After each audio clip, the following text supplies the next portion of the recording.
Xinran and Li Yuerong were so happy that they even gave the group a C on the spot. I think Mr. Wei and Miss Li are a perfect match. I also think that Mr. Zhao and Mr. Yuan are a good match for Miss Zhang. Me too. The two chatted happily.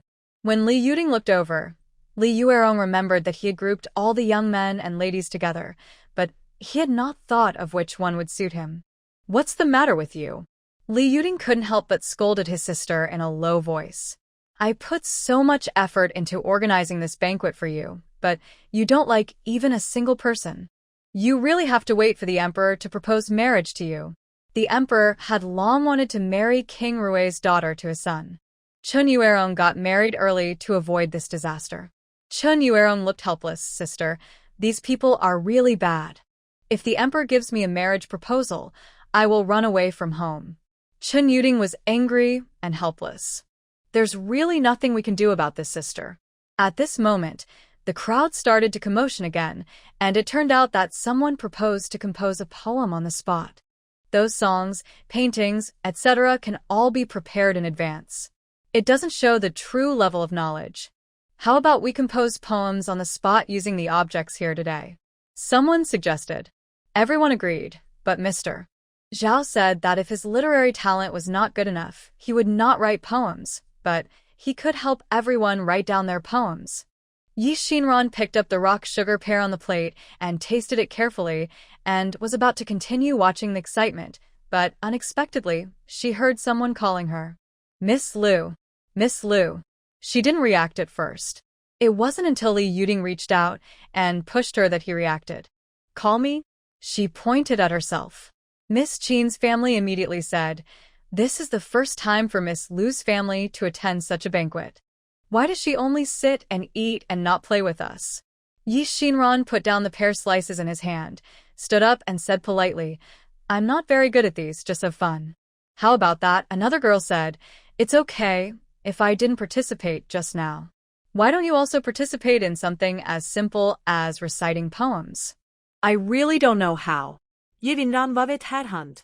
Miss Qin immediately smiled and said, Isn't it true that Miss Lu has never read a book? You won't return anything here. Aren't you afraid of being embarrassed?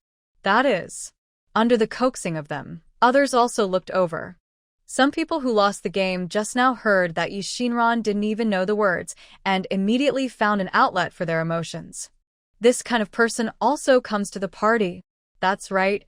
Shouldn't such people be hidden at home? No one can come to our party, right? Li Yuding was very annoyed when she heard this. She slapped the table, stood up and said, Don't bully others too much. Look up and see where you are. You dare to bully my guests in Prince Rui's mansion. Xinran held her hand and shook her head. She doesn't need Li Yuerong's help because she knows this question. After all, he is someone who has participated in 9 years of compulsory education and is familiar with 300 Tang poems. Isn't it just about composing poetry? What's so difficult about it? She walked into the crowd and asked, I didn't pay attention when you were talking just now. What is your topic? Use the objects here as your theme. You can choose whatever you want. Miss Qin smiled and said, Eating is the easiest thing. Why don't you choose the simplest one? Xinran ignored her. While looking around, I searched for the poems in my memory. Xinran smiled immediately when she saw a few plum blossoms planted in the corner, waiting to bloom. She pointed to the plum blossoms in the corner. Then let's use plum blossom as the theme. Several people laughed. Since ancient times, there are countless poems praising plum blossoms. Who can say anything new? Could it be that she wanted to directly use the poems of her predecessors? Lu Zi stood in the crowd and looked at Xinran triumphantly, waiting to see her make a fool of herself. Xinran opened her mouth and read, Thousands of trees are cold and colorless, flowers unique to southern branches. Where the fragrance smells and the water flows, the shadow falls on the noble family. After Xinran finished reading, she saw Mr. Zhao still staring at the paper stupidly and immediately said, Write it? Why don't you write it? Only then did Mr. Zhao react. Yes, yes. He picked up the pen and quickly wrote the poem Xinran had just read on the paper. As I was writing, I couldn't help but exclaim, "Wonderful, really wonderful." Xinran looked around. Seeing Lu Zi and Miss Qin looking ugly, I felt even more proud. Although she didn't know what dynasty she was in now, through her identification, this time must be before the Yuan dynasty. So as long as she takes out ancient poems from the Ming and Qing dynasties, these people will definitely have never heard of them. Didn't you say she can't read? Miss Qin looked at Lu Zi complainingly. Lu Zi also panicked. She knew Xinran's affairs quite clearly. She had indeed never read a book. How could that be possible? She definitely didn't write this poem. She must have stolen it from someone else and used it just in time. Lu Zi said with certainty, "If you don't believe me, let her write another one." In order to verify Lu Zi's words, Miss Qin and several others made a fuss and asked Xinran to play another song. Xinran looked at these people and felt funny. There were not many famous poems in the Ming and Qing dynasties, but they were enough to cope with these people. She looked at the small pavilion in the lake and suddenly thought of Who Awakens First in a Big Dream written by Luo Guanzhong. So she pointed to the pavilion and read, "Who wakes up from the big dream first? I know myself all my life. A good spring sleep in the thatched cottage. The sun is getting late outside the window." Absolutely, absolutely. Mr. Zhao wrote and praised at the same time. Others also nodded. It's really good.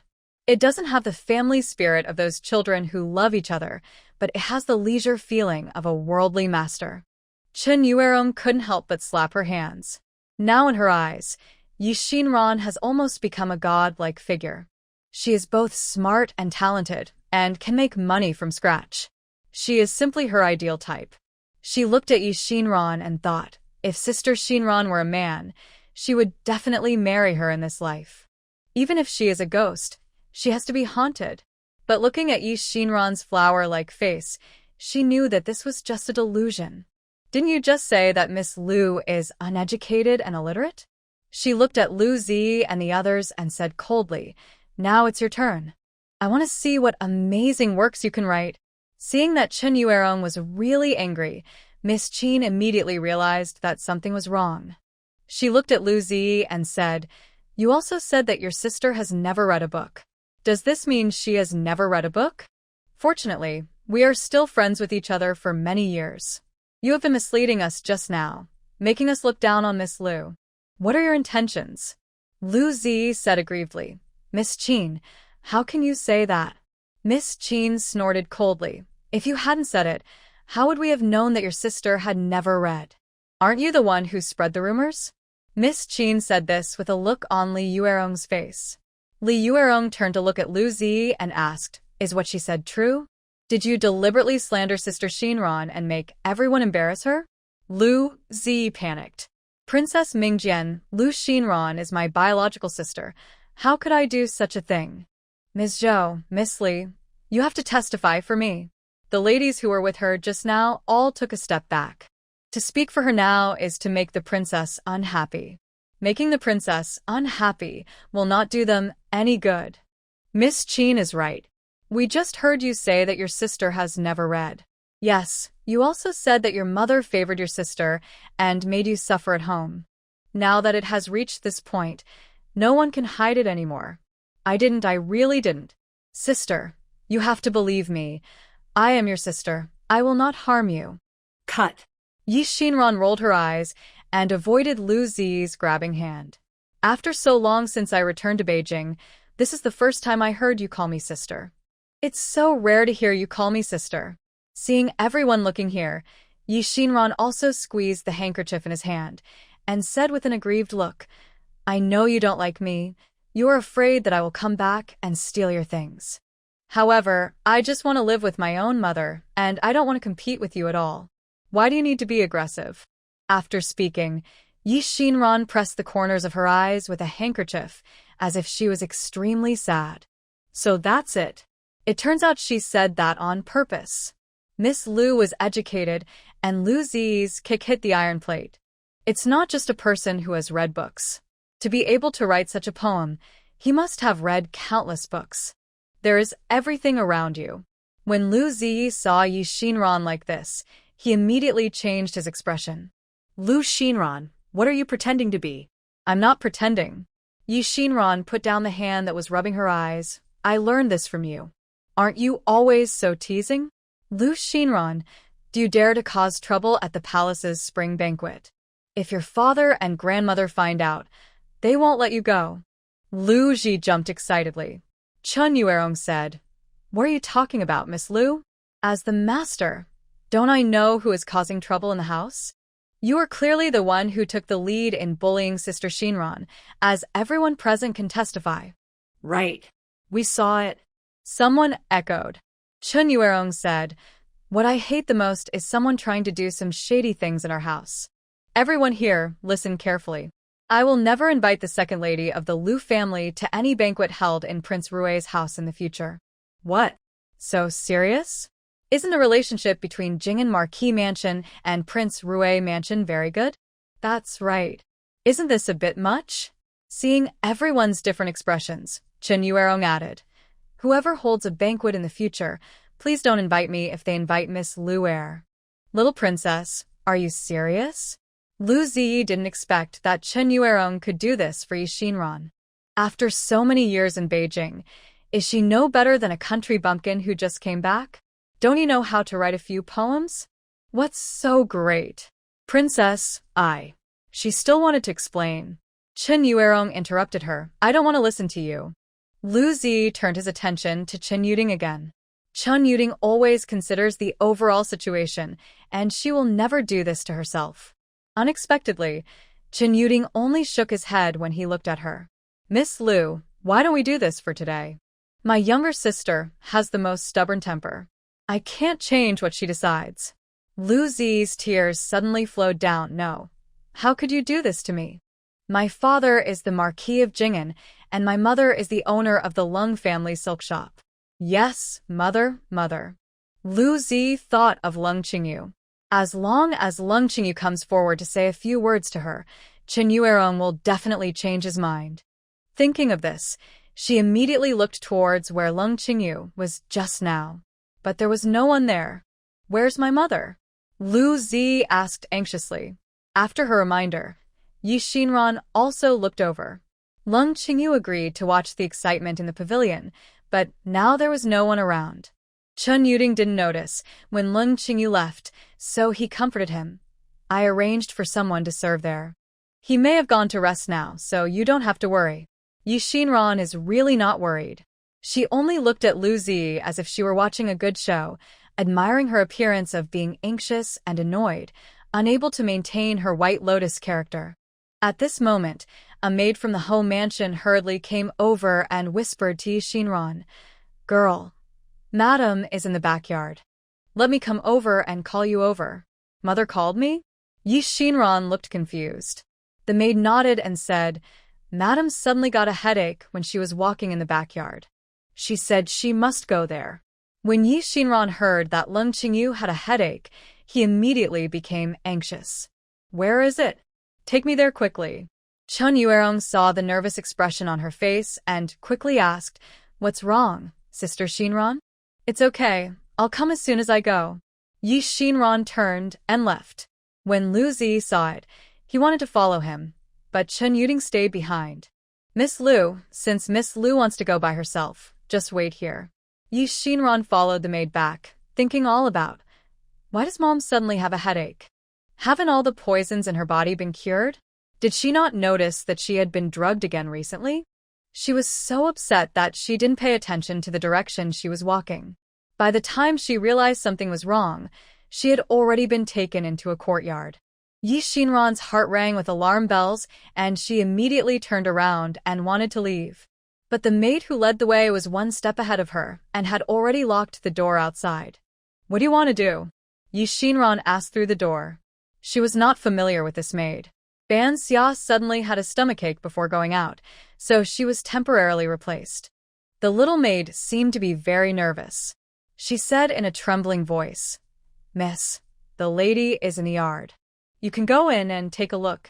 Xinran pulled the door hard, but the tall copper door didn't move at all. She turned to look at the structures in the yard, hoping for a ladder or a back door to get out. Only then did she realize that the walls in this courtyard seemed to be extraordinarily high, and the courtyard was even more tidy. Not even a wooden pier could be seen, let alone a ladder. Help! Help! Xinran slapped the bronze door hard. She didn't dare go in to see what was in the yard. This courtyard was a bit remote, and Xinran didn't expect anyone to come to rescue her soon. But just after she shouted a few times, voices suddenly came from the yard. It's so noisy. It was a man's voice. Xinran's heart tightened, and she quickly turned around. But she saw a fat man with a round belly walking toward her. Although it was early winter, he was still wearing a thin piece of clothing, with bare feet, messy hair, and a silly expression on his face. It's so noisy. He muttered and rubbed his neck with one hand. Hot. So hot. When he saw Xinran, he looked at her intently and asked in a rough voice, "Who are you?" Xinran quickly analyzed the situation in front of him. They deliberately locked themselves in this courtyard. There was another man in the courtyard. It was clear what they wanted to do. But why does the dignified Prince Rui's mansion have such a courtyard? She suddenly remembered what Lung Qingyu had said to her. Could it be that the man in front of her was King Rui's stupid son? I am. You brought me food, right? Where's the food? Where's my food? The man looked at Xinran's empty hands and became increasingly angry. Where's my food? I want to eat. As he spoke, he rushed towards Xinran. Looking at it like that, it seemed that as long as Xinran couldn't hand over the food, he would strangle the person in front of him to death. Xinran was shocked. In panic, she quickly stretched out a hand and said to the man in front of her, "Stop. Don't you recognize me? I am your mother." The person in front of me was stunned. He stopped and looked at Xinran carefully. "Are you my mother?" Yes. Xinran felt a little guilty, but she still said bravely, "I came here specifically to see you." "Mom is here to see me." The man did not doubt it, but laughed innocently. "Mom is really here to see me." "Mother!" He screamed so loudly that Xinran's heart trembled. "Where's my candy? Did you bring me candy to eat?" he asked immediately. Xinran was startled and quickly responded, Take it. Fortunately, she had a lot of candies stored in her space, so she immediately took out a handful and handed them to the person in front of her. The man took the candy, carefully licked it, then put the whole piece of candy into his mouth with a silly smile on his face, and said, "Mom, that's so nice." "How good?" Xinran bravely patted his head. "Tell Mom, is there a back door here? How to get out?" The man smiled obediently and said, "Mom, Yenner won't go out. Dad said this is the safest place, so Yenner should stay in the yard."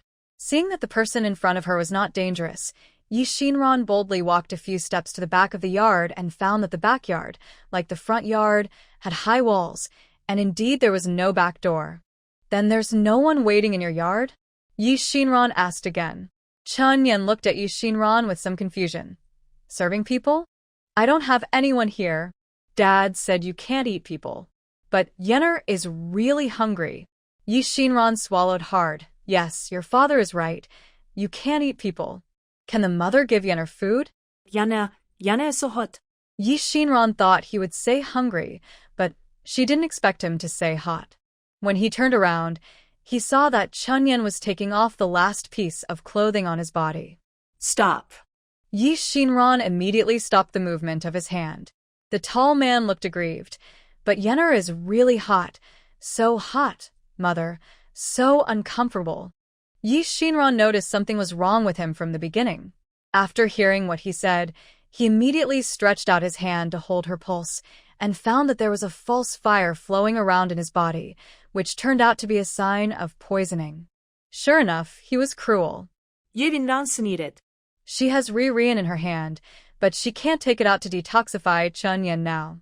If the poison could be detoxified so easily, wouldn't those who were behind the scenes have their culpability reduced? "Yenner, be good. It's so cold now you can't take off your clothes. You'll catch a cold." Ting'en kept rubbing his red neck, but Yenner feels so uncomfortable. Xinran took out the silver needle from the space. "Don't be afraid. I will give you an injection, and it will relieve the pain." Chen Yen retreated in horror when he saw the needle. Yenner won't stick the needle. Yenner won't stick the needle. Xinran pretended to be angry. Stop hiding. I'll get angry if you keep hiding. Chen Yen had no choice but to stand still, looking aggrieved.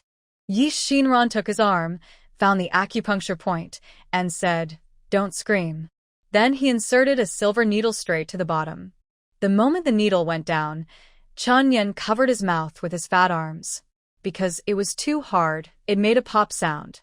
Even though he was covering his head tightly, he still let out a groan from his throat. Xinran's scalp was numb due to his groaning, but she was secretly glad that she was such a fool. If it had been a ruffian, the situation would have been even more troublesome. All right. She pulled out the silver needle. Seeing that there was really no place in the yard to set foot out, he said, "Yenna, you squat on the ground for a while, and I will step on you to climb out from the wall." "Mom is leaving? Won't you stay with me?" There was a hint of panic in Chen Yan's eyes. "I'll go out and get you some delicious food." "Isn't Yenna hungry?" Xinran could only coax him. "Yenna is not hungry anymore. Yenna is not hungry anymore." The toxins in Chen Yan's body were suppressed, and his eyes became clearer. "Yenna is not hungry, but Mom is. Mom wants to go find something to eat. Can she bring it back and eat with Yenna?" Under Xinran's gentle coaxing, Chen Yan finally felt a little relieved. "Okay. Yenna is hungry. Yenna doesn't have to eat, but Mom is hungry, and Mom has to eat." This may not sound wrong at first, but if you look carefully, it seems that she is ignoring her children just to eat. Xinran didn't have time to think about it. She asked Chen Yan to squat on the ground and stepped on it while holding on to the wall. Although the courtyard wall was very high, she had to leave quickly. Now that someone has set up a game for her, I believe it won't be long before she comes over to watch the fun. She had to hurry up. In the garden, Lu Zi sat down obediently after being stopped by Chen Yuding. The maid who called Xinran away just now was Qiuju. Yesterday, her grandmother specifically told her not to follow Qiuju if she came to call Xinran away. Grandma didn't say anything else, but Lu Zi felt something vaguely in her heart. She was secretly happy and restless with excitement.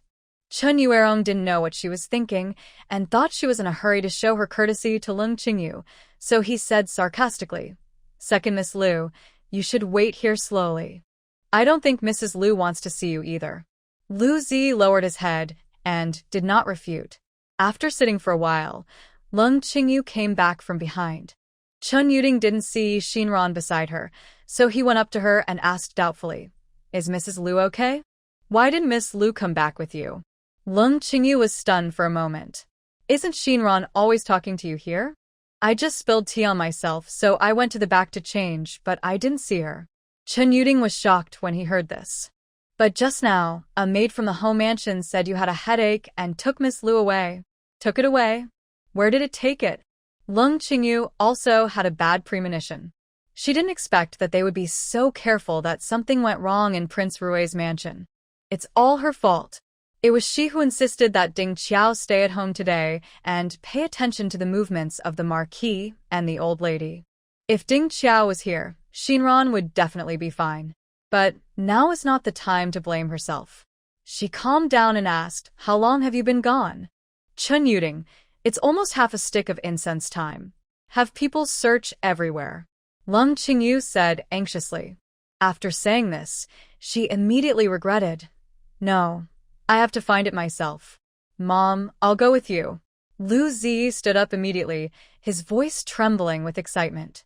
"No, you stay here," Lung Qingyu said expressionlessly. "But mother." Lu Zi was unwilling to give in and wanted to step forward, but Chen Yuerong stood up and said, "Are you deaf? Mrs. Lu asked you to wait here. I have to go." Lu Zi took 2 steps forward, but Chen Yuerong didn't say anything this time, just pulled her hair and pulled her back. Everyone present saw it and thought something had happened, so they all looked over here. "What's wrong? What's wrong?" "Nothing," Chen Yuerong said loudly. "The 2 of us are playing, right, Miss Lu Heir?" Lu Zi had tears in his eyes. Seeing that Chen Yuding had walked away with Lung Qingyu, he could only nod and said, "Well, the little princess and I were joking." Oh. "You're kidding." Everyone laughed. Princess can still joke with Miss Liu. Has the anger just now dissipated? Chen Yuerong looked at the person who asked the question. Which eye of yours saw me lose my anger? Let the doctor see if you are blind. Everyone was silent again. Lung Qingyu went to the backyard accompanied by Chen Yuding. They did not let any servants follow them. Only one of Chen Yuding's confidants followed them. Walking along the cobblestone path, they asked several servants working in the backyard, and everyone said they didn't see anyone coming this way. Chen Yuding's heart grew colder and colder as he walked away. When she arrived at the pond, the maid at the pond said she saw no one. She looked at Lung Qingyu with a serious face and said, Mrs. Lung, there are none here. I suspect Miss Liu is in Fuan Courtyard. Then let's go over and take a look. Lung Qingyu was anxious. Chen Yuding's face was ugly, and he said with difficulty, Fuan Yuan is where my brother lives. Madam must be mentally prepared. Prince Rui's only son is a bit foolish, and everyone in the capital knows this.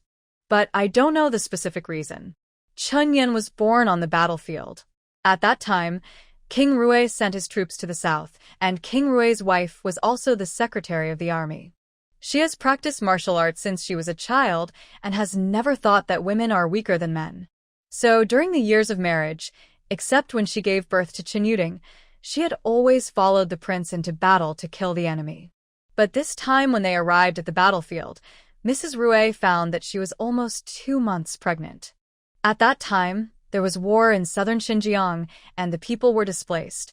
King Rui was not worried about his wife returning to Beijing alone, so he could only leave her in the camp and wait for his master to return to the court. As a result, the battle lasted for more than a year. Mrs. Rui Wang was also forced to put Chen Shen in the garrison camp. Chen Yan was a normal child when he was born. Once when the enemy attacked, Chen Yan fell off his horse during the battle and fell ill with a high fever the next day. The fever lasted for 3 full days. 3 days later, although Xiao Chen Yan woke up, his eyes were dull. Mrs. Rui Wang immediately wanted to take her back to Beijing to seek medical treatment, but because the enemy troops came back, they were forced to stay in southern Xinjiang for another 2 months. By the time the class teacher returned to the court and sought treatment from the imperial physician, 3 full months had passed since Chen Yan fell off his horse. The doctors from the imperial hospital took turns going to the palace to treat the young prince every day, but no doctor could guarantee a cure. They all said they could prescribe medicine to try. Chen Yan has been taking the medicine for 7 full years, but there is no sign of improvement. It was not until he was 8 years old that Mrs. Rui completely gave up hope and stopped all his decoctions. By this time, Chen Yuerong had grown up and could help her brother wipe his saliva. But since Chen Yan stopped taking the medicine, Mrs. Rui Wang's health has become worse and worse. He passed away 6 months later. The only thing she couldn't let go of before she died was this stupid son. She felt that she was sorry for this child and hoped that the prince would treat him well. After the death of his wife, the prince did not remarry. Both the prince and the Chen Yuding sisters regarded Chen Yan as their treasure. To this day, although Chen Yan shows no signs of improvement and can only be locked in the yard every day, the prince still has not given up. Thinking that someone dared to target Chen Yan, Chen Yuding had the desire to kill. Mrs. Lung, I know you feel sorry for your daughter, but my brother has had a bad mind since he was a child. If you see something bad happening soon, don't get excited. My brother doesn't understand anything. If anything goes wrong with Miss Liu, our palace will be responsible for it. Hearing Chen Yuding say this, Lung Qingyu almost fainted. Nothing will happen to Xinran. Nothing will happen to Xinran. Lung Qingyu walked forward tremblingly, and with every step he took, his heart sank a little.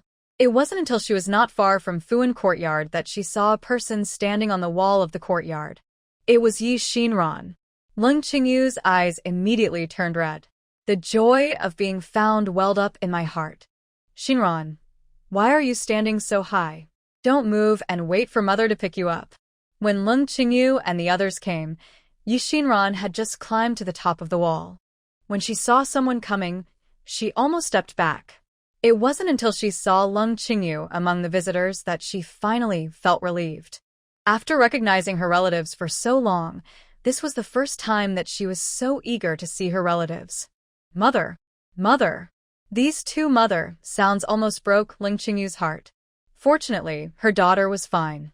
If something happened to Xinran, she would never be at peace in her life. Mom is here.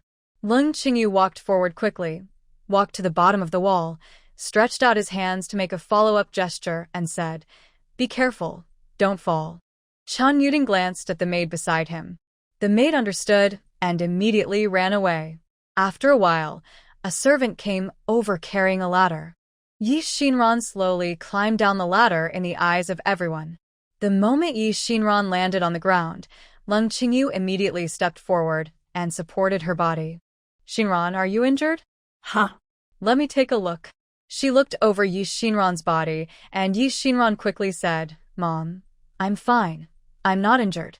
Chen Yuding looked at the two of them, and after confirming that Xinran was okay, he quickly asked the boy to open the door of Fuan Yuan. "Go and see how the prince is doing?" Chen Yan is silly and aggressive, and the maids and servants he serves will get hurt accidentally. It was a miracle that Xinran was able to escape from the yard unscathed. Chen Yuding was worried that something had happened to his brother.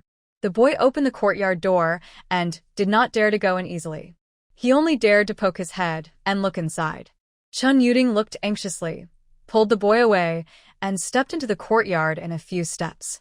"Xiao Yan, Xiao Yan." Chen Yuding called twice, but no one answered, so she hurriedly walked into the yard. When he turned around, he saw Chen Yan standing under the courtyard wall, looking straight out. "Xiao Yan, what are you looking at?"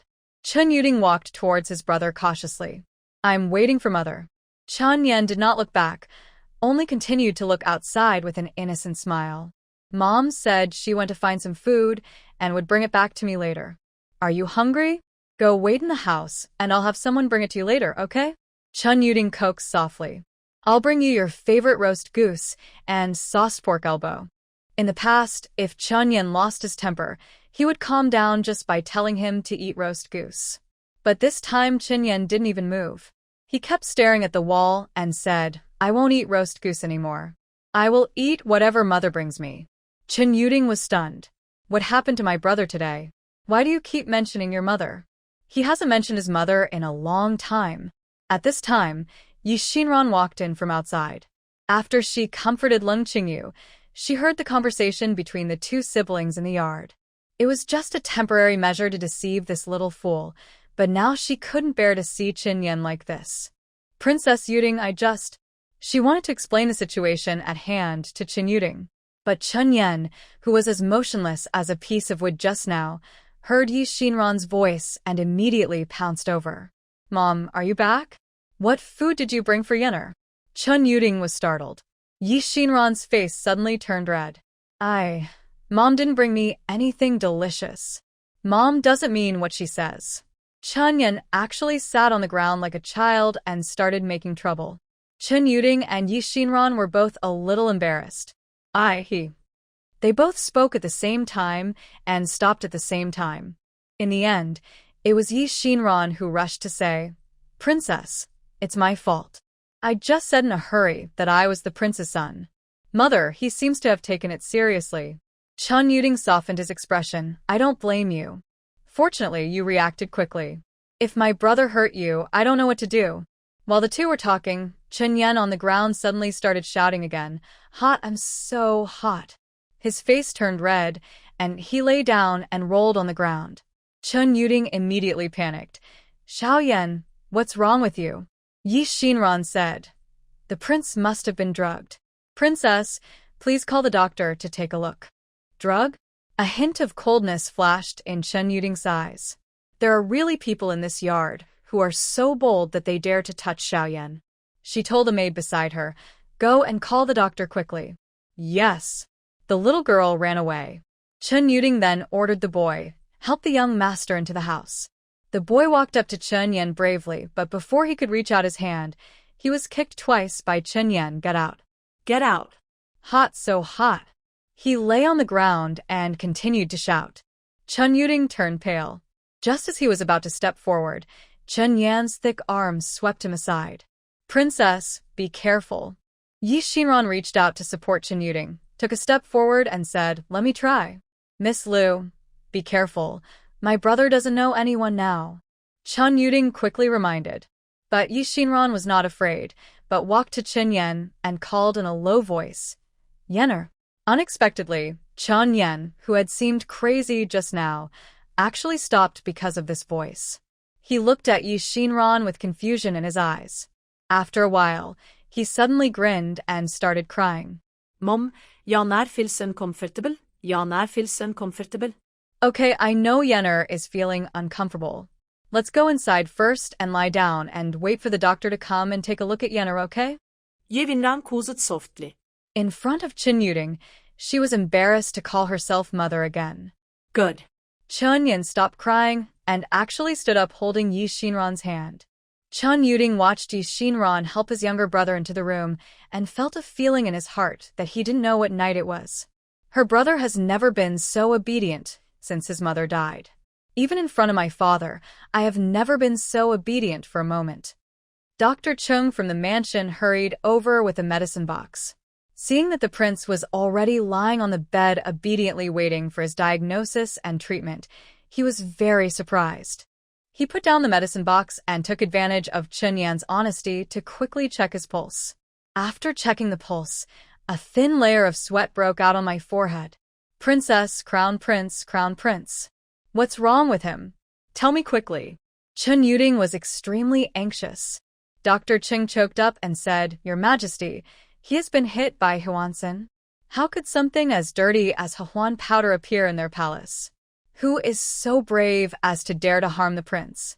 Dr. Chung felt frightened just thinking about the prince getting angry because of this. "Is there an antidote?" Chen Yuding asked. "Yes," Dr. Chung replied, "but now we need to prepare the medicine, so I have to let the prince wait for half an hour." "Half an hour is too long, I want it now," Chen Yuding said with a frown as he looked at his brother's pain. The sweat on Dr. Cheng's head flowed down his cheeks. "But princess, this medicine must be boiled and allowed to cool before it can be given to the crown prince. I really can't get it out now." Yi Xinran looked at the doctor's troubled look and said, "I have the antidote pills I made for my mother before, which can detoxify hundreds of poisons. Don't worry, the princess. I'll give the prince a pill first." Good. Chen Yuding agreed, without thinking. She couldn't explain why, but now she had unconditional trust in Yi Xinran. Besides, now there is no other choice but to trust her. Yi Xinran took out a daily pill and handed it to Chen Yan. Chen Yan swallowed it without thinking. After taking the antidote into his mouth, Chen Yan immediately felt his body feel relaxed from head to toe. The flushed color on his face slowly faded. "Xiao Yan, are you feeling better?" Chen Yuding looked at him and asked with concern. "Can you recognize me now?" Chen Yan looked at her and whispered, "Sister?" Chen Yuding shed tears in his eyes. "Okay, you're fine. Mother." Chen Yan turned his gaze to Yi Xinran again, his voice filled with joy. Yi Xinran was a little embarrassed, neither should she nor should she. "Since the prince is fine, I'll leave first." She wanted to escape quickly. When Chen Yan heard that he wanted to leave, he immediately sat up and said, "No, mother can't leave." Seeing his brother like this, Chen Yuding was also a little embarrassed. "Xiao Yan, this is not mother. This is Miss Liu." "No, this is mother." Chen Yan didn't believe anything he said and reached out to pull Yi Xinran's sleeve. "Xiao Yan, you can't be so unruly." Chen Yuding raised his voice. Chen Yan immediately became furious. "You are a bad guy. You want to take your mother away."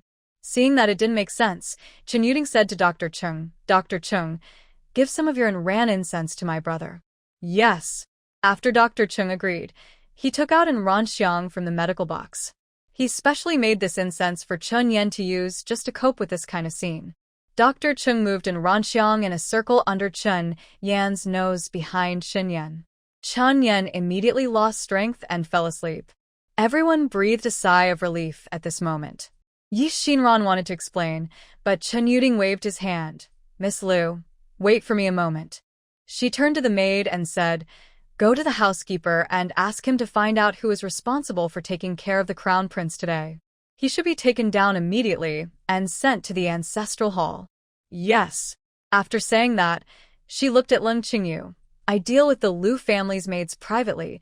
Does Mrs. Liu have any objections? Lung Qingyu immediately said, it's up to the princess to handle it. Chen Yuding looked at Xinran. Miss Liu, this incident happened in Prince Rui's mansion today. I apologize to you on behalf of the prince's mansion. If Miss Liu wants any compensation, just ask. Xinran shook his head. I'm not in serious trouble, princess. Don't take it to heart. Chen Yuding thought for a while. In that case, I'll go to the front yard later, and let's just say that you accidentally got your shoes and socks wet by the lake and take a rest in my room, okay? On the way here, Chen Yuding even wondered whether the mother and daughter had deliberately arranged to marry their daughter to the palace in this way. But after meeting Xinran, she gave up the idea, because Xinran's attitude was too calm. It was also because Lung Qingyu felt so sorry for her daughter, and she knew that such a mother would not allow her daughter to suffer such injustice. Just do as the princess says. Xinran agreed, and then continued. But if the princess finds out who arranged this matter, can you also tell me the truth? She suspected that this matter was done by the home mansion. Prince Rui would not allow his son to marry in this way. Even if he would not choose Xinran. She has no conflicts with other families. The only ones who can use this kind of thinking are Liu Ting'en and the old lady at home. Thinking of this, Xinran couldn't help but sneer. Liu Ting'en was so courageous, and he was not afraid of offending King Rui. Chen Yuding agreed. I will inform Miss Liu and Mrs. Liu of the results. However, Chen Yuding paused and said, if this matter has anything to do with the home mansion, my father will never let it go easily. Although he won't kill someone with a knife, I'm afraid the Marquis will have to suffer a little. Xinran said, if it is really a conspiracy on the part of the home mansion, can Miss Chen help me and my mother to talk to each other? We really don't know anything about this. Please don't hurt us by mistake. I will tell my dad about this. Chen Yuding agreed. Several people hurriedly walked to the front yard. They saw everyone from a distance, but they slowed down. Everyone was still playing with themselves and didn't pay attention to what was going on here. Only Lu Zi's eyes lit up when he saw a few people coming back. She stood up, a little impatient, and kept her eyes on Xinran, wanting to see how she was different from before. But what disappointed her was that there was no trace of messiness on Xinran's body, and his expression didn't even look unnatural. Lu Zi's heart sank to the bottom of the water. Did you guess wrong? Or is it that what Grandma arranged has been exposed? Thinking of this, she immediately looked behind a few people, and sure enough she didn't see the girl from the home mansion. She had a bad feeling. But he still managed to cheer up and said to Xinran, Sister, are you okay? My mother was so anxious just now because she was looking for you. I'm fine. Xinran said. Are you a little disappointed? Lu Zi looked stern. What did my sister say? I'm relieved that my sister is fine. How can I be disappointed? But Chen Yuerong exposed her from the side. You were obviously disappointed just now, I saw it. Lu Zi. You are wrong. I was just happy. Humph. Chen Yuerong snorted. You duplicitous villain. I really didn't misjudge you. Princess, please stop being aggressive. Lu Ji realized that Chen Yuerong had been targeting him, so he simply turned cold and said, Concubine Shu also invited me to a banquet in the palace tomorrow, so I won't disturb you today. Farewell, she said, turning around. Chen Yuerong rolled her eyes. What's so great about Concubine Shu's invitation to dinner? Lu Zi and Lung Qingyu told Lung Qingyu that they had a headache and wanted to go back. Lung Qingyu also agreed. Princess, then we won't disturb you. After Lung Qingyu finished speaking, he took his two daughters and left. She knew that Chen Yuding was going to interrogate the servants in and outside the mansion, and it was not appropriate for them to stay here any longer. Seeing the people from the home mansion leaving, the others also left one after another. Soon, only sisters Chen Yuerong and Chen Yuding were left in the palace. Sister, what's wrong? Chen Yuerong asked with concern when she saw her sister's expression was not kind. Chen Yuding did not hide anything and told her sister everything that happened today. How dare someone be so bold? How about my brother now? It's okay now, Chen Yuding answered. I just took the antidote given by Miss Liu and used the ancient incense, and I'm sleeping now. Oh. Chun Yuerong was slightly concerned. Who was so bold as to do such a thing? Butler Chun probably hasn't asked yet. Let's go take a look. After Chun Yuding finished speaking, he took his sister to the ancestral hall. When he walked to the door, Butler Chun walked out of it. How's it going? Chun Yuding asked. Butler Chun shook his head. I've never said anything. If you don't want to talk, let's stop talking. We'll beat them all to death and throw them into mass graves. If you have family members, sell them all. Chun Yuding ordered. Then, where is the maid from the home mansion? Butler Chun asked. The maid stays. Chun Yuding said. Go to the prison department prison to find Lu San tomorrow and ask him to come for interrogation. Lu San is in charge of interrogating prisoners in the prison. He has countless ways of torturing people, let alone a girl. Even a 7-foot-tall man with strong bones cannot last 3 days under his hands. Yes, Butler Chun agreed. When he turned around, he sighed softly. On the surface, Prince Rue's mansion looked prosperous, but he knew that the 3 children in the mansion had a harder time than children from other families. The eldest girl was very timid when she was a child. She would cry for a long time even if she had a cut on her hand. But since the death of his wife, all matters in the house, big and small, have fallen on the eldest girl. If she didn't have the strength to kill decisively, she wouldn't be able to support the palace. Now that she looks like this, she looks more and more like a prince. Butler Chun felt a little distressed. He entered the ancestral hall and ordered people to deal with all 4 people who were responsible for taking care of the prince today. Although these people kept saying it clearly, today's matter was that they would rather kill by mistake than let it go. In the evening, when Prince Rue came back from the military camp, Chun Yuding told the prince what happened during the day. When the prince heard that someone had poisoned Chen Yen, he couldn't sit still. How is Yener doing now? His expression was cold and stern. Chun Yuding replied, It's okay, it's just. After a pause, he continued, I just kept crying and asking for my mother. The prince was stunned when he heard this. Even though Chun Yen often made trouble for so many years, this was the first time he heard him mention that he wanted to find his mother. The prince's expression softened a bit. Is Luo worried and coming back to see the child? I am useless as a father. After all these years, I have not cured your brother's disease. How can I face your mother in the future? His tone became increasingly serious, which made Chun Yuding feel uncomfortable. She comforted, if Mom is knowledgeable, she must know how much Dad has been interested in Xiao Yan these years. Mom won't blame you. The prince quickly calmed down his sad mood. He asked, How did the people on duty handle it? They have all been executed, and their families have been sold outside the capital. Where's the girl from the home mansion? Call Lu San here tomorrow for interrogation. Chun Yuding answered.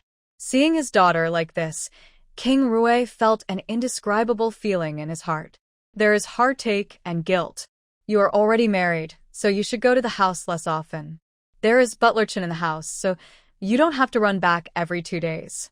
Chun Yuding lowered his head. I told my parents-in-law before I came here, and they asked me to come back often. Where's that man of yours? Speaking of this, the prince raised his voice again.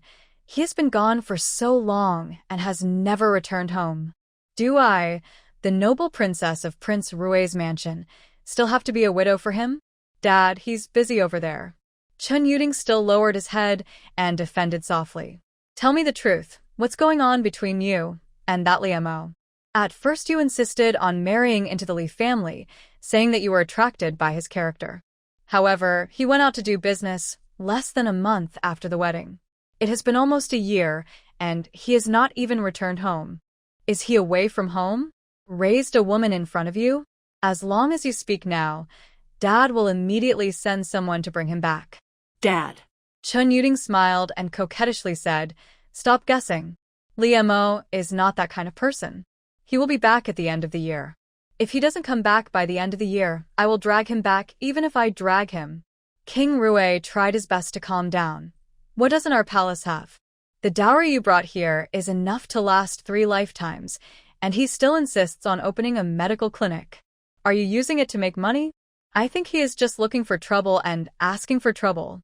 Chun Yuding raised his head with firm eyes. Dad, don't say that to him. I like ambitious men. If he lies at home and does nothing, then why should I marry him? Seeing his daughter like this, the prince had no choice but to shut up. Since it's your choice, as long as you like it. When the two of them were talking about this, a maid suddenly came from outside to report, Prince, Princess, Crown Prince, he is shouting for his mother again. If he is not allowed to go out, he will climb the wall. The slaves really can't stop him. The prince frowned. I'll go over and take a look. He got up and walked outside. Chun Yuding looked at his father's stalwart figure and found that unknowingly, his father's temples had gained a lot of white hair, and his originally straight back began to bend slightly. My father is getting old after all. Chun Yuding suddenly realized. It would be great if he could see his brother recover, start a family, and have children before his father grows old. Chun Yuding shook his head, shook off the unrealistic thoughts in his mind, and quickly followed. Yard. Chun Yen had already taken off his shoes, trampled the servant under his feet, and was trying hard to climb up the wall. Because of too much force, the jade crown on his head was tilted to one side, and the clothes on his body were scattered, making him look crazy. Chun Yen, come down here.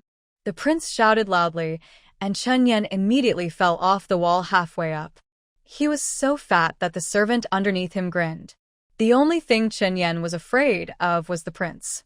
When his father came back, he was no longer as fierce as before. Didn't I tell you that this yard is the safest place?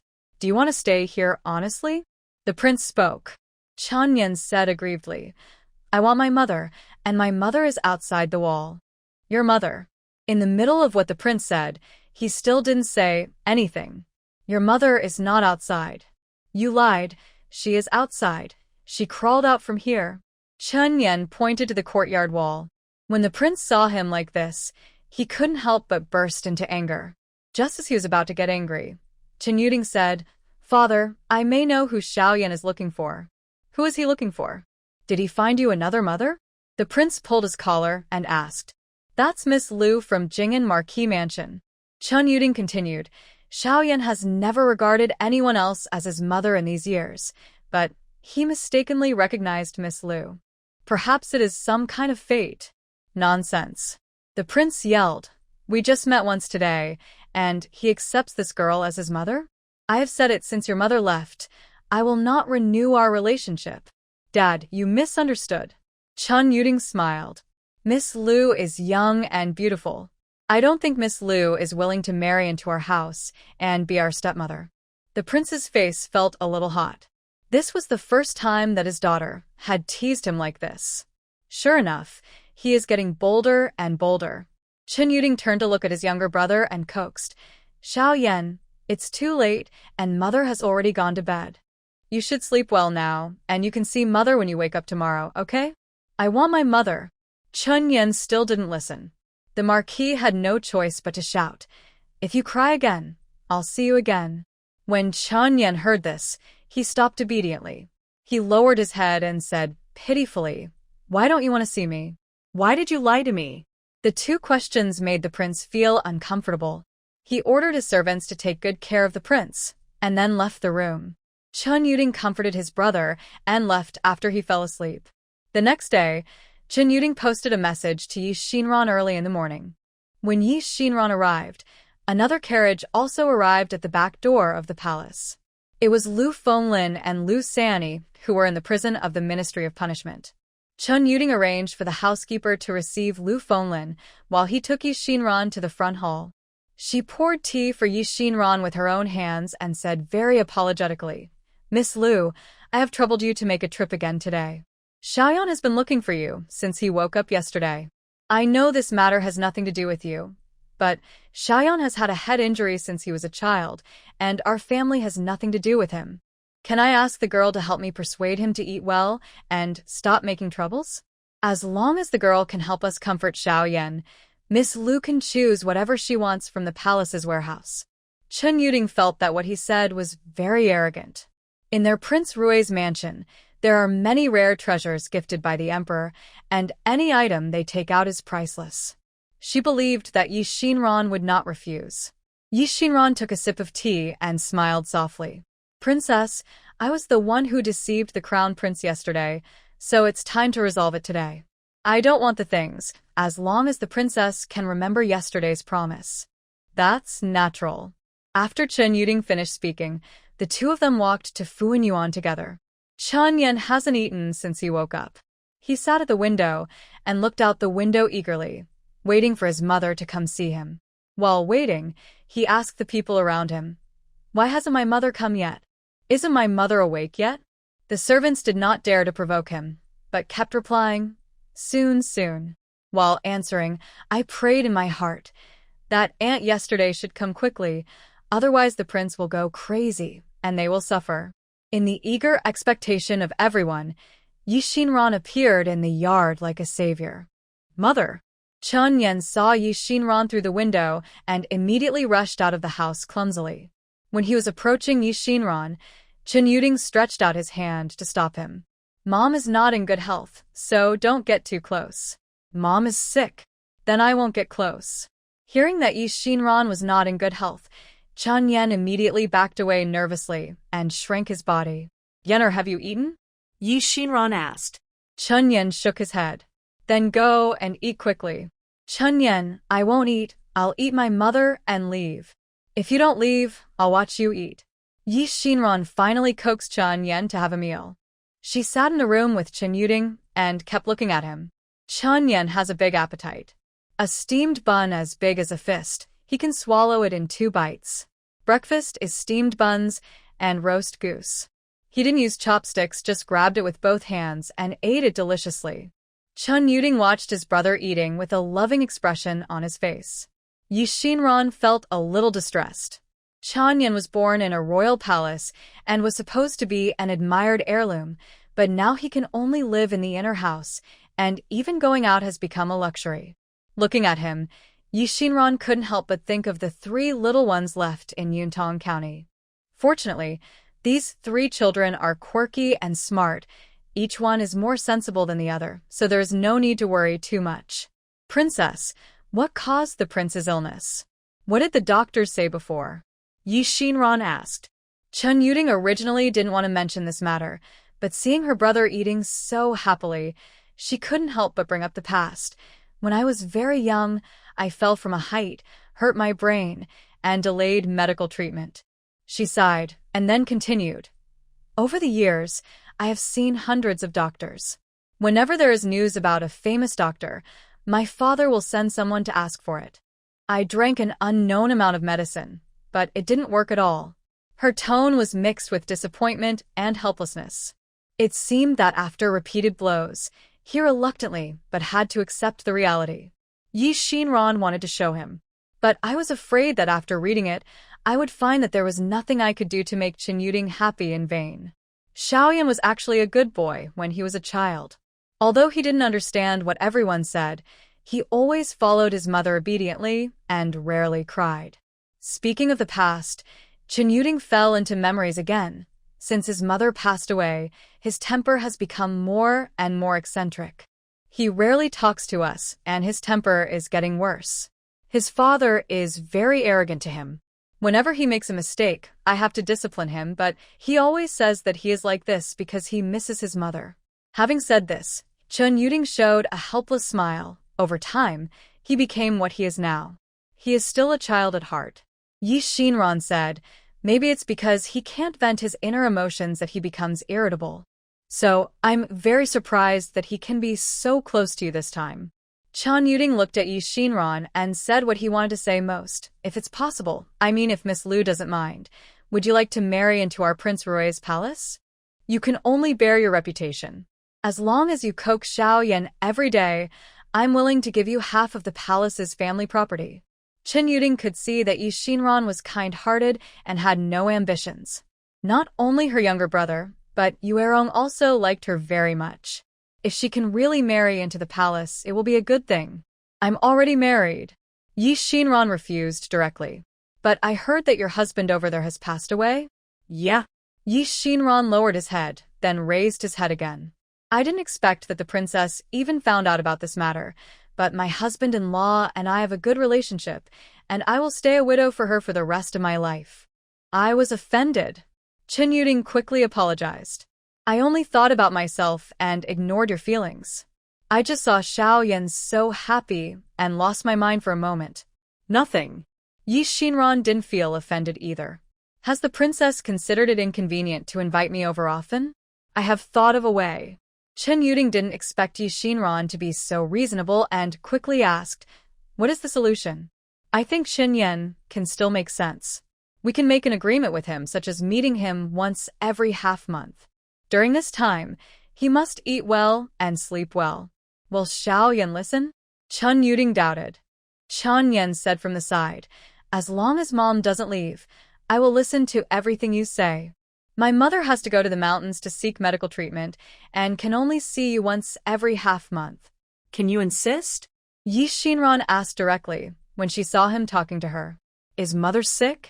When Chen Yan heard this, he instantly felt that the steamed bun in his hand no longer tasted good. He put down the things in his hands and asked pitifully, how is the mother? Yes. Xinran replied, as long as Yen'er is obedient, he will definitely be cured. I obey. Chen Yan answered resoundingly. Next, Xinran told him in detail that he would be away for a long time and taught him how to count the days by knotting ropes. As long as there are 15 knots on it, mother will come back, okay? Then get married today. Chen Yan awkwardly tied a knot on the rope and then held it up to show Xinran. Mom, look, there is one. Good. Xinran smiled helplessly and fondly. She doesn't think Chen Yan's act of coquettishness is disgusting at all now. On the contrary, I feel that his behavior is all due to the innocent nature of a child. A tall, yet kind-hearted man with an innocent heart. After learning how to knot rope, Chen Yan ran to the yard to play alone. He seems very happy today. Seeing his brother like this, Chen Yuding became more and more grateful and admired Xinran. I think you seem to be quite good at coaxing children. Chen Yuding said to Xinran with a smile as the two stood in the corridor. Xinran also smiled. Maybe it's because there are 3 children at home. You have given birth to 3 children? Chen Yuding was surprised. She looked so young and beautiful, and she didn't look like a mother of 3. No. Xinran knew that she had misunderstood and explained, he is my husband's nephew. I see. Chen Yuding nodded. She only knew that Xinran's former husband-in-law had passed away, but she didn't expect that there was such a relationship. But according to Lu Zi, the husband that Miss Lu originally married was probably just a local villager. And with her current status, she is willing to remain a widow for her husband who is in a period of decline. This Miss Lu's character is really very good. Xinran didn't know what Chen Yuding was thinking. She was watching what Chen Yan was playing at the moment.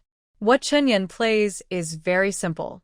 He took out a box of chess pieces and used black chess pieces and white chess pieces to make patterns. Xinran originally thought he was just showing off. But when I looked again after a while, he actually showed a flying goose. Look. Xinran pointed it out to Chen Yuding in surprise. Chen Yuding looked in the direction Xinran pointed and was shocked by the situation in front of him. Xiaoyan, she screamed. Chen Yan was startled. He turned around dissatisfied, and Chen Yuding quickly squatted down and asked, what are you trying to show off? Chen Yan scratched his head with his hand, then pointed to the sky and said, bird. Okay. Xiaoyan is so good. Chen Yuding shed tears. She only remembered that when she was a child, her mother said that Xiaoyan was actually a smart child who could draw what he saw. But after her mother passed away, she never saw Xiaoyan holding a pen. Sometimes she would tentatively put pen and ink in front of him, and he would angrily brush it to the ground with his hand. She always thought that her brother was spoiled by his father and had long forgotten what her mother had finally taught her. Unexpectedly, I saw hope again today. Chen Yan didn't understand why his sister was crying. He just turned his head, messed up the arranged geese, and arranged them again. Chen Yuding stood up and looked at Xinran, with a crying and laughing expression on his face. Xinran quickly comforted her. Your brother is actually very smart. He will get better and better. Chen Yuding nodded. She has never placed her hopes on others like now. At this moment, all she could think about was, it would be great if Miss Lu could become a member of the palace. After Chun Yen fell asleep after playing tiredly, Chen Yuding and Yi Xinran left Fuan Yuan. As soon as the two people walked out of the door, they saw the housekeeper waiting there for a long time. "What's wrong?" Chun Yuding asked. The housekeeper glanced at Yi Xinran, then lowered his head and replied, "Miss, that maid is here." Lu Sanyi only needed a stick of incense before she made the move. "Oh, what did you say?" Chen Yuding did not ask what method Lu Sen used. Those in charge of prisons have many methods of torturing people. The housekeeper really didn't dare to speak now. "This." He glanced at Yi Xinran again. He indicated that it would be difficult to say this in front of Yi Xinran. Chen Yuding knew what he was worried about and said, "Miss Lu is one of her own. But it doesn't matter." The housekeeper then said, "The maid said that the old lady of the home mansion ordered her to come here. There are people in our family who they bribed in advance, and the two parties cooperated in order to send Miss Lu to the prince. Okay, I'd like to take this opportunity to marry the eldest daughter of the Lu family into the palace." As the housekeeper talked, he murmured in his heart that the old lady of the Lu family didn't know what she was thinking, and she dared to put her idea on the prince's head. This Miss Lu is also amazing. Instead of becoming the crown prince's concubine, she has become the crown prince's mother. She is almost becoming Princess Rue. The truth revealed by the maid was within Yi Xinran's expectation. "Miss Chen, I'm sorry. I didn't expect to come to the banquet and caused you so much trouble. I have something to ask for." Chun Yuding shook his head. "Are you trying to plead with Mrs. Lu now?" "I can tell my father, but—" Yi Xinran, "No, I don't want to plead for her. I just wanted to say that in this matter, I beg you to punish me more harshly. You can't let the old lady go just because she is old." Chun Yuding was shocked. But in a flash, he was amused by her words again. "Miss Lu, you are really—" "It was so interesting." "Yes, it's just so interesting. She has come into contact with so many ladies in the capital, and none of the ladies from various houses have ever put their dislike for their family members in an obvious position. Some even endured humiliation all their lives for the sake of their family's reputation. But what did Miss Lu just say? Don't let her go just because she's older?" With Miss Lu's words, "I feel relieved," Chen Yuding said. "It's just that if we file a lawsuit against Mrs. Lu, the Lu family's reputation will be damaged." "Doesn't Miss Lu care?" Yi Xinran thought for a while and said, "It is of course the best to preserve the reputation of the Lu family. After all, I still have a mother and a younger brother at home. However, as long as the elder can successfully inherit the title of Marquis in the future, I will take care of the rest. My mother and I don't really care." No one has ever made his plans and ambitions so clear. Chun Yuding nodded. "I understand." Yi Xinran only cares about Mrs. Lu and Lu Chongqing. As for the old lady and Lu Ting'en and his daughter, they were completely out of her consideration. If Miss Lu has such a request, Lord Lu can't make any big mistakes. She said otherwise, if one person is convicted, the whole family will be implicated. This is inevitable. She understood Yi Xinran's thoughts, but she had to remind Yi Xinran that it was actually difficult for her to have both. "I see," Yi Xinran said. What the aristocratic family pays attention to is that when one is prosperous, everyone will be prosperous, and when one is damaged, everyone will suffer. She had thought about this before. She asked, "As long as Mr. Ho makes no mistakes, my mother and I will not be implicated? If it was just the old lady who attempted to murder Prince Rue, how would the emperor punish her? Parents are guilty, and children should bear the responsibility for their parents. But if Mr. Lu had no knowledge of the matter, the emperor would most likely only fine him some salary." Chun Yuding guessed. Besides, the culprit of this matter was originally Prince Rue's mansion. The emperor looked out for my father's face and asked my father's opinion when he was punishing me. Hearing what Chun Yuding said, Yi Xinran felt relieved. Chun Yuding ordered the housekeeper, "Keep an eye on that maid. Don't let her die. Send her to the criminal department now, and say that our Prince Rue's mansion has caught the assassin." "Yes." The butler agreed. Over the years, the two of them have become accustomed to it. Chen Yuding makes the decision, and Steward Chun is responsible for making appearances. Because King Rui has been training troops in the Royal Forest Army camp all year round, Butler Chen is responsible for many things, so everyone in the government offices in the capital also knows the number one figure like Butler Chen. What Butler Chen means is what Princess Yuding means, and what Princess Yuding means is what Prince Rui means. Now that the princess has made arrangements, I will go back to the house and wait for the good news. Xinran was ready to leave. She has been out for most of the day, and my mother should be waiting at home to get anxious. Chen Yuding didn't want him to leave. Miss Lu has been busy for so long and hasn't even had a sip of tea. I've asked my servants to prepare snacks. Please use some before you leave. You don't have to be polite, group leader.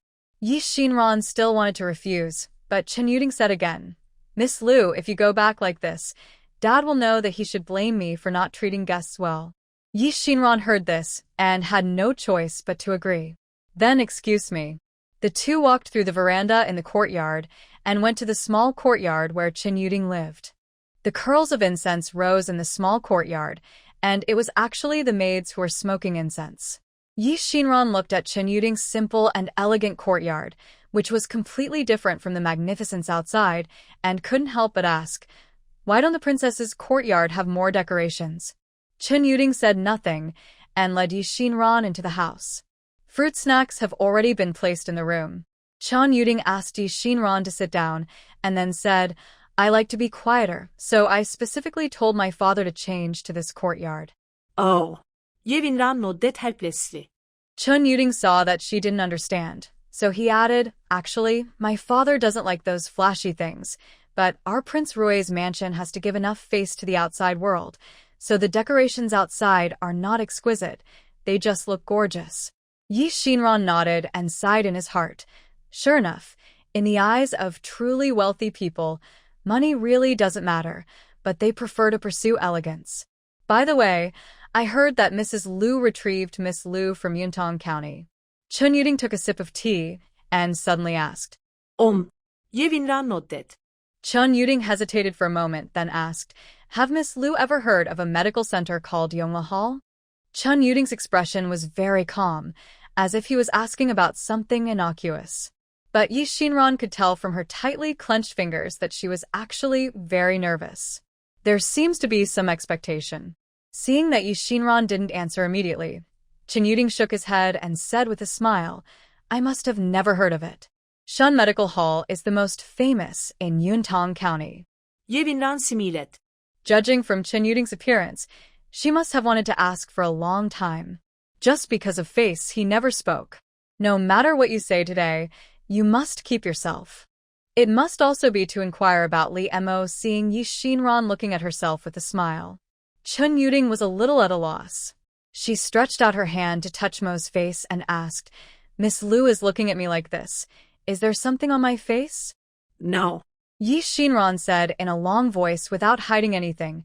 Not only do I know that there is a medical clinic called Yongle Hall, but I also know that the shopkeeper of the medical clinic is named Li Qiao, and the owner is called Li Mo. It is said that this owner, and there is a very powerful lady in the capital. After hearing Xinran say so much, Chen Yuding didn't react for a while. She blinked and looked at Xinran with an incredible expression. How come you know everything? The smile on Xinran's face became even brighter. Not only do I know this, but I also know that Li Mo's medical clinic is going to open a branch in Fucheng. He plans to invite his wife to support him when the new store opens. Did he really say that? Chen Yuding stood up immediately. Realizing her gaffe, she sat down again and asked, Miss Lu knows Li Mo? Are they familiar with each other? How is the business in a store? Chen Yuding had a lot of questions to ask. For a moment, I didn't know where to start. Xinran waved her hand. Don't worry, princess. I can tell you what you want to know slowly. Chen Yuding couldn't digest the situation in front of him. She looked at Xinran and felt that the mysterious aura around her was getting heavier and heavier. From the beginning, she was just an ordinary daughter of the Marquis mansion. In just a few days, she seemed to be inextricably linked to Prince Rui's mansion. What kind of person is this? You knew about my relationship with Li Mo from the beginning, right? Chen Yuding asked. Xinran replied, I didn't know at first, but I guessed it later when I heard my mother mention your marriage. Then Li Mo, did he really mention me to you? Chen Yuding couldn't believe it. She had to decide on this marriage. At first, neither Prince Rue nor Li Mo agreed. Li Mo's family was just a branch of the Prince of Qin's palace, and its power was weak. Li Mo's parents were so happy that they could be appreciated by Princess Yuding. They happily exchanged invitations with the prince's palace and settled the marriage. Li Mo felt that this hurt his self-esteem, and after the marriage, he did not give Chen Yuding a good look because she was the princess. Chen Yuding didn't care, and since she often had to run on both sides, she was lukewarm towards Li Mo. Li Mo was even more hurt because of her attitude. He thought Princess Yuding didn't want to marry him because she fell in love with him. It's because he has no ability and is easier to manipulate than others, so he married her. Angry to the core, Li Mo simply walked away. He threatened to do something great and would not come back unless he succeeded. Thinking of this, Chen Yuding could only smile bitterly. He mentioned you to me, but when he did, he said you were a bit fierce. Xinran said. Chen Yuding nodded, as expected. In his eyes, I am indeed unkind. He didn't say that. He just said that the princess supported him in opening a medical clinic. Otherwise, with the princess ability, he would have been captured and taken back to the capital. Chen Yuding couldn't help but burst into laughter when he heard this. I'm too lazy to catch him. Xinran saw the shyness on Chen Yuding's face, which was completely different from her usual decisive and sophisticated look. Princess, don't you want to know how I met him? Xinran asked. How did we meet? Chen Yuding quickly asked. Because I wanted to start a business there to make money. I first made a beauty cream. When I was looking for a partner, I happened to find Yongle Hall. After we started working together, we gradually became familiar with it. Xinran didn't mention Xiao Huaiyan, although she thinks Chen Yuding is a nice person. But her father is a prince, and Xinran doesn't know if Prince Rue and Xiao Huaiyan are enemies. Chen Yuding's thoughts were all on Li Mo at the moment. Hearing Xinran mention that the two of them were doing business together, he asked more questions. Is Li Mo doing well? Is Yongle Hall's business good?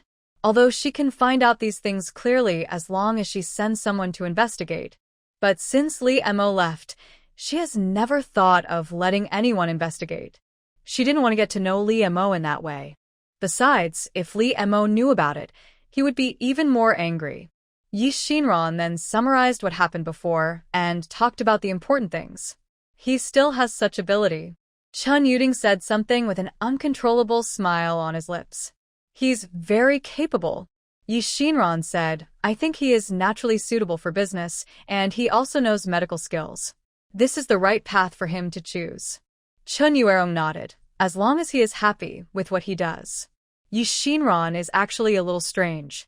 When Li Mo said that his wife was fierce and had a higher status than him, Xinran thought that his wife was an ugly noblewoman with poor qualifications. Now at a glance, Chen Yuding is beautiful and very capable. His background is much higher than that of Li Mo. So, what does Chen Yuding want from him? Princess, what do you like about Li Mo? King Rue had asked Chen Yuding this question countless times before. That boy from the Li family is not even worthy of carrying your shoes. What do you see in him? How could I, the daughter of Prince Rue, marry such an unknown person?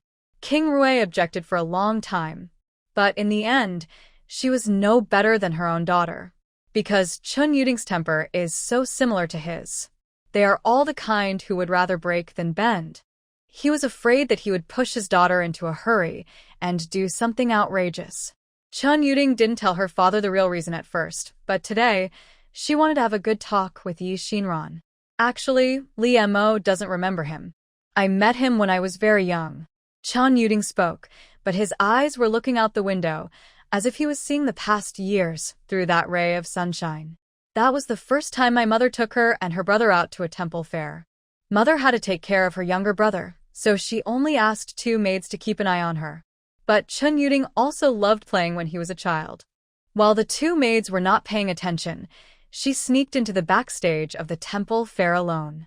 He also climbed up the ladder backstage to a higher place. The view from the high platform was wide, and she was fascinated by it.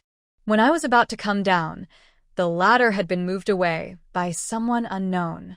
Chun Yuding was shocked and frightened at the time, so he sat on the stage and cried. It happened to be seen by a boy. The boy's eyes were bright. Seeing that she was scared up there alone, he asked her to jump down and said he would catch her. Did you jump? Xinran couldn't help but interrupt. Jumped. Chun Yuding laughed.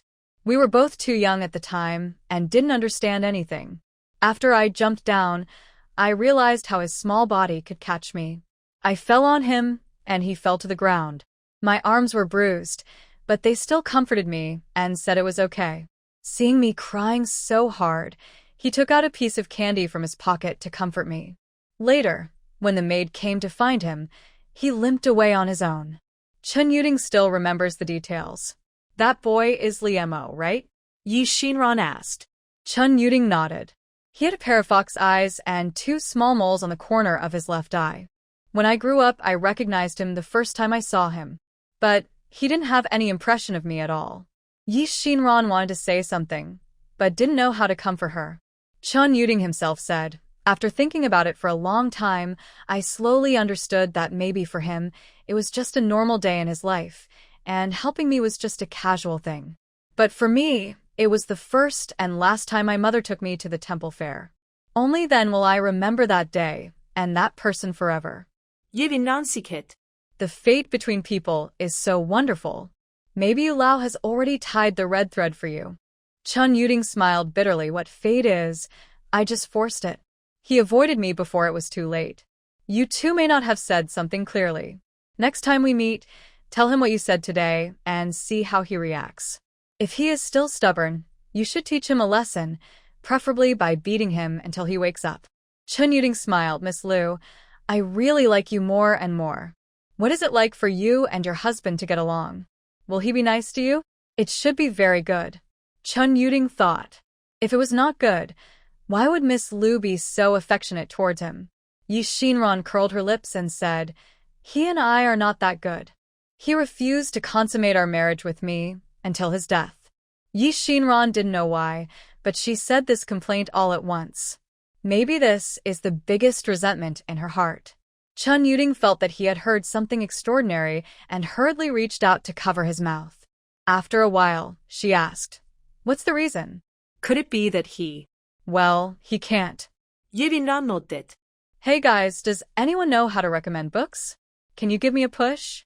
I'm still a little bit close to completing the task given by Tomato, but now the traffic is too poor and I can't seem to complete it.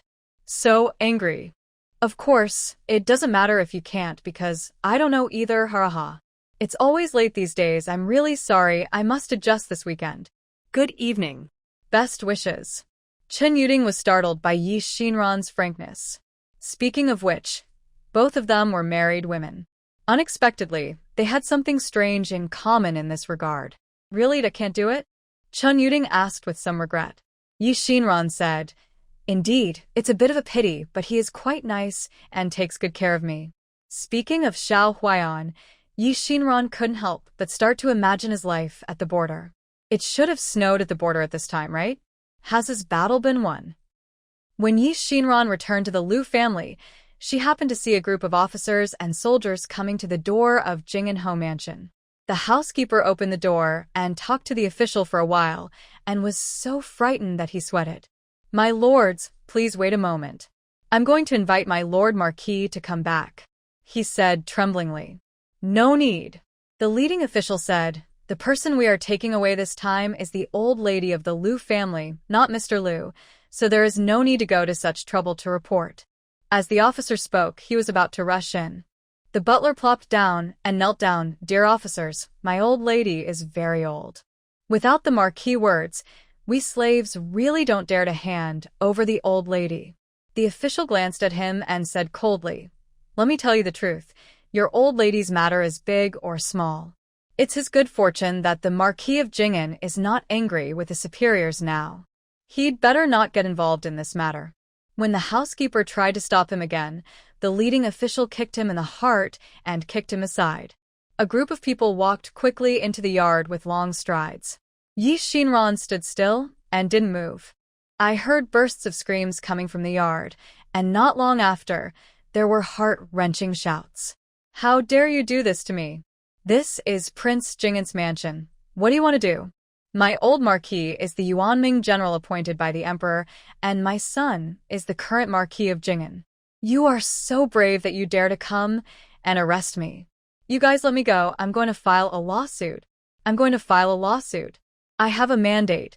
Let's see. Who of you dares to touch me? Gag her mouth and take her away." Shi Ming ordered his subordinates. They are people who have always been ordered to do things. As long as the superiors give instructions, they don't care whether they are marquis or imperial edict. Xinran stood at the door of the home mansion, admiring the scene of Mrs. Liu being let out like a dog, without any expression on her face. Old Mrs. Liu was already exhausted, but after seeing Xinran, she rushed towards her like crazy. The officer pulled hard and pulled the person back. Miss. The housekeeper crawled to Xinran's feet. "Please beg the old lady for mercy." Xinran raised his foot, rubbed the shoe he just touched on the ground, and said, "I am a quiet person, and I don't know what the old lady has done. How dare I speak at this time? My sister is very familiar with various noble ladies in the capital, and she has a good relationship with concubine Shu. If you don't hurry up and beg Miss Liu at this time, are you scared out of your wits?" When the housekeeper heard this, he quickly said, "Yes, second miss. Why didn't second miss come out?" The housekeeper hurried into the yard again, but at this moment Lu Zi was hiding in the room and shivering. She happened to be with her grandmother when the official came in just now. When she saw a man breaking in, she hurriedly hid in the back room and got under the bed. During the struggle, the old lady shouted "Zi" several times, but Lu Zi could only cover his ears to prevent himself from being affected. She will marry a prince in the future. How can she be involved in such a thing? When the housekeeper found her, she had just crawled out from under the bed. His clothes were messy, and the hairpin on his head fell to the floor. "Second miss, you have a wide network and know many people. Hurry up and find someone to intercede with the old lady." Lu Zi was shocked and said, "I am a weak woman. Where can I get the connections?" Seeing her like this, the housekeeper immediately knew that this path would not work. "Mr. Ho, now we can only count on Mr. Ho to come forward." The housekeeper hopes that Lord Liu can come back now. At this time, Lord Liu was in the third prince's residence. "Marquis Liu, didn't you say 2 months ago that the Kashi tribe responded to the letter and was willing to send troops to support me, but why has there been no movement until now?" The third prince looked pale and looked sick, but his eyes were very bright, forming a strange contrast with the pathology on his face. Lu Ting'en bowed his head and replied, "Your Highness, this is why I came here this time." He felt guilty, guessing the reaction of the third prince, but he had to tell the truth.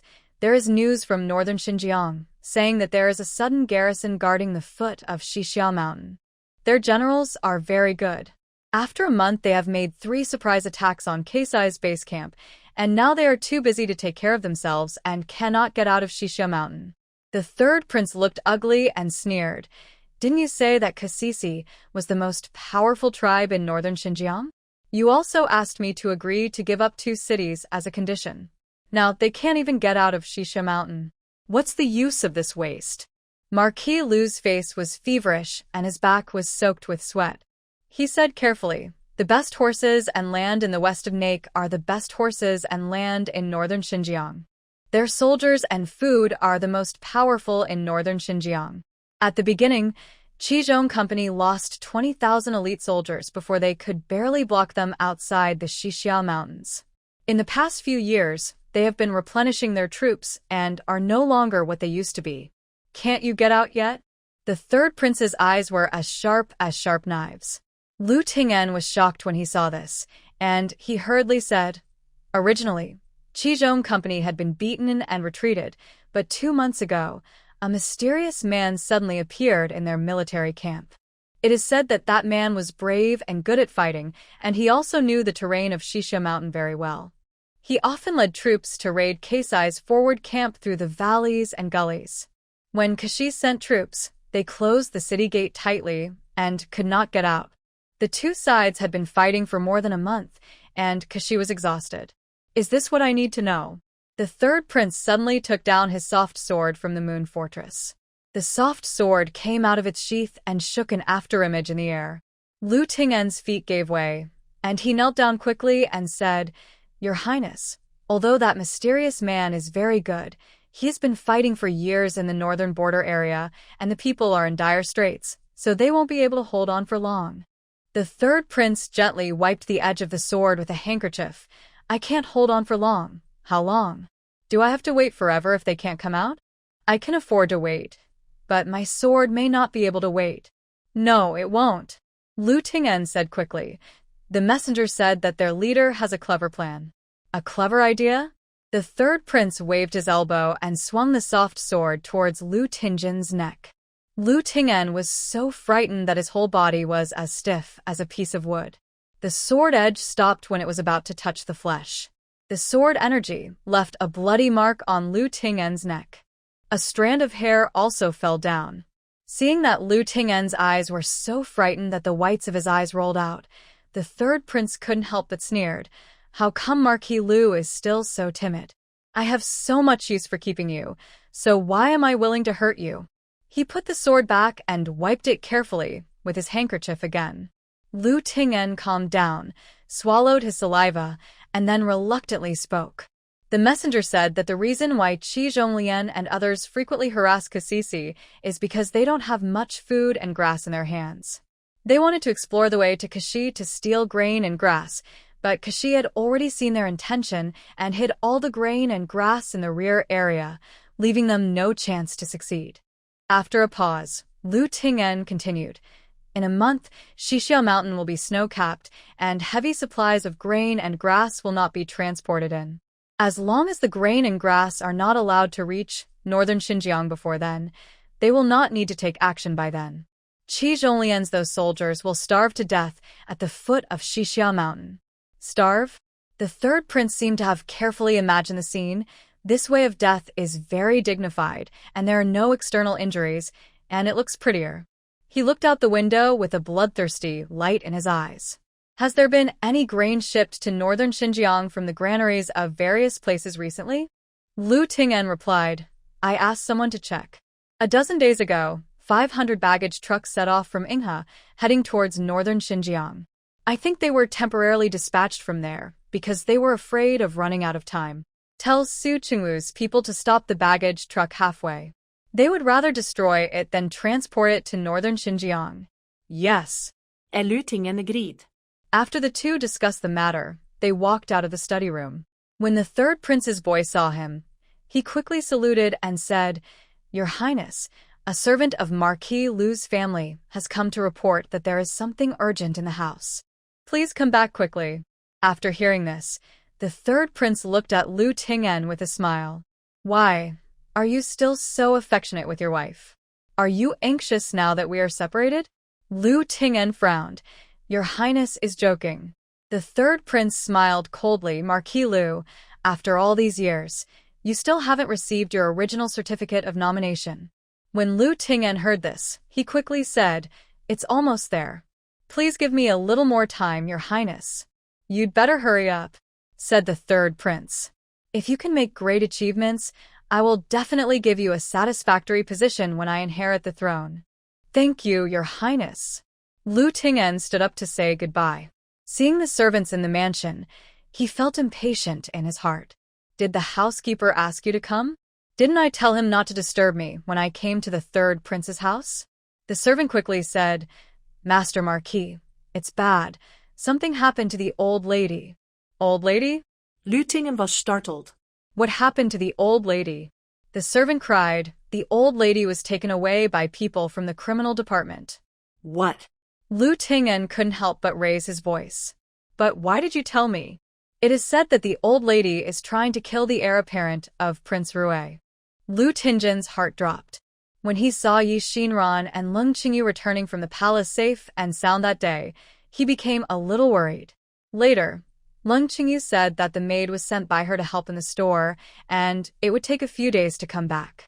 He also speculated that the maid didn't get the chance to make a move. In the past 2 days, he has been asking people to inquire about the situation in Prince Rui's mansion, but no news has come out from Prince Rui's mansion. He thought it was okay. Unexpectedly, Prince Rui's mansion caught him off guard. Lu Ting'en thought for a moment, stamped his feet, turned around and walked into the third prince's mansion. The third prince was still admiring his soft sword. When he saw Lu Ting'en coming back, he asked casually, "Did Marquis Lu leave something behind?" Lu Ting'en swung his robe and knelt down. "Your Highness, please make the decision for me." The third prince was a little surprised. He put down the sword in his hand and looked down at Lu Ting'en. "What are you doing, Marquis Lu?" Lu Ting'en lowered his head and said, "I dare to ask His Highness the Third Highness to save my mother. My mother is old and cannot withstand the pain of prison." "Explain clearly?" The third prince was a little careless. Lu Ting'en hurriedly said, "The servants of the minister's house just came to report that the minister's mother was kidnapped by the people from the Ministry of Punishment. My mother eats fast and chants Buddha's name at home every day. She has a bodhisattva heart, so how could she do bad things? What crime?" The third prince saw his verbosity and asked directly. Lu Ting'en's throat felt dry, and he calmed down before saying, "The crime is murdering the crown prince of Prince Rui's house." "Prince Rui? Why are you involved with Prince Rui?" The third prince became serious for the first time. King Rui holds military power and is the power that all the princes want to fight for. But King Rui never took sides, and he always turned a blind eye and turned a deaf ear to the efforts of various forces to win over him. Because of this, he was favored by his father. And because he was reused, every family also focused their attention on King Rui. No one wants to offend such an evil god. But Lu Ho's mother actually dared to murder the prince of Rui Palace? Is this true? The third prince asked. Lu Ting'en felt guilty, but he still said bravely, "My mother is so kind that she would not even trample an ant to death. How could she offend King Rui and do such an evil thing?" The third prince's expression was terrifyingly gloomy. He was not worried that Lu Ting'en would offend King Rui or that he might give up his car to protect the commander-in-chief. What he was really worried about was another thing: is King Rui really being won over by the second child? These days, the spy said that heir had many contacts with King Rui. The second idiot is nothing. If he gets the care of King Rui, he can be evenly matched with himself. He would never allow such a thing to happen. "I will investigate this matter," the third prince said. Lu Ting'en was eager to save his mother and said hurriedly, "If King Rui really took refuge with the second prince, then what happened this time must be that they deliberately targeted me. They may have some evidence against me in their hands, but please rest assured, Your Highness, sir. I am loyal to His Highness and will never do anything harmful to you." The third prince waved his hand. "I understand. You can go back first." Lu Ting'en returned home in a hurry. As soon as he entered the house, he went to the room to find Lung Qingyu. The house was lit with benzoin. There is a pot of hot tea on the table. Lung Qingyu and Xinran each sat at the corner of the table. One is looking through the ledger, and the other is studying the layout of the store.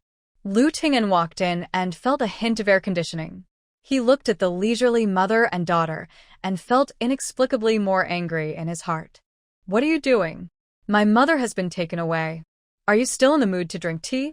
Lung Qingyu raised his head and glanced at him and said unhurriedly, "Master Ho, such a big thing happened at home. Why did you come back just now?" Lu Ting'en was furious. "There are so many things in the court. How can we get away so easily? What's going on at home?" Lung Qingyu also turned cold. "Master Ho, you still ask me? We were almost frightened to death. Xinran had never seen such a scene before. I coaxed her for a long time before she got better." Lu Ting'en really didn't want to waste time, so he just said to Lung Qingyu, "Qingyu, bring me the pair of pearls in the warehouse. I'm going to Mr. Zhou's house now."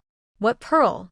Lung Qingyu pretended to be confused. "Besides, the key to the warehouse has been returned to Mother. I don't have it in my hand." "Qingyu." Lu Ting'en raised his voice. "No matter how unhappy you are, can you put your emotions aside first? Such a big thing happened at home. Now is not the time to be petty." "I didn't understand what the Marquis said." Lung Qingyu said, "The key is really not in my hand." "Why did the Marquis say I was too petty?" You know what I'm talking about the pearls in your private treasury. Lu Ting'en said directly. So that's it. Lung Qingyu smiled gently, but what he said was, didn't the Marquis say that he would not step into my private treasury? How come he knows so clearly that there is a pair of dongzhu in my treasury? Lu Ting'en was speechless for a moment. But now is not the time to argue about this. Qingyu, you and I have been husband and wife for so many years. What I appreciate most about you is that you understand the general situation and consider the overall situation. At this time, please don't get angry with me. I'm borrowing these pearls from you. When the matter is resolved, I will definitely give you the best pair. The pearl is gone. Lung Qingyu refused directly. How come? Lu Ting'en wanted to say that he was still there not long ago, but he still had some sense and held back his words. What other good things are there? Madame Song from the criminal department likes these rare treasures the most. If she doesn't have something that I can get rid of, I'm afraid she won't see me. Master Marquis, my dowry cannot be touched casually. Lung Qingyu said, last time I lost something, my father had already written a letter to blame me, saying that I married the dignified Marquis Ting'en, but I couldn't even keep my dowry. If this matter spreads, wouldn't it become a problem for Beijing? The laughing stock. How can others know? Lu Ting'en was worried. My mother thought I was careless, so she sent her most trusted grandmother, Nanny Zhang, to help me look after the warehouse. Now all the keys to the warehouse have been handed over to Nanny Zhang. How can we let an outsider take care of the things in my palace?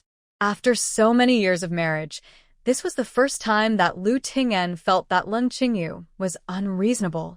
In the past, at most, he thought Lung Qingyu was a little silly. But while he felt that Lung Qingyu was stupid, he also felt that it was good to be stupid. You can enjoy her wholeheartedly treating you well without having to worry too much. But the way Lung Qingyu looks today is not at all what he wants his wife to look like. Lung Qingyu saw the fake smile on his face fade away and felt at ease. At least the person in front of me is real. She was finally able to see clearly the ugly face of this man. What do you mean by things belonging to the home mansion? What do you mean by outsiders? Did the Marquis make a mistake? Isn't my dowry my private property? These dowries will be subsidized to my son and daughter in the future, and my mother will help me manage them. Why have you become an outsider? Seeing Lung Qingyu's unkind expression, Lu Ting'en returned to his original hypocritical appearance. Qingyu, don't be angry. I'm just too anxious. My mother is weak, so I have to find a way to make her suffer less. I understand, Mr. Ho. Lung Qingyu said, taking off the jade bracelet on his hand. This bracelet was a token of love given to me by the Marquis back then, and it is also a treasure paid tribute by Nanfan. Why don't the Marquis take this and give it to Mrs. Song? She put the bracelet on Lu Ting'en's hand with a look of concern in her eyes. Having been influenced by Lu Ting'en over the years, Lung Qingyu felt that it was not that difficult to show true feelings. Lu Ting'en looked at the jade bracelet on his hand with mixed feelings. This bracelet was just an ordinary jade bracelet he bought from other places. After giving it to Lung Qingyu wore it like a treasure for so many years. He and Yor also laughed at each other. Although Mrs. Lung says her family is rich, she can't hide her petty nature. She can't even distinguish between an ordinary jade bracelet and a tribute from Nanfan. But now, this so-called tribute was handed over to him so solemnly by Lung Qingyu. What should he do? Are you saying this jade bracelet is fake? Mrs. Song won't want it? He stuffed the jade bracelet back into Lung Qingyu's hand. This is a token of love between the two of us. How could you hand it over so casually? Lung Qingyu didn't answer. We have been married for so many years. It doesn't matter whether we keep the token or not. Mother's body is more important, so go ahead. Lung Qingyu said, helped Lu Ting'en close the hand holding the bracelet, and pushed him out. Hurry and go to Mr. Song's house. If it's too late, my mother will be beaten. Lu Ting'en was pushed out by Lung Qingyu in a daze. When he got outside the door, he was blown by the cold wind, and his mind came to his senses. It seems that Lung Qingyu won't let go of anything this time. He looked at the bracelet in his hand, hesitated, and walked out. A few days ago, the old lady's private treasury had been sold off, and there was nothing left at home that could be sold. Fortunately, Yuer still has some inventory. As expected, a friend in need is a friend indeed. When the critical moment comes, it is Yuer who is the most considerate. Lu Ting'en went directly to Yongning Lane this time. He knocked gently on the door. She opened the door in surprise. Lu Chongning had already gone to the academy, and Ning Yuer was the only one at home. As soon as the door closed, Ning Yuer immediately clung to it like a water snake. Master Ho, you miss me so much. Why are you free to come here today during the day? Lu Ting'en didn't have time to speak. The two of them leaned against the door and had a passionate love affair. Soon, Ning Yuer's legs became weak, and her whole body hung on Lu Ting'en's body. Just as her hand was about to move downward, Lu Ting'en grabbed it. Not now. I'm looking for you today, because of something else. Ning Yuer was in high spirits, but when he said this, her heart dropped. She stood up from Lu Ting'en, stretched out her hand to straighten her clothes, and then said, I knew that Mr. Ho would not come to me in broad daylight if he was fine. What is the reason for coming today? Isn't it because he wanted to make us mother and son again? Leave for now. After the last incident, Lu Ting'en first used some means to coax Ning Yuer into good health, and then immediately proposed that the mother and son should go out to avoid the limelight. The reason given by Lu Ting'en at that time was that Leng Qingyu had become shrewd now. It would be easy for the mother and son to expose their flaws when they were here, so they had to leave the capital to hide for a while, and then come back when the matter here was settled. Ning Yuer did not agree. On the one hand, Lu Chongning was about to take the scientific examination. How could he leave the capital at this time? Another thing is that she is not at ease with Lu Ting'en. What if Lu Ting'en just found an excuse to send them away?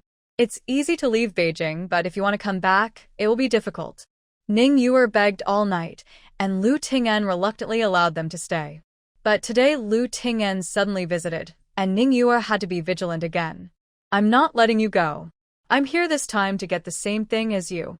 Where is the red agate hairpin I gave you last time? Lu Ting'en asked. Yes, it's locked in the cabinet. Ning Yuer looked at Lu Ting'en with confusion on her face. What do you want that for? Is your tigress showing off at you again? No. Lu Ting'en didn't explain in advance. Seeing that Ning Yuer was obedient, he explained again, if something happens to my mother, I will use this to save people. The red agate hairpin was also Leng Qingyu's dowry. When he was checking the warehouse, he saw it at a glance. Concubine Shu once wore a similar hairpin, but it was not as good as Leng Qingyu's in terms of size or texture. Lu Ting'en saw that Leng Qingyu was not very interested in the dowry, so he secretly took out the hairpin and gave it to Ning Yuer.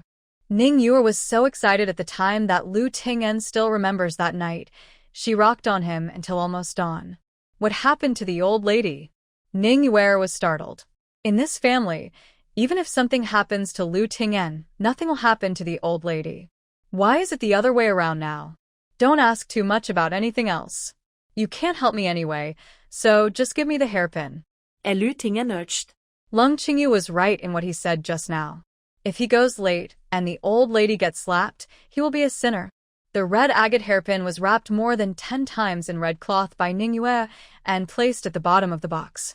She couldn't stand by and watch something happen to the old lady, but when she took it out, she couldn't help but feel sad. This is her best jewelry. Lu Ting'en was already impatient. As soon as Ning Yuer took out the hairpin, he snatched it with the red cloth. I'm going to leave first. When my mother's side is fine, I'll come back to see you, Lu Ting'en said, and walked out. Ning Yuer jumped angrily. Hey you. Before she could finish speaking, Lu Ting'en had already walked away. Mr. Song from the criminal department is a man with a clear mind, but everyone knows that his wife's relationship can go away. Lu Ting'en didn't wait long outside Song Mansion before his servants led him into the backyard. Mrs. Song did not come out to meet anyone. Lu Ting'en gave the hairpin to the servant, who sent him into the house. After a while, he came out again with empty hands and seemed to have accepted it. The servant said to Lu Ting'en, My wife has said that knowing why the Marquis is here today, she can only promise you not to let the old lady suffer in the Ministry of Punishment, and to ensure that she eats well and wears well. As for other things, there is nothing the madam can do. Does madam know what evidence the criminal department has for this arrest? Lu Ting'en asked. The servant returned to the house and ran out after a while and said, Madam said it was irrefutable proof. The maid next to the old lady has already signed and pledged it. After Lu Ting'en heard this, he almost fell down. He calculated the questions that might arise and how to respond when concubine Shu asked. But they never expected that the father and daughter waited outside the palace for an hour, but in the end they were rejected. The imperial concubine is admiring the flowers with the saint. I really can't get away. Please go back, said the little eunuch who delivered the message. Lu Ting'en looked up at the sky. The sun was setting and it was almost time for dinner. The emperor always only had dinner with the empress. Concubine Shu said this. It seemed that she was deliberately trying to avoid seeing them. Lu Ting'en's heart dropped. Could it be that concubine Shu already knew his purpose today? If she doesn't want to see him, does it mean she doesn't want to help him? My father-in-law, could you please let me know again? I'm really in a hurry. As Lu Ting'en spoke, he took out a piece of gold from his sleeve and quietly stuffed it into the eunuch's sleeve. The little eunuch pretended to accept the gold as if nothing had happened, and then said, Master Lu, please go back. Concubine Shu will not see you. In addition, concubine Shu also asked me to bring you a message. King Rui has saved face for you in front of the emperor, and this matter will not involve you, Lord Marquis, so you should be content. After Lu Ting'en heard this, he staggered 2 steps. What does it mean to save him some favor? What does it mean to be content? It turned out that King Rui had completed all the procedures where he couldn't see him. But Lu Ting'en wanted to say something else, but the young eunuch had already turned around and walked back to the palace. Grudge. Lu Ting'en cursed bitterly. Lu Zi advised from the side. Dad, since concubine Shu has spoken, let's go back and wait for news. Compared with the old lady's comfort, Lu Zi cared more about concubine Shu's attitude. Lu Ting'en felt heavy. Although she is unwilling to accept it, since concubine Shu has said so, it means that she will not interfere. The way to find help has been blocked. Lu Ting'en has only one way to go now, and that is to go to King Rui to plead for mercy. But when asking for mercy from King Rui, you must show sincerity. Looking at the scenery of his palace, in fact, it has long become an empty frame. Now that Lung Qingyu was unwilling to help, he had no choice but to ask Yor.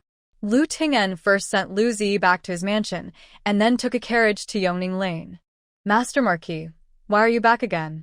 Has the old lady's matter been resolved? Ningyuer asked in surprise when she saw Lu Ting'en leaving and coming back. Lu Ting'en dragged his tired body towards the house, shaking his head and saying no. No? Ningyuer suddenly had a very bad premonition. Didn't they accept the hairpin? If they accepted the things, wouldn't they do something for them? She asked with concern. Mrs. Song said that she can ensure that my mother eats and sleeps well inside, but she can't help with the rest. Ah? Ningyuer never expected that throwing in such a precious hairpin would get such a small benefit. This is such a disadvantage. Since Mrs. Song won't do anything for her, how can she have the nerve to accept such an expensive gift? She rolled her eyes, feeling extremely distressed. Lu Ting'en continued. Although Mrs. Song didn't care, she still gave me a message. What news? She said that the criminal department has the maid's confession, and there are both witnesses and material evidence. I'm afraid it will be difficult to overturn the old lady's murder of Prince Rui's son. What, madam? Ningyuer never expected that it would be such a crime. Is this a mistake? How could the old lady do such a thing? Besides, there is no enmity between Ting'en Marquis Mansion and Prince Rui Mansion. How is this possible? Lu Ting'en felt guilty. But he still said stubbornly, yes, it was a mistake. So now I am going to Prince Rui's mansion to plead with Prince Rui. But King Rui, will he see you? Ningyuer was a little worried. We should meet. Concubine Shu said that when Prince Rui complained to the emperor, he specifically mentioned not to involve me in the matter. I think Prince Rui is still willing to give me 3 points of thin noodles. That's good, that's good. Ningyuer patted Yu Xiong's mouth and said, I'm just afraid that it will be difficult for the old lady to escape from this matter. It depends on people. As long as we can make King Rui calm down, this matter will be easy to handle. How can you calm down King Rui? Ning Yuer was confused. Although King Rui is a military commander, he likes to appreciate paintings.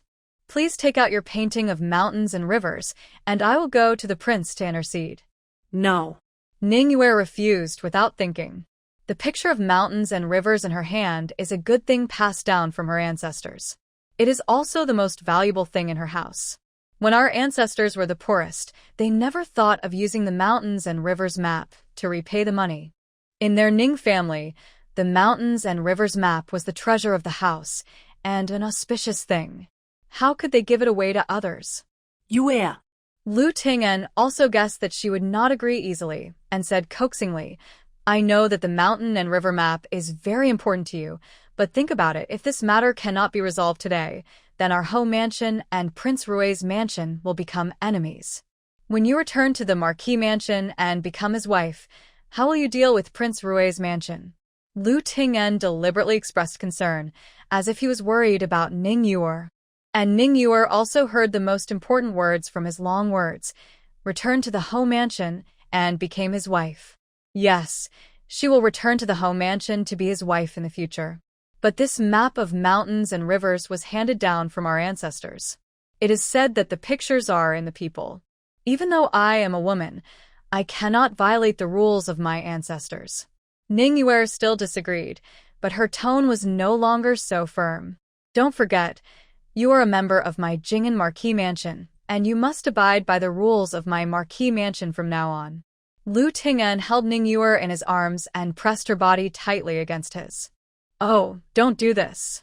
Ning Yuer twisted her body and hit Lu Ting'en's mouth with her pink fist. It won't be good if Xiao Ning comes back soon.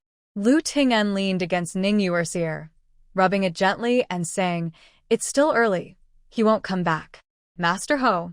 Ning Yuer's face turned red, and she looked like she was trying to resist, but still wanted to welcome him, which made Mr. Ho feel itchy in his heart. I'll stay here today. Early tomorrow morning, you can bring the mountain and river map to me. He didn't forget to say it when he raised and lowered his hands. Ning Yuer was already a little unable to resist, and gasped slightly and said, Then the Marquis must remember what he said today. You must take our mother and daughter back as soon as possible. Lu Ting'en nodded. Didn't we already agree? When Xiaoning reaches high school, I will welcome you back in an open and fair manner. This time was set by them long ago. According to the original plan, Lung Qingyu should have been unconscious by this time. But in Lung Qingyu's current state, not only did he not have any signs of insanity, he was even much smarter than before. Lu Ting'en was teasing Ning Yuer while thinking, I'm afraid this matter will be postponed for a while. The two were so in love that they almost reached the final step, when the door suddenly opened with a, What are you doing? The young man's voice sounded at the door. Lu Ting'en suddenly softened. Looking back, Lu Chongning was standing at the door, looking at them angrily. Ning Yuer hurriedly covered her body with the fallen clothes and said to Lu Chongning in a flattering tone, Xiaoning, why did you come back so early today?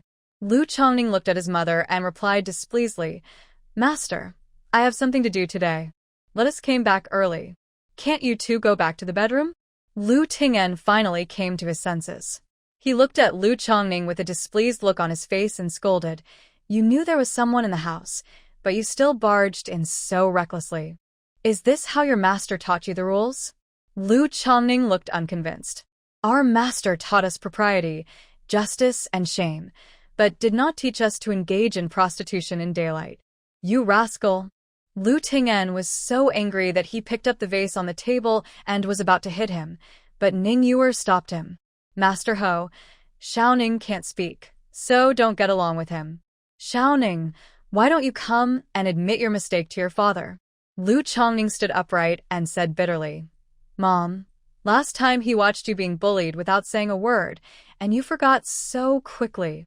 Although Ning Yuer coaxed him many times, Lu Chongning felt disgusted from the bottom of his heart when he saw his mother still being so protective of this man.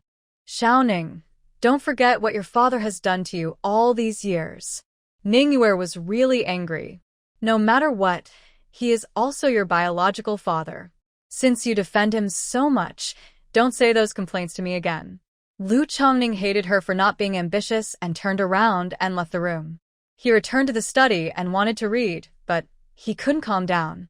Mom, the scar is healed and she has forgotten the pain, but how could he forget it? That incident was seen by several classmates who still laugh at him in the name of Wai Shitzi to this day. How innocent he is. It's all that Ling's fault. If Mrs. Lung had died earlier, if the young master of the Lu family had died earlier, he would now be the eldest son of the Marquis family and the future Marquis. Let's see who dares to bully him.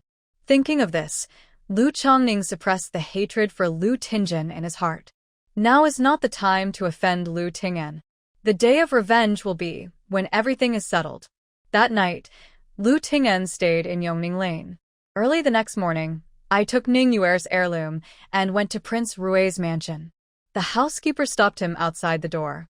Master Lu, my prince doesn't see any visitors. I'm asking the housekeeper to tell you that Lu Ting'en has a famous painting, and I would like to ask the prince to appreciate it. Master Lu, my prince has already sent word that no one from the Lu family will be seen. The two were talking when a voice came from the yard, who said that all the Lu family will disappear. His daughter, named Lu Xinran, can come and see her at any time. Lu Ting'en looked up and saw that it was King Rui walking out of the yard. Your Majesty, for the sake of my father, who fought alongside you back then, please let my mother go. King Rui took the reins handed over by his servants, climbed onto his horse, looked at Lu Ting'en, and said disdainfully, "If it weren't for your father's sake, would you still be able to talk to me properly now? The palace has made the biggest concession. If you really feel sorry for your mother, you will be responsible for poisoning the prince." Lu Ting'en's pleas for mercy were stuck in his throat. How could he bear such a charge? The whole mansion is all supported by him now. If he falls, what will the rest of the people do? Thank you, Your Majesty, for being open to the public. I have a landscape painting of Wen Shangchuan here. Please accept it, Your Majesty. He still didn't give up. Wen Shangchuan's landscape paintings are treasures in the eyes of scholars. As long as the prince is interested, there is hope for the rest. Unexpectedly, the prince didn't even look at it and only said, "I've seen a lot with my eyes, but the most invisible thing I can see is a dirty word. Get away." As soon as the voice fell, the prince tightened the reins, clamped his legs on the horse's belly, and rushed forward. The horse was either frightened or felt the prince's anger. Before rushing out, it flicked its tail vigorously and raised its hooves high. The flying ponytail hit Lu Ting'en's eyes. The painful Lu Ting'en immediately closed his eyes and subconsciously covered his head with his hands. When the sound of horse hooves faded away and Lu Ting'en came back to his senses, he found that the wooden box containing the landscape painting had fallen to the ground. One corner of the box was trampled to pieces, and the drawing paper inside was also slightly torn. My picture. Lu Ting'en bent down to pick up the painting in distress. When the housekeeper saw it, he said coldly, "Master Lu, I could see clearly just now that you threw this painting on the ground by yourself, and it happened to be thrown on my horse. Under the horse's hooves. This matter has nothing to do with our prince." Lu Ting'en was furious, but he still gritted his teeth and forced himself to smile. The housekeeper is right. I did this all by myself, and it has nothing to do with the prince. Okay, in that case, my prince has also left. Lord Lu, I won't see you off. The housekeeper said, returned to the palace, and closed the door of the palace with a. Lu Ting'en squeezed the painting in his hand tightly, and veins burst out on the back of his hand. He wanted to crush everyone to ashes, but he couldn't do anything now. When Lu Ting'en returned to Yongning Lane in despair, Ning Yue knew that something was wrong as soon as she saw him. "Master Ho, what's wrong with you?" she asked, staring at the red half of Lu Ting'en's cheeks. "It's okay, I just accidentally hit it. Did the prince confiscate this painting?" After hearing Lu Ting'en say it was okay, Ning Yue immediately focused her attention on the painting. It's so good that it wasn't given away. Now she also had an explanation for her ancestors. Ning Yue reached out to take the painting, but collapsed the moment she saw the front. Master Ho, what's wrong with this painting? All the broken sawdust had fallen away, and a hole was exposed where it was trampled. Through the hole, you can see a broken corner of the scroll. I have collected this painting like a treasure for more than 10 years. Why does it look like this as soon as I go out? Ning yuers hetters. Cry, cry, cry. Just cry. Isn't it just a broken painting? Is it worthy of your fuss? Ting'en had been holding back his anger for a long time, and now he finally found a place to vent his anger. At worst, I'll give you a better one in the future. Master Ho. Ning Yue never expected that Ting'en could say such words. So what I treat as a treasure is just a worthless thing in your eyes? Ting'en said nothing.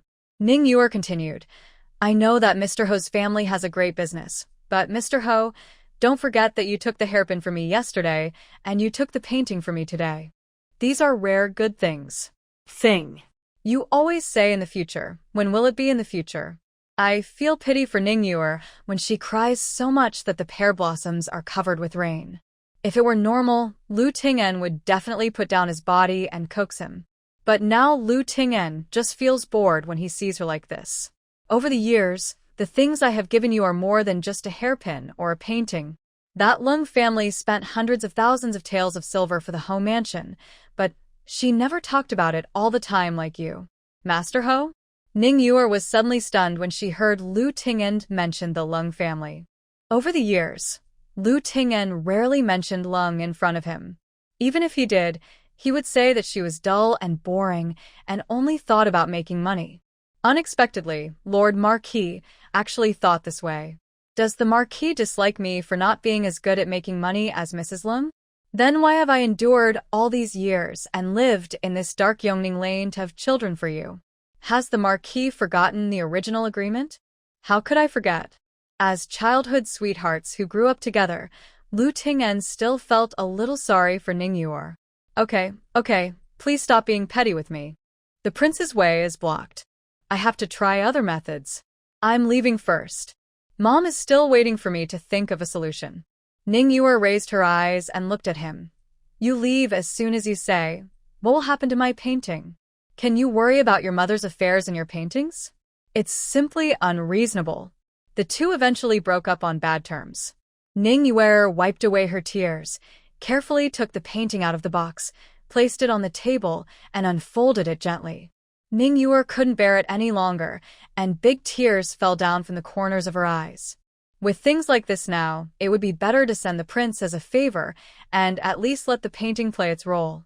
But now the painting is in ruins, and no matter how precious the painting is, it has become a piece of waste paper. How could Ning Yue not feel heartbroken? Ting'en, Yurashal. Ning Yue stomped her feet angrily. But Marquis Lu had already walked onto the main street at this time, and he had a new plan. Although the situation just now was not good, King Rui said something, saying that Xinran could enter their palace. This shows that Xinran can speak well in front of King Rui. Ting'en couldn't figure out what method this girl used to make the prince look at her differently, but this was a good thing for the Ho family. If he had known this, why would he have bothered to do anything else? The carriage stopped in front of the Marquis mansion, and Marquis Lu got out of the carriage without anyone else helping him. He quickly walked back to the small courtyard in 3 steps and 2 steps at a time. As soon as he entered the door, he saw Lung Qingyu and Xinran mixing incense. Various materials are ground and mixed together. Different proportions will present different flavors when burned. This is Xinran's latest pleasure. Ting'en couldn't help but get angry when he saw the two of them looking leisurely. But this time he held back. He didn't question how the two of them still had time to make fragrances. Instead, he said with a smile on his face, Have you two had lunch? Why don't you take a break? Lung Qingyu said calmly, I didn't know that Mr. Ho would be back at this time. Xinran and I had just had lunch. Ask the maid to prepare it for you now. Ting'en quickly stopped him and said no need. With that said, he also sat down at the table. Seeing that he said no, Lung Qingyu didn't ask any more questions and continued to carefully sift the spices with Xinran. Lord Lu sat there for a long time and even coughed twice, but no one paid attention to him. In the end, Ting'en couldn't hold on anymore and had to take the initiative to say, Xinran. Xinran was carefully memorizing the weight of the spices. When she heard Ting'en calling her, she felt very annoyed and said angrily, "What's wrong?" Ting'en received the cold expression, but did not get angry. Instead, he continued to say in a good voice, "Are you familiar with King Rue?" "Not familiar."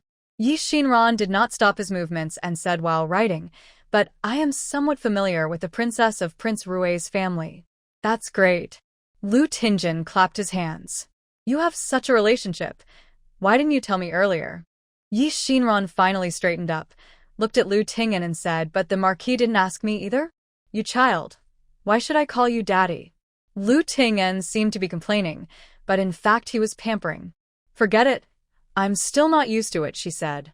"Then, it doesn't matter if you don't scream." Lord Lu looked at her and said, "You know everything about your grandmother. As a father, I have tried every means in the past 2 days. Now only you can save her. Since you came back, your grandmother has not recognized you very much, but if she can be rescued this time, she will definitely pamper you like a ball in her eye." "Does she admit it?" "I am also a member of the Ho family. After all, you are my father. This is an indisputable fact." Xinran was not moved at all. "As for whether she acknowledges it or not, I don't think it matters." "Nonsense." Ting'en saw that he was so soft, and he quickly threatened, "Don't you know the principle of both prosperity and loss? If something happens to your grandmother, the reputation of our Marquis mansion will be damaged, and your marriage to Z will probably be affected in the future." Xinran smiled softly after hearing this. "Have you forgotten, Lord Marquis? I've already been married. The only one who will be affected is Lu Ziyi." Ting'en's face looked a little ugly. He barely maintained a smile and looked at Lung Qingyu. "Look at this child's temper. It's exactly the same as when you were young. You mother and daughter are connected. Come and persuade her. Nothing can really happen to my mother. My mother doesn't need to persuade me." Xinran said before Lung Qingyu could speak, "I can promise you to go to King Rue to intercede with the old lady. However, I have a condition." "What are the conditions?" "As long as you want it, Dad will try his best to satisfy you." When Ting'en heard about the drama, he immediately became energetic. "Pass the title to Chongqing." Xinran said this calmly. "What?" Ting'en's eyes widened. "I'm not even dead yet, and he's already worried about my location." Xinran said, "It's not him who cares, it's me who cares. I am a person who has never let go of rabbits before I see them. I will not do anything that is not beneficial." Seeing that Ting'en remained silent, Xinran continued, "You and your grandmother know best whether your grandmother did this thing or not. You're asking me to go to Prince Rue to plead for something that you can't do. I am a weak woman. Why should I impress King Rue? Isn't this all for the sake of this family?" Ting'en said again shamelessly, "I don't care if this family is good or not. I just hope that I don't pay in vain. In order to ensure the future, I can only rest assured if Chongqing makes the decision in this family." Ting'en tried to discuss with Xinran, "But the title cannot be passed on if I want to. According to the court regulations, after my death, the title will naturally fall to Chongqing. You don't have to be too anxious. Dad will be like you. I love you like a mother." Xinran didn't understand the affairs of the court at all, and Ting'en felt that he could fool her with just a few words. Who knows that although Xinran doesn't understand, he still accepts death. "If it doesn't work, I won't be able to help you.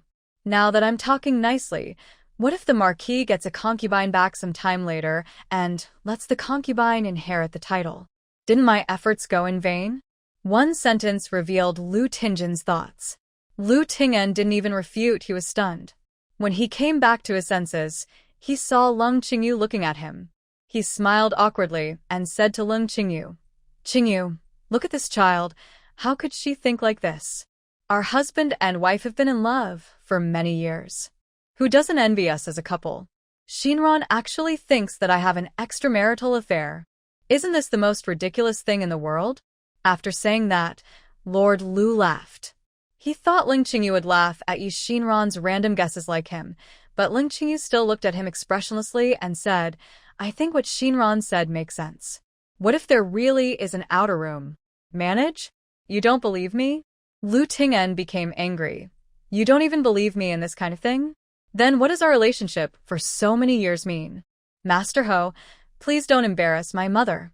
Xinran was afraid that Ling Qingyu couldn't help it and wanted to kill this scumbag directly, so he said, My mother spends all her thoughts on making money. What does she know? She knows, but I'm afraid she doesn't know as much as I do. As the daughter of my marquis, you should help the marquis solve their problems. You have to go whether you want to, or not. Lu Ting'en became cruel. Xinran was unmoved at all. I will go to the palace because I made an appointment with the princess to go every half a month.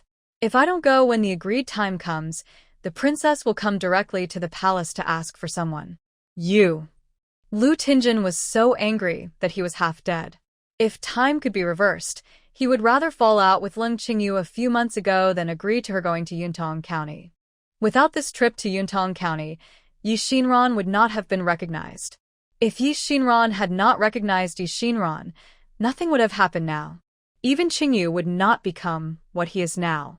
This Xinran seemed to have come specifically to defeat him. Are you trying to threaten me with the princess of Prince Rue's mansion? Lu Ting'en sighed coldly. Xinran. No, I am not threatening you with the princess. I am threatening you with the king of Rue. Anyway, if something happens to me, King Rue will definitely seek justice for me. Snort. Lu Ting'en snorted coldly. I don't have a scoundrel like you in Jing'an Marquis' residence. Come on, tie up this unfilial daughter. Lu Ting'en, how dare you? Ling Qingyu also became angry. Lu Ting'en sneered. There's nothing I dare not do. As her father, I have the responsibility of admonishing and teaching. I haven't heard of any family where the elders don't dare to teach the younger ones. Do it. Lu Ting'en motioned to the two servants. When he was still 1 meter away from Xinran, Ding Qiao suddenly stood up from behind Xinran and kicked both servants away with just 2 kicks. Ding Qiao used clever force when kicking, not only kicking people up, but also changing their direction. This caused both of them to throw themselves in the direction of Lu Ting'en. Master Ho, Master Ho. The 2 servants were terrified and struggled to get up from Lu Ting'en. But the more anxious they became, the more chaotic they became. As soon as one stood up, he was pushed back by the other. In the process, he even stepped on Lu Ting'en's hand. Lu Ting'en felt like his intestines were about to be squeezed out. After the 2 servants stood up, they quickly helped him up. Lu Ting'en pointed at Xinran, his voice trembling. Okay, you dare to attack your father. Unfilial daughter, unfilial daughter. Shut up. If you don't shut up, I'll break off your front teeth. Ding Qiao threatened. When Lu Ting'en heard this, he quickly covered his mouth with his hands and ran away. He ran to the yard and looked at the familiar plants and trees in the house, and suddenly felt a strange feeling. Is this still his Jing'an palace? Why has everything changed? After Lu Ting'en left, Xinran felt a little unsure. Mom, you said Lu Ting'en just left like this. Will he go to bring in reinforcements? If he brings a team of troops to deal with us, Ding Qiao alone may not be a match. When Ding Qiao heard this, he immediately clasped his hands and said, Master, don't worry. Ding Qiao can fight against 100, and he will protect his master to the death. Ling Qingyu smiled and comforted her. Don't worry, Lu Ting'en won't talk about this to others. He won't even bring troops to the house. Why? Xinran asked. Because it's embarrassing. Ling Qingyu said. The dignified Marquis Jing'an was beaten by his own daughter. If this news spread, it would make all the famous families laugh for half a year. How dare he say that? That's good. Xinran was relieved and continued to adjust her spices. I don't know who the Marquis will ask for help this time, she said while doing it. But he kept saying that for the sake of the old lady, he asked others to come up with the money. Why did he shrink back when he was asked to give something of his own? I don't think he is really filial. It's just a show. Ling Qingyu heard her yin and yang aura and found it interesting and followed her words.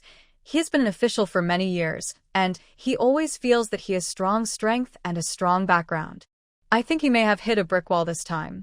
The third prince knew how to protect himself, so how could he offend King Rui for him?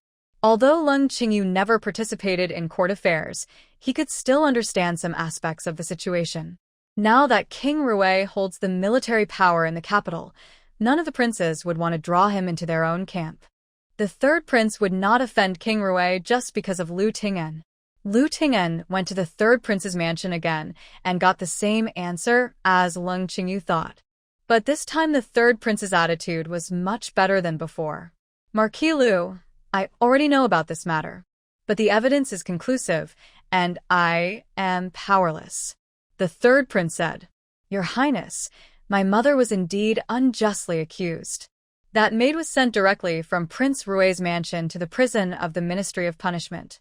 Someone must have secretly guided her during this process so that she could blame everything on an innocent old woman. The third prince's expression changed. Marquis Lu, be careful. What you said just now, do you mean to say that this matter was deliberately framed by King Rui? Lu Ting'en was frightened by the third prince's expression. That's not what I meant. What I meant was that there might be someone else who came into contact with the maid. Marquis Lu, don't think about overturning this case anymore. The third prince softened his expression and looked at Lu Ting'en with some sympathy. When something happens to the crown prince of Prince Rui's palace, Prince Rui must find someone to take it out. If you put the responsibility on an unfounded person, how can Prince Rui take it out? Then I can't let my mother bear this crime. Marquis Lu, the third prince interrupted him. Why don't you understand that Prince Rui's palace is unwilling to investigate further, which has already given the Ho family a huge face? Otherwise, just because this maid left your house, your entire house will be involved. Lu Ting'en's heart completely sank to the bottom. Is there no room for reversal? He had previously wanted to send someone to jail to ask the maid to change her confession. Now it seems that this confession cannot be changed. It's for your own good that I advise you like this. Fortunately, you came to me first today. If you had gone to the Ministry of Punishment rashly and said what you just said and offended Marquis Lu, I wouldn't be able to protect you at that time. But as a son, how can you stand by and watch your mother being wrongly imprisoned? Lu Ting'en lowered his head. A true man must be able to bend and stretch. The third prince patted his shoulder and whispered in his ear, Marquis Lu, a small impatience can lead to a big plan. When I saw what you did to your wife, I thought you were a heartless and decisive man. Now, it seems that it is difficult for you to get rid of those affections between children. I am a little worried. Upon hearing this, Lu Ting'en quickly leaned down and said, His Highness's teachings are all remembered by my subordinates. I know what to do. Lu Ting'en left the third prince's mansion. It was a completely different state of mind than when I came here just now. Now he has understood one thing. There will be no room for turning around. It's all Leng Qingyu's mother and daughter's fault. Lu Ting'en thought bitterly. If Leng Qingyu was willing to take out the treasure from the warehouse, and if Lu Xinran was willing to go to Prince Rui's mansion to intercede, things would never be like this. I remembered that Leng Qingyu said that she had sent the maid out to work. Lu Ting'en even began to wonder if Leng Qingyu had known about this all along and was actually lying to himself. Lu Ting'en's mind buzzed when he thought of this possibility. It was Leng Qingyu who had been too obedient over the years that made him keep letting his guard down. Leng Qingyu had been acting so abnormally during this period that he didn't think much about it. The mother and daughter actually wanted to team up to deal with him. No wonder Lu Xinran also asked him to give up his title. If this title was really given to Lu Chongqing, where would there be room for him in this prince's mansion? Thinking of this, Lu Ting'en shivered unconsciously. Fortunately, he suddenly woke up, otherwise, he would really have ruined the mother and daughter. The corners of Lu Ting'en's mouth slowly raised, and a fierce look appeared in his eyes. I didn't want to take action so soon. I plan to keep you for a while. Since you are so anxious, don't blame me for being rude. With that said, Lu Ting'en turned around and walked towards a place where Shun Medical Hall was. The shopkeeper of Shun Medical Hall was also very surprised when he saw Lu Ting'en. How come Mr. Liu is free to come here today? Get the things I stored here, Liu Ting'en said. When the shopkeeper heard this, his expression immediately changed, and he said cautiously, Marquis Liu, please go inside. He led Liu Ting'en to a secret room, lit the candle, and then looked at Liu Ting'en again. Didn't Mr. Liu say at the beginning that it would take a few years to use it? Why are you so anxious again? Liu Ting'en looked at him disdainfully. What? Can it be used now? The shopkeeper hurriedly said, it works, but the longer you take the previous medicine, the better the effect of this medicine will be. Mrs. Liu has been taking medicine for less than 5 years. She is taking medicine now. She is afraid that it will take more medicine to be effective. But if you use this medicine too much, you may be afraid that there will be residue in your body and the imperial doctor will detect it. Don't worry about this. I won't let the imperial doctor have a chance to check. Liu Ting'en sighed. Since Lord Marquis is so sure, I won't say anything more. After the shopkeeper finished speaking, he went to the wall on the left and pressed the mechanism on the wall. The entire wall turned over, and there were more than a dozen boxes of the same size and material on the back. However, each box had a famous name printed on it. The shopkeeper searched carefully and found Liu Ting'en's box inside. During this interval, Liu Ting'en also looked at a row of boxes by candlelight and saw a familiar name on it. He was a little surprised, looked at the shopkeeper, and asked, Are these the guests introduced by the third prince? The shopkeeper didn't hide anything, nodded and said, There is someone here who has kept the medicine longer than Mr. Ho. Mr. Ho is really a little impatient. You don't need to worry about this. After Liu Ting'en finished speaking, he stood up and walked outside. When he got outside, he pretended to grab a pair of medicine that could soothe the liver and regulate qi. Then he slowly returned to the Ho mansion. When he arrived at the house, it was just in time for dinner. Lung Qingyu couldn't help but change his expression when he saw him. Liu Ting'en was also keenly aware of the trace of disgust. He sneered in his heart. Only now could he see how stupid he really was. At this time, Lung Qingyu had also changed his expression and said happily, Master Ho, why are you back so early today? Is everything done? Liu Ting'en shook his head. I have been asking for help everywhere, but now I realize that the only people who are sincere to me are my own family members. Except Xinran. No one can help me now. Liu Ting'en looked at Xinran again. Then will you agree to my daughter's request? Lung Qingyu's heart couldn't help but tremble. If Liu Ting'en agrees now, then she won't have to compromise in the future. I would like to agree. Liu Ting'en sat down and wiped his hands with the hot towel handed over by the maid. But the emperor doesn't agree. Liu Ting'en sighed. Chongqing is my only son, and this position will belong to him sooner or later. To me, it doesn't make any difference whether it's 1 day earlier or 1 day later. Anyway, the children are all filial. If I really end up free, I will have more time to spend with you, Liu Ting'en said, and came closer to Lung Qingyu.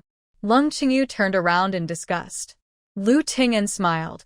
It's just that the situation in the court is unstable now, and the emperor still has things that I need to do. Even if I want to have some leisure, I can't. Then, about the old lady. Lung Qingyu couldn't help but ask. Liu Ting'en prides himself on being filial, but he just ignores his mother while he is in jail? We have to leave it to fate. Liu Ting'en sighed. This is not false. After coming out of the third prince's residence, Liu Ting'en knew that there was no room for maneuver in this matter. If he does anything else, I'm afraid he will really get burned. The Ho mansion still needs him to revitalize it. If his mother knew about it, she would definitely forgive herself. A month later, the old lady of the Marquis of Jing'an was sentenced to 50 yuan for poisoning Prince Rui and was exiled to Ningguta. Considering her old age, the 50 big board was changed to the 10 big board. Even so, Mrs. Liu was also carried on the road when she left. Liu Ting'en took 300 taels of silver and gave it to the officials, asking them to take good care of the old lady on the way. The official looked at the money bag in his hand and responded with a smile. Please don't worry, Mr. Marquis, we won't treat the old lady badly on this journey. Liu Ting'en gave some more instructions to the officials. Taking advantage of this gap, Lung Qingyu came directly to Mrs. Liu. Mrs. Liu seemed to have had her energy drained away. Her eyes were cloudy, she was about to faint from the pain, and she could no longer see who was around. But when she saw Lung Qingyu, infinite malice still burst out of her eyes. It was this woman who had occupied her son for so many years. Now, because of the witch she gave birth to, she ended up in this situation. You vicious woman, she hissed softly. Lung Qingyu saw her expression clearly and didn't care at all, with a smile on his face. Mom, it's a long way to Ninggu Pagoda, and the weather on the way is getting worse and worse. My daughter-in-law has nothing to give her, so I asked her to make 2 pairs of cotton padded clothes. You can take them with you on the road. After saying that, she signaled to the maid with her eyes, and the maid immediately stepped forward and placed a bundle on the bamboo chair where the old lady was lying. Who wants her rags? Mrs. Lu stretched out her hand to push the bundle to the ground, but because it hit the wound, she gasped in pain. Mom, I know you are dissatisfied with me, but after so many years, my daughter-in-law has been filial to you in every possible way. Are you going to leave and refuse to forgive me? Lung Qingyu usually wouldn't say such things. When Mrs. Lu scolded her in the past, even if she was angry, she would just say a few words of defense. He was so angry that he just kept silent. I didn't expect that he would be so angry now. Mrs. Lu felt as if her throat was on fire, and she mocked dryly. You were able to marry into our marquis mansion only because of your dowry, your father's shop, and money. Otherwise, as a merchant girl, what qualifications do you have to marry into our marquis mansion? Now that something happened to the Lu family, you not only stood by and watched, but you also used a few shabby clothes to humiliate me. You are not worthy of being the daughter-in-law of our whole family. Am I not worthy? Lung Qingyu pointed to his nose. You don't even think about it. What have you eaten and drank in the marquis over the years without counting on me? Besides, if your son hadn't taken the initiative to show his attentiveness, how could I have married him? Mrs. Lu was very angry. It's not you, a foxy rascal, who seduced my son. Lung Qingyu smiled when he heard this. Thank you for the compliment, mother. I never thought that I have such great charm. You. Mrs. Lu was so angry that she hit her Yuxiong's mouth with her fist. Mom, there's no need to be angry. When it comes to filial piety, no one in this family can compare to me. Why don't you look up and see which one of the second, and third oldest family is here? When they heard something happened to you, they had already stayed away. He didn't even dare to ask for the monthly payment, saying he didn't want to have anything to do with us. Mrs. Lu originally didn't expect this level, but after Xinran reminded her, she raised her eyes and looked around. Looking at it, it turned out that neither the second nor the third child came. Their family backgrounds are better than yours, so it's normal to be afraid of getting involved. For a businesswoman like you, even if something happens, it won't involve your family. Lung Qingyu laughed angrily when he heard that the old lady was still looking down on her origin at this time. But seeing her curled up in a ball on the recliner, Lung Qingyu felt happy again. She lowered her head slightly and whispered, "It doesn't matter. Although I am a merchant girl, my son is the future marquis. When the prince inherits the title, he may be able to earn a job for me. Then wouldn't I just change my destiny against fate? You vicious woman, you actually have such thoughts. Let me tell you, if you dream, you will never want to be Mrs. Gaoming in your life. Don't even think about it." Mother, what are you talking about? Mrs. Lu was speaking happily when she was suddenly interrupted by Lu Ting'en. He was arranging things over there and heard the conversation between the two people here. When his mother said that Lung Qingyu never wanted to be Mrs. Gaoming in this life, he hurried over to stop her from continuing. Mom, I have arranged everything on the road. I also wrote letters to the county magistrates of various counties on the way. When you arrive, they will make good arrangements for you. You unfilial son. Mrs. Lu was finally willing to scold her son. If your father had a spirit in heaven and saw me like this, he would never let you go. Mother. Lu Ting'en grabbed the old lady's hand, and his eyes turned red. The child is unfilial and has made you suffer. One day, when your son makes great achievements, I will definitely ask the emperor to release you back. Seeing Lu Ting'en like this, the old lady felt a little distressed. As long as you can make great contributions and make our marquee mansion better and better, what else can mother have to worry about? I'm an old man. If I can't come back, what does it matter? No, mother, don't worry. My son will definitely do what he says. Lu Ting'en made a guarantee. Mrs. Lu nodded, then looked at Lung Qingyu, who was standing behind Lu Ting'en, and said, "That day, I will wait for that day. But by that time, I hope that the people in our house will be the ones I want to see." Mrs. Lu's words were so pointed that Lu Ting'en did not dare to respond. He just said, "When you come back, our marquee mansion will definitely look different." It was almost time, and the official was urging us to get on our way. Lu Ting'en had no choice but to say goodbye to his mother again, with tears in his eyes as he watched Mrs. Lu being carried away. Mom just said that after coming back, everyone in the house is the one she wants to see. What does that mean? Seeing the crowd walking away, Lung Qingyu suddenly asked. Mom is confused. Did you just say something to make her unhappy? Lung Qingyu looked at Lu Ting'en with a look of annoyance. Master Ho, why do you think so?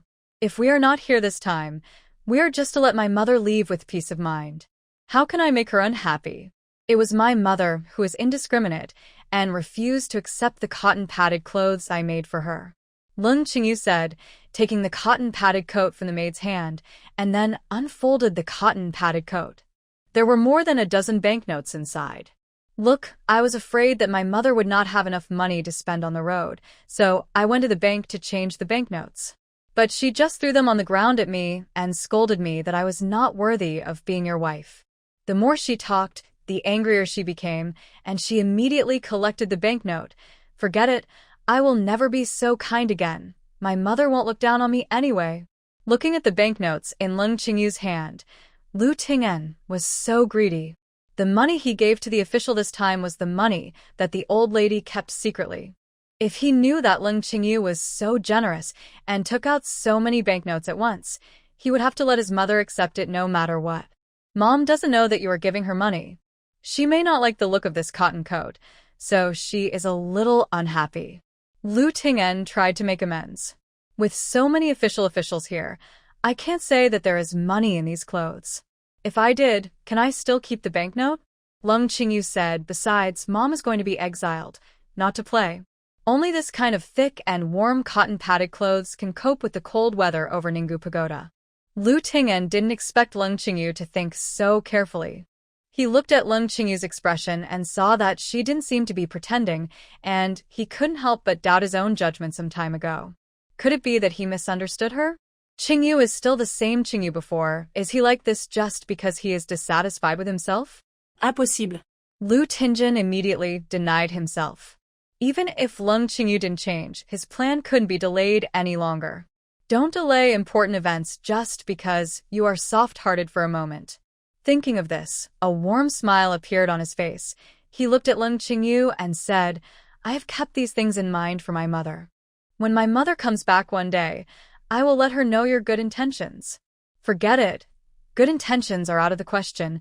I just want to show my filial piety. The two returned to the mansion. Lung Qingyu went back to the bedroom to find Xinran. Lu Ting'en went to the backyard where the old lady lived and took out the medicine he had brought back from the Shun Medical Hall from the cabinet. Mother Sunday, Lu Ting'en ordered. I'm going to make a medicinal soup tonight and put this medicinal ingredient in it.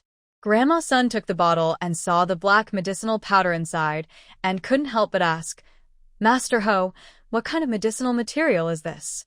Lu Ting'en's expression immediately changed. Mother Sun, you have been with the old lady for so many years. Don't you know that you shouldn't ask questions that you shouldn't ask?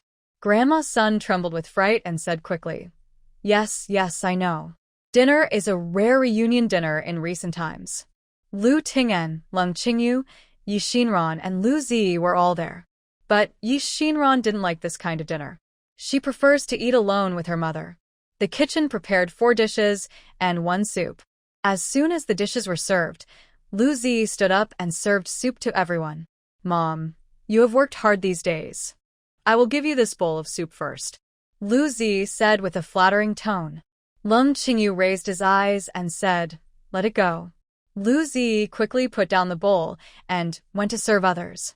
This soup is cooked with ducks and other medicinal materials such as wolfberry, angelica root, longan, and atractylodes. The duck meat was cooked soft, but the soup tasted very delicious. Xinran drank the whole bowl without knowing it. Seeing that she liked it, Leng Qingyu asked the maid to help her fill another bowl. When he raised his head, he saw Lu Ting'en staring at him, as if he was distracted. "Master Ho, why have you been looking at me?" Leng Qingyu asked. Lu Ting'en quickly came back to his senses. "Oh, I see you are only focused on Xinran, and you haven't had any soup yet. The soup tonight tastes good, you can try it." Leng Qingyu didn't think much, and picked up the bowl and took a sip. The taste is indeed okay. Slowly, she drank her own bowl. Lu Ting'en watched her finish the soup, and the corners of her mouth curled up unconsciously. Then he raised his head and drank all the soup in his bowl. This medicine guide is actually made of the wings of the forget-about worm. In the medicine Leng Qingyu originally took, the proportions of the body and wings of the worry bug were the same, so a balance could be maintained. But once the medicine is taken, a large number of worry-free wings will disrupt this balance, causes the toxins buried in the body to attack. But for other people, this medicine actually has no effect. He just wanted Leng Qingyu to take the whole medicine in his daily diet. In this way, others would think it was her own problem, and even if they checked, there would be no way to find out. Lu Ting'en felt refreshed after eating this meal. It's finally time to untie the stones that have weighed on me for many years. He couldn't help but feel a little excited. As long as Leng Qingyu dies, all the things in her warehouse will belong to her. Whether it was the Leng family or Xinran, he had a way of treating them docilely. The more Lu Ting'en thought about it, the happier he became, so much so that Lu Zi noticed something was wrong with him. When the two of them came out of the front yard and walked to the backyard, Lu Zi couldn't help but ask, "Dad, what's the matter with you that makes you so happy?" Lu Ting'en was walking forward humming a tune with his hands behind his back. When he heard Lu Zi's words, he immediately paused. "What did you say? Can you see that I am happy? It's so obvious." Lu Zi said, "I actually noticed it just now at the dinner table. Grandma just had an accident. You shouldn't have this expression. Is there something good going on?" The only good thing Lu Zi could think of was his marriage to the third prince. She asked Lu Ting'en, actually wanting to know if there was any clue to this matter. Who knows that this is not what Lu Ting'en is thinking about at all. Rather than why he was happy, Lu Ting'en was more concerned about whether Leng Qingyu had noticed his happiness just now. "Is it really obvious just now?" Lu Ting'en asked. Seeing that he was a little irritable, Lu Zi began to hesitate. "Maybe it's not obvious. It's because I have been looking at my father just now, so I can notice it." Lu Ting'en thought about his performance just now, and then thought that Leng Qingyu had finished the entire bowl of soup and finally let go of his worries. No matter if she sees it or not. At the same time, it was deserted in Qingyu's bedroom. Xinran lit the Yunhuan incense that he had just mixed and asked Leng Qingyu to help him smell what else needed to be adjusted. Leng Qingyu tasted it carefully and said, "The fragrance of peach blossoms overwhelms the fragrance of Konoha flowers, making the taste a bit loose. Try adding less peach blossoms next time." "Good." Xinran took a note and wrote it down. After recording, Xinran said to Leng Qingyu, "Mom, did you notice anything wrong today?" Leng Qingyu slowly combed his hair with a comb and said, "You mean the Marquis's mood?" "Right." Xinran said. He looked so happy. He didn't look sad at all. Could it be that his previous filial piety was just an act? That's not true. Leng Qingyu said, he has always been respectful and filial to the old lady. Otherwise, he wouldn't be running around begging for mercy this time.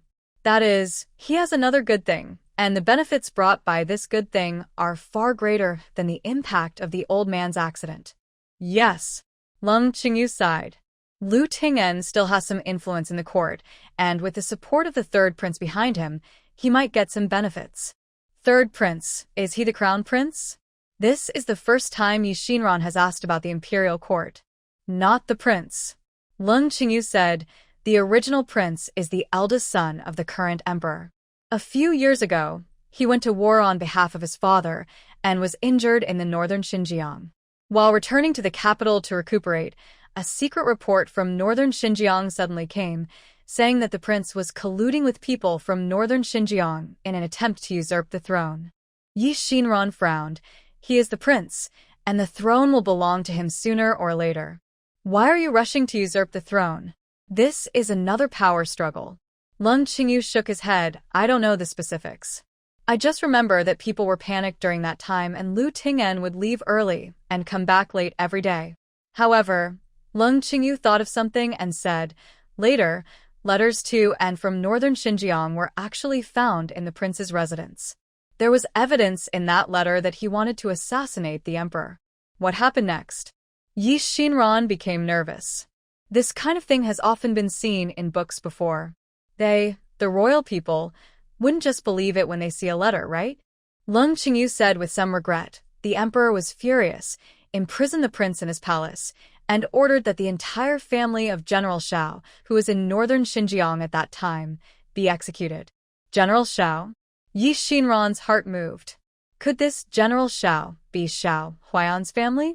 Leng Qingyu didn't notice the change in Xinran's expression and continued. I heard that the emperor was kind and thought that General Zhao's family had made great contributions in guarding the northern border, so he ordered his family to stay as a queen. However, the situation of that descendant is not optimistic. No one knows where exactly he was exiled. I don't know if it's still there now. Leng Qingyu said sadly. A year later, the northern Xinjiang tribes invaded again. Due to lack of experience, the officers and soldiers guarding the area retreated steadily. They surrendered a total of 5 cities before they could stabilize the situation. The emperor felt regretful and wanted to reinvestigate the prince's collusion with northern Xinjiang. However, the Shao family had been defeated at that time, and the prince also committed suicide in the palace. In the end, the matter was dropped. Xinran was frustrated. Didn't the Shao family still have people? Why doesn't the emperor want to redress the injustice? I don't know about this. I also got the news while chatting with other ladies. Your father never talks about this, Leng Qingyu said. The more Xinran thought about it, the more she felt worthless for Shao Huayan. Why should she work for the court again when she was obviously the one who was framed? It's better to let them all die. But after all, this is just a prudent idea. How can the eggs be completed when the nest is overturned? If something happens to the imperial court, it will still be the people of Li who suffer. Thinking of this, Xinran finally breathed a sigh of relief. But the distressed feeling in Xiong still lingered for a long time. Mother and daughter slept peacefully all night. Lu Ting'en, who lived in another courtyard, couldn't sleep for a long time. He has been paying attention to the movements here, waiting to hear screams and shouts. But, to his disappointment, there was nothing. He waited until the candlestick burned out and the front yard was still silent. Lu Ting'en was restless. Could it be that it has no effect? Impossible. He dismissed the idea out of hand. It has been verified before that as long as a little bit of medicine is put into the medicine, Leng Qingyu will have a headache. I've put so much in today, how could it not be effective? But if it is effective, why has there been no movement until now? Did she just pass out? Lu Ting'en waited until dawn with such hope. Just after washing up the next day, he came to the front yard. As soon as he walked into the courtyard, he saw Leng Qingyu playing with the birds in the courtyard. Master Ho, is it so early? Leng Qingyu greeted him first when he saw him coming in. Lu Ting'en's mind was still in a mess, and he just responded in a confused manner. Well, you're quite early too. After speaking, Leng Qingyu ignored him. After filling the parrot with food, he got up and returned to the house. Seeing that she was doing everything as usual, Lu Ting'en couldn't help but said, Qingyu, the weather is getting colder.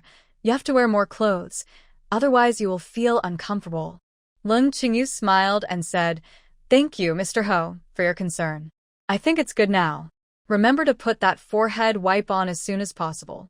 Have you had any symptoms of insomnia or headache recently? I remember that you tend to get headaches when you get cold. I'm feeling much better lately. Leng Qingyu was a little surprised. How come Mr. Ho cares about people so much? Lu Ting'en smiled awkwardly. We have been married for so many years.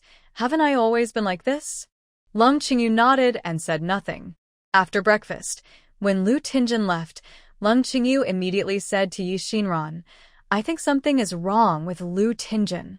Xinran, yes, I noticed it too. Lu Ting'en paid too much attention to Lung Qingyu. Although I would pretend to be affectionate in the past, it was not in this state now. Combined with Lu Ting'en's attitude last night, Xinran suddenly had a very bad intuition. Mom, I need to take some blood from you for examination. I suspect that Lu Ting'en has attacked you. Lung Qingyu couldn't believe it, but I don't feel it. Although he had been mentally prepared for a long time, Lung Qingyu still felt a little distressed when he heard what Xinran said. You take it, what should I do? She was very cooperative. Mom, you don't have to do anything. Just close your eyes and leave the rest to me. Xinran took out the medicine box from the house. Pretend to take out the syringe for drawing blood from the medicine box. After some operations, a tube of venous blood was taken out from Lung Qingyu's body. Lung Qingyu opened his eyes and looked at the extracted blood with a look of surprise on his face. It was taken out without any pain at all. How did you do that? It's nothing. It's just that I'm familiar with it. Xinran said, and drew a tube of blood from his own body. They ate and lived together these 2 days. If Lung Qingyu was poisoned, Xinran would definitely not be able to avoid it. Why not take this opportunity to check it out together? The test results came out quickly. Xinran looked at the inspection list with a sneer on his lips. It seems like he really couldn't bear it anymore. Lung Qingyu hurriedly asked, What's the result? She was mentally prepared. From the day she found out she was poisoned, she knew that there was no possibility for her and Lu Ting'en. I originally thought that this period of time would be difficult, but I didn't expect that with Xinran's company, I would get through it so easily. Do you still remember the forgetful insect I told you about? Xinran asked. Remember? Lung Qingyu said, but the toxin of the forgetfulness bug in her body has been resolved. I just checked, and now our bodies contain the ingredients of the worm's wings. In other words, Lu Ting'en has already taken action against you. Lung Qingyu staggered a step. Fortunately, she showed concern for the old lady a few days ago. Even so, it did not affect Lu Ting'en's determination to take action.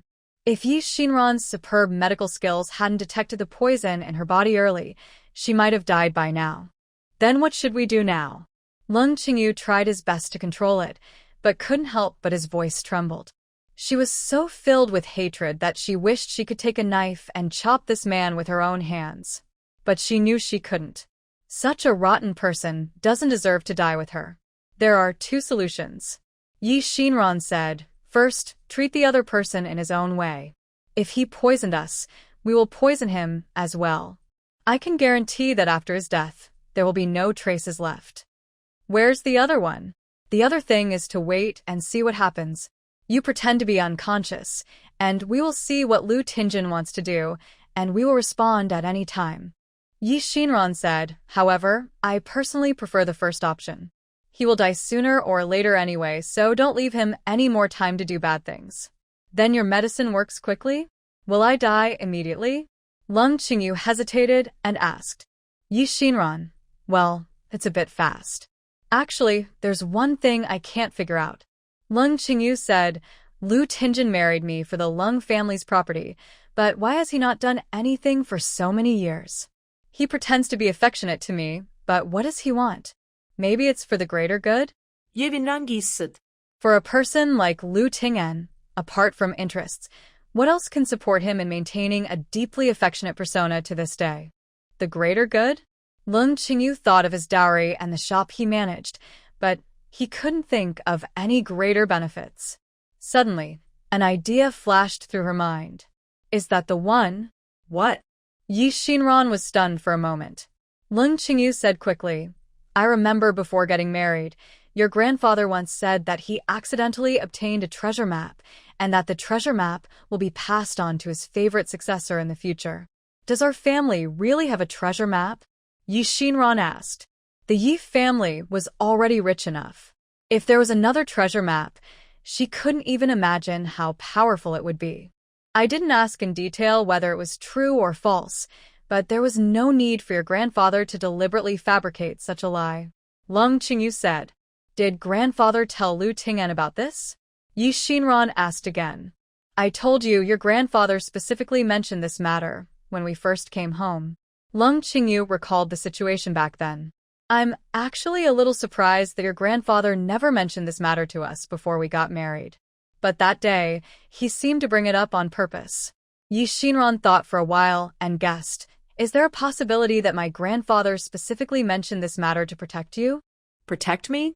Lung Qingyu didn't react for a moment, but she quickly understood what Xinran meant, you mean. Right. Xinran nodded. Let's not talk about whether there is a treasure map or not. But did he tell Lu Ting'en about this to whet Lu Ting'en's appetite with such a big benefit? Lung Qingyu had never thought about this aspect. Just like she had never doubted Lu Ting'en's feelings for her before. But after Xinran learned this, she suddenly understood her father's good intentions. Did your grandfather know from the beginning that Lu Ting'en was unreliable? Lung Qingyu whispered, but when we got married, he didn't strongly oppose it. Maybe I didn't see anything, but I just wanted to protect you? Xinran explained. After all, Lu Ting'en is so good at pretending, it's really not easy to identify his true face. Yes. Lung Qingyu was filled with emotions. She originally thought that she would be able to take care of herself now that she had a family, a career, and children, but she didn't expect that after so many years, she was still being protected by her parents. The parents who hold the treasure map have not returned to Beijing in these years. Maybe they're afraid that someone will try to take advantage of the Lung family, so they deliberately avoid it. Thinking of this, Lung Qingyu made up his mind. I just thought about it. I think what you said makes sense. If Lu Ting'en can harm me once, he can harm me a second time. If I have no problem at all, he will definitely become suspicious. Why don't I just do what you said?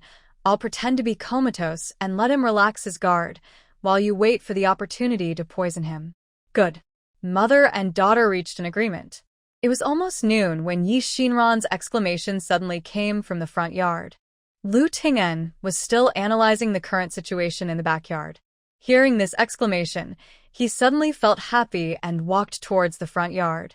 What's wrong? Although he was anxious, he still pretended to be concerned. Mom, Mother, she fainted. Xinran's face was stained with tears. Why did you faint suddenly? Why were you so careless? Lu Ting'en strode into the room, wanting to verify the current situation with his own eyes. When he entered the house, he saw Lung Qingyu lying on the bed with his eyes closed, his face slightly white, and beads of sweat on his forehead. He seemed to be in some pain. Lu Ting'en suddenly felt a little reluctant. Is this what it looks like after the effects of the drug? Didn't he say that he would fall into a coma and no one knew what was going on? Why did he look a little painful? Where's the housekeeper? Housekeeper? Go to Shun Medical Hall and call the doctor. The reluctance in his heart quickly dissipated. What Lu Ting'en was most concerned about now was Lung Qingyu's poisoning. She shouldn't wake up again after being comatose, right? Lu Ting'en looked at that face and thought. No. Just as the housekeeper was about to run out, he was stopped by Xinran. I know medical skills. Just let me heal my mother. Nonsense. Lu Ting'en lost his temper. How can your medical skills compare with those of the doctors at Shun Medical Hall? Can you bear the responsibility for delaying the condition? I have always taken care of my mother's body. If I can't cure her, no one in this world can. That's your own opinion. I won't let you continue to act like this. Butler, go call the doctor. No. Xinran still insisted. Lu Ting'en has a close relationship with Shun Medical Hall, and she can't let the doctors there come to see her. Moreover, Lung Qingyu had mentioned before that the poison she ate was caught by Lu Ting'en from Shun Medical Hall, so Shun Medical Hall must be very familiar with the properties of this poison. If anything is found out, it will cause trouble. If the Marquis is really concerned about my mother's health, please go to the palace and ask the Imperial doctor to come and check.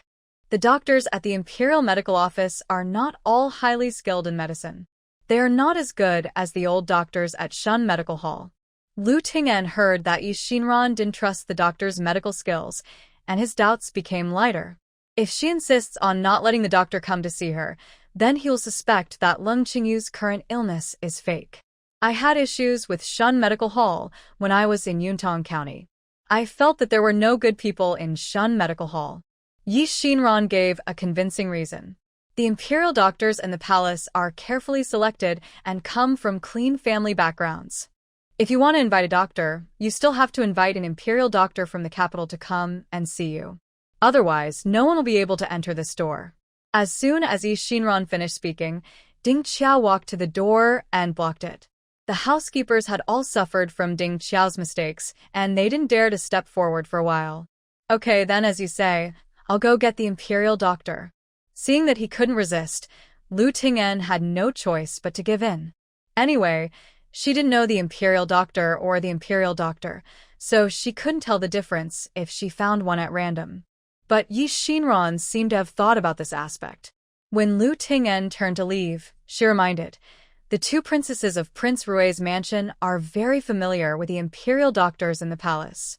Father must hire someone with good medical skills. A little bit.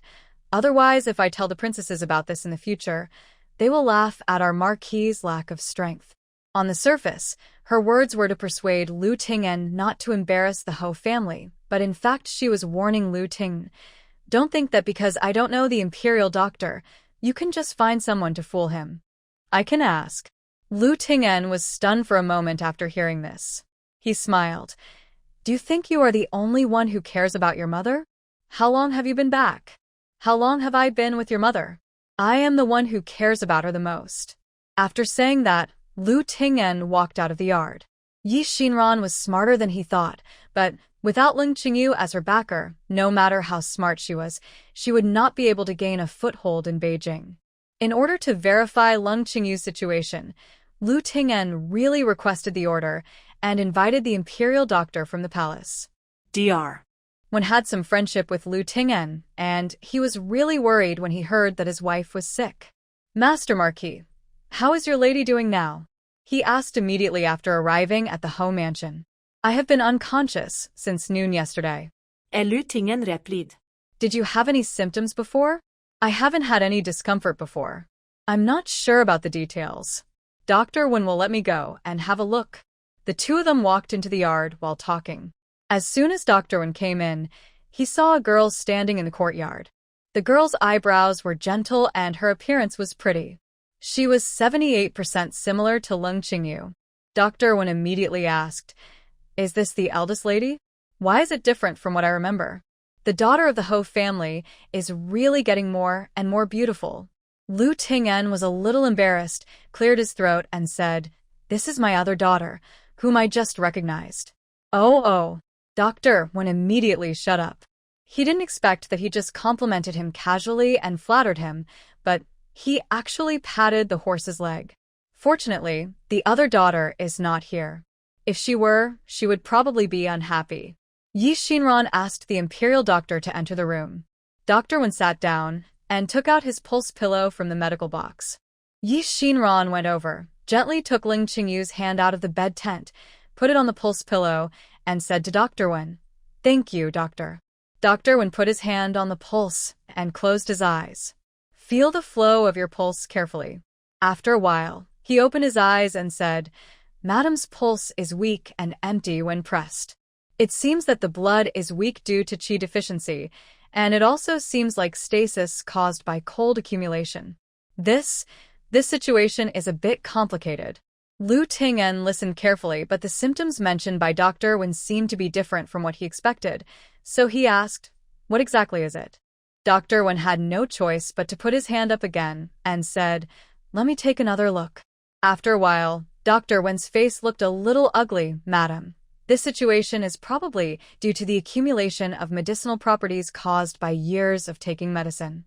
It cannot be said to be a serious problem, but it will take some effort to solve it. Mr. Wen, you have superb medical skills. You must find a solution. Even if it takes more time, we will still treat it. Lu Ting'en looked worried on the surface, but his heart was basically at rest. The medicinal properties are deposited, which means that his medicine is effective. The doctor at Shun Yitang said before that with this medicine, even if a god comes, there will be no signs of poisoning. Looking at it now, it is indeed the case. Xinran also showed a worried expression. Physician, please save my mother. My mother is in good health and there will be no problem. Dr. Wen looked at the father and daughter and sighed. I can only do my best. Madam's situation cannot be cured by ordinary prescriptions. I will go back and study it carefully before I can prescribe a prescription. In addition, if she is taking other medicines, she should stop them all and wait until I research the prescription. Then there's Dr. Lewin. Ting'en sent Dr. Wen out and took out a piece of silver and stuffed it into Dr. Wen's hand. Before leaving the house, he asked again, Mr. Wen, I didn't ask carefully in front of my daughter just now. My wife has this symptom when she wakes up. Is there a big chance? Dr. Wen hesitated. I'm not sure. If the Marquis is worried, you might as well ask a few more imperial doctors to come over and take a look. No need. Ting'en replied. I believe in Dr. Wen's medical skills. Dr. Wen shook his head, got into his carriage, and left the Marquis mansion. Ting'en walked back slowly. Lung Qingyu's current state was beyond his expectation, but it was also within control. Maybe everyone has a different physique and reacts differently? Ting'en comforted himself in this way. However, he was still uneasy and decided to observe it for a few days before taking a look. At the same time, in the small courtyard, Xinran asked Ding Qiao to guard the door. She quickly walked to the bed and took out the 4 silver needles she had buried from Lung Qingyu's salls and head. Just now, it was thanks to these 4 silver needles that Lung Qingyu's pulse became abnormal. The moment the silver needle was taken out, Lung Qingyu exhaled heavily. She opened her eyes, looked around first, and then looked at Xinran. Has the imperial doctor been here? I've been here, Xinran replied. Then he helped Lung Qingyu up and handed her a cup of tea. Lung Qingyu drank half a glass of water, moved his hands and feet again, and felt that there was no discomfort on his body. Then he asked Xinran, what did the imperial doctor say? Did he see the flaw?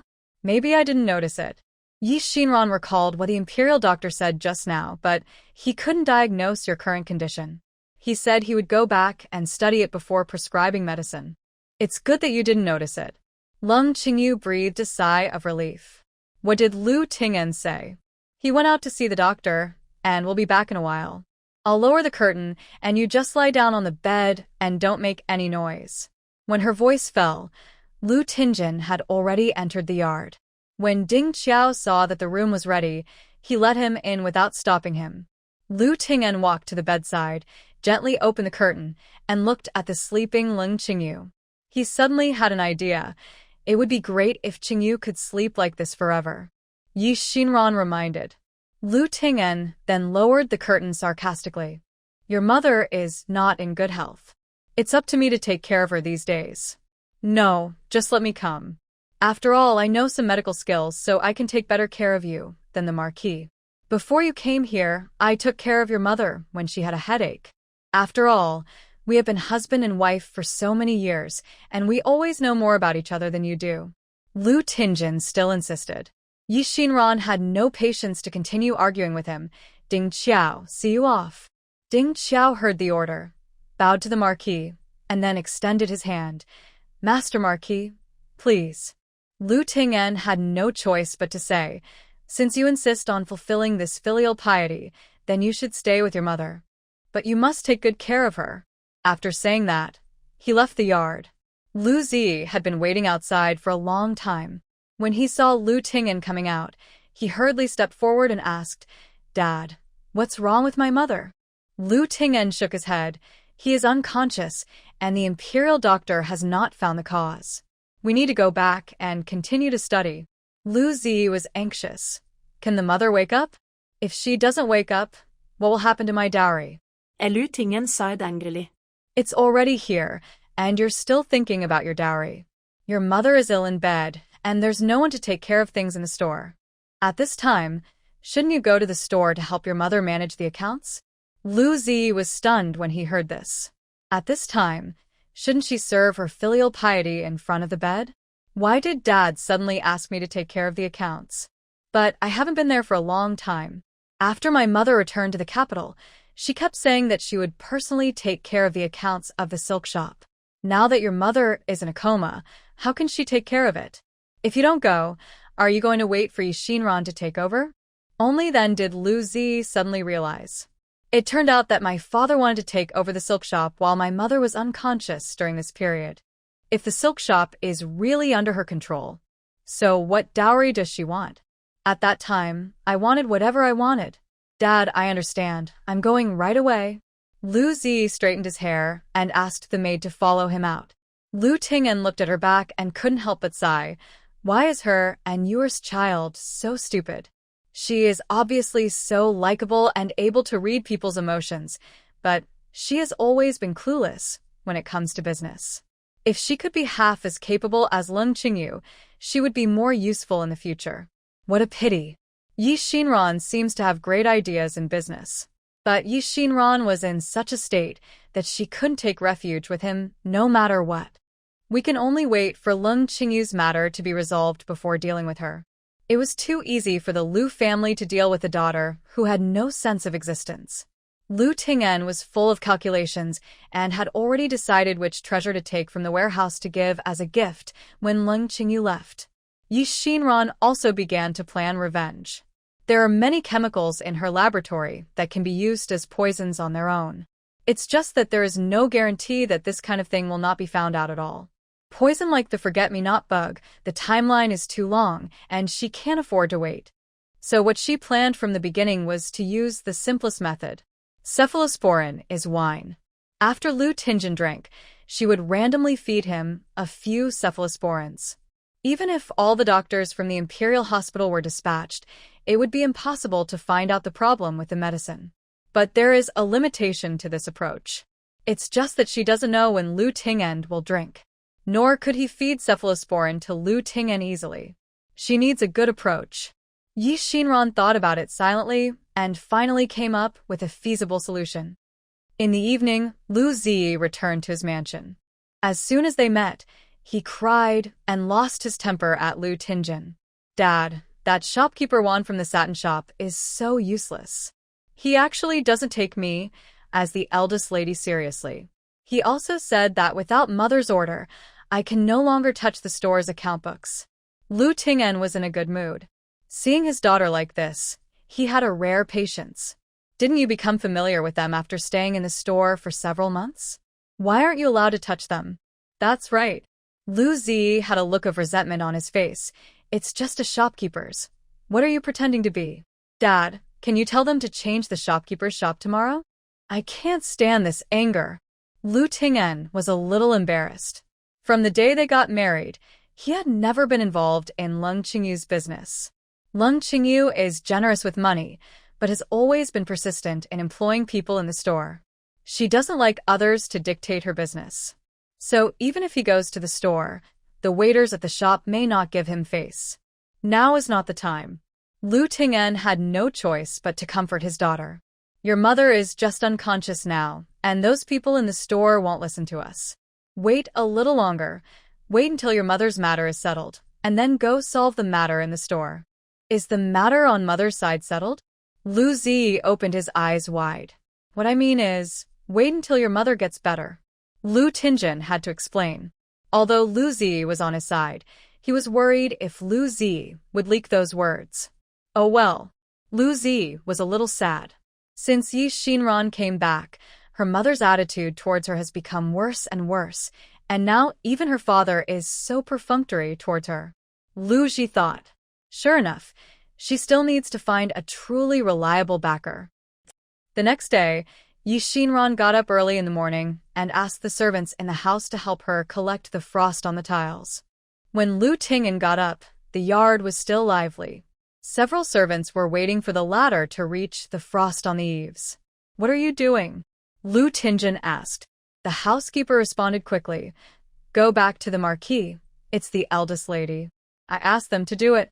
I want to collect the frost on the tiles. Xinran ansvaret proaktiveli. What are you doing with this? Lu Ting'en was puzzled. Make medicine. Make medicine? Yes. Xinran said seriously.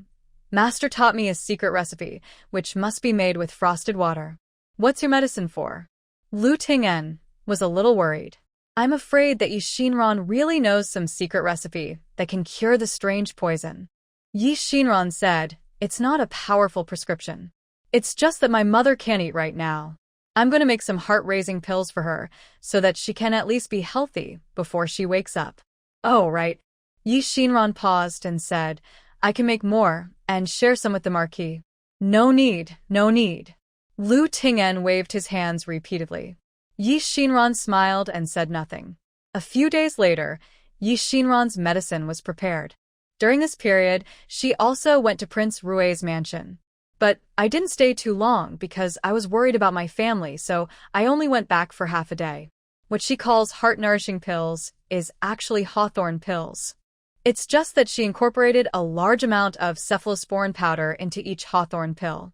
After Xinran finished doing it, as he said before, he gave Ting'en a box. "It's easy, you're welcome," she said coldly. Ting'en then took it. He didn't want to keep it and couldn't just throw it away, so he finally took it back to the room. But he stuffed it into the bookshelf casually.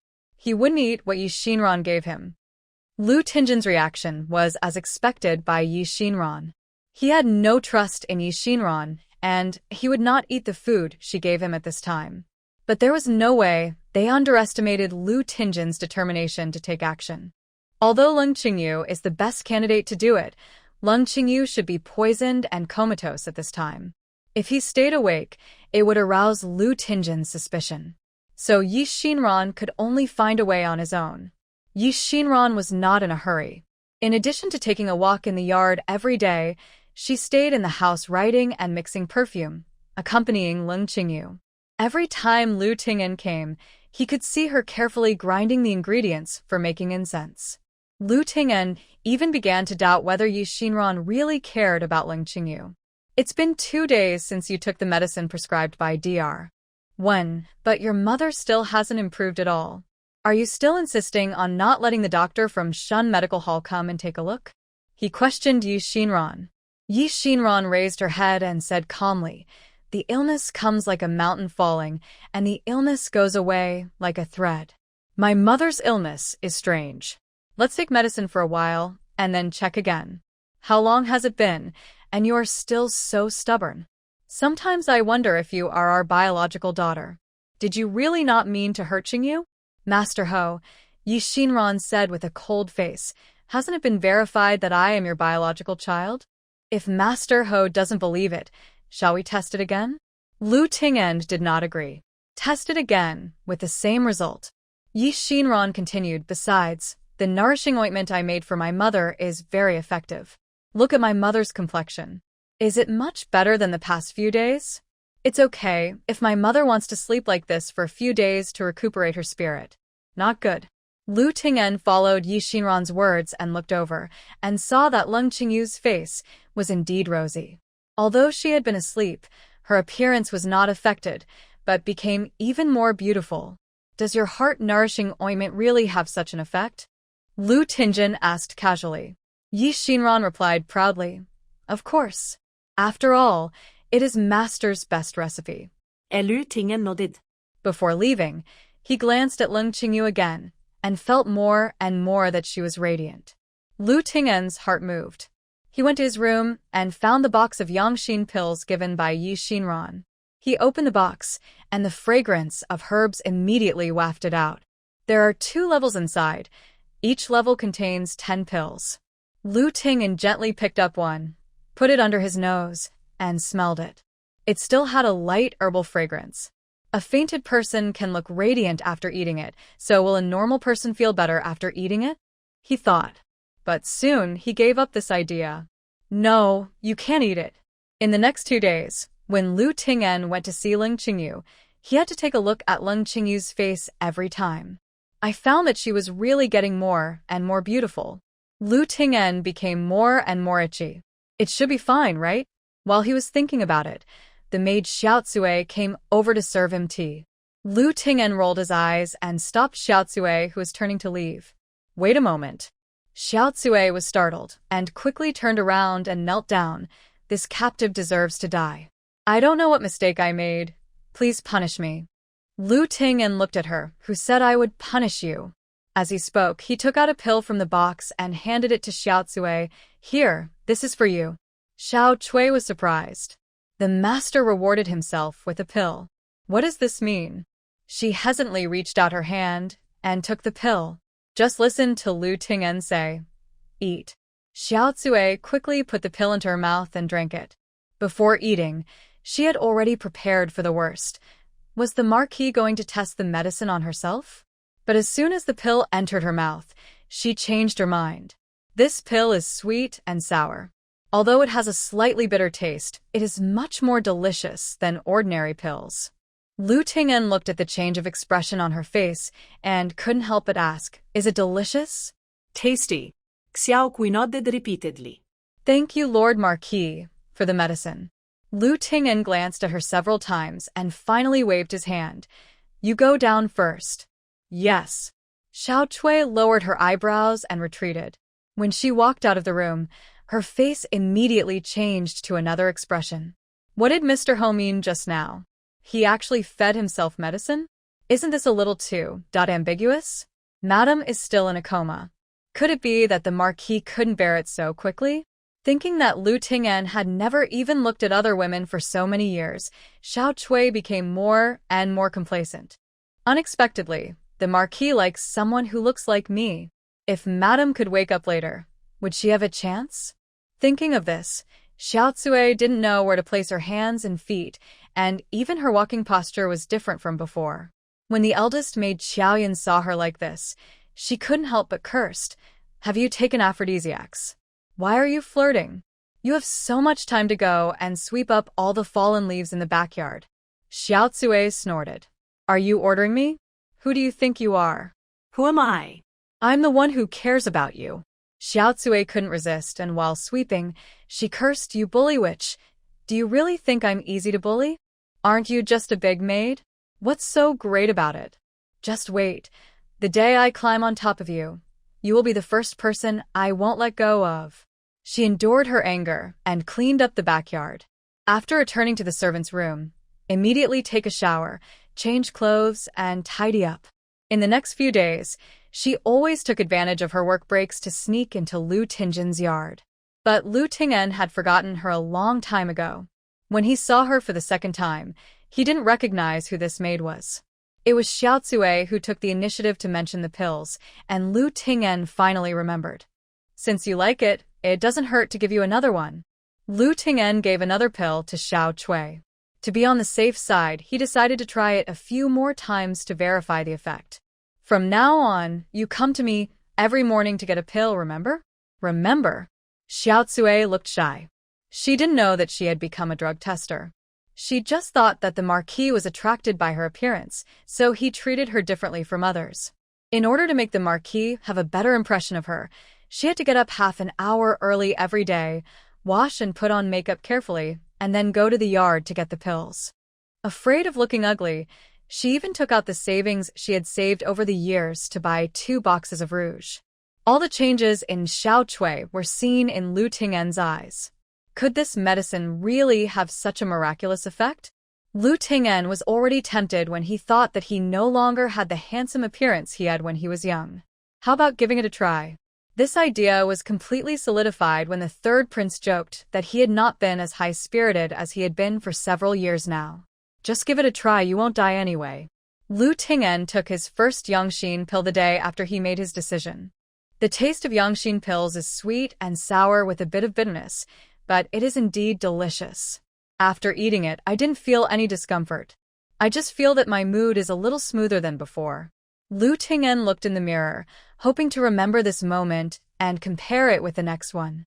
Xiao Cui came in to wait on her, saw the Marquis looking in the mirror, and complimented.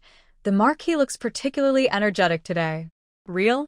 Ting'en was a little proud, knowing that taking medicine would not have such a quick effect. But seeing Xiao Cui nodding firmly with a bit of admiration in her eyes, Ting'en couldn't help but feel proud secretly. "I heard that the emperor recently summoned several Taoist priests to study the secret medicine for rejuvenation.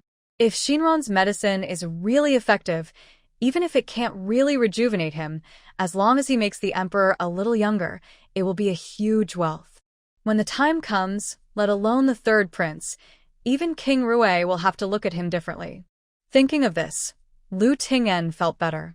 Master Marquis, the medicine has not been given to Xiaotsue today. Seeing that Lu Ting'en was in a good mood but had not given any medicine, Xiao Cui cautiously reminded him. Lu Ting'en looked at the pills in the box. Xiaotsue had taken 5 pills in the past few days. He had taken 1 himself, and there were only 14 pills left. He said impatiently, "You don't need to try this medicine in the future. Now, don't come to the yard again." This. Xiaotsue was caught off guard, but seeing the expression on Mr. Ho's face, she could only hold back her tears and said humbly, "Yes." Then he turned and left the yard. It's a coincidence. This pill originally contained ordinary hawthorn pills plus anti-inflammatory drugs. Lu Ting'en has been very angry recently, and his throat hurts so much that even after taking several medicines, it doesn't feel any better. But after taking this Yangxin pill, the pain in my throat disappeared little by little. In addition, Lu Ting'en feels that his appetite is much better now than before. Lu Ting'en took stock of the changes that had taken place in his body, and was happy that what Xinran said was true. This pill was really useful. As for appearance, because I have been eating and sleeping much better recently than before, Lu Ting'en felt that he looked much better. Although it's not as rosy as Ling Qingyu's, it's at least better than when he didn't take it. After taking it for a while, if it is really useful, he will ask Xinran to make a box and present it to the emperor. Lu Ting'en thought to himself. Ling Qingyu lies in bed every day and cannot go out, and is still a little uncomfortable. So Xinran found her a storybook and a game of Go, intending to spend time with her. Ling Qingyu was not interested in any of this. What I dislike the most is these boring and time-wasting things. She looked at the pile of storybooks and said, "The stories in the storybooks are all the imagination of literati. If I have this time, I would rather take a look at the store's accounts." Seeing Ling Qingyu restless, Xinran had no choice but to comfort her. Uncle One is taking care of the store, so there must be no mistakes. If Mother is really worried, I will go get the previous account books back tomorrow. You can take your time. The plate. Ling Qingyu looked at Xinran. Will anyone notice anything? Lu Ting'en is keeping an eye on this place. If he notices it, our efforts will be in vain. No, just say it's what I want to see. Xinran said, "My shop is about to open, so I would like to take this opportunity to learn something." Ling Qingyu nodded when he heard this. If so many things hadn't happened at home during this period, your shop would have been open long ago. It's my fault because I didn't plan well. Xinran shook his head. Making money is a trivial matter now. The important thing is to get the rights of the Ho mansion. After Lu Ting'en is solved, it will be too late to arrange other things. Ling Qingyu nodded in agreement.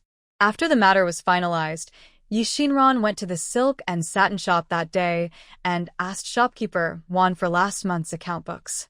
"My lady hasn't been here for a long time. Is she okay now?" Shopkeeper Wan was a little worried. "Mom, I've been in a coma recently." Xinran told the truth. Shopkeeper Wan's heart trembled, and the account book in his hand fell to the ground with a snap. "How so?" Xinran looked around and saw several waiters staring here, so he said to shopkeeper Wan, "Businesskeeper Wan, let's go into the room to discuss the details." Upon hearing this, shopkeeper Wan immediately led Xinran into the reception room at the back. The reception room is usually used to receive distinguished guests with special status, so it is well hidden. After Xinran entered, he told shopkeeper Wan the real situation. "Because someone wants to harm my mother, she is just pretending to be in a coma, it's not real." "You mean my lady is okay?" Shopkeeper Wan's heart dropped. "Well, it's mainly to deceive the rest of the family. After a while, when the time is right, mother will show up." "That's good." Shopkeeper Wan said, "Since we've all taken a break, why don't we just relax and have a good rest while still looking at the accounts?" Xinran smiled. "Uncle Wan, don't you know my mother? She can't sit still and doesn't like to read anything else. She can only pass the time by looking at the account book." Shopkeeper Wan also smiled helplessly. "Miss, she is like this. She has been interested in these accounts since she was a child. If she can't play the piano and draw, let her settle the accounts." She can be as good as two of me. Hearing shopkeeper Wanwan's teasing, Xinran also laughed. Mom was born to do business. That's right. Shopkeeper Wan seemed to have remembered something and restrained his smile and said, a few days ago, that Lu Zi came to the store and said he wanted to take care of the store's accounts. She had been in charge for a while before and secretly deducted 500 taels of silver from the account. The lady hadn't settled the account with her yet. How could she have the nerve to come over? Is Lu Zi here too? Xinran was a little surprised. It seems like they really have a chance to win. What is going on? Xinran just said that someone wanted to harm the young lady, but did not clearly say who it was. Shopkeeper, one couldn't help but ask. When the truth comes out, I'll let my mother tell you in person. Xinran said. I don't have time to go to my store these days, so shopkeeper Lao Wan helps me take care of it. Little things, little things. Shopkeeper Wan agreed repeatedly. Even if you don't open your business, will you still support the people you hired? If you support them for nothing, a month's salary is quite a lot. Keep it up. Xinran said, these people have been trained for a long time. If we let them go out and find new jobs, it will be difficult to get them back. If you hire new people, you have to reteach them and they won't be able to get along. After hearing what Xinran said, shopkeeper Wan stopped mentioning the matter and only helped Xinran pick out the account books and sent her out. When Xinran went back, she went around the corner and bought Lung Qingyu's favorite walnut cloud paste. As soon as he entered the door, he happened to see Lu Zi. Sister, where have you been? Lu Zi rarely talked to Xinran, but when he saw what she was holding, he took the initiative to say hello. Go to the store and get the ledger.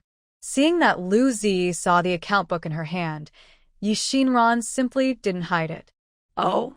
Last time, shopkeeper Wan clearly said that the account books should not be shown to others.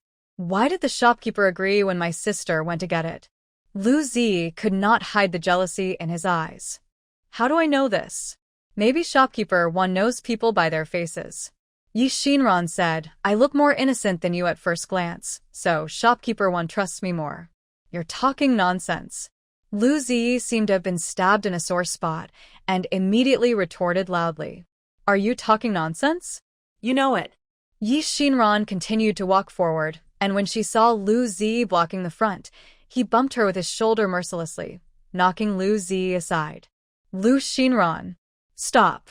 Lu Zi stood behind him and shouted, but Xinran didn't pay attention and went back to the room. These account books are enough to see you out of the customs. Xinran put the account book on the bedside and said to Lung Qingyu with a smile. Lung Qingyu was still lying on the bed. After seeing the account book, he immediately picked up one and flipped through it slowly. Then I will read more slowly. I hope Lu Ting'en will be tricked soon. Lu Ting'en is in a good mood these days. Especially news came from northern Xinjiang that the grain and grass shipped to northern Xinjiang had been robbed halfway. When the third prince heard the news, he praised him greatly. Master Lu's sword is still young, so the matters in northern Xinjiang need to be paid more attention by Master Lu. These things made him extremely excited. He needs a caring person to share his joy with. Naturally, this caring person could only be Ning Yuer. Ning Yuer was angry for a long time because of the painting last time. But when she heard that the old lady was really exiled to Ninggu Pagoda, she couldn't bear it. I can understand the Ho Ye's impatience. These days, she's been hoping that Lu Ting'en can come to her and talk to him about her feelings. This wait has been until today. Master Ho, you are finally here. Ning Yuer hugged Lu Ting'en and refused to let go. After learning the lesson from last time, Lu Ting'en didn't dare to cause trouble in the main room, fearing that he would be hit by Lu Chongning again, so he could only endure it and said, You little goblin. Let's see how I deal with you tonight. Seeing that Lu Ting'en was in a good mood, Ning Yuer put her face against his chest and asked, What good news does the Marquis have to tell me today? Lu Ting'en straightened her body and said, I have suffered so much for you, for so many years. It won't be long before our family will be reunited. You and Chongning will be able to return to the mansion soon. Ning Yuer was also very surprised when she heard the news. Really? Really? Of course. Lu Ting'en answered affirmatively. Great. Great. Ning Yuer wiped the tears from the corners of her eyes and said, "Today is a happy day. I want to have a good drink with Mr. Ho. Mr. Ho, you are like me. I will get 2 side dishes and a pot of good wine." Lu Ting'en had this intention. He squinted his eyes and nodded. By the time Ning Yuer had tidied up and asked him to go to dinner, Lu Ting'en had already taken a nap. Chongning is back too. "Master Ho, let's have a reunion dinner in advance today." Ning Yuer's face was full of smiles. Lu Ting'en came to the front hall and sat down. Lu Chongning kept his temper and said hello reluctantly. "How was your reading today?" Lu Ting'en asked. "My husband, there are no problems with his schoolwork." Lu Chongning lowered his head and answered. Lu Ting'en nodded. He was in a good mood today, and he didn't even feel angry when he saw Lu Chongning like this.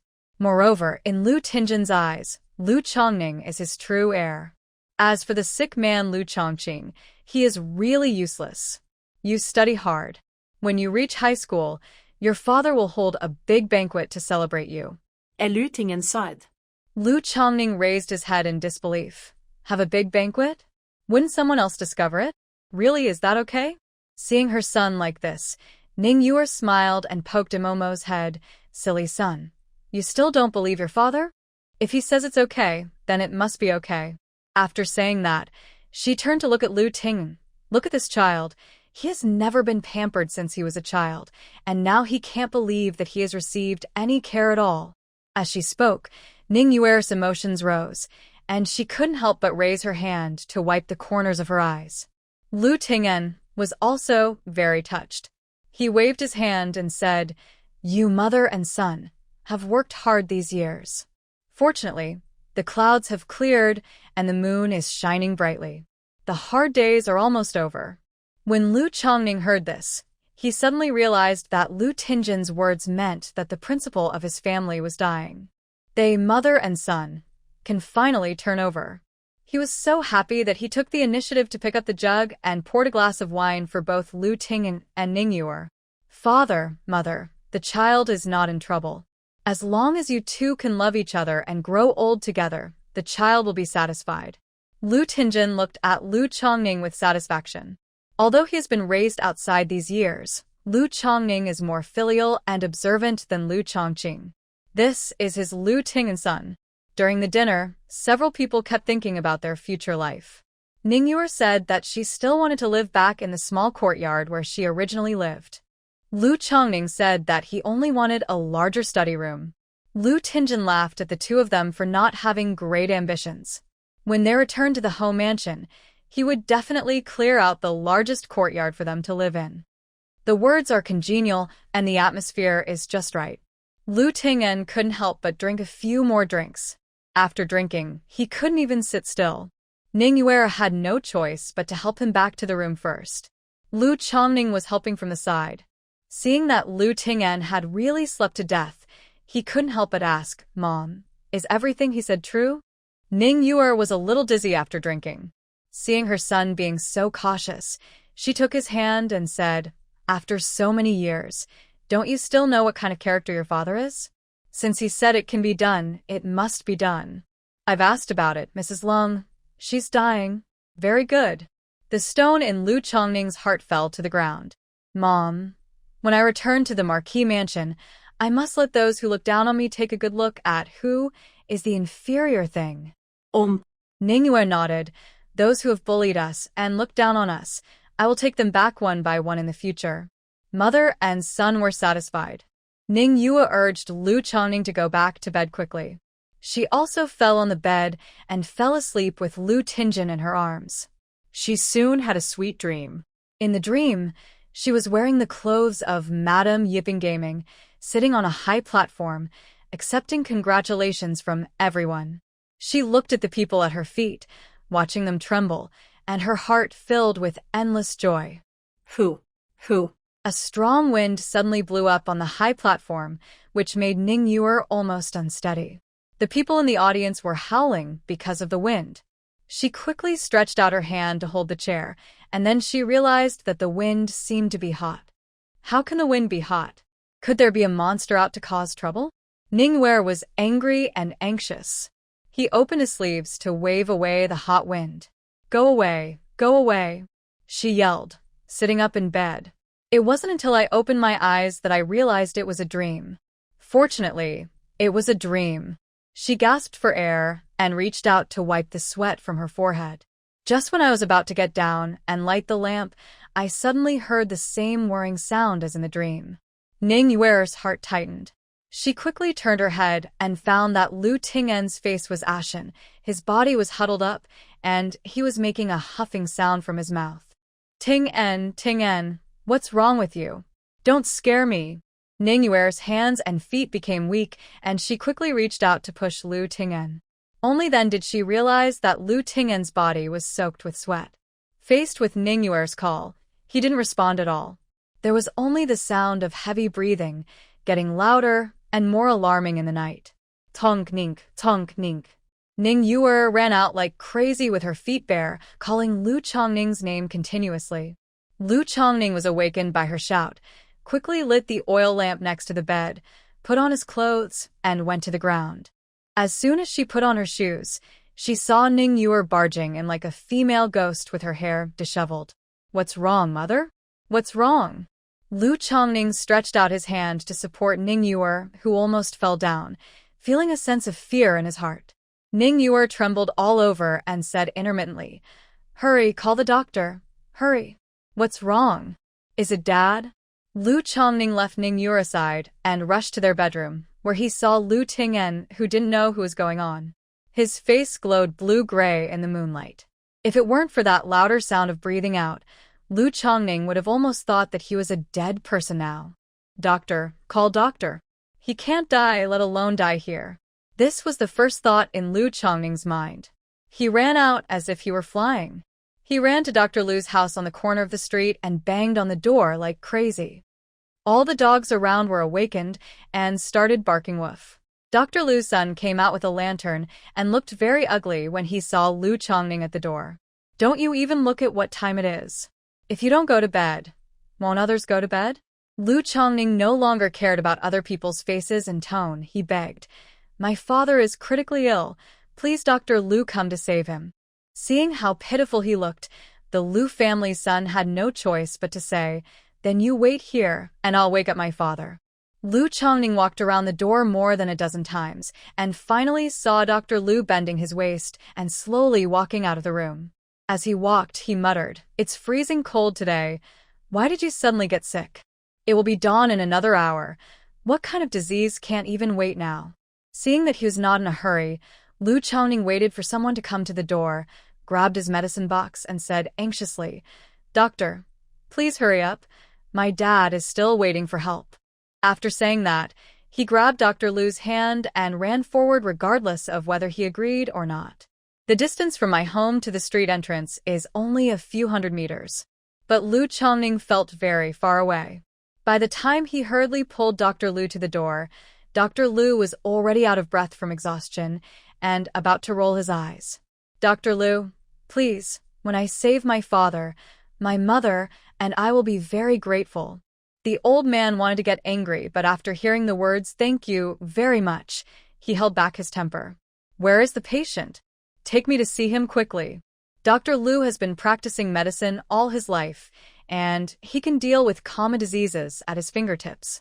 But when he saw Lu Ting'en, he knew that he wouldn't be able to make any money tonight. "Not only will you not make any money, you may also damage your reputation. I can't save this man." After seeing Lu Ting'en's situation, Dr. Lu turned around and left. Lu Chongning stretched out his hand to stop him. "Doctor, please tell me what the disease is. You come here in the middle of the night. You can't leave without saying a word." "How do I say this?" Dr. Lu insisted on leaving. "This man is going to die soon. Please hire someone else." "But it's still dark. Where can I find someone?" Lu Chongning reached out and hugged Dr. Lu's waist, making the old man feel uncomfortable whether he left or not. Ning Yuer had calmed down by now. Seeing the situation in front of her, she immediately took out a piece of silver from the cabinet and stuffed it into Dr. Lu's hand. "Please help me, doctor, to stabilize his current situation. We will find another doctor right now."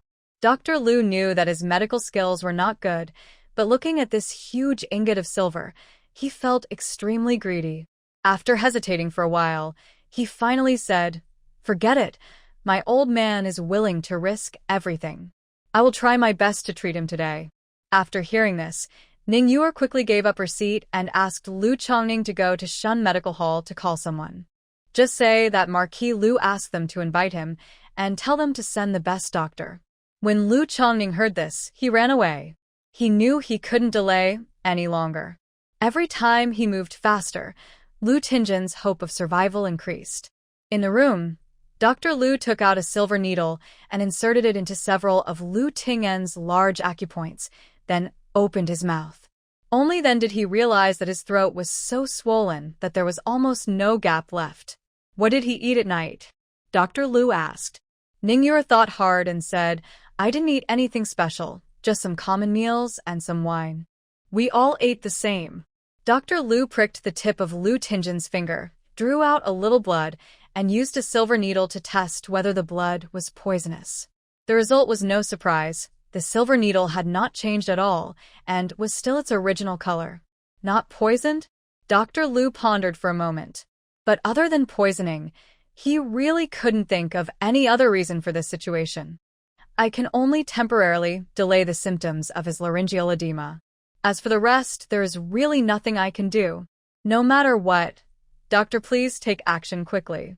Dr. Lu took out the silver needle, put it on the fire and burned it, then pricked the edema area with a silver needle and let out some blood. But it was no use. The punctured area quickly swelled up again. During this period, Lu Ting'en opened his eyes and glanced at Ningyur. There seemed to be regret in his eyes, but also a hint of cannibalism. Ningyur was startled.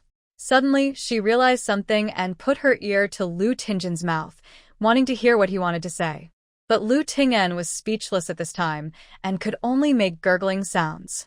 Just when he was anxious, Lu Chongning rushed in with a few quick steps. "The doctor from Shun Medical Hall is here."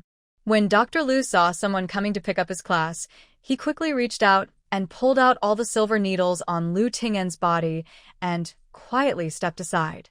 "It's lucky that this person didn't die in his hands today. Even if it is investigated in the future, it will have nothing to do with him." Thinking of this, Dr. Lu asked Mou for the money. This trip was not in vain. It was Dr. Bai who came from Shun Medical Hall. Dr. Bai has superb medical skills and rarely visits patients. It was a coincidence today that he happened to be in the hall to do something. Because he had a great time chatting with the shopkeeper, he stayed in the store overnight. Unexpectedly, he happened to catch up with him. He walked to the bed, opened Lu Ting'en's eyes and mouth, and looked carefully. Then she put her finger on his pulse. Then he asked the same question as Dr. Lu. "What did he eat tonight?" Ningyue hurriedly took in everything she had eaten tonight and finally added, "I have eaten everything he has eaten." "Then was there anything unusual before here?" Dr. Bai frowned. Ningyue quickly replied, "Everything was normal before eating. During the meal, our family was still talking and laughing. I really don't know why he suddenly behaved like this." Seeing that he couldn't find anything, Dr. Bai took his medical box, took out a needle pack from it, unfolded it, and found hundreds of silver needles of various sizes inside. Dr. Lu looked envious. Dr. Bai starts from the middle of the body, from top to bottom, and inserts the silver needles one by one according to the distribution of the 5 elements of the human body. Dr. Lu admired his acupuncture technique very much, but looking at the patient's face, he had a bad feeling. "Since the miracle doctor is here, I'll leave first." After Dr. Lu finished speaking, he picked up the medicine box and ran away without waiting for Ningyue and her son to speak. Even if he could see the clues, Dr. Bai would naturally have discovered it a long time ago. His set of ancestral 5 elements acupuncture requires a total of 99 and 81 injections before it can take effect. But by the time he got the 20th needle, his heart was already half cold. Lu Ting'en's condition seems to be developing very rapidly. Every time he gets a needle, his body's reaction is different from the previous one. If it continues to develop at this rate, I'm afraid he won't be able to wait until all the needles are used. But the needle that has been started cannot be abandoned halfway. Dr. Bai wiped the sweat from his forehead and still stabbed the needle into the corresponding acupuncture point. Lu Ting'en's breathing became more and more rapid, as if he could only breathe out but not in. At the same time, his heartbeat was getting slower and slower, and it seemed that he was really dying. In all his years of practicing medicine, Dr. Bai has never encountered such a difficult problem. He even suspected that Lu Ting'en had been cursed. That's why someone is causing trouble behind your back. The Marquis's condition cannot be delayed. Go to the palace and ask the imperial doctor to diagnose and treat it with me. Dr. Bai knows who he is treating now, and he cannot bear the risk of killing the person. At this time, an imperial doctor must be present to prove his innocence. Ning Yuer was at a loss when she heard this. As a marquis, it would not be a problem to ask for an imperial doctor. But her identity doesn't work. She was raised in the outer room by Lu Ting'en. If she wanted to ask for an imperial doctor, she had to go to Lung Qingyu. But she couldn't go. If Lung Qingyu knew about the two of them, wouldn't all the previous efforts be in vain? I can't find an imperial doctor, so I asked Dr. Bai to think of more ways. Dr. Bai became angry when he heard this. When has this happened? Are you still looking forward and backward? Seeing Ning Yuer's submissive and unfulfilled look, he became angry, untied the jade plaque in the Moon Palace and threw it to the boy. Go to the third prince's mansion to ask for someone to find the imperial doctor. Be sure to bring him over quickly. The boy got the order and ran out immediately. Here, Bai Zhongqi was still taking injections one by one, trying to control Lu Ting'en's symptoms. The result was just as he thought. The needle on his side had just penetrated more than half of the way, and Lu Ting'en's side was no longer breathing. It's over. Pressing on the pulse without any beating, Bai Zhongqi's mind went blank. Ning Yuer watched him suddenly stop moving, and the tension in her heart suddenly broke. Ting'en, wake up. She cried twice and suddenly fainted. When Lu Chongning saw this, he couldn't care about anything else for the moment. He just knelt in front of Ning Yuer and called his daughter's name.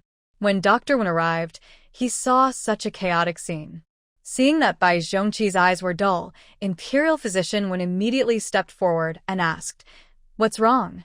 Bai Zhongqi didn't respond, so Dr. Wen had to check it himself. After some confirmation, his heart sank to the bottom. How could this be? Dr. Bai, what problems did you find during the examination? I just met Mr. Ho a few days ago. He was still in good health at that time. Bai Zhongqi finally came to his senses. I just felt that his pulse was disordered and his blood was reversed, which seemed to be signs of poisoning.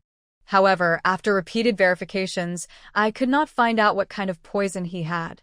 Imperial Physician Wen muttered, "Now that there is nothing we can do about it, we should report it to the official." Queen Jing'an died in this remote alley, and her death was strange. If we investigate, you, Brother Zhongqi, will be the ones to blame. I just happened to meet him. This matter has nothing to do with me. Brother Wen, you have to testify for me. Bai Zhongqi hurriedly discussed. Dr. Wen calmed down, took back his sleeves and said, "When I arrived, the Marquis had already lost his breath. Besides, I was entrusted by the third prince to come here for treatment. If asked by the superiors, I will tell the truth about these things. Report." Seeing that Dr. Wen was trying to distance himself from the relationship, Bai Zhongqi quickly said, "I am also entrusted by the shopkeeper. Dr. Wen, you and I are both doctors. If you don't testify for me, I can't explain it clearly." Imperial Physician Wen said lukewarmly, "Master Ho died in an unusual manner. He seemed to have suffered some kind of pain before his death, but there were no scars on his body. I can indeed confirm these points. As for the cause of his death, I apologize that I cannot help you testify." You. Hey. Bai Zhongqi shook his head. He knew in his heart that no matter how good the relationship was at this time, he still wanted to cut off the relationship, not to mention that he and Dr. Wen were just acquaintances. It is simply impossible to ask Dr. Wen to speak for him. I will explain everything else. Dr. Wen only says what you see is fine. Bai Zhongqi said. After a stick of incense, the official rushed to Ning Yuer's home, along with Lung Qingyu and Xinran. Lung Qingyu got the news when Ning Yuer was looking for a doctor. She sat up from the bed excitedly and never fell asleep again. Xinran, can you succeed this time? She was a little worried. There should be no problem. Xinran was much calmer than her. Even if they don't succeed, they can't find anything wrong. The two sat silently in the room, waiting for the progress over there. Xinran already had a rough idea of Lu Ting'en's reaction. She didn't know what kind of doctor Lu Ting'en would find, but no matter how superb his medical skills were, it would not be easy to rejuvenate him. After a long time, the person responsible for monitoring over there finally received new news. There are no people left. Customs declaration has been made over there. No more. Although this was the result that Lung Qingyu had been looking forward to, her heart was stung when she suddenly heard the news. You go down first. Xinran ordered his servants. Then, he helped Lung Qingyu sit down and poured her a cup of hot tea. Mom, no matter what you think in your heart, we have reached this point now. Next, we will have to face pressure from all sides. If you feel sad, you can continue to pretend to be sick, and I will go over there to deal with it. How can that be done? Lung Qingyu immediately refused. You are not familiar with these things in officialdom. How can I safely let you deal with it on your own? I'm not sad. I just felt a little dazed for a while. The official will send someone to notify you soon, and we can tidy up a little first. There's no need to clean it up. It's too late to clean it up after they notify you. Xinran did not listen to Lung Qingyu's words, but instead helped her lie down again. As Lung Qingyu expected, the official sent someone to inform him shortly after. Something happened to Marquis Ting'en in Yongning Lane. Madam, please come over quickly. Lung Qingyu stood up and randomly found some clothes to put on. Xinran was the same as her. The two simply tidied up and then went out to follow the officials to Yongning County. The official sighed secretly when he saw Lung Qingyu was so anxious that he didn't even care about his image. Who would have thought that Marquis Ting'en, who had always loved his wife dearly, would die in another woman's yard? If this matter spreads, it will not only damage the reputation of the Ho Mansion. This lady of the Ho Mansion may be disgraced. Several people arrived at the yard of Yongning Lane. Neighbors had heard the noise and peeked their heads out. Mrs. Liu, I'm sorry, but it concerns Marquis Ting'en, so I have to trouble you to make this trip. Li Tongdao, the leader of the official mission. What happened to Mr. Ho? Lung Qingyu asked in a trembling voice. Li Tong looked at the men who had just brought the mother and daughter over. The men shook their heads at him, indicating that they didn't say anything. Li Tong then said, Mrs. Liu, don't be excited. Mr. Marquis has already driven westward. Ah? Lung Qingyu seemed to be unable to bear the stimulation, so he tilted his body and fell to the side. Xinran, with quick eyes and quick hands, supported her. Mother, wake up, don't scare me. Lung Qingyu's reaction was expected by everyone. When Li Tong saw this, he quickly said, It just so happens that Dr. Wen is here. Let Dr. Wen take a look at Mrs. Liu. Lung Qingyu was placed on the recliner, and Dr. Wen was invited out. When he saw Lung Qingyu, he was startled. Miss Liu, hasn't Mrs. Liu been in bed all the time? Why did you get up today? Xinran's face was full of tears at this time. She whispered, My mother has been in poor health some time ago. Fortunately, she has improved a little bit after taking the medicine given by Dr. Wen. Who would have thought that such a thing would happen? The relationship between father and mother is as strong as gold, and mother regards father as more important than herself. Now that something like this has happened, how can my mother accept it? How will she live in the future? Dr. Wen also felt that what happened today was really outrageous. On the way here, he had been thinking about how deep Lu Ting'en's mind was, so that he could hide his true nature so well. Pity his wife. Seeing Xinran crying, Dr. Wen was also very sympathetic and said, I will check Madam's pulse later, but if it doesn't work, I will use a silver needle to control Madam's heart pulse first to help her survive this difficulty. As for the matter here, if you are really unable to handle it, please leave it to the officials first. No. Lung Qingyu suddenly opened his eyes. His voice sounded very weak. Ting'en's death was unclear. I must seek justice for him. Li Tong was a little embarrassed when he saw Lung Qingyu fainted, but when he saw her waking up, he immediately said, Mrs. Liu, Please don't worry. I will take all the people in the yard back for interrogation now. As for the body of Marquis Ting'en, you see. According to the rules, if a person dies in an unknown manner, the body must be taken back to the morgue for autopsy. But Lu Ting'en is a marquis after all, and this kind of thing requires the consent of his family. Lung Qingyu waved his hand and said, "The cause of Mr. Ho's death is suspicious. Please investigate carefully and find out who killed him." Yes. After hearing Lung Qingyu's words, Li Tu ordered his servants to carry Lu Ting'en's body onto the carriage. At the same time, Ning Yuer, Lu Chongning, and Bai Zhongqi were also brought back to the criminal department. Ning Yuer never woke up after fainting. The official didn't show any mercy, just picked him up and dragged him out.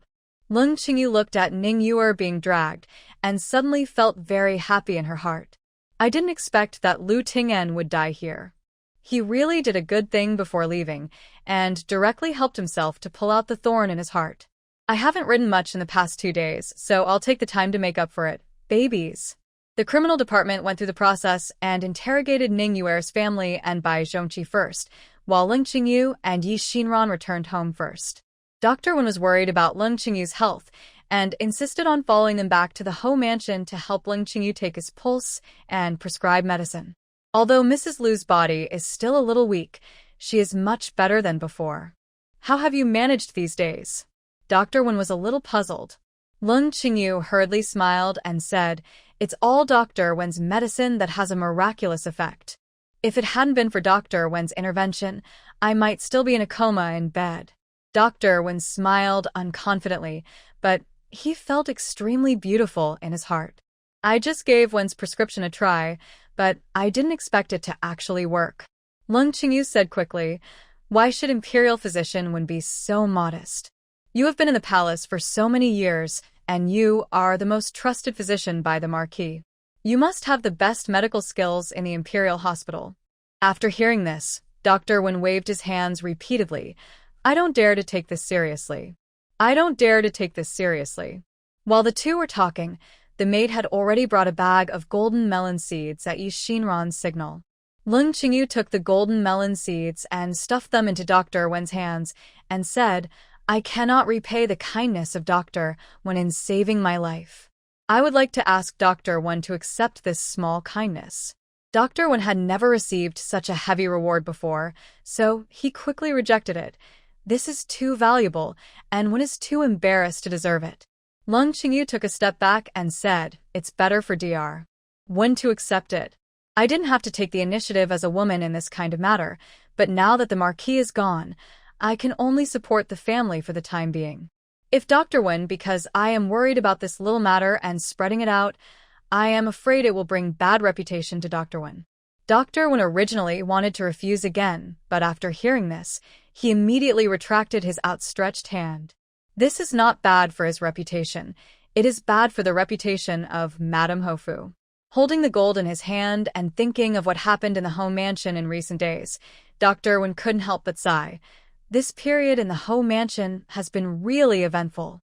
First something happened to the old lady, then she was in poor health, and now something like this happened to the Marquis. If Mrs. Lu has time, she'd better go to the temple and pay homage. Lung Qingyu nodded. "That's what I have in mind, but the Marquis is still dead. I have to deal with the Marquis's funeral before I can have the energy to take care of other things." Well, Dr. Wen sighed. Although he felt sorry for Lung Qingyu, this was someone else's family matter after all, and he couldn't say much. "Madam, please take care of yourself. Wen will leave first. If there is anything I can use in the future, Madam Lu, just ask." Lung Qingyu showed a grateful expression.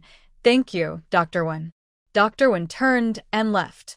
Lung Qingyu immediately turned back to look for Yi Xinran and saw Yi Xinran walking in from behind with a slight smile on his face.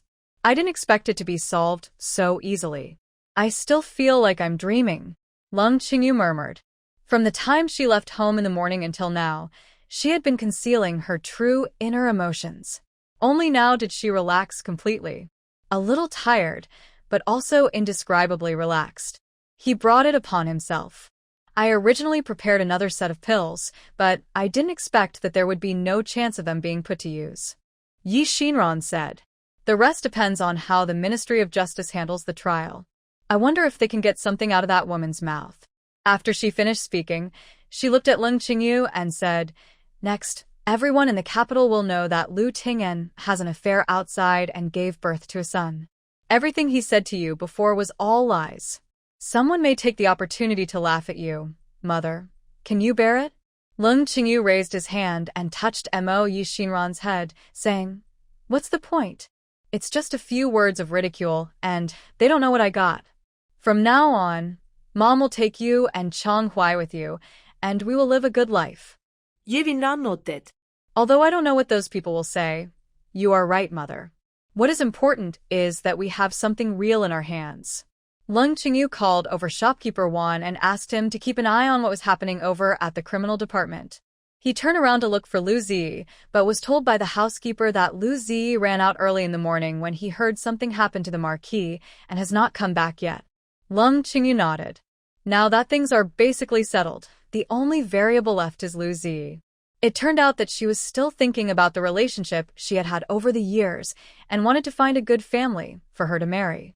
But judging from Lu Zi's behavior during this period, she didn't take her as a mother seriously at all. All of this was just her own sentimentality. Send someone out to find out where the second lady has gone, and ask her to come back as soon as possible. Lung Qingyu ordered the housekeeper.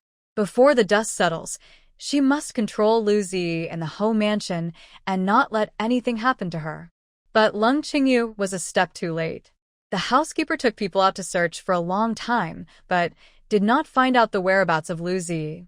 At this time, Lu Zi was hiding in the third prince's house, detailing all the abnormalities in Lung Qingyu's recent past. Your Highness, my father's death was definitely not an accident. He had always had a good drinking capacity. He would never have died just because of a few drinks. The third prince played with Lu Zi's snow-white shoulders in his hands, with a satisfied look on his face. He looked at Lu Zi, who was kneeling in front of him, and said, No one knows how much alcohol the Marquis has, but now we have made a preliminary inspection and concluded that the Marquis he died from excessive drinking. Your Highness, my father has worked diligently for Your Highness these years. Now that something like this happened, Your Highness must seek justice for my father. The third prince turned cold again and said, Your father died in your mother's yard. Do you want the Ministry of Punishments to prove that it was your mother who killed Lu Ho? Absolutely not. Lu Zi's face turned pale with fright. She stepped forward and hugged the third prince's leg and said, My father has already promised to take my mother back to the Marquis mansion. How could my mother harm him at this time? Besides, they have been thinking about each other all these years. My mother would never do such a thing. The third prince pinched Lu Zi's face and looked at her tear-filled eyes and red mouth, and for a moment he felt sadistic again. He tightened the strength on his hand, and only relaxed a little until Lu Zi cried out in pain. Then tell me, what's going on? Lu Zi said quickly. Before I was in Yuntong County, I felt that something was very wrong with Xinran. The man next to her didn't look like an ordinary person at all. But my parents were both there at that time, so I didn't think much about it. Looking back now, my mother's change began at that time. Mom has always been obedient to Dad, but since Xinran came back, she seems to be a completely different person. She doesn't take Dad's words to heart at all, and she is lukewarm towards me. I always feel that Xinran came back to rob the Ho mansion's property. She doesn't have such a sophisticated strategy, so it must be the idea given to her by the man next to her. The third prince sneered when he heard this. Do you really think I don't know anything? Isn't your so-called brother-in-law dead long ago? You deliberately made it so unpredictable just to arouse my interest so that I can help you. Have you solved the problem of mother and daughter? Your Highness. Lu Zi rested his head on the third prince's lap. His Highness thinks too highly of me. Even if I have the courage, I would not dare to plot against His Highness. Z is just reminding His Highness Xinran and my mother, they are really not simple. If you're just thinking about the property of the Ho mansion, forget it. If you really have any evil intentions as I guessed, Your Highness, you must be on guard against it. The third prince smiled contemptuously. How can two women turn the sky upside down? Lu Zi said quickly. Your Highness may not know yet, but my sister has already established a relationship with Prince Rui. Prince Rui never interacts with other families, and he doesn't even give my father the respect he deserves, so why should he treat a woman from the countryside differently? Lu Zi said so much before, but the third prince didn't take it to heart at all. But this sentence immediately made him alert. What did you say? King Rui has a close relationship with that sister of yours? Yes. Lu Zi nodded. Xinran goes to Prince Rui's mansion every half-month. I heard that on the day she goes, Prince Rui will wait at home specially, waiting for her to leave before going to the camp. Your Highness, think about it. How could she be just an ordinary woman with her abilities? Why didn't you say something like this earlier? The third prince grabbed her sleeve. My lady, speak softly. I thought my father would tell His Highness about this matter. If it hadn't been for something happening on my father's side, I would not have dared to explain this matter to your Highness today. That loser Lu Ho, he didn't even mention such an important thing. After saying that, the third prince's attitude towards Lu Zi softened a little. He lifted Lu Zi up from the ground, asked her to sit next to him, and asked nicely, "What else do you know?" Tell me all now. Lu Zi curled up like a wounded animal, trying his best to show his weak side, and then said, I can't tell you clearly about other things. Some of them are just guesses on my own. I'm afraid that if I say it, I will mislead His Highness. You can say what you say, whether it is true or false, I will make my own judgment. The third prince said. Lu Zi said immediately, My father told me before that he would take my mother back to the house in a few days, and he also gave my mother, Lung Qingyu, the medicine to induce the forgetfulness bug. I thought everything was going to be safe, but no one expected that something happened to my dad first. Now that the cause of my father's death is unknown, and he died in Yongning Lane, the mother and daughter at home will definitely say that he has nothing to do with them at this time. But think about it, Your Highness. What will be the result if you take the medicine for forgetfulness? If Lung Qingyu had really taken the medicine, how could he have left the house safely today? But if she didn't take the medicine, why would her father mistakenly think that she had? She must have deliberately acted it out to her father and deceived him. The third prince only thought that Lu Ting'en was stupid before, for something like this happened at a critical moment. But now when he heard Lu Zi say it, he also felt a chill in his back. He knows best how effective the medicine is, and he has been successful with it many times before. Just like Lu Zi said, if Lung Qingyu really took the medicine, how could he still wake up? Judging from her current state, she must have seen through Lu Ting'en's plan. But how much does she know? Apart from Lu Ting'en drugging her, what else does she know? Now that you understand it so clearly, do you have any concerns in your mind? The third prince asked Lu Zi. What do you want? I don't want to get anything. Lu Zi flinched, his eyes wandered, and continued, I just want the third prince to be on guard. If Lung Qingyu and Lu Zi really took control of the home mansion, they might be able to use the home mansion to do something in the future. Zi felt that instead of giving them this opportunity, it would be better to nip everything in the bud and not give them the opportunity to control the home mansion. Oh. How to strangle it? The third prince looked at the woman in front of him and felt more and more interesting.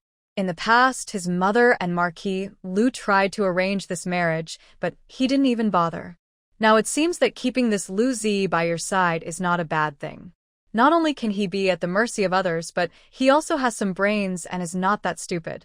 Zi was thinking that His Highness could find a way to clear my mother's grievances and then send her to the Marquis's residence. As long as Mother and Chongning can return to the home mansion openly, I believe that Chongning will be more suitable to be the future Lord Marquis than Chongqing. In this way, everything in the home mansion is under the control of the family. When the third prince gives an order, whether it is the mother or the younger brother, they will obey the third prince. What about you? The third prince looked at her with interest. Lu Zi blushed. Zi is already His Highness's, so of course His Highness will do whatever he says. The third prince nodded with satisfaction. I will watch and deal with this matter. Just go back to the Marquis mansion and continue to monitor every move of the mother and daughter. If they have any new trends, please tell me immediately. As you command. Lu Zi stood up and felt blessed. After Lu Zi left, the third prince sat still and thought about the whole thing from beginning to end. Regardless of whether what Lu Zi just said was true or not, and what her purpose was, it didn't matter. His principle has always been that he would rather kill by mistake than let go. Not even the slightest threat to him. Here comes someone. The third prince called his servants. Let Master Lu come to my place. Yes. After a while, Master Lu came to the third prince's room. The two closed the door and talked for a long time. And the housekeeper of the Lu mansion finally found Lu Zi. Miss, where have you been? Madam has been looking for you for a long time. What do you want me to do, madam? Lu Zi immediately heightened his vigilance. The butler replied, Something happened with Mr. Marquis, and my wife must be worried about you. Butler, when you get home soon, you can tell me that you found me in the Zhao mansion, and I want to find Miss Zhao San to learn new tricks. Okay. The housekeeper quickly took Lu Zi home. After arriving home, Lu Zi told Leng Qingyu what he had compiled on the way. Unexpectedly, Leng Qingyu did not ask deeply, but said with a cold face, After such a big incident happened to your father, do you still have the heart to learn embroidery? Your conscience has been eaten by dogs? What? What happened to my father? Mom, my daughter really knows nothing. Lu Zi looked pitiful. Leng Qingyu saw the calculation in her eyes at a glance. The Marquis of Ting'en died in Yongning Lane for no apparent reason. This matter has long been spread throughout the streets of the capital. Even if you don't know, the Zhao family's wife, aunt, and servants all know about it. Could it be that no one has revealed it to you? Half a point? Lu Zi still looked confused. I've been staying in the backyard with the third daughter of the Zhao family. She doesn't go to the front yard very often, and her relationship with other sisters is average, so no one tells us. If mother doesn't believe it, you can send someone to go there. Zhao Mansion goes ask the third lady. She said this, but in her heart she was betting that Leng Qingyu would not be asked. With Leng Qingyu's acting style, he would never come to ask such a question rashly. Mother. Lu Zi immediately became anxious. What's wrong? Leng Qingyu glanced at her. Lu Zi quickly lowered his head. Nothing. My daughter just wants to ask, what happened to my father? He has always been in good health. Why did something suddenly happen? Now that our father is gone, what will we do in the future? Seeing her clever change of subject, Leng Qingyu sneered. I thought you didn't care about this. I just said that your father is gone, but you are explaining to me what you've been doing for most of the day. It's a shame you remember to ask your father. Otherwise, I would really wonder if you were involved in this matter. Lu Zi's legs were so frightened that he sat down on the ground. Mom, how could my daughter do such a thing? You have really wronged your daughter. No matter what, until the truth comes out, you'll stay in the Marquis mansion, and you can't go anywhere. Remember? Leng Qingyu said. Lu Zi lowered his head and whispered, My daughter knows. At this time, she was very glad that she went to see His Highness the Third Prince as soon as possible, otherwise there would have been no room for maneuver in this matter. After Lu Zi was placed under house arrest, Leng Qingyu spent the rest of his time and energy on the Ministry of Punishment. The progress of the case will not be easily disclosed to others, but if the money is spent, you can always find out something. In the beginning, things went as Leng Qingyu expected. The Ministry of Punishment regarded Ning Yuer and her son as suspects, conducted interrogations over and over again, and used various methods to torture them to extract confessions. However, these two people really didn't have any weak points. They insisted on enduring various punishments and resolutely refused to plead guilty. The author did not find out the cause of Lu Ting'en's death. It was only said that he died of heart palpitations due to excessive drinking. Things became tense for a while. Leng Qingyu used money and asked them to attribute Lu Ting'en's death to the mother and son. In order to give an explanation to Madame Ho Fu, the Ministry of Punishment also took advantage of the situation and agreed to the matter. I thought it was foolproof. Even if no evidence of murder could be found, Ning Yuer and her son were still responsible for their deaths. For people with no background like them, they were either exiled or imprisoned for more than 10 years. Leng Qingyu was quite satisfied with the result. As a result, on the day of trial, there was a result that no one expected. Ning Yuer's mother and son retracted their confession in court, saying that the reason why Lu Ting'en died of drinking was because he was suffering from anger at home and became ill. Doctors at Shun Medical Hall even proved that Lu Ting'en had indeed been in poor health over the years and was being treated at their medical center. Of course, there's more. In court, the doctors from Shun Medical Hall not only confirmed the innocence of Ning Yuer and her son, but also indirectly proved that Ning Yuer was raised by Lu Ting'en outside her home, and that Lu Chongning was Lu Ting'en's biological son. Lung Qingyu rushed to the criminal department when he learned the news. Ning Yuer and her son had been acquitted. The reason they gave was that Lu Ting'en's death was just an accident. Moreover, Lu Ting'en left a letter before, explaining that if anything went wrong, he hoped to bring Ning Yuer and her son back to the home mansion so that they could have a source of livelihood. At the same time, Lung Qingyu was asked not to abuse the mother and son, but only to give them a bite of food. Lung Qingyu was trembling with anger when he heard the news. She suppressed her temper and thanked the official. He turned around and returned to the home mansion. Xinran was also shocked when he heard the news. She never expected that something that was already a certainty would change so much. Mom, what should we do now? Lung Qingyu thought for a moment and said, I heard from the Minister of Punishment that the mother and son must enter the gate of our home mansion. If there is such a reversal, someone should be tampering behind the scenes. Not surprisingly, this person is the third prince. But why does the third prince suddenly want to take care of our family affairs? Could it be that he has taken a fancy to the home mansion's property? Thinking of this, Lung Qingyu couldn't help but shudder. Lu Ting'en showed off in front of the third prince before, and her confidence was also due to the dowry she brought and the shop in her hands. Now that Lu Ting'en is dead, if the third prince wants to be involved, he must have taken a fancy to this. She and Xinran were able to deal with Lu Ting'en, but when faced with the real imperial power, there was no room for resistance. What to do? Mother. Xinran frowned after listening to her analysis. If it is really the third prince who wants to take action, the only one we can count on is probably Prince Rui. Lung Qingyu sighed. Easier said than done. Prince Rui has always been a neutral faction in the court. He will not be on good terms with any prince, nor will he be at odds with any prince. If he helps us deal with the third prince, wouldn't he no longer be a neutral faction? I'm afraid the emperor can't explain it either. Faced with Lung Qingyu's discouragement, Xinran was much more optimistic. Mom, everyone has selfish motives. Although King Rui works for the emperor, if he has to choose between his relatives and the royal family, I think he has a higher chance of choosing his relatives.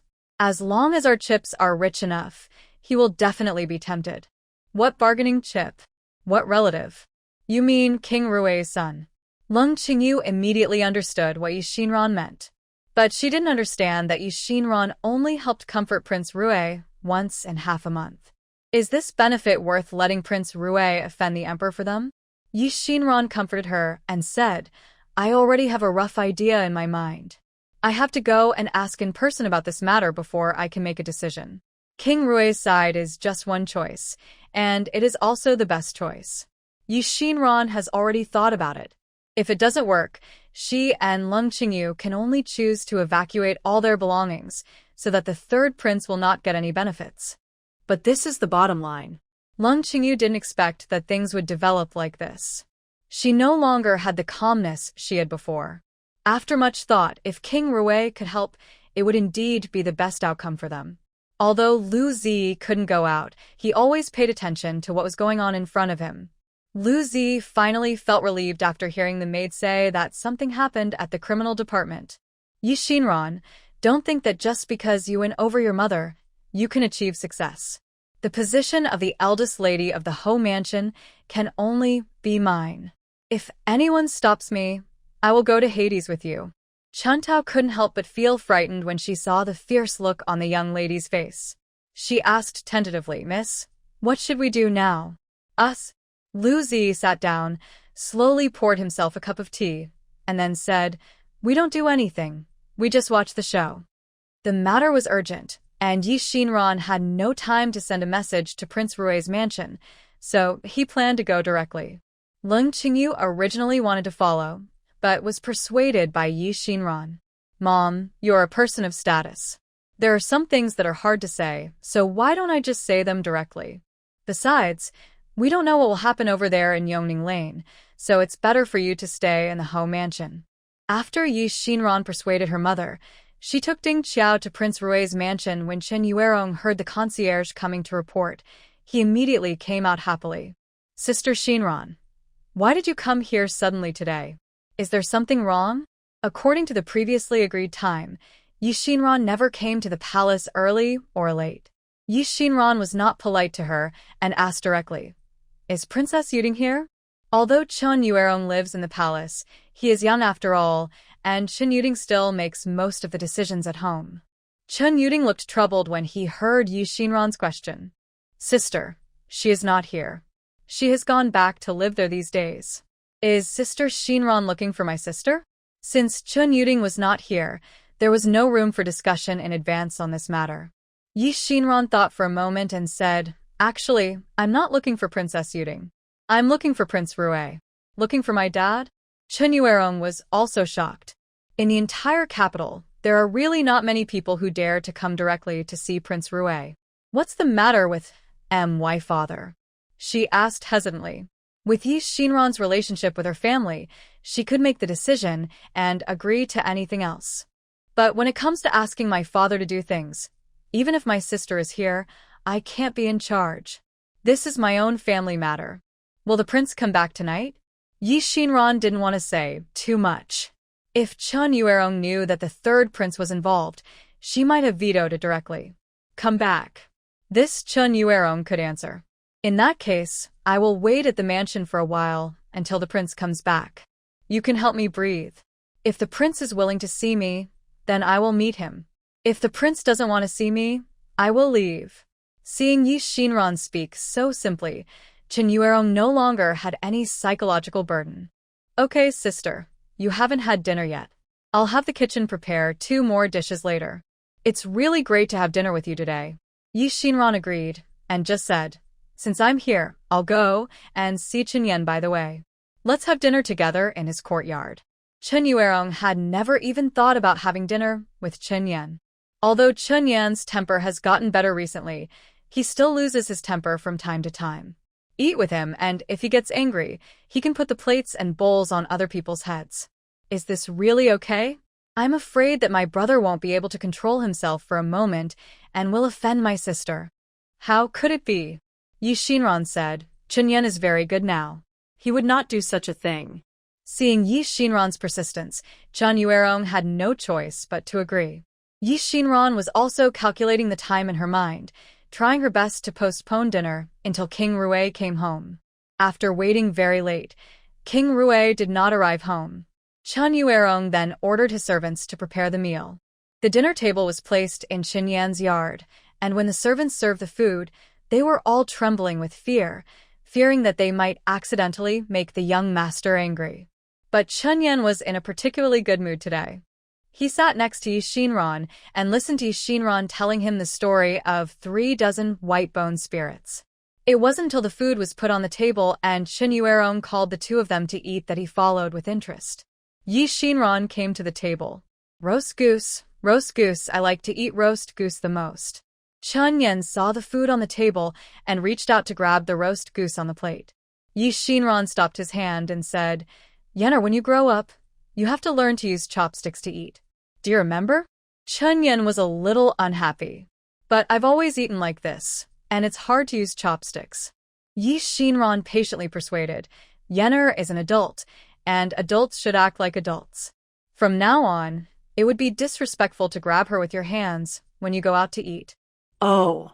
Chen reluctantly picked up the chopsticks and awkwardly reached for the roast goose. He didn't grasp the meaning of Xinran's words, but Chen Yuerong caught the key point and looked at Xinran in surprise. Sister Xinran, you mean? You want to take my brother out in the future? Xinran kept watching Chen put a piece of meat into his bowl, and then responded, I have this plan, but it depends on Chen recovery.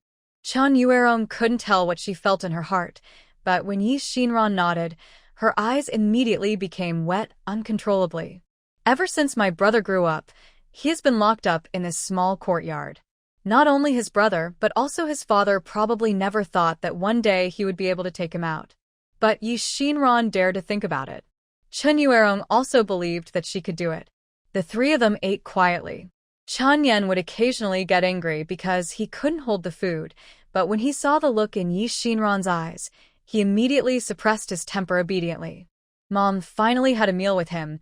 He must not mess up this meal. When King Rui came back, he saw such a warm scene. Chen Yan happily gnawed on the roast goose. After finishing one piece, he picked another piece with chopsticks and put it into Xinran's bowl. Chen Yuerong was jealous and stretched out the bowl in front of him to want a piece too. Chen Yan felt aggrieved, picked a piece of ribs from the plate, and put it into Chen Yuerong's bowl. Chen Yuerong was not angry, but smiled and said thank you to Chen Yan. Chen Yan also grinned and laughed. Seeing the smile, King Rui, who was standing outside the door, couldn't help but laugh too. Your Majesty. The maid serving the dishes saw King Rui at the door smiling so brightly that she quickly crescent-mooned to salute. King Rui waved his hand and motioned for them to enter the house. And the people in the house also heard the noise. Xinran and Chen Yuerong immediately stood up and saluted King Rui.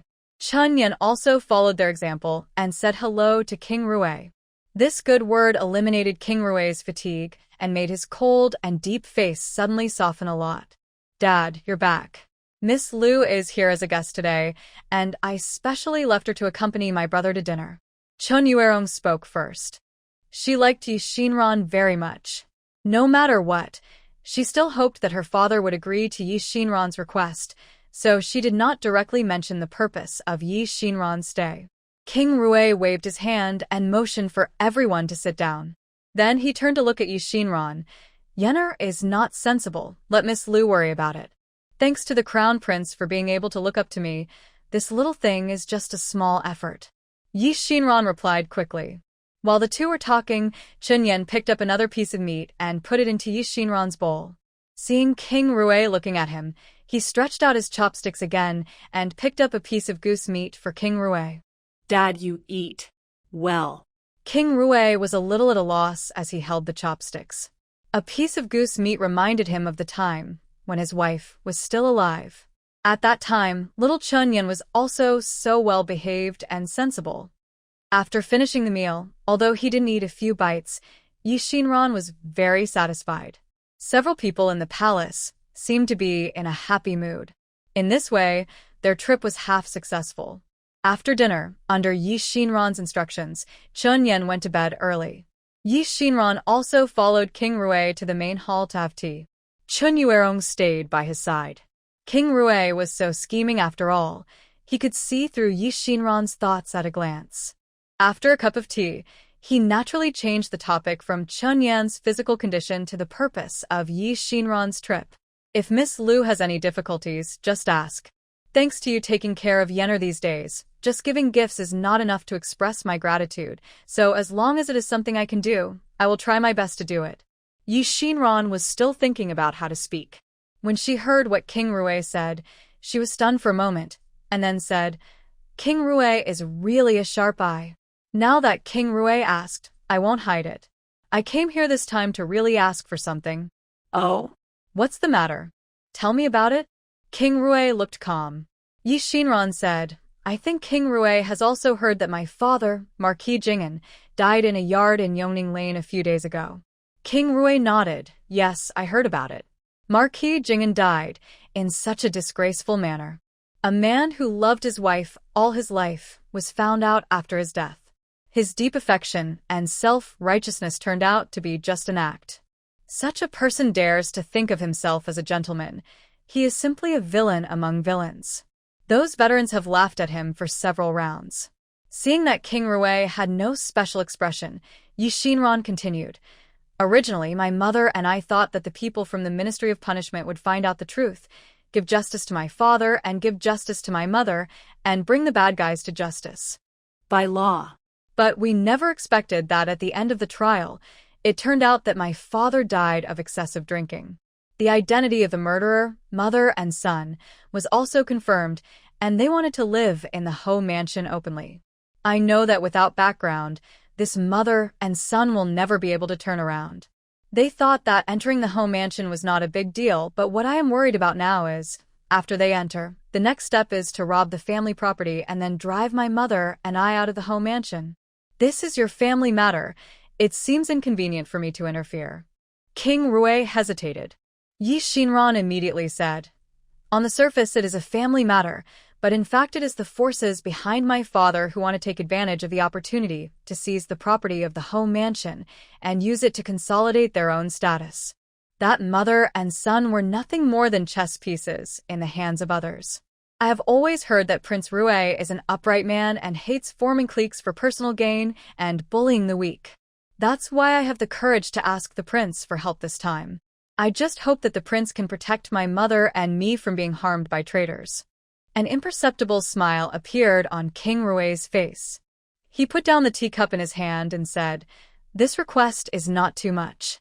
Whether it is from your friendship with Yuerong Yuding or from your care of Xiaoyan, I must ensure the safety of you and your mother." "Thank you, your majesty." Xinran stood up and gave a salute.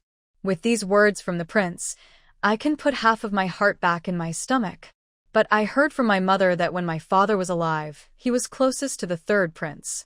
Now that he has left us, the third prince is probably the only one who knows his personal affairs so clearly.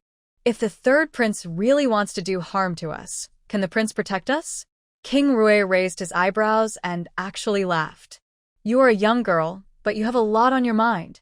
What you said is nothing more than trying to make me angry by provoking generals, and you must protect you no matter what." There was no embarrassment at all on Xinran's face, but she replied seriously, "It's not about provoking the general. I'm really worried. He is the prince after all." King Rui pondered for a moment and said, "Not to mention whether this matter has anything to do with the third prince, even if it is really the third prince who is behind the scenes, it is not difficult for me to protect you too." Seeing that King Rui agreed, Xinran asked further, "What if we not only save our lives, but also the Lung family's business? Is the prince willing to negotiate terms with me? What conditions can you negotiate with me?" King Rui looked at her with interest. Because of Chun Yan's relationship, King Rui had a good impression of the girl in front of him. Now that he saw how courageous she was, he had a new understanding of her. "What if I said I could cure Chun Yan's brain disease?" Xinran didn't want to go around and directly put forward his own conditions. Today in Chun Yan's courtyard, she checked Chun Yan's head while others were not paying attention. It was discovered that a blood clot in Chun Yan's brain was compressing the nerves, causing him to become insane. However, it has been too long, and the oppressive blood clot has long been calcified. It is not easy to remove, and surgery must be performed. This kind of surgery was not difficult for her in the past, but now it is a bit awkward. But she had no other choice. She wanted King Rui to willingly support their mother and daughter. This was the best condition. King Rui had already made a plan in his mind. When he heard Xinran's words, he was stunned for a moment and almost forgot to breathe. After a while, he finally recovered, with a stern look in his eyes. "I have my own plan in mind if I can help, and Miss Liu doesn't have to use such a thing as a bargaining chip. I'm grateful for your care of Chun Yan these days, but I don't want you to use this to deceive me to achieve your goal. Although I am young, I never promise anything I am not sure about." There was no fear on Xinran's face. Instead, she looked into Prince Rui's eyes and said, "Since the prince knows everything about the affairs of the court, does he know about Shen Yitang's use of drugs to control people?" King Rui looked at Xinran and felt more and more that he couldn't understand the girl in front of him. He had heard a little bit about Shun Medical Hall before, but there was no evidence. How did Lu Xinran know? "Where did you hear that?" he asked sharply. Xinran sat down and said calmly, "This matter is a long story. Your Majesty, you'd better sit down and listen to me slowly telling you." As expected, King Rui didn't speak anymore. He just looked at Xinran, wanting to hear what she had to say. Xinran also suppressed a trace of fear in his heart and told the story from beginning to end. After hearing this, King Rui frowned. "You're saying that Lu Ting'en once tried to control your mother with drugs, and it was because you discovered it in time that you solved the problem?" Xinran nodded.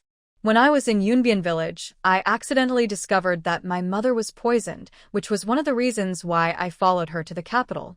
Lu Ting'en had a childhood sweetheart outside. When he first married my mother, he only took a fancy to the Lung family's property. Now that Lu Ting'en is dead, the third prince behind him still refuses to let my mother go. I really wonder if there is something important in my mother's hands that makes them bother so much. But my mother doesn't know it. Xinran just said his guess, but King Rui thought a lot about it. The emperor was old, but he had been hesitant about matters in the palace. This also made the relationship between several princes increasingly tense. No one doesn't want that spot. As someone close to the emperor, how could he not know what the emperor meant? He was regretting that he had impulsively killed the prince.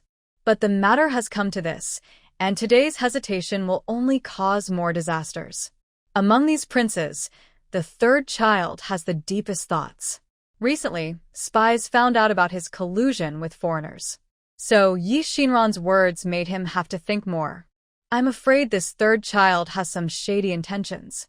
Thinking of this, Prince Rui didn't say anything. Instead, he looked at Xinran and said, "Things between the princes are not something that we foreign ministers can meddle in casually. The Holy One will have his own considerations." So Miss Liu and I said all this just to let me know that the third prince is not a simple person. So you want me to help you? Xinran shook his head. No. I am actually saying this to make a deal with the prince. I want to let the prince know first that I really have some ability. If the prince agrees to help us mother and daughter get through this difficult time, I will definitely do my best to cure the prince. I believe that the prince will not refuse this condition. King Rui breathed a sigh of relief. All of Xinran's thoughts and ideas were beyond his expectation. At first, he couldn't believe that Xinran could really cure Ting'en. But after hearing what happened to Lung Qingyu, the hope in his heart began to expand. Is it really possible to keep the clouds clear and see the moonlight? In my lifetime, can I really see Ting'en become like a normal person? Do you know that Ting'en is more important to me than anything else? If you make a deal with me over something like this, aren't you afraid that if it fails, my methods will be 10 times or 100 times more ruthless than the third prince's? Xinran similed softly. Of course I'm afraid. With King Rui's ability, killing me would be as easy as crushing an ant. So I dare not talk nonsense. I dare to trade with the prince, which shows that I am sure. That's good. King Rui's hand holding the teacup was sweating. I'll just trust you once. If you can really cure Yenner's disease, let alone you and your mother, even if you want all the property of the palace, I won't say anything. Then I wouldn't dare. Xinran quickly replied, money is something external to the body, just spend it as much as you can. But besides our family affairs, can I ask the prince about anything else? What else do you want to know? King Rui looked at Xinran. He wanted to see how ambitious this little girl was. Does she still want to know the secrets of the royal family? Unexpectedly, Xinran did not continue to inquire about the third prince, but instead asked, I heard that the war in northern Xinjiang is tense. Can the prince tell me about the situation there? The border war is not what ordinary people like them need to care about. However, there have been rumors in the streets recently that the grain and grass shipped to northern Xinjiang have been lost. There will soon be a heavy snowfall to close the mountains. If we lose the food this time, after next spring, all the people in the northern Xinjiang camp will be dead. What the people are most concerned about is not the life and death of those soldiers, but that if the northern border is really lost, the court will definitely have to recruit troops and increase taxes. They will still be the ones suffering then. When King Rui heard Xinran's question, his first reaction was that she had the same worries as other people. But after thinking about it, she realized that the reason why she was concerned about the war in northern Xinjiang was because she was worried that the Lung family's business would be affected. The affairs of the military strategists are the secrets of the imperial court. I don't know who deliberately leaked the news this time. I am afraid that they are deliberately trying to disturb the hearts of the people of our court. Since you asked, I won't hide it from you. The rumors are true. The last batch of grain and grass was hijacked on the road, and none of the soldiers who escorted it survived. However, the northern Xinjiang side can still hold on for the time being, and the imperial court is also raising military rations, which are being shipped to northern Xinjiang at great speed. Are you here in time?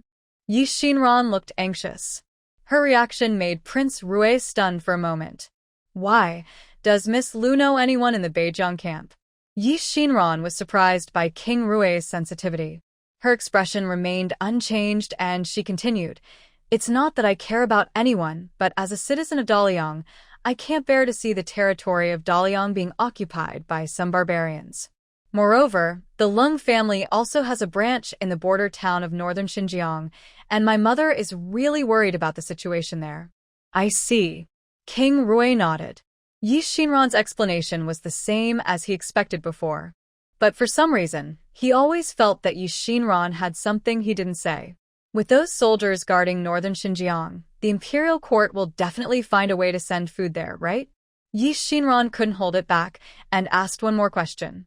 Prince Rui pondered for a moment and said, "Of course the imperial court will not sit idly by and watch." That's good. Xinran was temporarily relieved. You just said you could cure Yenner's disease. How do you plan to cure it? King Rui brought the topic back again.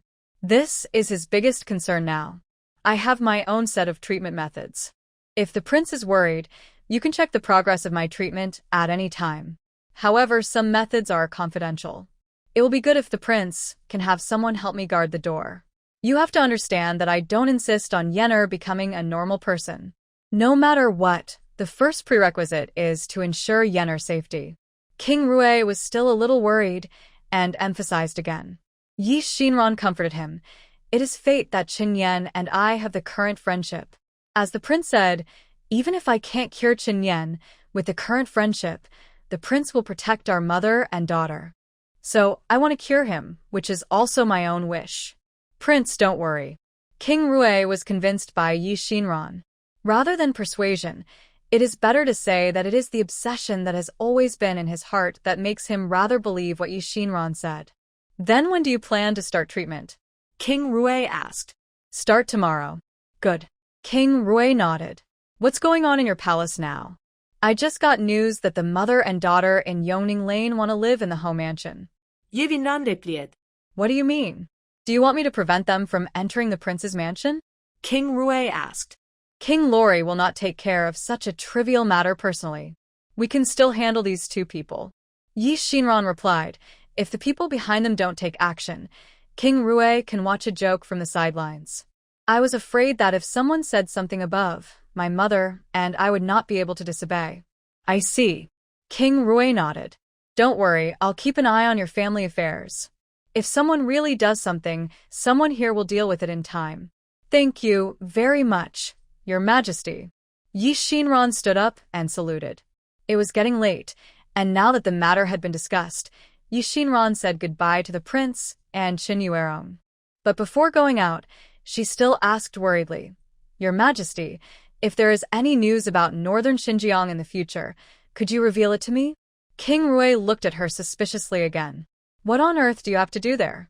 Xinran raised his head, looked at the moon that had just risen in the sky, and whispered, The moon is the brightness of my hometown. Of course I hope that the people and soldiers on the border can guard that land and live in peace and harmony in their homeland. King Rui also sighed. Since you are so careless, I might as well tell you that the raising of military rations this time has not gone smoothly. Officials in various places have complained about poverty. So far, 100 carts of food have not been collected. However, my border officers guard this land for the people of Daliang. As a military general, I cannot just watch them be besieged. I'm already thinking of a solution. Xinran nodded. I still have some connections in Yuntong County. If the prince is of use, I hope I can do my best. King Rui nodded and said nothing. It is really impressive that Xinran as a woman can have such a beautiful woman. But King Rui would not really take the words of a young woman seriously. Only men like them can handle this kind of thing. Xinran returned home and told Lung Qingyu everything about what happened in the palace today. Lung Qingyu couldn't believe it when he heard this. Can you really cure the crown prince of Prince Rui's mansion? Xinran's Xinran's tone was firm. I took the time to check on Ting'en today. His disease can indeed be cured. Lung Qingyu looked at his daughter with an admiring and distressed look. Mom, I really didn't expect that you would learn such a skill after suffering alone for more than 10 years. What on earth have you experienced? Speaking of experiences, Xinran really has endless things to say. But she couldn't say any of this. She just coaxed Lung Qingyu in a good voice. Wouldn't it be better to learn more? If I hadn't learned medical skills, how could I be like this? That's true, that's true. Lung Qingyu nodded. It's a pity that I couldn't meet your master. If I could, I would thank him very much. I want to see him again too. Xinran also let out a long sigh. Mother and daughter sleep together. Just after breakfast the next day, the housekeeper came to announce, Madam, there is a mother and son at the door, saying they want to see you. Although Lung Qingyu had already been mentally prepared, he was still stunned for a moment. They came so quickly? Let them wait outside the door. Lung Qingyu ordered, then picked up the mouthwash, rinsed his mouth, and gently wiped the corners of his mouth. Mom, will you let them in? Lung Qingyu snorted coldly. Why should they enter the door of my marquis mansion? Not to mention that the marquis is gone. Even if the marquis is here, if he marries an outsider and enters the house, he has to ask my opinion first. After the dining table was removed, the two of them sat in the room reading books and mixing incense as usual. The two people outside the door were shivering in the cold wind. Lu Chongning looked at his mother. Mom, what do they mean? Just let us stand here? Ning Yuer smoothed the broken hair around her ears and said, If she wants to act like a mistress of the house, then let her be a mistress. Anyway, this family will be ours sooner or later, so we can bear this grievance. Seeing her mother say this, Ning Yuer also stood there obediently, lowering her head, waiting for news to come from inside. Ning Yuer originally thought that since the government already had documents recognizing their identity as mother and daughter, Lung Qingyu should let them in even if they were just showing off. Unexpectedly, they waited from morning until noon, then from noon until dusk, until the sun set. The number of pedestrians on the road gradually became less and less, and no one inside sent a message to let them in. Mom, I can barely feel my feet. Lu Chongning felt a little aggrieved. Ning Yuer had no choice but to comfort him.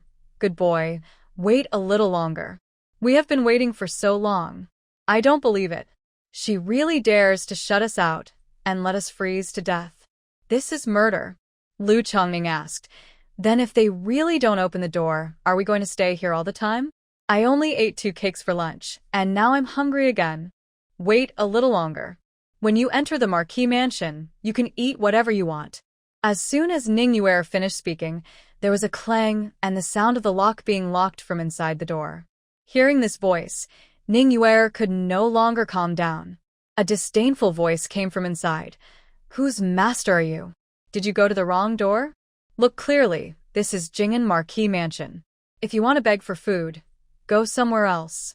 Ning Yuer was so angry that she still banged on the door with her hands. The servant inside finally couldn't bear it anymore, opened the small corner door, came out, and pushed Ning Yuer 3 steps away. Ning Yuer almost fell down, but with Lu Chongning's support, she managed to steady herself. You, how dare you push me? Ning Yuer pointed at the concierge. The porter raised his head, pointed his nostrils at the two of them, and said disdainfully, What's wrong with pushing you? If you dare to come to the Marquis's house to cause trouble, you are seeking death. If it weren't for the fact that you are a woman, I would beat you. Do you know who we are? We are disrespectful to my mother. Lu Chongning was also anxious.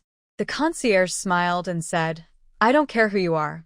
If my master tells you to get out, you should get out as soon as possible. Don't force me to slap you. As he spoke, he waved his hand. Lu Chongning was startled and quickly reached out to protect his head. When the concierge saw this, he said cut and turned to leave. Lu Chongning and Ning Yuer looked at each other. Seeing that they couldn't enter the home mansion today, Ning Yuer said, Let's go back today. Wait until tomorrow. I have to enter this door. Lung Qingyu didn't originally take the mother and son into consideration.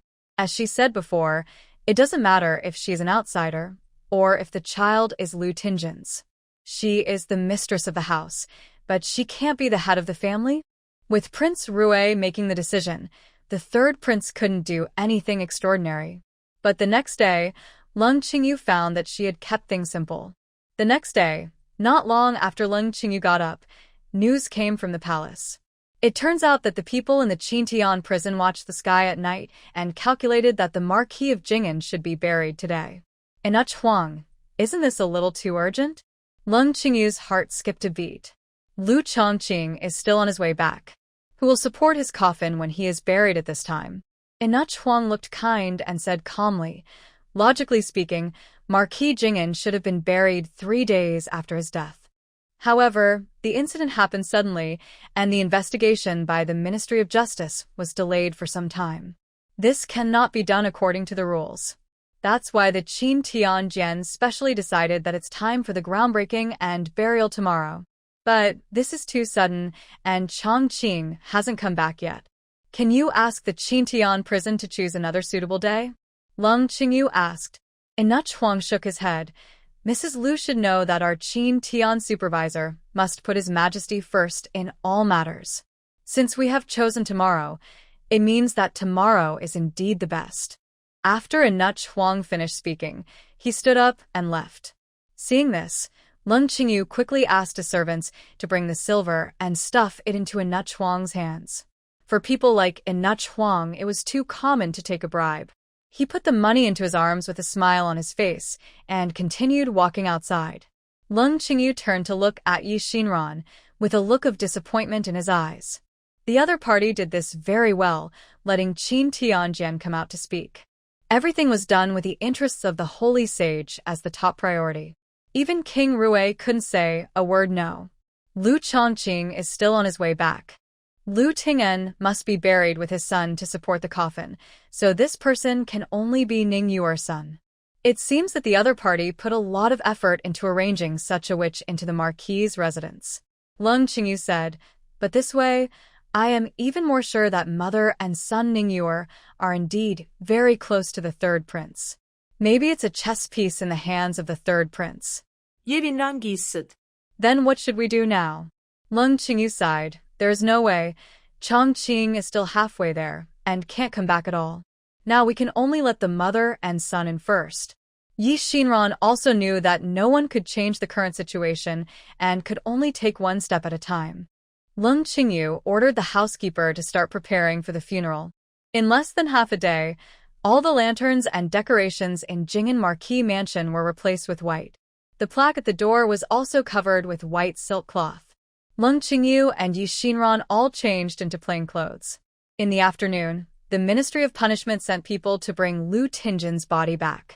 Lu Ting'en's body was covered with white cloth. Because of the cold weather, there was no sign of swelling from the outside. Lung Qingyu glanced coldly, then moved his eyes away from the white cloth. Then he ordered the butler, carry the body of the Marquis into the morning hall. Yes. The housekeeper quickly called his servants and carried the Marquis body back to the morning hall. The funeral hall has already been decorated. Lung Qingyu didn't want to get his hands dirty, so he asked the housekeeper to cleanse the Marquis, change his clothes, and tidy up his appearance. After everything was ready, Lung Qingyu ordered, burn the paper and light the lantern. Yes. The housekeeper went to the door to burn the paper and mourned. Inside the morning hall, Lung Qingyu also lit the ever-burning lantern with his own hands and arranged for his personal maid to watch the lantern and not put it out. The maids and servants of the first mansion looked at Lung Qingyu calmly arranging these complicated things, with a sad look on their faces all the time.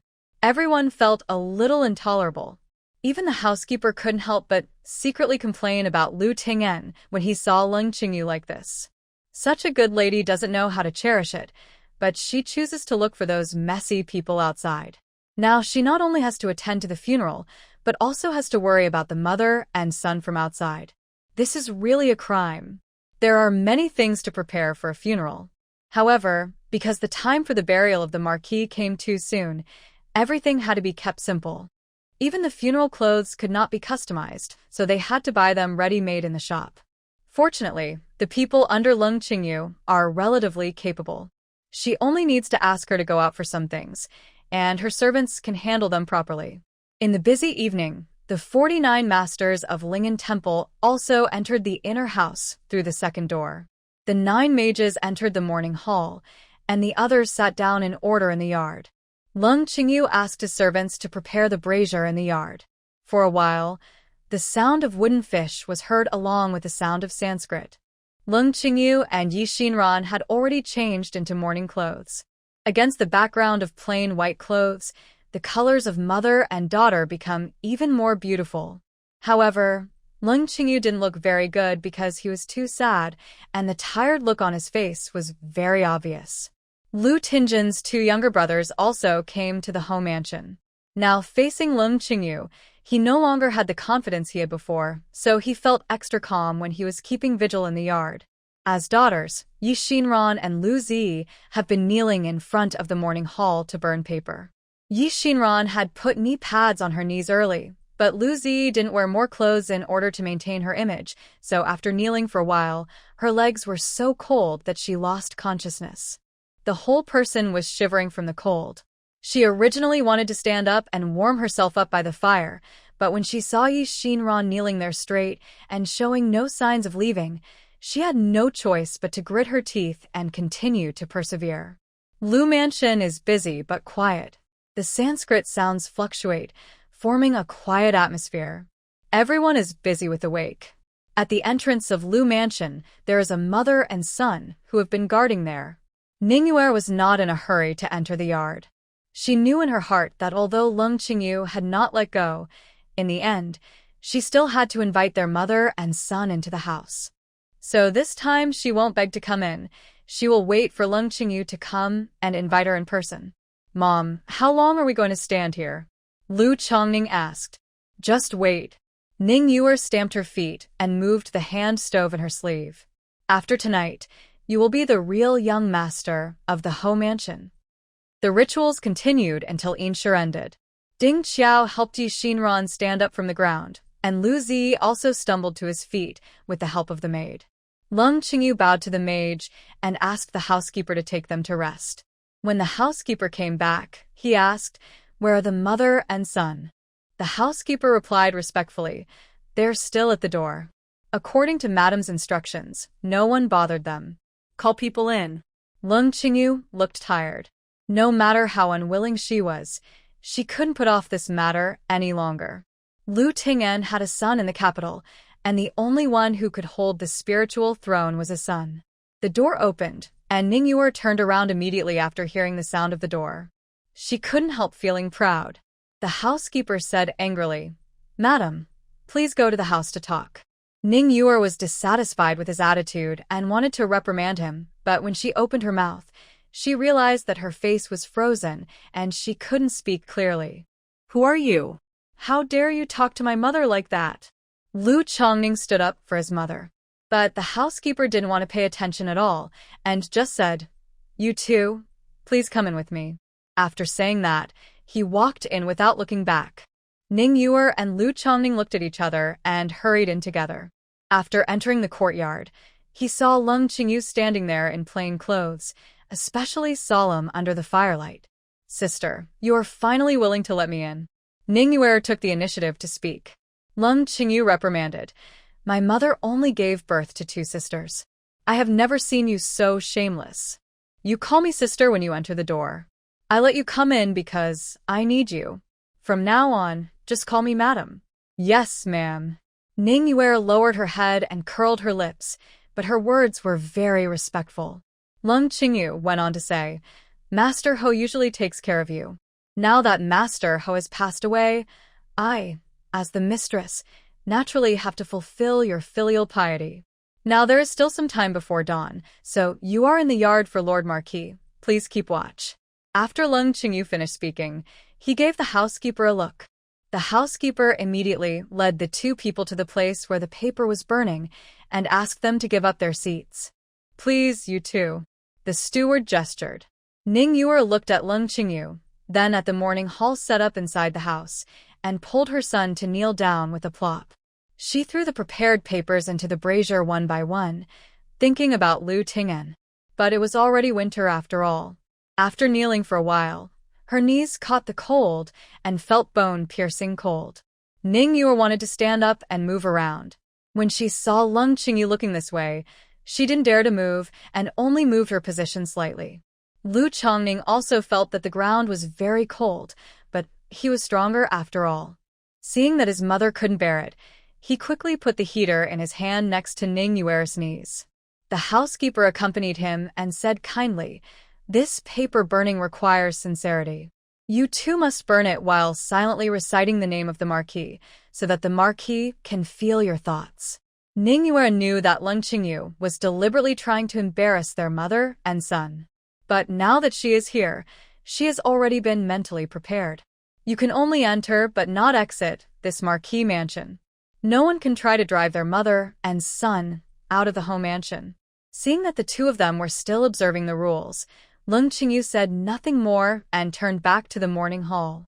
Behind the morning hall, Xinran had fallen asleep on the table. Lung Qingyu walked over and covered her with some clothes. Xinran woke up immediately. "Mom, you should rest for a while. When the time comes, you won't be able to rest." I'm fine. Lung Qingyu shook his head, his eyes full of exhaustion. The funeral was easy to handle. But this time Lu Chongning won the favor, so how should she deal with it next? As dawn approaches, people come one after another to express their condolences. The Lu family's funeral was originally unconventional, so no one paid too much attention to it. Lung Qingyu returned gifts to everyone in front of the morning hall. The ladies who were familiar with her all expressed sympathy for her experience, but some people still had a bit of ridicule in their words, so Lung Qingyu pretended that they didn't understand and sent them off with a few words. Ningyue watched Lung Qingyu cope with it from the outside, but silently wrote down the identity of the visitor. Regardless of how pleasant these people are to Lung Qingyu now, when Chongning becomes the crown prince, he will be the only one who can talk to them like this. The time is coming. The masters all walked out of the room, sat in the courtyard again, and began to chant sutras. Sanskrit sounds shrouded the coffin. The coffin slowly closed, and the sound of hammering and nailing the coffin sounded in the yard. Ningyue was frightened by the knock. Painful sobs escaped her throat, mingling with the cries of the servants. Lu Zi cried very sadly, and it looked like she wanted to bump her head against the coffin and leave with her father. When Lung Qingyu saw her, he hurriedly asked people to help her to the backyard and told his servants to take good care of the young lady and prevent her from running around. After lighting a stick of incense, Master Qingming handed Lu Ting'en's spiritual tablet to Lu Chongning and then handed the portrait to Xinran. This was something Lung Qingyu had arranged long ago.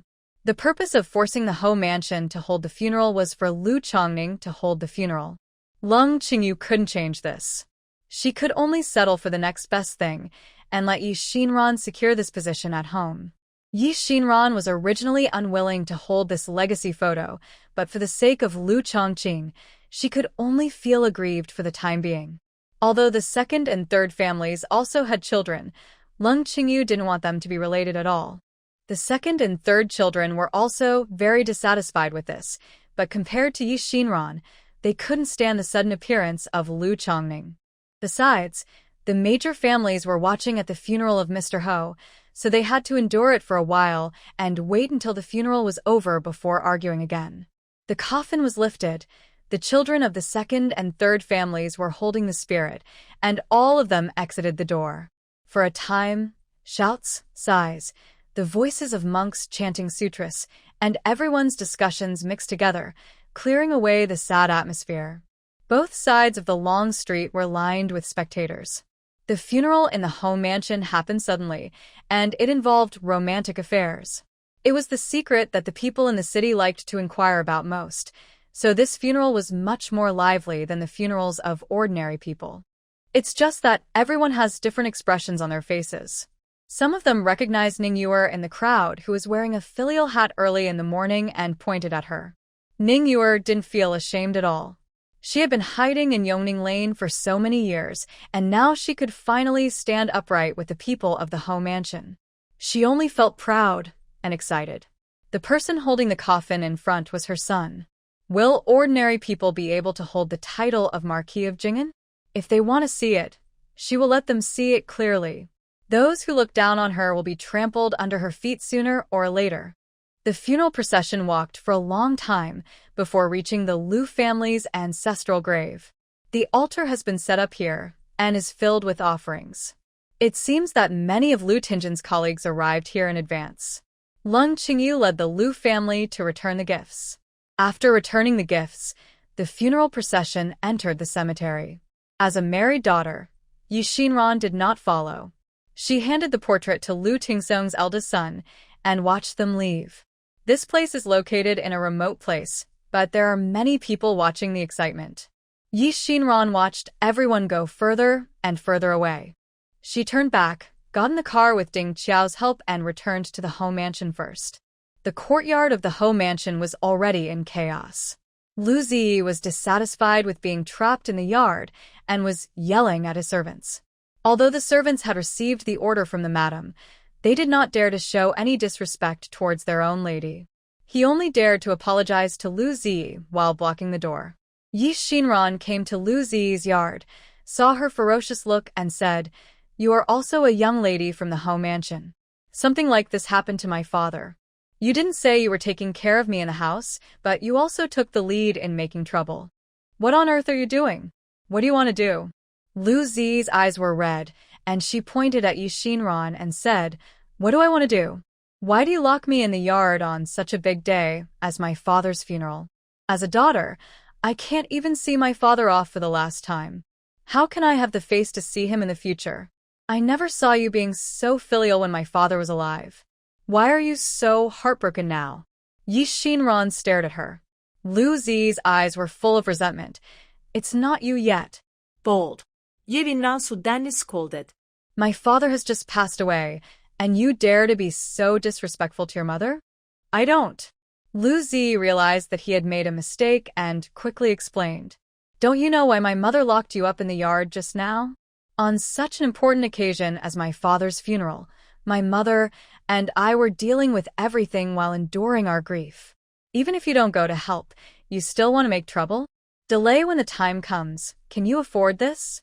Lu Ziyi originally just wanted to show his filial piety in front of outsiders, but he didn't expect Xinran to take such a big hat off. She waved her hands quickly. "How could I? How could I delay the good time? It's better if you don't have it." Xinran looked around and said, "Mother has the final say on the rest, but I advise you to be calm. If you dare to make any more noise before Mother comes back, don't blame me for being rude to you."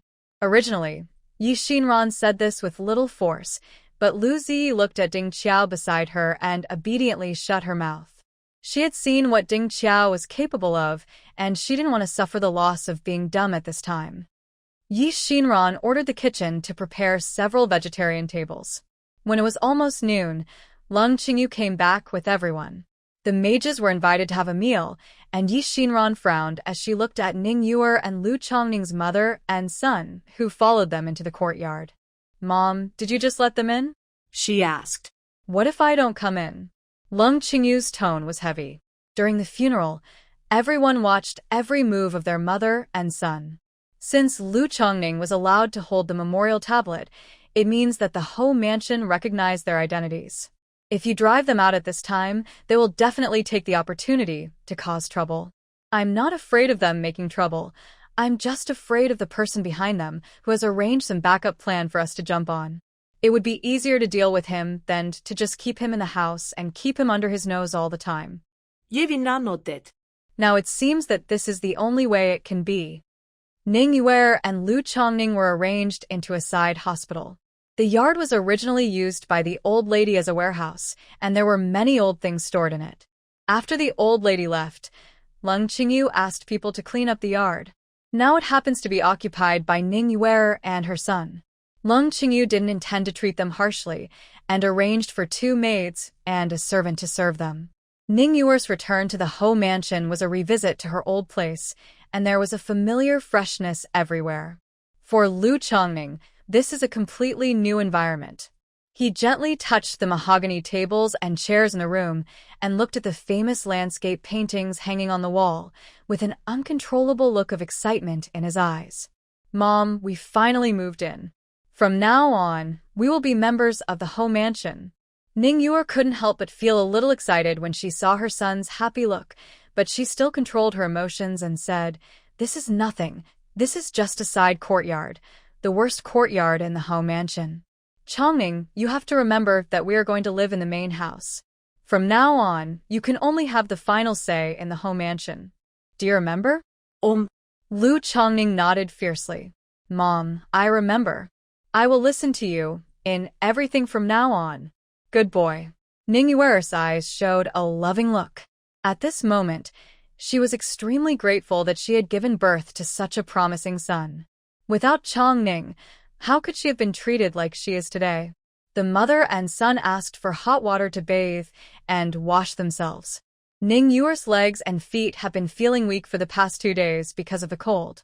Now that she had a servant, she ordered someone to bring hot water to boil her feet and then asked someone to massage her feet. He truly regarded himself as the master of the house. The maid was still a little confused about this person's origins. Although she didn't say anything, she was holding back a lot of resentment.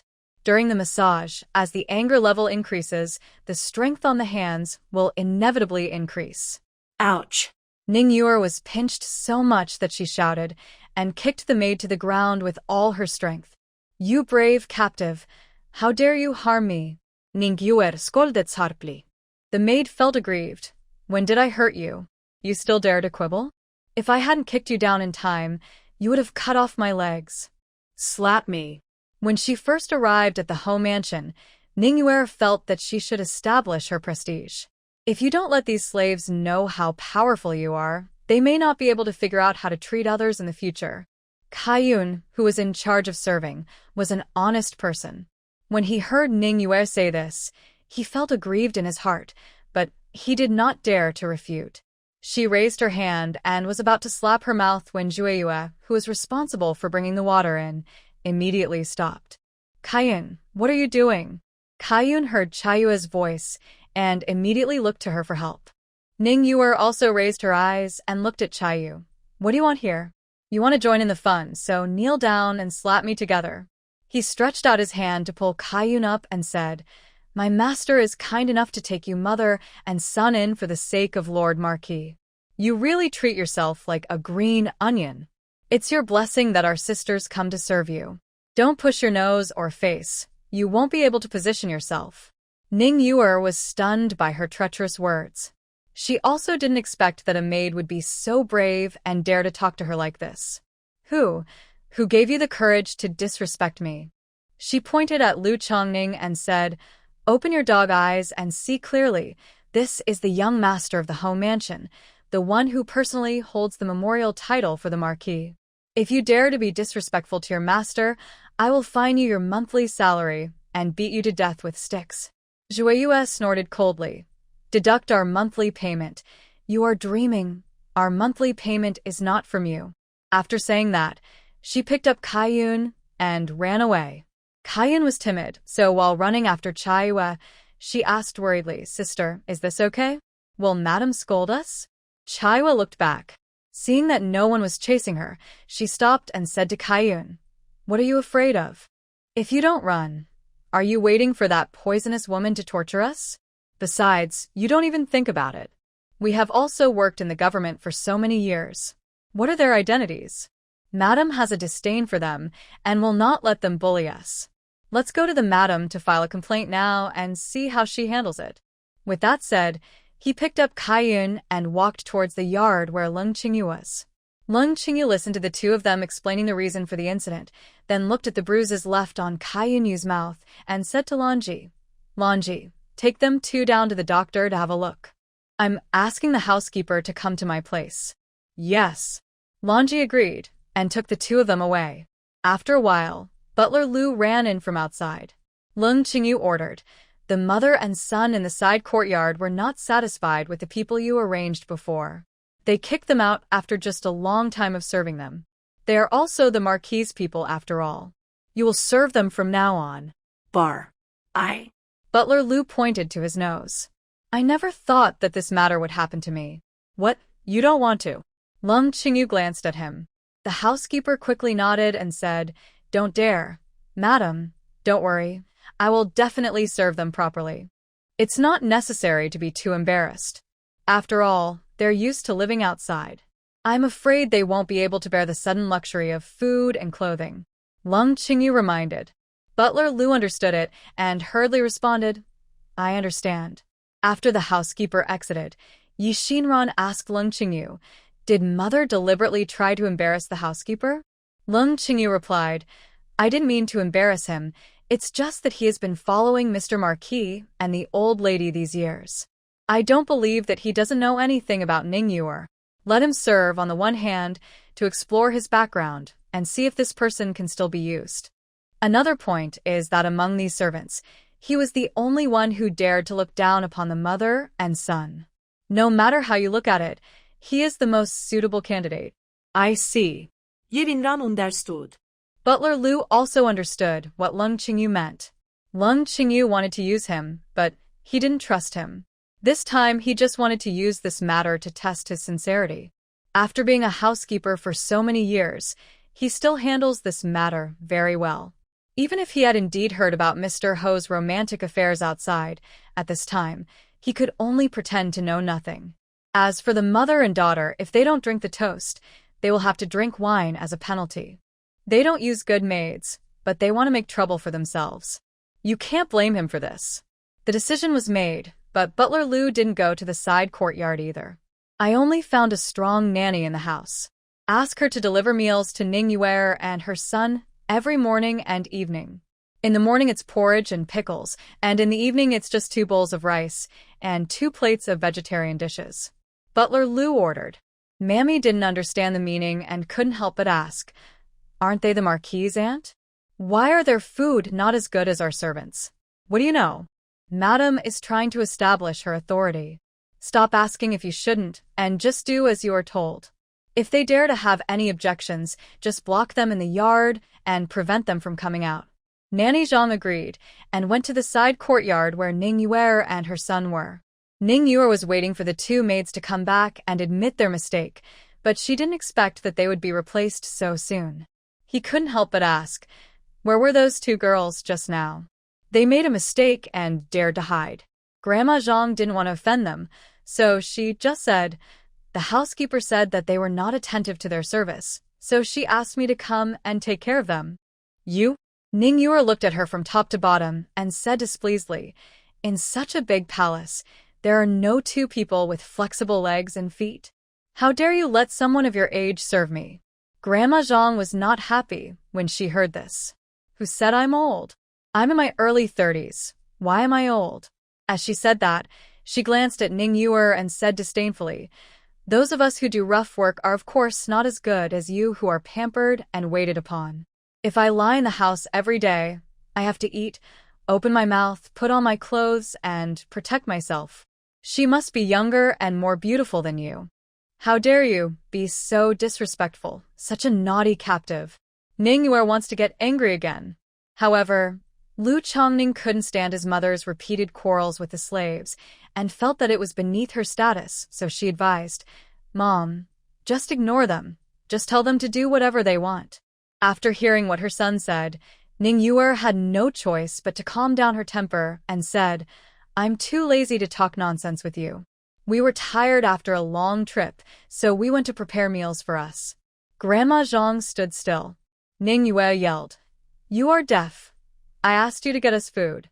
I'm too tired from all the cooking today and don't want to eat more, so I just cooked 2 bowls of plain noodles and put some shredded bamboo shoots in them."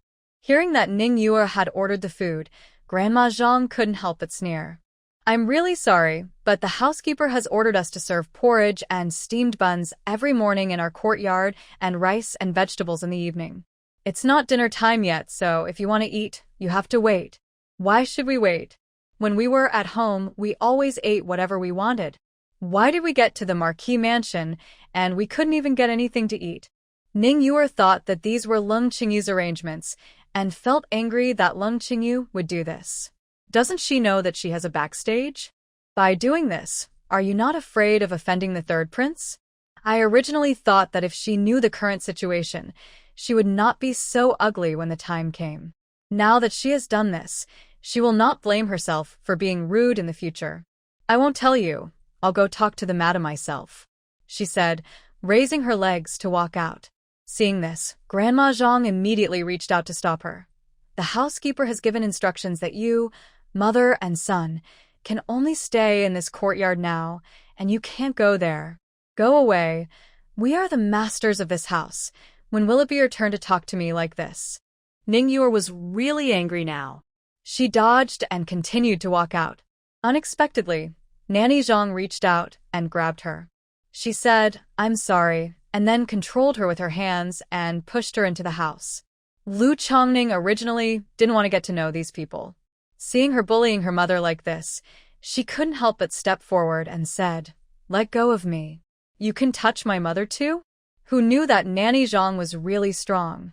Not only is Ningyue being dragged like an eagle to a chick, but even if Lu Chongning is added to the mix, she is no match for her at all. But Lu Chongning was younger after all, and he struggled hard with his hands.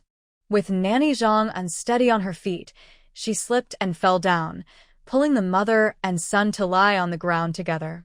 Nanny Zhang's legs were pressed against Ningyuer's belly, and her upper body was pressed against Lu Chongning's neck. During the struggle, Lu Chongning's jaw almost dislocated. The servant heard the movement inside and quickly came in to take a look. When Grandma Zhang saw her, she called out repeatedly, "Old Zhao, help me up quickly." The servant stepped forward to help the person up, and the two of them ran out of the room together, locked the door, and then stabilized themselves. In the room, Ningyue got up and smashed several vases angrily. Lu Chongning didn't make any sense at this moment, and asked with some worry, "Mom, don't they want to trap us to death in this small courtyard?" Ningyue stopped her hand, looked up at her son, spat lightly, and said, "She dares. Don't worry, the third prince will find a way, and won't keep us waiting for too long." With Aunt Zhang here, Ningyue is much more honest than before. However, she really couldn't stand eating pickles and green vegetables all day long, and she protested many times to Grandma Zhang. Seeing that the two of them could not defeat each other, the mother and son used a trick to trap Nanny Zhang in the room and took the opportunity to run out of the yard. Fortunately, the housekeeper came in time and blocked the person at the door. "What are you two doing?" the butler asked with a serious face. When she saw the housekeeper, Ningyue immediately frowned. "Of course I'll talk to your wife to reason with her." The housekeeper said, "My wife is busy with daily affairs, so how can I find time to see you?" "Well, let me ask you, mother and son are the masters of this house after all. Why do we only have porridge and pickles every day? Can't your house even afford meat?" The housekeeper frowned and looked at Ningyue with a strange look. "We're still in the mourning period, and everyone in the family is on a vegetarian diet. Not to mention you, even the ladies are eating porridge and pickles every day. Don't you even know this rule?" Ningyue was blocked by the housekeeper's words. She swallowed hard and still insisted. "Okay, even if you can eat vegetarian food every day, you have to change things, right? Everything in the kitchen is the same. Why should we make new things?" The housekeeper was not polite at all. When Ningyue saw the crowd coming and going outside the door, she immediately shouted, "You're bullying people in your house. I want my wife to judge me." Some of the maids who passed by were curious and looked over. And this is also Ningyue's purpose. She didn't care about food and clothing, but she couldn't wait any longer. The current situation was nothing like she expected. When she was locked up in the yard at first, she thought that Lu Zi could come to see her, but after waiting for 2 days, there was no sign of Lu Zi. She was a little worried whether Leng Qingyu knew their plan and took control of Lu Zi. So she made a loud noise, hoping that people around Lu Zi would notice and notify Lu Zi to come and see her. In fact, her guess was correct. Lu Zi is now in a similar situation to her and can only move around in his own small yard. Ningyue had been making trouble for a long time, but she didn't see Lu Zi sending anyone over until the next day, so she already knew something about it. If Lu Zi also lost contact with the outside world, then they would have to wait for any news from the third prince. Ningyuer now only hopes that the third prince will act as soon as possible to prevent long nights and endless dreams. The development of things is always unexpected. Just when Ningyuer and her son were looking at each other, something big happened in the house. Lu Chongqing is back. Lu Chongqing arrived at the Ho mansion in the middle of the night. None of the servants who went out to greet him came back, and he did not ride in a carriage. Instead, he was wearing cloth clothes and a bamboo hat. When the porter saw him, he almost kicked him out as a beggar. Leng Qingyu was also startled when he saw Lu Chongqing, but he was immediately followed by surprises and heartache. Chongqing, how did you end up like this? She took Lu Chongqing's hand. Lu Chongqing looked at his mother carefully and saw that she was in good spirits. Then he felt relieved and said, "It's a long story, mother. My son almost missed seeing you this time, thanks to Zhang Qian." As he said that, he glanced at Zhang Qian, who was standing behind him. How could this happen? Leng Qingyu seemed to have guessed something and hurriedly asked, "What on earth did you encounter on the road?"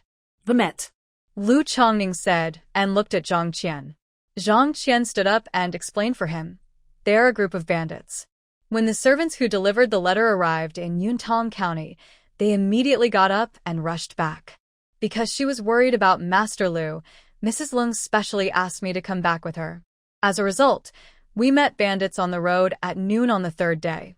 That group of people had extraordinary skills. Although they were dressed like bandits, their moves looked like those of well-trained soldiers. Lu Chongning hurriedly said, "Fortunately, Brother Zhang is here. Otherwise, we really are no match for each other. It's just a pity for those servants." Leng Qingyu did not ask about the whereabouts of those servants. Listening to the descriptions of the two people, she could already imagine how tragic the scene was at that time. She didn't expect that something like this would happen on the way from Yuntang County to the capital. Now I can only make more compensation to the families of those servants. Maybe you can see where they're coming from? Leng Qingyu asked Zhang Qian. Zhang Qian shook his head. The training of soldiers is mostly the same. It's hard to tell their identities just from their moves. Moreover, they're all dead soldiers. I managed to catch him alive, but he immediately bit the poison and committed suicide. Leng Qingyu nodded. It doesn't matter if you can't tell. In this situation, Leng Qingyu will automatically think that anyone who wants to harm them is from the third prince's side. Mom, have Dad's funeral arrangements been completed? Lu Chongqing looked at the scene in the yard and knew that Lu Ting'en had been buried. It's just that he, the son, didn't return to Beijing. Who was there to mourn him? Leng Qingyu did not answer immediately, but said, "Your father's funeral has been completed. You and Zhang Qian go to wash up and eat something first. I will tell you the rest slowly." Lu Chongqing also felt a little uncomfortable. After hearing what Leng Qingyu said, he immediately agreed and went back to the room to wash up. After some cleaning up, when Lu Chongqing came out again, he had returned to the original handsome young master. Leng Qingyu asked the kitchen to prepare the meal, and Zhang Qian was left to eat at the same table as Lu Chongqing. Leng Qingyu watched the two of them eat a bowl of rice each, and then said, "While you haven't come back, your father's wife and her son have already moved into our house. Outer room?" When Lu Chongqing heard this, his mouthful of rice choked in his throat. He is different from Xinran. Xinran only had suspicion and hatred for Lu Ting'en. Lu Chongqing's feelings are much more complicated. He also hates Lu Ting'en. But after all, I once had great respect for this man. Even if he knew about Lu Ting'en's intention to harm his mother, he never expected that Lu Ting'en would have such an old son outside. He is actually outside. Leng Qingyu nodded, but he didn't look sad. His son is about the same age as you. Lu Chongqing understood that many years ago, his father had another woman outside. So they stopped me on the road and wanted to kill me just to let this concubine break into the house. Lu Chongqing asked. Leng Qingyu nodded. Although they are outsiders, the power behind them cannot be underestimated. Even we can't deal with them. Leng Qingyu said, then raised his eyes and looked at his son gently. I was careless this time. I didn't expect that they would actually attack you. Then what should we do now?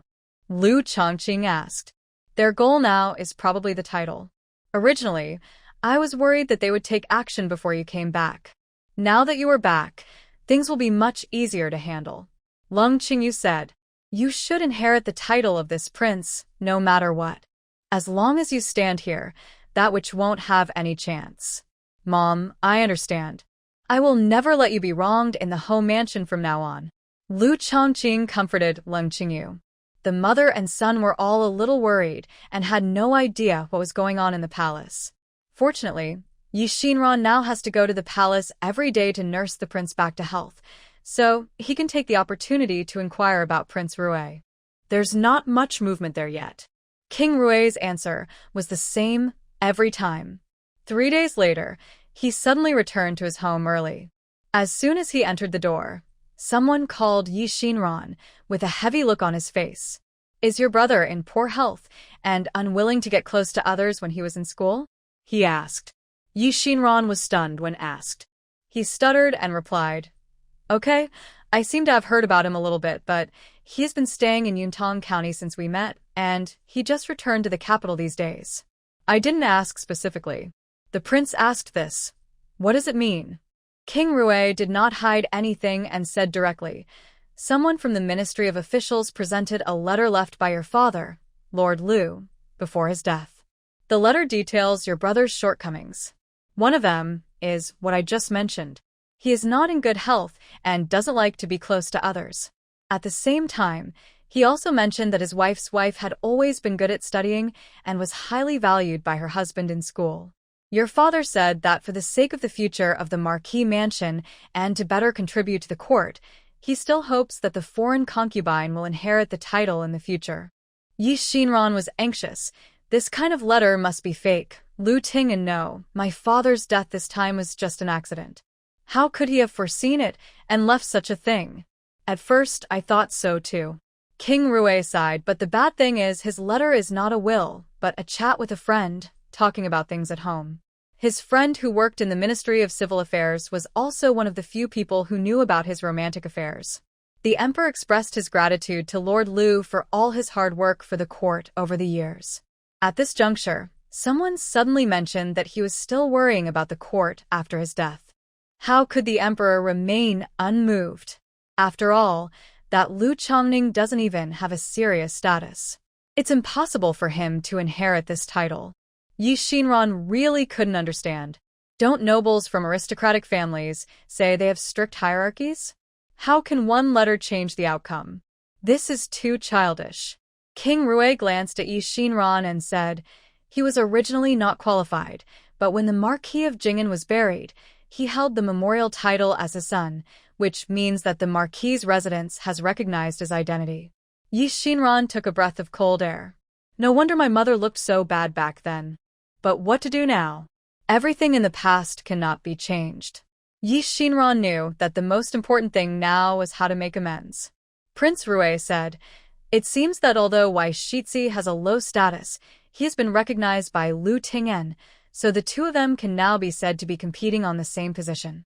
I can delay it for a while. If it really depends on ability, then wait until next spring to see what Chunwei's results are. But when it comes to exams, 70% depends on hard work and 30% depends on luck. They had the intention to promote the foreign minister, so it was inevitable that they would not do anything at that time. Unless your brother can come up with something more convincing that can make the emperor change his mind. Something more convincing? Xinran lowered his head and thought.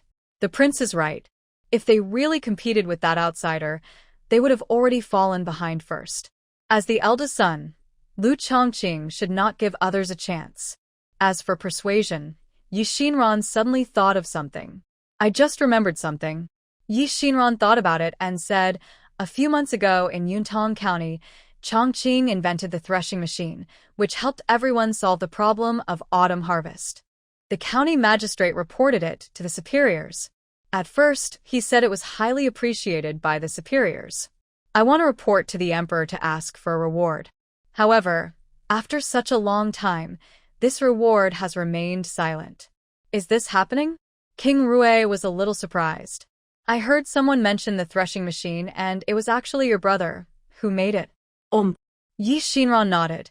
It is true that Chongqing was in poor health when he was a child, but after treatment, there is no problem now. There is also the issue of knowledge. If a person is not gregarious, it does not mean that his knowledge is not good. What's more, whether it is an imperial examination or a competition on the school field, the person selected in the end must share the country's worries and do things for the people. If Chongqing can do things to share the worries of the people while studying, how can he not be regarded as a pillar of the country? Well said. King Rui looked at Xinran with admiration. I didn't expect that Lu Ting'en was hypocritical and cunning, and was always good at cheating. The children he raised were more promising than the other. Xinran bluntly said, although we don't have a good father, we do have a good mother. This is all due to my mother. Well, King Rui nodded, but felt a little uncomfortable in his heart. These are the words that one's own children are qualified to say, but unfortunately, their mother died too early. If it hadn't been for what happened to Ting'en, their mother would definitely not have left so early. Seeing that King Rui's face was a little ugly, Xinran guessed what was on his mind and comforted him. Children have their own judgments about how their parents are doing. In my opinion, King Rui is also a very good person. My father, everything is just a trick of fate. When Ting'en recovers in a few days, King Rui will still be busy. If Yen'er can really be cured, I will be willing to work no matter how busy I am. I just don't know how long it will take. It would be better if it can be done before the new year. If you can't catch up, that's okay. Xinran was a little surprised. King Rui had never urged her before, but always reminded her not to act too hastily. Why do you suddenly want to be a year old now? Forgive me for asking boldly. What plans does the prince have before the new year? King Rui looked at her, as if he was weighing whether to say anything, and finally said vaguely, I might have to go out, so I want to see him return to normal before going out. Maybe going out? Alarm bells rang in Xinran's heart. The identity of King Rui means that he is definitely not someone who can leave the capital easily. If he leaves the capital, he will probably lead troops to fight. But in the dead of winter, who would be so blind as to attack Daliang? Xinran suddenly thought of the war in northern Xinjiang. Could it be that something went wrong again? She was anxious and wanted to ask further. But thinking about the military secrets, King Rui would definitely not tell her easily. After thinking about it, she suppressed her emotions and said to King Rui, Actually, there is no big problem. If King Rui is in a hurry, I can advance the treatment time to 7 days later. Are you a little anxious? Hearing Xinran say this, King Rui began to worry again. No, Heri. Xinran comforted him. Ting'en will finish the medicine in 3 days and rest for a few days, just in time for treatment. I never said the time before, because I was afraid that King Rui would blame me for being in a hurry. In fact, the time in between can be long or short, and it doesn't matter much. King Rui nodded. Since you said so, I'm relieved. I'll leave Yen'er's affairs to you. As for your family's affairs, leave them to me. I'll help you deal with them. Thank you, Your Majesty. Xinran stood up and saluted, but King Rui quickly reached out to stop him. There is no need to be so polite. Speaking of which, if Yen'er can really be cured, then I owe you a big favor. It's not just a title from a prince's house. Offset. Xinran said again. It is a kind of fate that I can help Ting'en treat his illness. It cannot be completely measured by the exchange of interests. I also want to thank the prince for his trust in me. King Rui felt happy after Xinran's words. It was rare for him to see such a transparent girl from a noble family. He is both talented and knowledgeable. It's a pity that Xinran is a woman. If he were a man, he would recommend this person to the emperor no matter what, and make him a pillar. King Rui looked at Xinran, and a thought suddenly came to his mind. Miss Liu, I have a suggestion. Should I say it or not? He asked. Prince Rui, just say it. Xinran said. Prince Rui pondered for a moment and said, For this period of time, Yen'er has always regarded you as his family. After his illness is cured, can Miss Liu continue to help me discipline this brat? This. Xinran did not expect that King Rui would make such a request. I'm afraid it's inconvenient. She refused. Men and women are not close to each other, and I am the same age as Ting'en. Now that he is ill, others can't say anything even if they want to. But after he recovered from his illness, I was afraid that if I kept close contact with him, he would be blamed. Xinran spoke tactfully. What she was really worried about was that King Rui suddenly had an idea to bring her and Ting'en together. At this juncture, she could not offend Prince Rui's mansion, but it was absolutely impossible for her to really get married to Prince Rui's mansion. The girl may have misunderstood. King Rui quickly explained, I have also considered what you just said, and naturally I cannot let Miss Lu's reputation be damaged. I was thinking, if Miss Lu doesn't dislike it, she will let Yenner recognize you as her aunt. What do you think? Xinran felt happy. Ting'en's aunt. Isn't that King Rui's adopted sister? She, a daughter of the Ting'en Marquis mansion, could actually have a relationship with the dignified Prince Rui mansion, which was something that many famous nobles dreamed of. Can I? She pointed at herself, somewhat disbelieving. Sure. King Rui said, besides you, I can't think of anyone more suitable for you in this world. Yenner has a simple mind, and the person he likes will naturally be good. It can be seen that King Rui really loves the son. Naturally, Xinran would not miss this opportunity and immediately agreed. Since the prince does not dislike it, then I will be respectful and obey your orders. Okay, when Yenner recovers, I will hold a banquet to make him recognize you as his aunt. Don't worry, Your Majesty, I will truly love Yenner. Xinran also gave the other party reassurance. If you simply ask for help, you can only be submissive. But if both parties gain something, each other will feel more confident. After Xinran returned home, she began to spend more time preparing for the operation. King Rui also called his confidants to conduct a thorough investigation into the Thresher reward a few months ago. You wouldn't know about this unless you checked it out. Once you checked it out, you really found out the problem. It turns out that the threshing machine was really reported to the county government one by one. When it came to the emperor, it also received a lot of praise. However, Mr. Lu Yelio from the Ministry of Revenue placed the credit for this achievement on his nephew. Lu could only place all his hopes on this good-for-nothing. Because of his merit in inventing the threshing machine, the emperor rewarded him with several thousand taels of silver.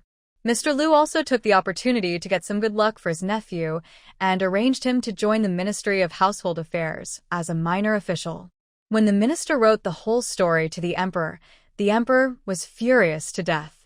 An order was issued on the spot to dismiss Lu Yi from his post and investigate, and even his nephew was sent to prison pending trial.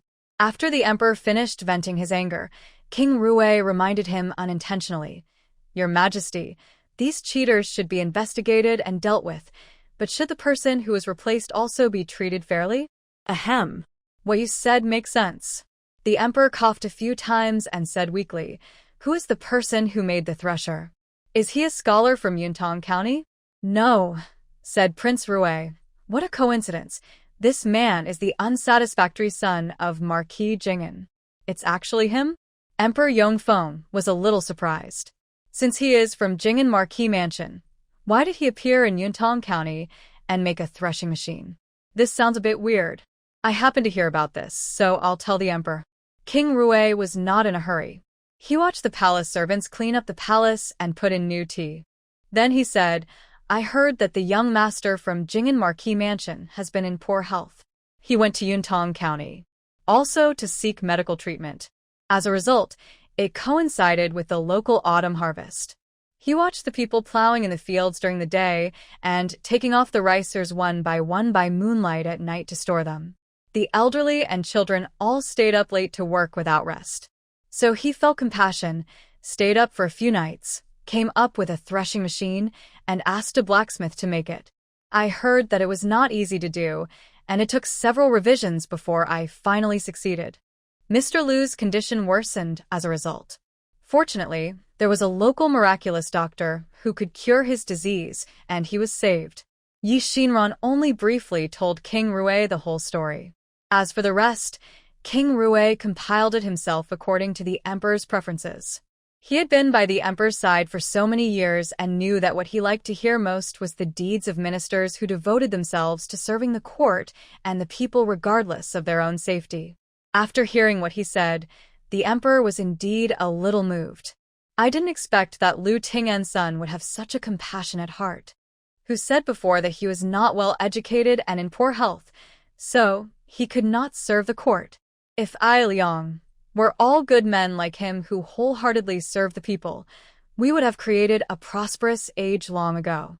However, there are always some people who are dead and have nothing to eat. These people are my shame. Cough, cough, cough. The more Emperor Yongfeng talked, the more excited he became, and he couldn't stop coughing. The eunuch who was close to him quickly stepped forward and gently patted his back to help him feel relieved. King Rui also advised, "Your Majesty, you must put the dragon body first and don't hurt yourself over such trivial matters." The violent coughing finally stopped, and Emperor Yongfeng took a sip of tea to suppress the dry itching in his throat. Then he said, "Thanks to you for being by my side for so many years and sincerely helping me solve my problems. Look at my useless sons. They only know how to win over their confidants and secretly covet my position. If Yuan Liang was still here, how could they dare to be like this? Why should I worry so much?" King Rui waved his hand and asked the eunuch to leave. He stretched out his hand to support the emperor's body, gently stroked his back, and said, "The matter of Yuan Liang is a foregone conclusion. Your Majesty, please don't worry about it anymore, so as not to worry about it. Worrying too much." Emperor Yongfeng waved his hand. "I know I can't die now. I want to see what kind of trouble those incompetent people are going to make in this court. The second child is in charge of the household department, and he cannot escape the blame for such mistakes made by his subordinates. After a while, I drafted an order to let him sit back at home and think about it for 3 days. Is the emperor's punishment too severe?" Prince Rui asked. "I think I don't know about this matter. Can you turn things over with just one unclear sentence?" His subordinates were not doing things well because he did not know people well and was not familiar with them. He deserved this punishment. That's what the emperor said. King Rui agreed. However, if the emperor really wants to pursue the case, I'm afraid it's not just the second person who is at fault in this matter. Who else? Emperor Yongfeng asked.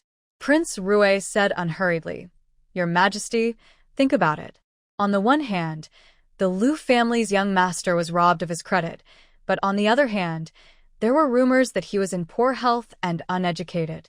Lu Ting'en was not a very important person to begin with, so why did the matter of his heirs taking the title come to the attention of the emperor and ask him to make the final decision?" As soon as these words came out, the eunuch beside the emperor immediately knelt down and said, "Your Majesty, please forgive me, and please Prince Rui, please look into it clearly. Although the emperor and I mentioned this matter, it was definitely not my intention." Tianzhong was an old man who had accompanied the emperor for decades, so Emperor Yongfeng would naturally not doubt his loyalty. King Rui also said, "Tianzhong, the emperor is busy with everything. He can't remember this kind of thing clearly. You can tell me what the origin of this thing is." Tianzhong knelt on the ground and did not dare to move. He only stretched out his hand to wipe the sweat on his forehead and then said, "I remember this clearly. It was someone from Xinran prison who came to report that after the death of Lord Lu, the main star, if a faint halo of light appears at the location, the person must be buried immediately to cut off the influence. How dare we delay such a matter? We immediately asked Qin Tianjian to inform Jing'an Marquis Mansion for burial as soon as possible." King Rui nodded. Qin Tianjian is responsible for astrology and divination, and all matters related to the fate of the country and the safety of the emperor must be placed first. This is no small matter and must be dealt with immediately. Tianzhong went on to say, "As for what happened in the Jing'an Marquis Mansion later, we don't know much about it. I heard the Holy One mention it accidentally, and then I found out that some ministers were trying to interfere with the heirs of the Marquis Mansion to seize the title. This kind of thing would never have reached the emperor, but because of the strange phenomenon discovered by Qin Tianjian, everyone should be more cautious. So you are so cautious that you followed the minister's advice and proposed to the emperor to make that concubine a marquis? I don't dare."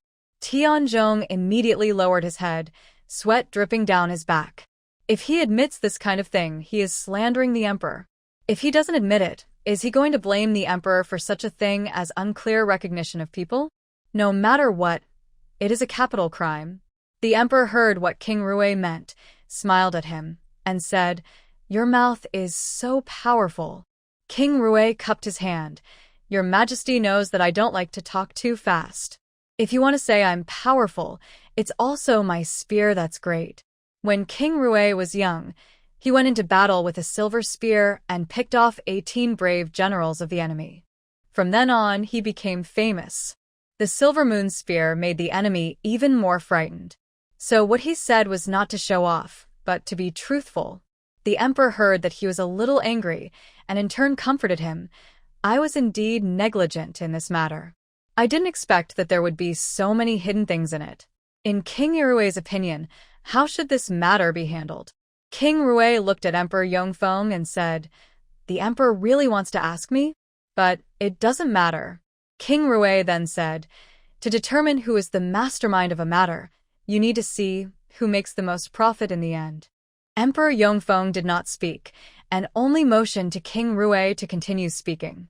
"I didn't hide it from your Majesty. I did have selfish motives for this matter. The daughter of the Liu family was friends with my daughter. When I was desperate, I told her the whole story. My daughter likes to fight against injustice. After understanding this, she immediately came to me and asked me to make the decision for the orphan and widowed mother Liu Ting'en left behind." The emperor smiled. What he admires most about King Rui is that he never hides anything but reveals it all in front of you, so that people can see his selfishness and what he wants. Emperor Yongfeng experienced too many intrigues in his life, but he was particularly appreciative and tolerant of King Rui. Therefore, Emperor Yongfeng was not surprised at all when he said that he had selfish motives. After understanding this clearly, King Rui plans to make the decision for them? King Rui nodded, not only for them, but also for Daoyang's future. "I think some things should be nipped in the bud." "Okay, now that King Rui has an idea, let me hear it." Seeing Emperor Yongfeng's attitude, King Rui revealed his plan in full. "If you follow these steps, you won't be afraid that the people behind the scenes will never come out," he said at last. Although he didn't mention who was behind the scenes, the emperor knew clearly. It's time for these people to hammer away. Liu Mansion. Liu Chongqing told Lung Qingyu about his progress. "I asked Du Yueming, and he said that he had never heard his father mention this matter. Our Liu family was not close to their family at the time, so we couldn't find out anything from him." Lung Qingyu comforted him. "Everyone you know has already inquired. Since there is no news, let's leave it at that." "Mom, I always have a bad feeling." Liu Chongqing expressed his uneasiness. "Are we just going to let the mother and daughter in the side courtyard live in our house? It's better to keep it under your nose than outside." Lung Qingyu said, "At least we don't have the confidence in our hearts now, and they don't have the confidence in their hearts either." But Liu Chongqing wanted to say something else, but Lung Qingyu interrupted him. "They are just chess pieces in other people's hands. If you really want their lives, 2 bowls of poison can solve it. But what happens after they die? Those people will lay their death on our heads no matter what. The enemy is in darkness and we are in the clear, so it is better for us to be cautious. Not to mention," Lung Qingyu paused and said, "the matter is not that bad. Isn't your sister still here? Prince Rui's mansion will definitely help." Liu Chongqing came back late. Although he had heard about Yi Xinran and Prince Rui's house, he still felt uncertain. Will King Rui really help us? I heard that he never participates in the fights between families. This time is different. Lung Qingyu said, "The son of Prince Rui's family has been ill for so many years. If your sister can cure his illness, Prince Rui will definitely help." "That's the best. Thank you for your hard work, sister."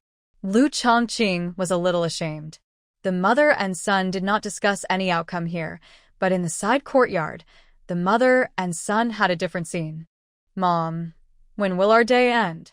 Liu Chongqing rubbed his hungry belly and asked impatiently. All this was so different from what he had expected.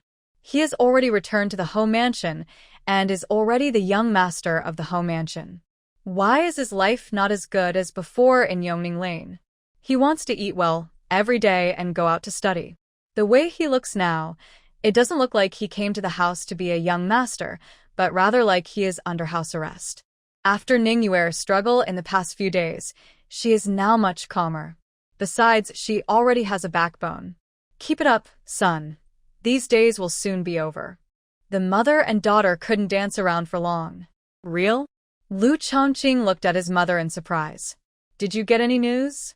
Ningyuer didn't want to say it at first, but when she saw her son almost couldn't bear it any longer, she felt cruel and took out a piece of paper from her arms. Let me show you this. Lu Chongqing snatched the note and read the words on it carefully. On the 7th day of the new year, I will wait for you to take over. The 7th day of the lunar month. The 7th day of the lunar month. Lu Chongqing murmured to himself, isn't it the day after tomorrow? Yes, so we just need to wait quietly for the day to come. The third prince will arrange everything. When the time comes, you will be the master of this family, and I will follow you to enjoy the blessings. Mom, don't worry. When I become the Marquis, I will make sure that you will no longer be looked down upon by others. We must take back all the anger and sin we have suffered. Good son. Ningyuer looked at Lu Chongqing with a look of relief, filled with joy. Time flies. Soon the 7th day of the lunar month arrived. Looking at the same pickled vegetable porridge every day, Lu Chongqing's appetite aroused, and he drank the entire bowl of porridge. Mom, when will our people arrive today? I can't wait any longer. Ningyuer also finished her meal. She wiped her mouth and said, What's the rush? Today is a big day. Let's get dressed up first. Good. Lu Chongqing agreed. The two came in a hurry. When they first entered the mansion, they were still wearing morning clothes. These days, they have no way to contact the outside world, and naturally they don't have new clothes. Fortunately, the weather was cold, so they wore a few extra layers under their xiaoyi, and now they could have one piece to help them support their faces. However, no one is waiting on them these days, and no one is washing their clothes. The clothes they are wearing today were actually worn a few days ago. Ningyuer looked carefully and saw that there were even marks of rice soup on her lapel. She quickly found water and wiped it vigorously with a handkerchief. After today, we will be the heads of the home mansion. I will make Lin Qingyu and the others suffer from the hardships they have endured for the rest of their lives.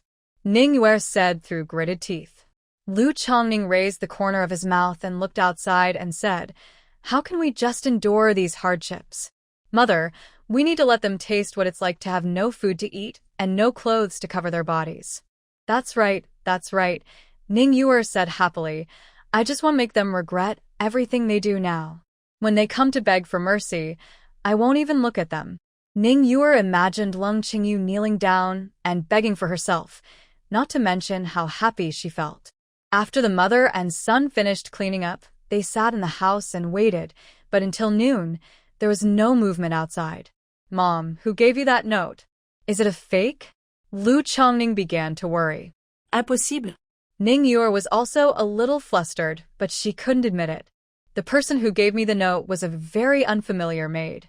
Although I don't know her, except for us, who would know such details about this matter. There is only a date on the note, and others will not understand its meaning at all. Lu Chongqing felt a little relieved, then waited a little longer. Anyway, the note didn't say the time. Maybe it's night. Yeah, maybe it really is night. Ningyuer also echoed. In fact, they didn't wait until night. Just after noon, there was movement in the courtyard of the home mansion. Mother, listen to the noise outside. Lu Chongqing pulled Ningyuer and wanted to run outside. As soon as he reached the door, he was stopped by someone. Nanny Zhang looked sideways at the two of them. Why, you two are restless again? You still want to run out? I tell you, as long as I am here, you can't even think of running out of this. Before she could say the word door, Grandma Zhang was stunned by an oncoming vase. It turned out that Lu Chongqing had already thought that Aunt Zhang would stop them when he came out, so he prepared a vase and hid it behind him, and when she appeared, he threw it towards her. Nanny Zhang collapsed to the ground, covering the wound on her forehead with both hands, and screamed repeatedly. Lu Chongqing took this opportunity and pulled Ningyuer and ran out of the courtyard gate. There was some chaos in the front yard, But Lu Chongning still heard the key sentences from the chaotic voices. Both mother and son are sick. You can't go out to see guests now. If anything happens, just tell me. When Lu Chongning saw that Leng Qingyu was trying to ruin their good deeds, he quickly shouted, "Don't listen to her nonsense. We are in good health." With that said, the two of them ran into the crowd. The visitor is Guanzhong, the minister of the Ministry of Punishment. When they saw Lu Chongning and Ning Yuer running from the alley, they couldn't help but have such expressions on their faces. He turned to look at Leng Qingyu and said in a bad tone, "Mrs. Lu, didn't you say that they are both too sick to get up? What's going on?" Leng Qingyu didn't panic at all. He glanced at Ning Yuer and her son and said calmly, "Oh, maybe I remembered it wrong. Their health has already recovered." Lu Chongning had already arrived in front of the two of them. He gasped slightly and said, "Nonsense. My mother and I are not sick at all. Don't lie to us. When you get sick, the Marquis Mansion pays for your treatment. What can I do to deceive you? Could it be that I was wrong in letting you recuperate in the yard?"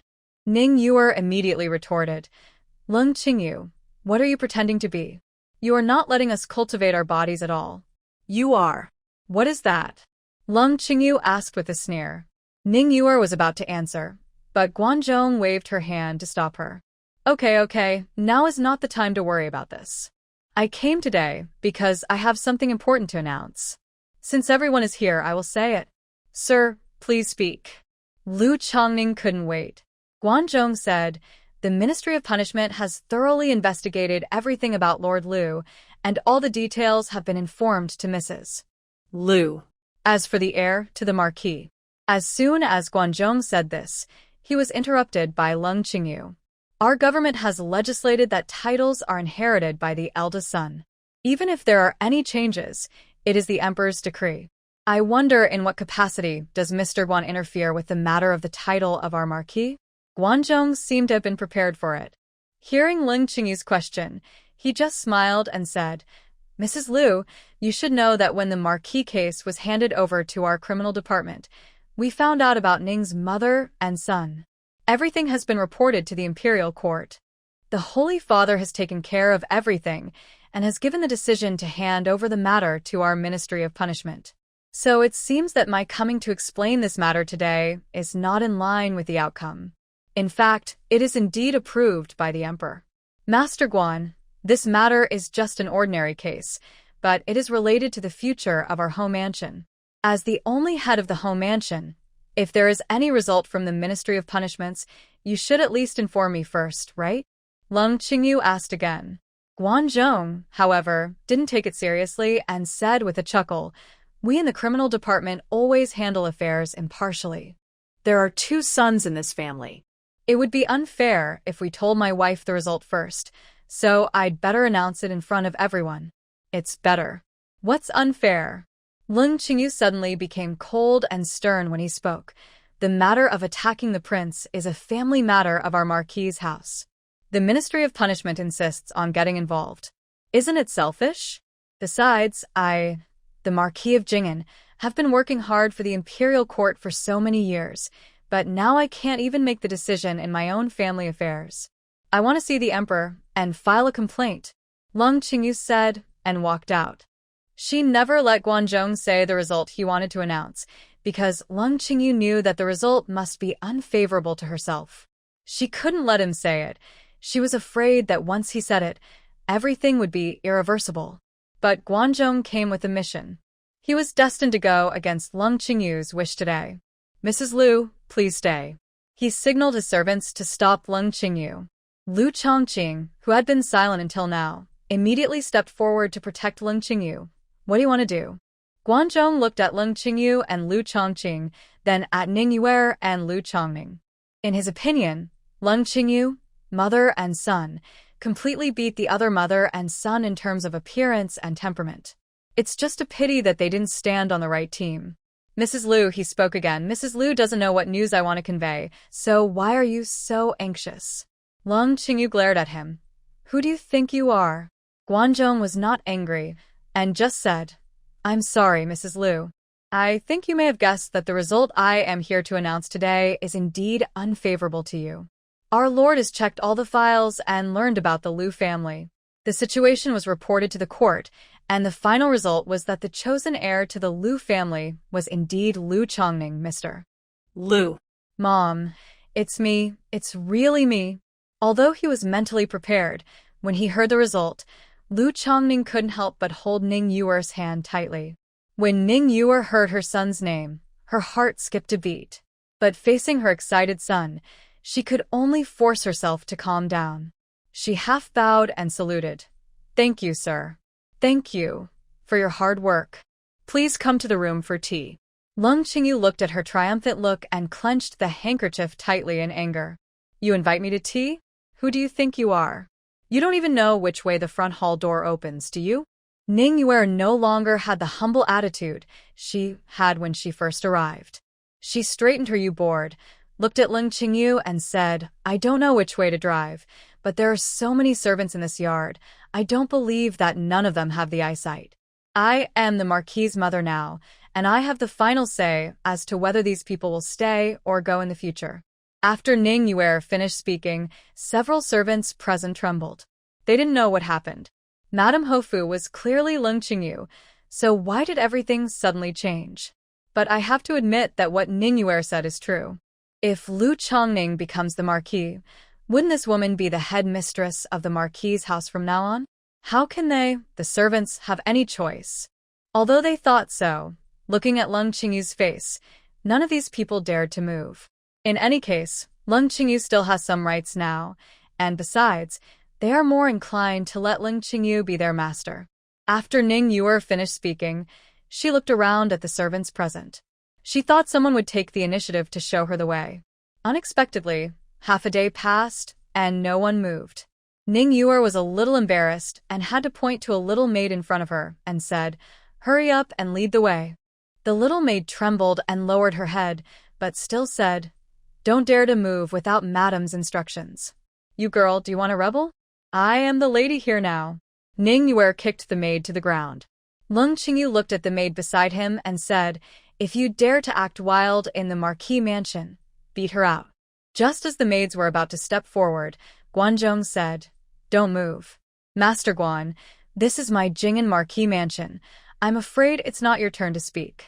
Lung Qingyu stopped being polite and continued to order, "Don't do anything yet."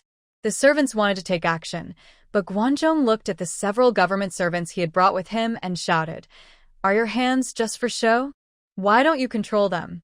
After receiving the order, the Yamen servant immediately kicked the several servants who rushed up to the ground and tied them up with ropes from the main room. The government officials all have special skills, and the servants are no match for them. Lung Qingyu was a little panicked for the first time when he saw Guanzhong leading people to run wild in his house. They are not pretending at all, and they don't even care about the most basic face. Upon seeing this, Liu Chongqing wanted to rush forward to argue, but was stopped by Lung Qingyu. They won't get much benefit from a head-on confrontation. Now that Xinran is not at home, Ding Qiao and Zhang Qian have also been sent out to find out information. They can't get the slightest advantage. Now, they can only delay the time, at least wait until Zhang Qian and Ding Qiao come back before they can do it hard. Just as Lung Qingyu was about to speak, another voice came from the door. A noisy group of people entered the courtyard, and within a short while, they were in front of everyone. Lung Qingyu took a closer look and saw that it was Gao Minglan, who had not seen him for many days. Gao Minglan was shocked at first when she saw so many people in the yard. But after seeing Ning Yuer, all the fear in her heart turned into anger. She didn't bother to say hello to Lung Qingyu, so she went up and twisted Ning Yuer's ears. Ning Yuer still had some confidence when facing Lung Qingyu, but when she saw Gao Minglan, she felt a sense of fear in her heart for no reason. The experience of being beaten last time was still fresh in her mind. "You witch, you really hid in the Marquis mansion. Do you think I can't do anything to you if you hide here?" Gao Minglan's actions were really unexpected, not to mention Guanzhong. Even Lung Qingyu was shocked. However, after listening to Gao Minglan's words, Lung Qingyu immediately realized that she had misunderstood something, smiled softly, and said nothing. "Stop it. Where did you come from? You dare to attack my mother?" Liu Chongning was filled with hatred when he saw Gao Minglan. He saw his mother being bullied last time, and this time, he finally had a chance to take revenge. After Lu Chongning shouted, he went up to help Ningyue, but Gao Minglan came prepared. The people she brought with her were all hired from outside martial arts schools, and they all had extraordinary skills. Seeing that Lu Chongning was about to take action, he immediately stepped forward and held him down. Lu Chongning's hands were twisted behind him, and his knees were kicked to the ground. This situation is exactly the same as the last encounter. Lu Chongning was angry and ashamed. He could only look up at Guanzhong, hoping that he would help. Guanzhong also acted under orders. I really didn't expect so many things to happen one after another. But since the errand could not be completed, he had no way to go back and explain, so he hurriedly said to his men, "Tie up all these wild people." The government officials were about to take action. Gao Minglan looked at their clothes and said disdainfully, "Which government office are you from?" "I, Sheng Shefu, are handling matters at home." "When will it be your turn to take action?" Guanzhong didn't understand. This was obviously a matter of the home mansion. When did it become a matter of the Shangshu mansion? He quickly explained, "Madam, what is the purpose of your sudden intrusion to stop us from running errands? We are just here today to announce the heir to the Marquis mansion, and it has nothing to do with your Shangshu mansion." "Heir to the Marquis house?" Gao Minglan pushed Ningyue away, then looked at Lu Chongning, who was kneeling on the ground, and then looked at Lung Qingyu with an incredible look. "Sister-in-law, what do they mean? This rascal wants to be the heir to the home mansion?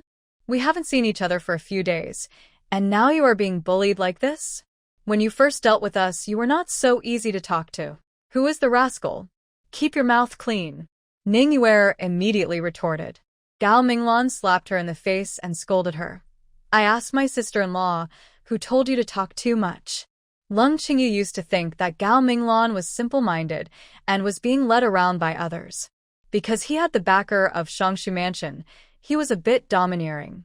Seeing her domineering look today, I actually felt a bit of admiration for her. This kind of temperament that hits and scolds whenever you want is not bad. At least it can relieve your anger for a while. Seeing that Lung Qingyu only looked at her and said nothing, Gao Minglan became more and more anxious. Isn't she Tingsong's wife? Can the son of the second wife's wife be able to attack the prince? After she finished speaking, she realized something was wrong and immediately said, "So, she is not my Tingsong's wife at all, but her eldest brother's wife?" Lung Qingyu didn't understand the relationship until he saw her, and felt some sympathy in his heart. Just when he was about to answer, Gao Minglan said, "No." "Wrong? What's wrong?" Lung Qingyu and Ningyue looked at Gao Minglan at the same time. But Gao Minglan was thinking and said, "I saw Tingsong walking out of her room with my own eyes. How could this be fake?" So, not only did she have an affair with Tingsong, but she also had an unclear relationship with her elder brother. This witch, how many men have you seduced? Lung Qingyu was convinced by her superb brain circuit. There's nothing wrong with that. From an outsider's perspective, she does have an inexplicable relationship with Lao heir. It makes sense to think so. The son of such a witch, why does he have the right to seize the title?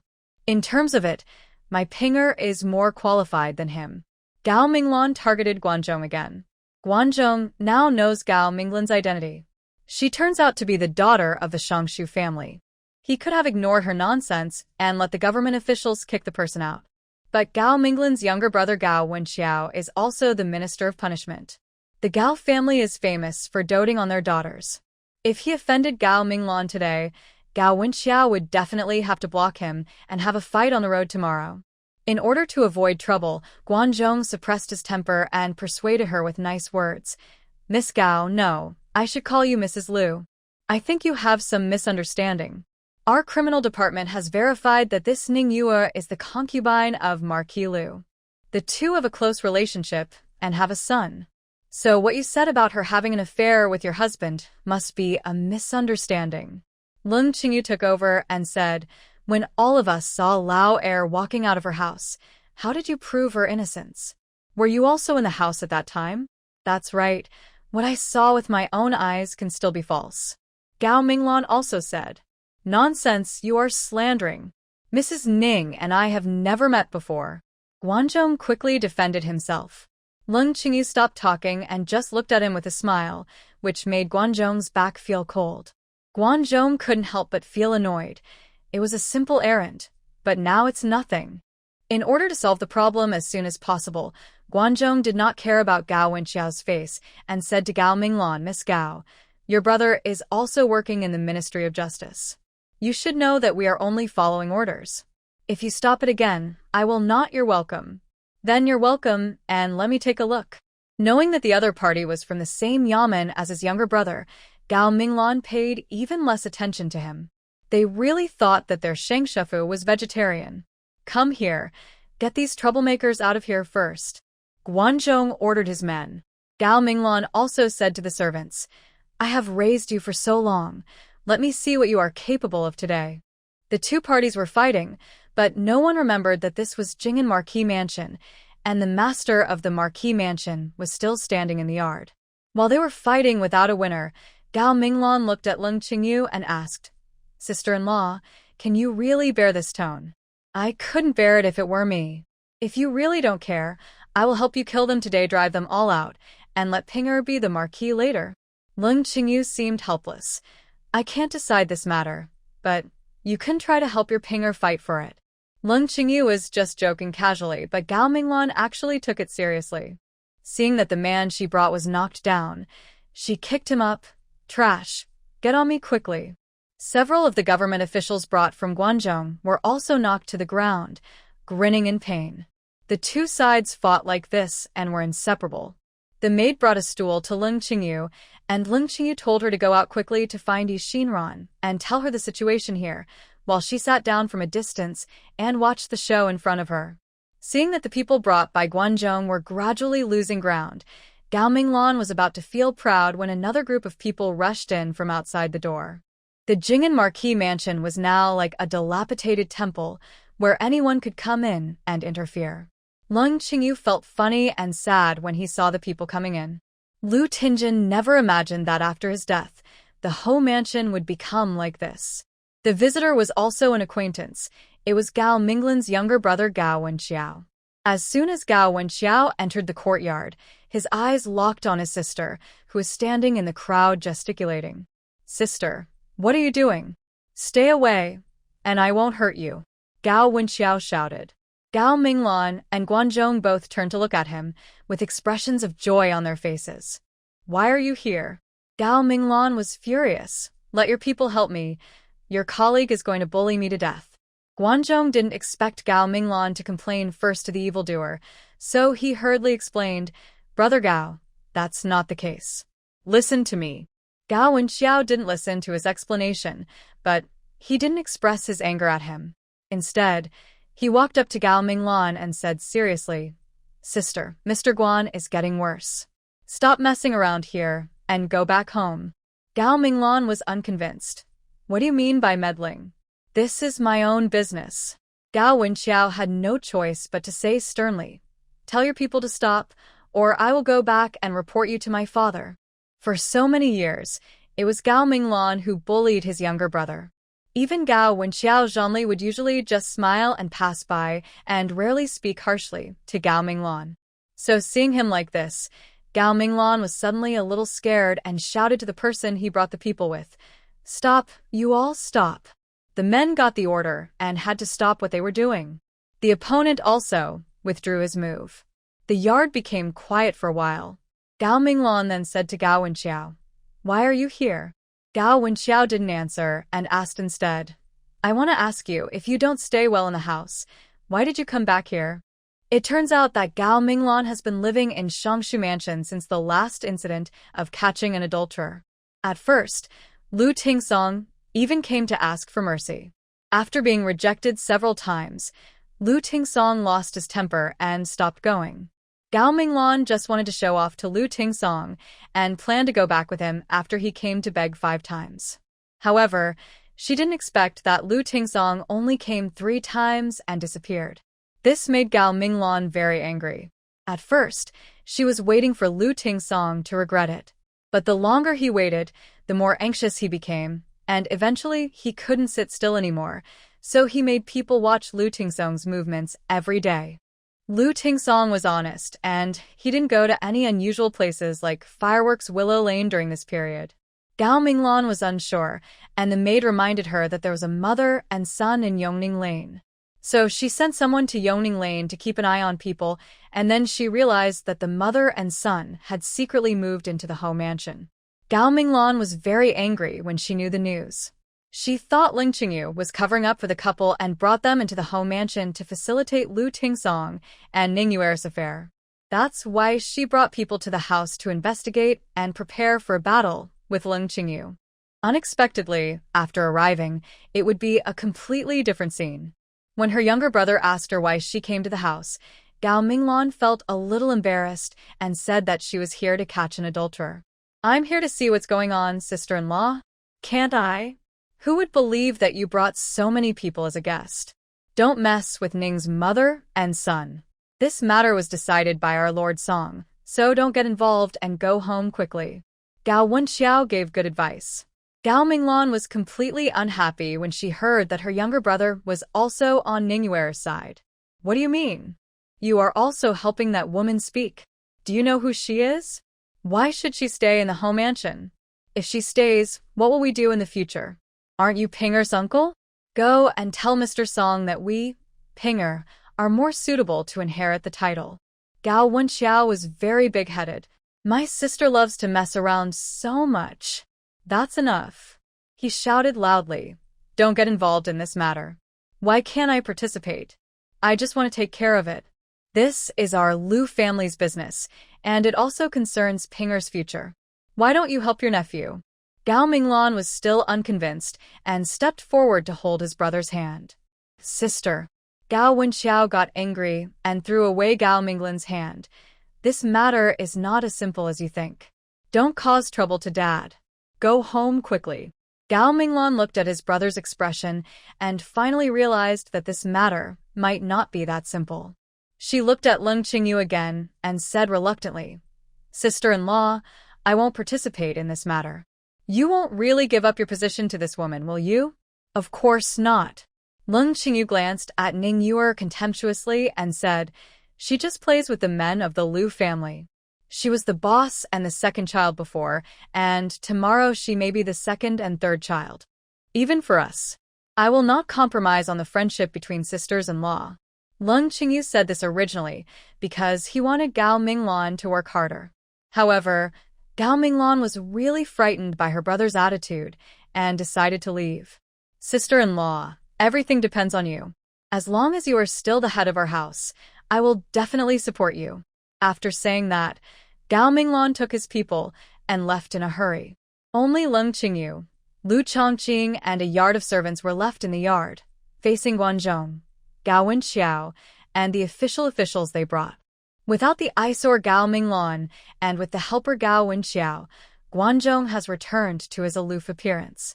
"Mrs. Lu, please hand over the keys to the Lu mansion and give up your position as head of the family.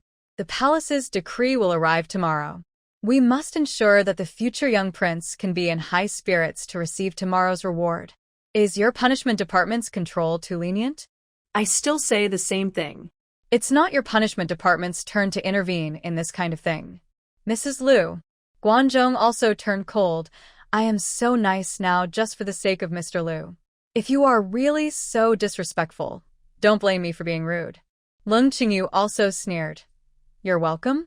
I want to see why you're so rude. Are you going to put me in jail and lock me up? It doesn't have to be so troublesome." Guanzhong said, "If Madam doesn't cooperate, then I have to wrong Madam. Someone, please tie up Lu Chongqing, the young master of the Lu family." Guanzhong suddenly wanted to take action against Lu Chongqing. He had a good idea, but he still didn't dare to really offend Ling Qingyu. But as long as Lu Chongqing is controlled, Ling Qingyu will definitely obey. Seeing that someone was really coming to arrest Lu Chongqing, Ling Qingyu hurriedly stood in front of Lu Chongqing. Lu Chongqing didn't want his mother to get hurt, so he took another step to block Ling Qingyu behind him. "You stay away, I don't need your protection." Ling Qingyu still wanted to stand forward, but Lu Chongqing was no longer the frail patient with weak hands. He protected Ling Qingyu and comforted her and said, "Mom, Don't worry, they don't dare. What to do with me? The mother and son planned to fight with these people. Based on their current status, Lung Qingyu didn't believe that these officials dared to use force against them. Several officials rushed over, but before they got there, they suddenly found that they couldn't move. It turned out that several servants from the home mansion threw themselves to the ground and hugged their thighs tightly. The butler was also among the servants.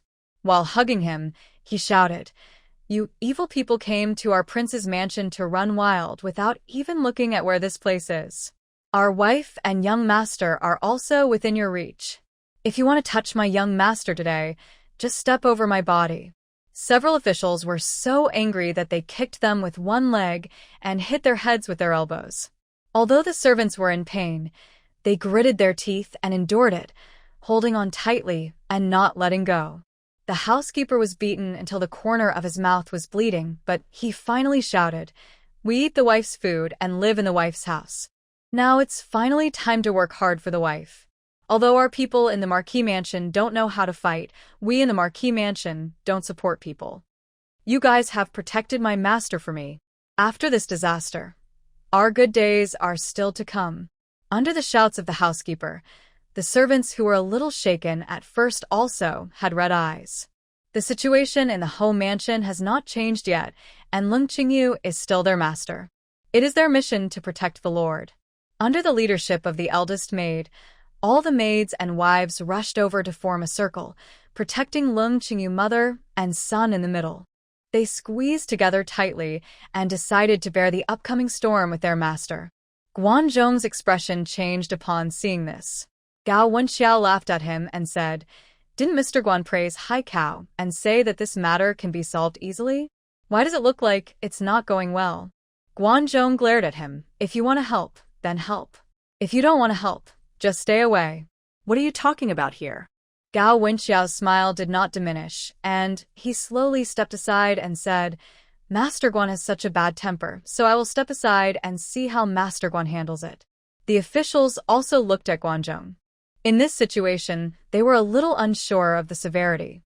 Guanzhong shouted, "This is Lord Song's order. Since Mrs. Liu and her son don't cooperate, don't blame me.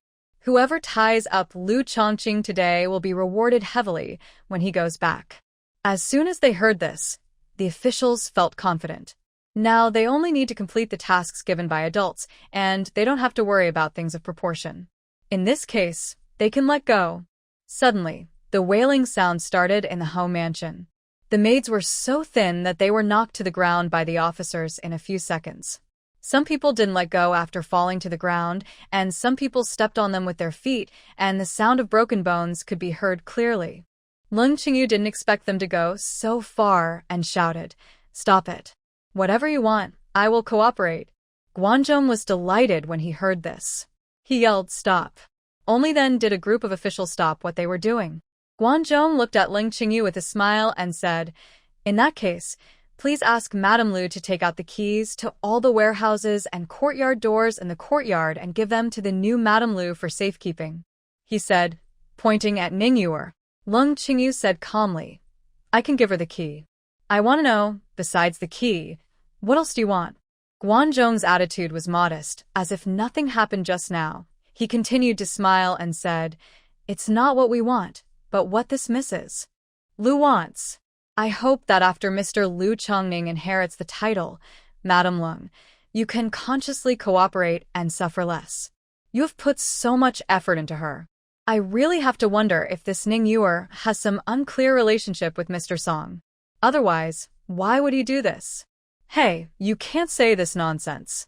Our Lord Song is upright and devoted to the people. He is a very good official. We, Mr. Song, are the pillars of the imperial court." Seeing that Guanzhong had finally explained, Ning Yuer immediately sneered and said, "Sir, what nonsense are you talking to her about? Tell her to hand over the keys quickly. I will naturally educate her on your lord's behalf for her arrogance in the future." Ning Yuer said, looking at Lung Qingyu with contempt. After so many years and so many days, she was finally able to step on this woman's head. Ning Yuer trembled with excitement when she thought that Lung Qingyu would listen to her in everything in the future. Hand over the keys now. Ning Yuer shouted at Leng Qingyu. If you don't pay, I will crush this girl's fingers. She pointed at the maid lying beside her. Okay. Leng Qingyu looked indifferent. The key is in the inner room.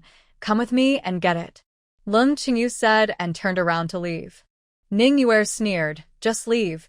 Who is afraid of you? Just as the two of them raised their feet, a voice came from the door again. A high-pitched voice sounded at the door. Where are the people from the Marquis of Ting'en? Where have they all hidden? Why don't you come out quickly to receive the order? Everyone in the yard was shocked. Guanzhong said to himself, We promised tomorrow. Why did it come today? Ning Yuer's face showed joy.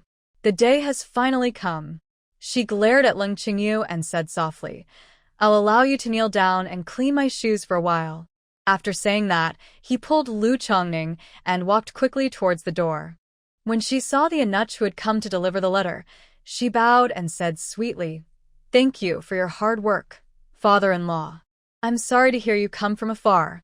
The eunuch who read out the imperial edict glanced sideways at her. Are you the Lung family? Is this Lu Chongqing? Don't blame him for asking more. It is true that the Lung family's financial resources are well known in the capital. As the legitimate daughter of the Lung family and the head matron of the Ho family, why are you dressed so plainly and looking so fussy? Ning Yuer was stunned for a moment and said in a daze, If I go back to my father-in-law, the captive family is not the Lung family, but the Ning family. This is the biological son of the Marquis, named Lu Chongning. Eunuch looked displeased. Mr. Ning? Which Mr. Ning? Why is a concubine of yours coming out to join in the fun? Why don't you let your mistress, Mrs. Lu, come out to receive the order? My concubine, Mrs. Lu, comes to receive the order. Leng Qingyu came from behind and, together with Lu Chongqing, knelt down in the middle of the yard. The servants who could move also knelt down. Mother and son were particularly conspicuous in the crowd, with their heads lowered, but Yu Yao stood straight, humble but not humble. Leng Qingyu looked calm on the surface, but his heart was already in turmoil. She didn't expect the imperial edict to come so quickly. I originally thought there was room for change, but now that the imperial edict has been issued, it is even harder to get the emperor to take back his life than to climb to heaven. Eunuch looked at Leng Qingyu and asked, Are you Lung? My concubine is the Lung family. Leng Qingyu replied, Next to me is Lu Chongqing, the eldest son of the Ho family.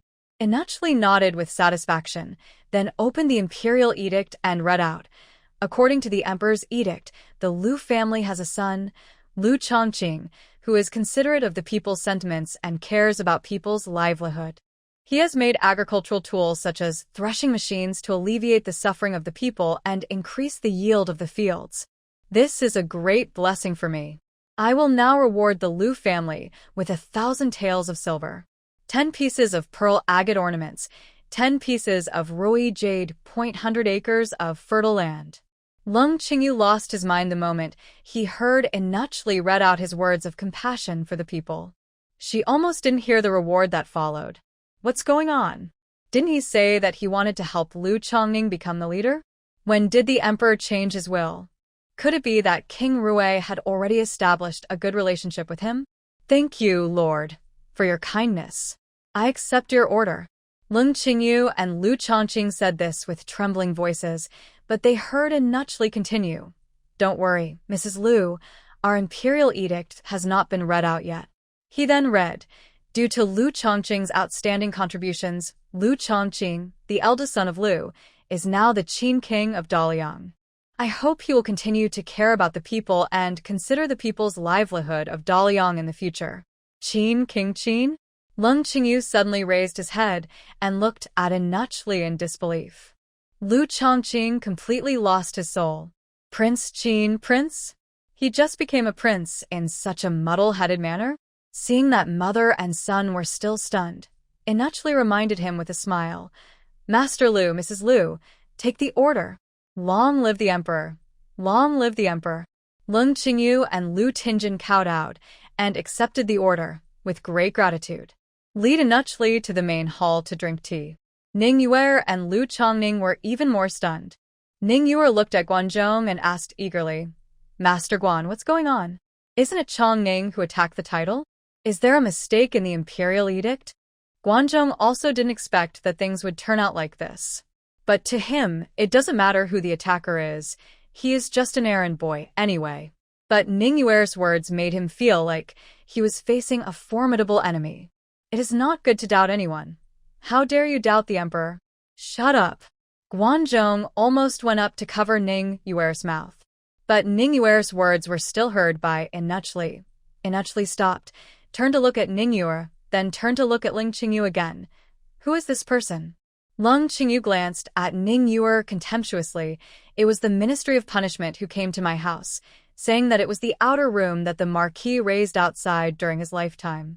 How can an outsider be so arrogant? Madam Liu, please forgive me for saying more. You are not strict in running the family. Ling Qingyu understood in his heart and turned around to the housekeeper and said, Butler, this mother and son disturbed my father-in-law. I tied us up and threw us into the ancestral hall. Each of us was given 50 large boards. After we finished writing, we copied the Buddhist scriptures 50 times. Yes. The housekeeper wiped the blood from the corner of his mouth, waved to the servants, and limped over. Ningyuer took a step back in fright and bumped into Guanzhong. She turned back sharply and begged Guanzhong, Sir, please make the decision for the women of the country. Master Song has verified that Chongning is Ting'en's son, and we, Chongning, are going to inherit the title. Guanzhong gave way. He dodged Ningyuer's hand that tried to grab her. Ningyuer was frightened and continued to beg, Sir, you can't leave us mother and son alone.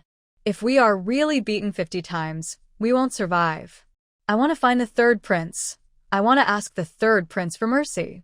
Guanzhong was dissatisfied with her just getting involved with Master Song and was thinking of hurriedly getting away and going back to report to Master, but he didn't expect that this woman was so brainless and dared to involve the third prince.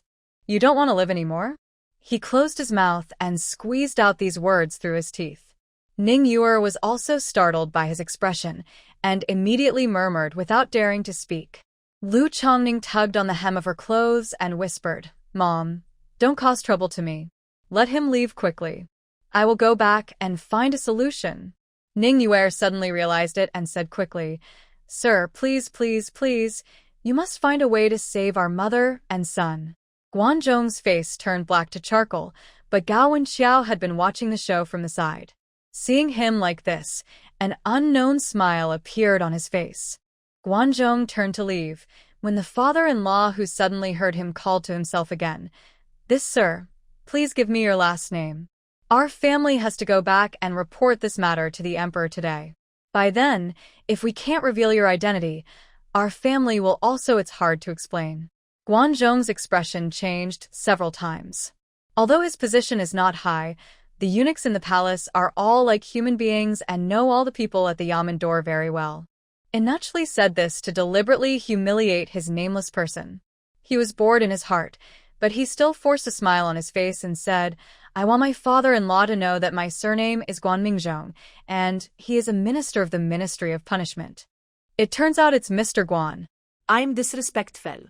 Let's remember this. We will tell the emperor everything when we get back. There was a thump in the heart. Why should we remember him? What does this mean? However, Inuchli ignored him and turned around to follow Ling Qingyu to the front hall. Here Guanzhong and Gao Wenxiao could only take people away. Ningyuer pulled Lu Chongning and wanted to follow, but was stopped by the housekeeper. Here are the two who can still move. Tie them up for me. The housekeeper held his arms and grinned. Why are you kidnapping me? Is there any more royal law? Master Guan, you have to make the decision for this little girl. Ningyuer pulled Guanzhong as if holding a life-saving straw. But the housekeeper chuckled and said, Originally, we were not qualified to tie you up, but who told you to be in the Marquis's mansion now?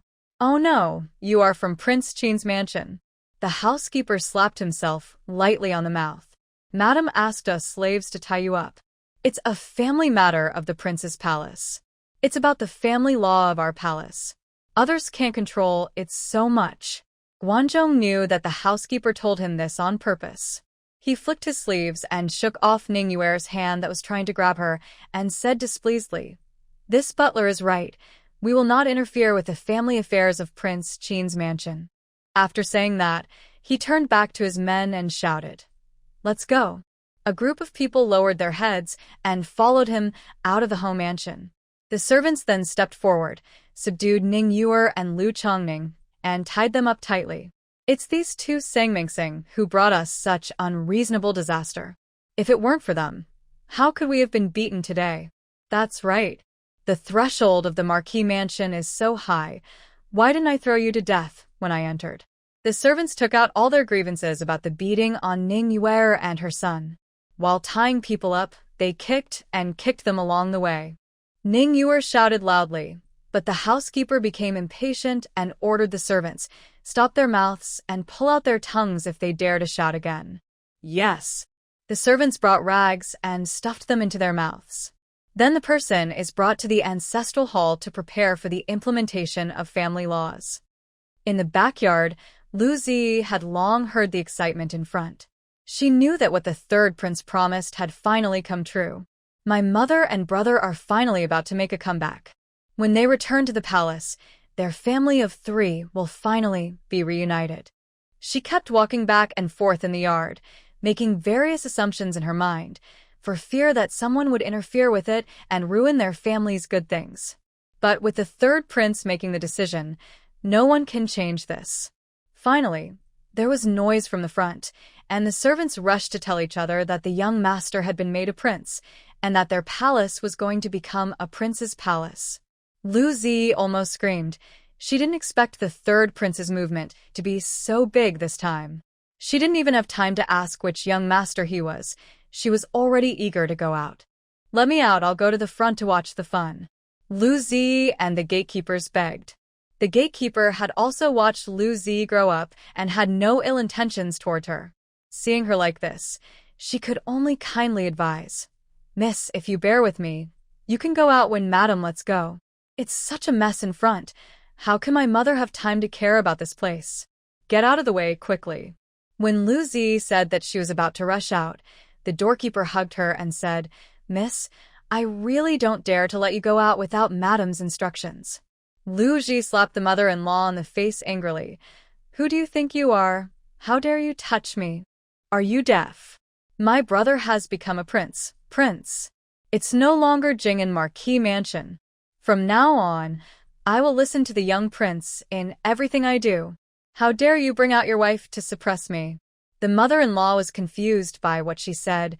"Don't our young princes also have to listen to the madam?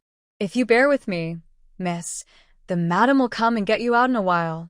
"Who told you that the prince listens to his wife? The young prince is my biological brother, and she has to listen to my biological mother. Who does your wife mean to you? Who told you that the young prince is your biological brother?" Lu Zi was entangled with his mother-in-law and didn't even notice anyone else coming. When she heard the sound and raised her head, she realized that Xinran had arrived outside the yard at some point. Lu Zi retracted his hand with a guilty conscience. Xinran, however, kept staring at her with interest. "What are you doing in my yard?" Lu Zi pretended to be angry to hide his guilty conscience. "What are you doing?" Of course I'm here to see you. "If I didn't come, how would I know that you have another brother and your own mother?" Who said that? Lu Zi started to act stupid. "What are you talking about?" "Xinran, why am I talking nonsense? Didn't you just say that? That Lu Chongning, who is the prince outside, is your biological brother." "It's really Chongning." Lu Zi originally wanted to go out and confirm, but when he heard Xinran say this, the only trace of worry in his heart disappeared. He immediately straightened his waist, stiffened his neck, and said, "Yes, he is my biological brother. What's wrong? It turns out that you are not Yi Desheng's daughter. You are actually Ningyuer's daughter. No wonder your blood and Lu Ting'en's blood were able to fuse together during the blood test." Lu Zi felt ridiculous that Xinran had just thought of this. Don't they all say that Xinran is smart? In fact, he is also stupid. How could I be the daughter of a country bumpkin if I'm so smart and beautiful? To tell you the truth, my father and mother were childhood sweethearts who grew up together. When Lung Qingyu was pregnant, my mother happened to be pregnant as well. My father and mother had already made a plan at that time. When Lung Qingyu's child was born, they would move the child born from my mother into the home mansion. It was just an unfortunate timing. Lung Qingyu was still in Yuntang County when she gave birth, so there was no way to change her. But it was God's help. The farmhouse where they were staying happened to have a woman giving birth to a child. My father took the opportunity and exchanged you with the child of that farmhouse. Then he ordered someone to carry me from the capital and threw the child into the river halfway, using me as his identity. It turns out that all your good days were stolen from me. In fact, Xinran had known Lu Zi's true identity for a long time, but this was the first time she knew so much about the various situations that year. Lu Ting'en murdered his wife and daughter, and also killed an innocent baby girl. It was really not a pity to die. Lu Zi looked at Xinran's face and thought she was shocked by this incident, so he smiled contemptuously and said, "I didn't steal your good life. It's because you failed to live up to your expectations and have been disliked by others since you were born. Dad would rather have a peasant girl than you. It's not because you were born unlovable. Then I'm really grateful that he doesn't like me. Otherwise, I'm afraid he would have raised me to be as stupid as you." Xinran said. "Who are you calling stupid?" Lu Zi was angered by Xinran's words. Just when she was about to bring up the fact that her brother had become a prince to suppress Xinran, she saw the servants escorting Ning Yuer and Lu Chongning past her yard. "Mom, what are you doing?" Lu Zi was shocked and shouted out in desperation. Ning Yuer turned her head and shook her head vigorously when she saw Lu Zi. This is already the case on their side, so they must not bring Lu Zi in again. Lu Zi is already their only hope. Lu Zi saw that the two people had rags stuffed in their mouths and knew something was wrong. He immediately clenched his fists, and his nails almost dug into the flesh of his palms. Xinran looked at her like this and smiled softly. "Why, are you feeling distressed? Why don't you accompany your mother and brother to be punished?" "What nonsense are you talking about? My brother is Lu Chongqing, and he is being rewarded in the front," Lu Zi said immediately. "Oh, your brother has changed into a human right now. You are really fickle. Then don't be sad if your mother dies."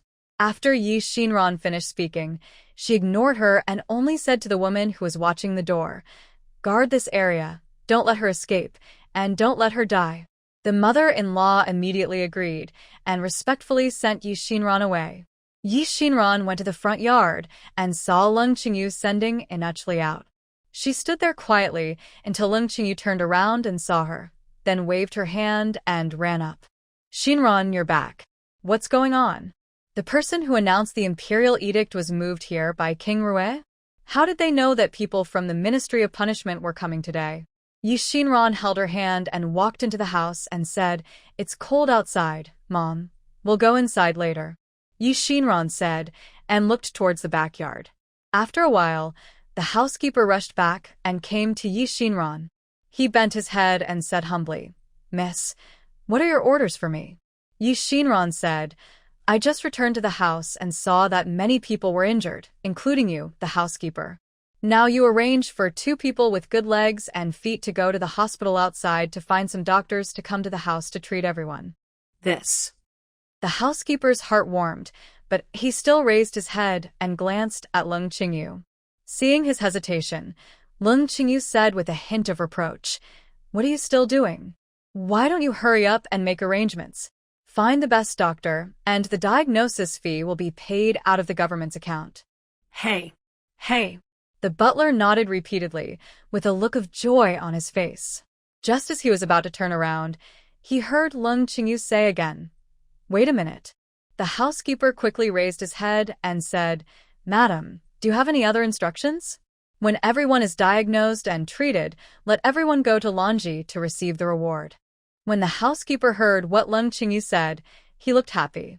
Ever since the Marquis left, he had been worried that his wife would be dissatisfied with him and would let him leave at any time. Now that she can say this, it means that she recognizes him. He hurriedly expressed his loyalty. Loyalty and protection of the master is what we should do as slaves.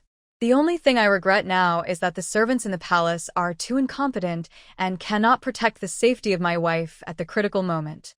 I will pay attention to this aspect in the future, but if it doesn't work, I will hire a coach to come to Fuzhou and teach everyone some tricks. Leng Qingyu nodded. Just make arrangements for this matter. The housekeeper thanked him profusely and went down to arrange for someone to find the doctor. Leng Qingyu invited Xinran and Lu Chongqing to go back to the room together. After entering the room, Leng Qingyu asked again, "What happened today? Could it have been arranged by King Rue a long time ago?" Lu Chongqing also followed up and asked, "Yes, sister. What's going on? How did I become a prince? This is too outrageous." Xinran first looked at Lu Chongqing. "Why can't you be the prince? You made a farm tool as good as a thresher, which will benefit the entire people of Daliang.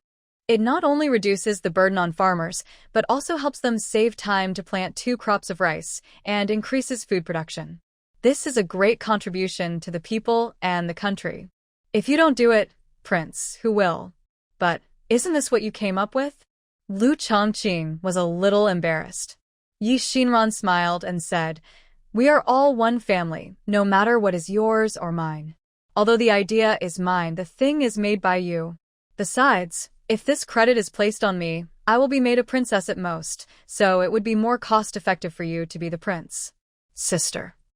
What else did Lu Chongqing say?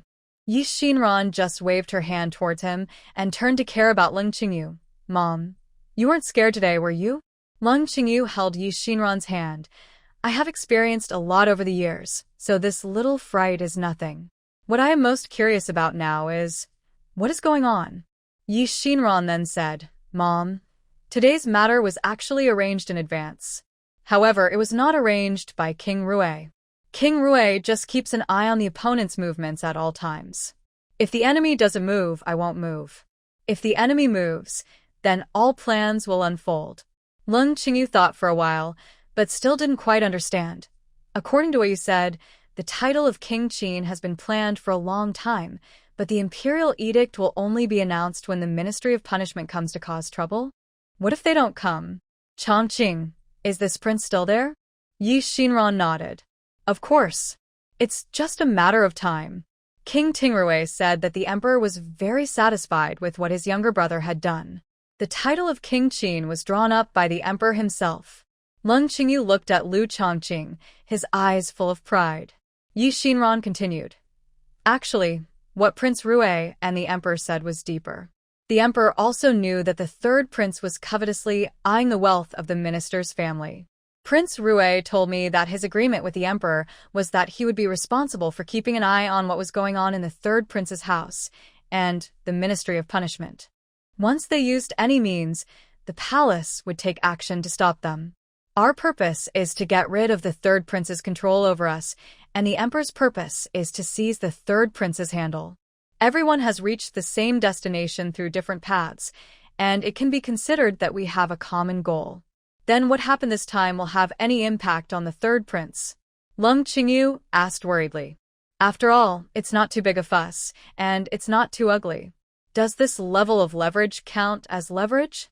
If she had known earlier, she would have opened the door and let the surrounding people come into the marquee mansion to see the excitement.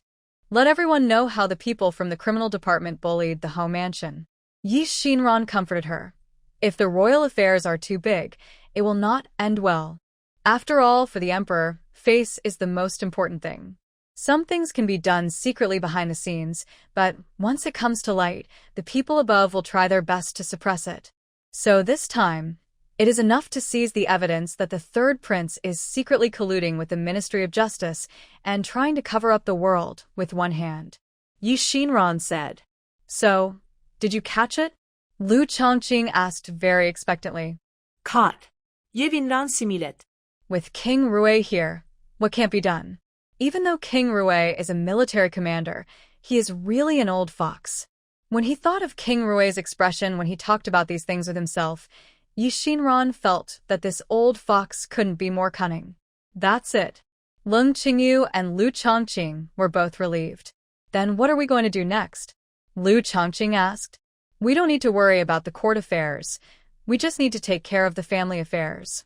Yi Xinran's expression became serious. Ever since Lu Ting'en's accident, the mother and son had caused so much trouble for them. Without them, the third prince would not have had the opportunity to take advantage of it. These days, my mother can't eat well or sleep well, and she has been worried about this matter. Now, it's time for them to see the majesty of the main wife. After the three exchanged news, they went to the ancestral hall in the backyard. In the ancestral hall, Ning Yuer and Lu Chongning had finished playing the 50-meter game, and they had already passed out. It was obvious that the servants who used the family skills were not merciful. The lower bodies of the two men were already bloody, and there were dots of blood on the ground. It dripped from people when they were carried into the house. "Walk people up for me," Lung Qingyu ordered. The servants brought cold water from the well and poured it directly on their heads. The well water in the cold winter was biting to the bone, and when it was poured on them, it even contained ice particles. Being stimulated by the cold water, Ning Yue slowly woke up. She opened her eyes, looked at the person in front of her vaguely, raised her fingers tremblingly, and said to Lung Qingyu, You vicious woman. You actually did this to me. You will be punished. I won't let you go even if I'm a ghost. Oh. When it comes to poisonous women who can be as evil as you, Lung Qingyu said, slowly squatting down, staring into Ning Yuer's eyes, and said word by word, You and Lu Ting'en have been plotting against the child in my belly since I was pregnant, and moved my daughter to a farmer's home. If she hadn't been lucky, our mother and daughter would never have had the chance to meet each other in this life. People like you should be sent to the 18th level of Hades, even if they die. Do you think King Yama will let you out to cause harm to the world? Ning Yuer suddenly felt a chill. It was not brought by the cold water just now, but a bone-chilling chill from the inside out. You mother and son want to be members of my Prince Qin's family so much. Then fine, I'll let you have a taste of what it's like to be a member of my Prince Qin's family. After saying that, Yi Xinran stood up and said to the servant, Notify the housekeeper in a moment. Let the doctor finish treating the people in the house, and come over to check on these two people. You don't need to give too good medicine, just make sure they can't die. Yes. The servant responded respectfully. The news about the reward that Madam wants to give today has been spread among the servants. Everyone has nothing to say to such a master. He will only be more loyal in the future. Lung Qingyu continued. When you finish reading the wound, give these two people pen and ink. If you can't copy 10 Buddhist scriptures tonight, don't eat tomorrow. If this happens every day from now on, keep an eye on me. Yes. The servant understood what Yi Xinran meant and cast a look of disdain on the mother and son. People like this still want to climb on the head of the madam, really don't even think about it in the next life. Ning Yuer didn't expect Lung Qingyu to be so cruel. She tried her best to drag her body towards Yi Xinran, shouting, You'll get retribution. You'll get retribution. Lord Marquis, he knows his stuff and will never let you treat me like this. Mr. Ho and I were childhood sweethearts. If it weren't for you, Mr. Ho and I could have grown old together. It's you who stole my place. It's you who occupy the magpie's nest. It's you. The servant was frightened half to death by her words and quickly squatted down and covered Ning Yuer's mouth. Ning Yuer was speechless and looked at Lung Qingyu with vicious eyes. It was as if he wanted to see through Lung Qingyu's body. Mom, there is a daughter in the yard. Do you want her to come and accompany her brother and mother? Yi Xinran suddenly asked. Ning Yuer was gnashing her teeth in hatred, but after hearing Yi Xinran's words, she suddenly shook her head violently, with a look of horror in her eyes. Yi Xinran signaled the servant to step back. Let her speak. The servant let go of his hand, and Ning Yuer took a breath and said hurriedly, That's not my daughter. I don't have a daughter. Yi Xinran's lips curled up slightly. Why are you nervous if you don't have a daughter? I didn't say the name, so you already know who I'm talking about? Ning Yuer realized her gaffe and waved her hands quickly. I really don't have a daughter, so don't harm other girls. I can do harm if I want. When did a loser become qualified to take charge of the master? I advise you to copy the scriptures carefully. Maybe my mother will be happy, and you can let her go. Mother, what do you think? Lung Qingyu looked at Ning Yuer with an indifferent tone. It doesn't matter whether I am happy or not. After you copy the scriptures, I will burn them to the Marquis. As long as the Marquis is happy and asks me to let Lu Zi go in my dream, I will fulfill his wish after his death. Ning Yuer's teeth were almost broken. Leng Qingyu said this to give her no hope at all. But now, she has fallen to this point. If she doesn't do what Leng Qingyu said, what else can she do? Before stepping onto the threshold of the home mansion, she never dreamed that one day, she would not even have the freedom to die. Seeing Ning Yuer's gradually declining expression, Leng Qingyu felt a sense of pleasure inexplicably. They really deserve to die. But she didn't want them to die so easily. She wants to torture them slowly, making them suffer 10 times or 100 times more pain than when Xinran was a child. With this thought, Leng Qingyu raised his feet and left the ancestral hall. Yi Xinran and Lu Chongqing followed behind silently. Now that Ning Yuer's matter has been resolved, he will be busy with Lu Chongqing's appointment. The imperial edict has just been issued today, and the reward from the palace will not arrive until later. Starting tomorrow, many dignitaries will come to congratulate him one after another. Lu Chongqing must learn to deal with those people, and at the same time, choose suitable candidates among these people for further interactions in the future. In addition to Lu Chongqing being busy, Leng Qingyu also had to prepare to welcome the guests. Now that the house is still in the mourning period, it is not suitable for big things. The tea, snacks, and meals prepared, and the decoration of the house must be in line with the rules, and no one can make mistakes. These things were too cumbersome for Leng Qingyu to handle, and Yi Xinran should have been there to help. But now the day for Qinyan's surgery is about to come, and Yi Xinran has no time to spare. Go and do your business. Prince Rui's affairs are important, so don't get distracted. Leng Qingyu said. Then let Uncle One help you. Yi Xinran suggested. You don't need to worry about this. Your mother is not that bad. She still has a few friends in the capital for so many years. I will ask them to come over and help tomorrow. Okay, now that I know my mother is very powerful, I feel relieved. Yi Xinran put aside her affairs and put all her energy into Prince Rui's mansion. If Yi Xinran had reached a cooperation agreement with King Rui, now King Rui has fulfilled his promise, and the rest depends on how Yi Xinran does. Although Yi Xinran is very confident in her skills, all surgeries have risks, and she must reduce the risks to 0. There must be no surprises. Chun Yuding and Qin Yuerong have been staying in Prince Rui's mansion these days, serving Yi Xinran like an eldest lady. Yi Xinran said that she needed a softer pillow, and they immediately brought 10 of them for Yi Xinran to choose from. Yi Xinran said that it was best to drink gruel after treatment, and they immediately ordered the kitchen to cook only rice for every meal from today on. Porridge, practice your craft. The closer the day of the appointment came, the more nervous the two of them became. Even when they saw Yi Xinran raising her hands to lift her hair, they were startled, thinking that Yi Xinran had some new needs. Chunyan's body has been in optimal condition in the past few days, and he can take the final step tomorrow. Leng Qingyu said to the two sisters.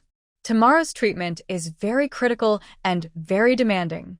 I need a quiet enough environment. During the treatment, you must ensure that no one is around. No one can break in suddenly, otherwise, the success may be in vain. Don't worry about this. I'll have people fence the yard tomorrow morning to make sure not a single fly can get in. Chun Yuding said. Okay, as long as I can guarantee this, I'll be relieved. Xinran nodded. Chun Yuding looked at her and saw that she didn't speak for a long time and finally couldn't help but asked, What else? What else? Xinran wondered. Chun Yuding, there are other requests. Is this the only request you have? Yi Xinran. Yes, this is the only one. Neither you nor the prince can get close, remember? Chun Yuding was still worried. Can you do it alone? You don't need to find someone to help you. No need. Yi Xinran shook his head. I have always been alone before, and can handle it. Okay, then I'll leave it to you, my brother. Don't worry. Yi Xinran comforted the two sisters. While they were talking, Chun Yen was drawing obediently by himself. He didn't know that everyone was talking about his own important things, so he only raised his head during the break of drawing and smiled silly at a few people. Yi Xinran saw it and smiled knowingly. As King Rui said, He can accept his son's current state because he has not been smart since he was a child. The prince also has no expectations for him. As long as he can live without worries as a father, he will be very happy. But Xinran knew that Ting'en could be better. He can experience joy, anger, sorrow, and joy like a normal person and can give some comfort to his old father. Most importantly, he can take care of himself so that others don't have to worry all the time. She can help him achieve these. In the evening, King Rui returned to the mansion and saw that Xinran was not leaving, so he asked about Ting'en. He is doing well in all aspects now. He will need to rest for a while after treatment. Can tomorrow's treatment be guaranteed to be flawless? King Rui asked again. Your Majesty, please rest assured. Xinran's eyes were firm. That's good. King Rui nodded. Xinran turned to ask, how is the situation with the third prince? Do you have any clues? King Rui frowned when he heard this. I didn't expect that Lao San would be so cautious in doing things. Now that Song Qing of the Ministry of Punishment has taken all the charges, Lao San has cleared the relationship. Isn't there nothing we can do? Xinran was anxious and couldn't help but ask. We are still investigating. If he erases all traces, he can escape this disaster. Wouldn't that give him an advantage? Xinran didn't want the third prince to have an easy time from the bottom of his heart. If he is safe and sound, he will still cause trouble for the Liu family in the future. Don't worry, as long as I'm watching, he will show his foxtail sooner or later. Miss Liu doesn't need to worry about these things. You just have to do what you should do. That's natural. Xinran responded. No matter what happens to him, I will do what I have to do well. The next day, Xinran arrived at the Ho mansion early. According to the previous agreement, Chen Yuding had already asked people to surround the courtyard where Ting'en was located, with 3 floors inside and 3 floors outside. Ting'en sat on the bed, feeling a little wilted because he had not eaten breakfast. The bed has been newly decorated with a thick mattress and thin soft pillows. Xinran walked around the room and was very satisfied. She said to Chen Yuding, that's it. You all go out and leave the rest to me. Remember, no one is allowed in until I go out. Good. Chen Yuding didn't ask any more questions. After exiting the room, he asked the maid to close the door. She walked to the peach tree in the yard and sat there with her sister waiting. Ting'en seemed to know that today was a special day. When he saw others closing the door, he didn't react at all. He just looked at Xinran pitifully. Don't be afraid. I'm going to give you an injection soon. After the injection, you will slowly fall asleep. When you wake up, your illness will be cured, okay? Ting'en couldn't quite understand what it meant to be cured.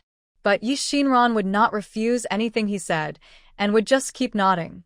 Seeing that he didn't resist, Xinran took out the anesthetic that had been prepared from the space and slowly injected it into Ting'en's veins. Ting'en fell into a coma before he could ask what it was. Looking at the unconscious Ting'en, Xinran first took out a razor and shaved Ting'en's head. Then, with a thought, he was moved onto the operating table. Everything is available in the operating room. Xinran has put all the things he needs at his fingertips. She turned on the monitoring equipment, picked up the scalpel, and started the operation seriously. The blood stasis on Ting'en's head was blocked at the lower part of the back of his head, so the operation was relatively simple. Miraculously, Xinran found that once he was on the operating table, his hands seemed to have mechanical memory, without any feeling of being raw. Time passed little by little, and the blood clots were finally cleared away. Xinran quickly sewed it up, and then wrapped Ting'en's bald head with gauze layer by layer. By the time the operation was completed, it was already an hour later. Xinran took a shower in the bathroom of the space, got dressed, and came out of the space with Ting'en. Ting'en was lying on the bed, breathing steadily, as if he had just fallen asleep. Xinran re-entered the pharmacy, prepared the medicine, took the water shelf out of the space along with the medicine, and hung the water on Ting'en's face. Medicine is a must. Since there is no way to hide it, just put it directly in front of their eyes, which saves a lot of trouble. After doing all this, Xinran walked to the door, opened the door, and saw Chen Yuding and Chen Yuerong looking eagerly here under the shade of the tree. Miss Lu, how are you? Seeing Yi Xinran come out, the two sisters immediately ran over. Very good. Everything went smoothly. Yi Xinran smiled slightly. Chen Yuding breathed out a heavy breath, and his anxious heart finally relaxed. Chen Yuerong stood on tiptoes and looked in, with a look of concern in his eyes. Yi Xinran stepped aside a little and said, "Let's go in and take a look." "Is that okay?" Chen Yuerong was a little afraid. Yi Xinran said, "It doesn't matter, just be gentle and don't disturb him." "Okay, then I'll do it gently." The two sisters stood on tiptoes and walked gently to the bed. Yi Xinran looked up and saw King Rui walking towards his side. "Has King Rui been waiting for the results?" Yi Xinran asked. King Rui looked into the room and said softly, "Very good, very smooth." Yi Xinran said, "There's just one thing. I want to admit my mistake to King Rui." When King Rui heard that Chen Yan was fine, even the frown at the corners of his eyes relaxed a lot. Hearing Yi Xinran's apology, he quickly waved his hand. "You cured Chen Yan, so what's wrong with you?" Yi Xinran was a little embarrassed and said, "In order to treat Chen Yan, I shaved off all his hair." As if afraid that King Rui would be angry, Yi Xinran quickly added, "But it will grow out soon." Seeing her guilty look, King Rui laughed unconsciously. "I thought it was just hair. There's no need to be so careful." Upon hearing this, Yi Xinran immediately stroked Yu Xiong's mouth and said, "That's great. I'm really afraid that the prince will be unhappy. People say that the body's hair and skin are inherited from the parents, and the hair cannot be cut casually. But my treatment method requires shaving all the hair. I was afraid that the prince would disagree, so I didn't dare to say it before." King Rui said solemnly, "I have said before, as long as Yenner can recover, I am willing to pay any price, let alone shaving his hair. Even if I am asked to shave my head and become a monk, I will not say no." "The prince is joking," Yi Xinran said quickly. "How dare I do this?" After saying that, she pointed towards the room and said, "My lord, would you like to go in and have a look too?" King Rui nodded. With anxiety and excitement, I walked into the room. When Chen Yuding and Chen Yuerong saw their father coming in, they quickly gave up their seats and asked their father to move forward. Chen Rui was lying on the bed, his face a little pale. The big head was wrapped around in white gauze, making it look like a duck egg. But in King Rui's eyes, Chen Yan was just as cute as he was when he was a child. He couldn't help but want to reach out his hand, touch the flesh on Imomo's face, and ask him if it hurts now. I don't know if Chen Yan will remember what happened when he was a child when he wakes up this time. After feeling sorry for his son, King Rui noticed an iron frame standing beside the bed. There were several bags of water hanging on the iron shelf. The water dripped drop by drop and then slowly flowed into Chen Yan's body along a thin tube. "What is this?" King Rui asked, pointing to the iron frame. Yi Xinran was waiting for them to ask. He immediately replied, "This is a shelf. The bag on the shelf contains medicine. Because Chen Yan can't take medicine now, we use this method to deliver medicine to his body." "Where did you learn this medical skill?" King Rui became even more curious after hearing Yi Xinran's words. He has seen a lot in his life, and he has never seen this kind of medical skill even in southern Xinjiang where witchcraft is rampant. "This is what my master taught me." Yi Xinran replied, "I don't know exactly what kind of medical skill it is, but I can guarantee that it will definitely be useful." King Rui is very receptive. Hearing Yi Xinran say this, he nodded. Chen Yuerong's curiosity was aroused. She looked left and right around the shelf and couldn't stop at all. "If Sister Yuerong is interested, wait a minute and I'll explain it to you. Is that okay?" Chen Yuerong was extremely happy. But when he turned around and saw Chen Yan's appearance, he said nonchalantly, "It's better not to use it. It's important to cure my brother first." "Miss Lu," Chen Yuding said, "how long will it take for my brother to wake up?" "It could be 3 to 5 days, or it could be 10 days and a half." Yi Xinran said, "This depends on his own physique and will, but you don't have to worry. I will come over every day to give him water. Even if he is unconscious, there will be no problem." It was impossible to explain things that were too professional, so Xinran hoped to express them in the simplest way so that they could understand. But the two sisters didn't seem to understand at all. I don't understand, but I don't dare to ask deeply. Seeing this, Xinran could only add, what Ting'en needs most right now is to rest. Don't be anxious and don't disturb him. Don't worry about him eating and sleeping. He will wake up by himself when the time comes. Do you understand? In the face of absolute professionalism, even people like King Rui have to admire him. He nodded and responded, I understand. Chun Yuding and Chun Yuerong raised their hands and promised that they would never disturb their brother's rest. After Chun Yen finished the treatment, Xinran returned home and told Leng Qingyu and Lu Chongqing the good news of successful treatment. Both were very happy. But after Leng Qingyu praised him for a few words, unconcealable sadness appeared on his face. Xinran couldn't help but feel suspicious.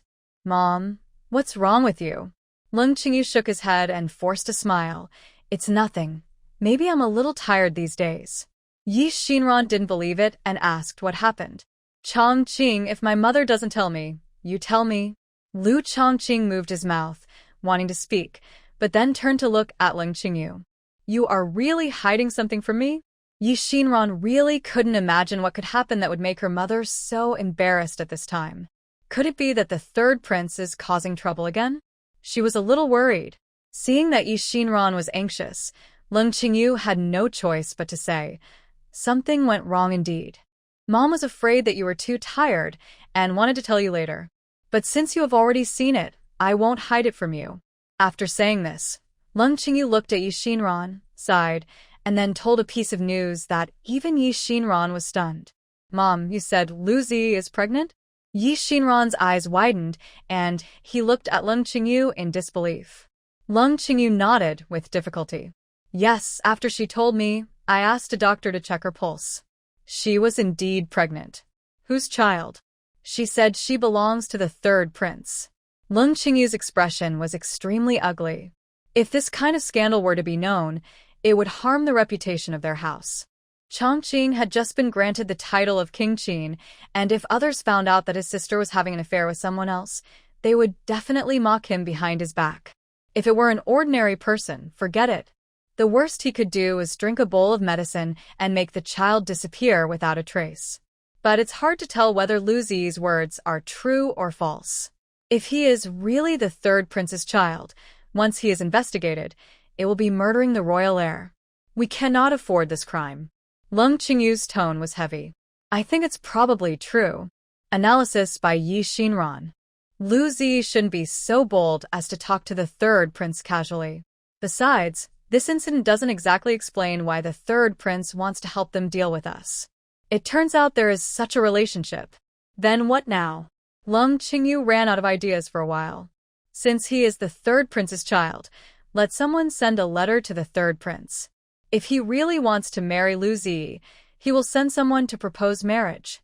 If he doesn't want to marry Lu Zi, then the third prince will take care of the child himself. Xinran suggested. Leng Qingyu finally calmed down after listening to Xinran's words. She had been worried just now that if Lu Zi gained momentum, Ning Yuer and Lu Chongning would also be protected.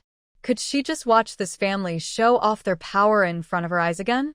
But after Xinran reminded her, she realized that this child might not be recognized by the third prince.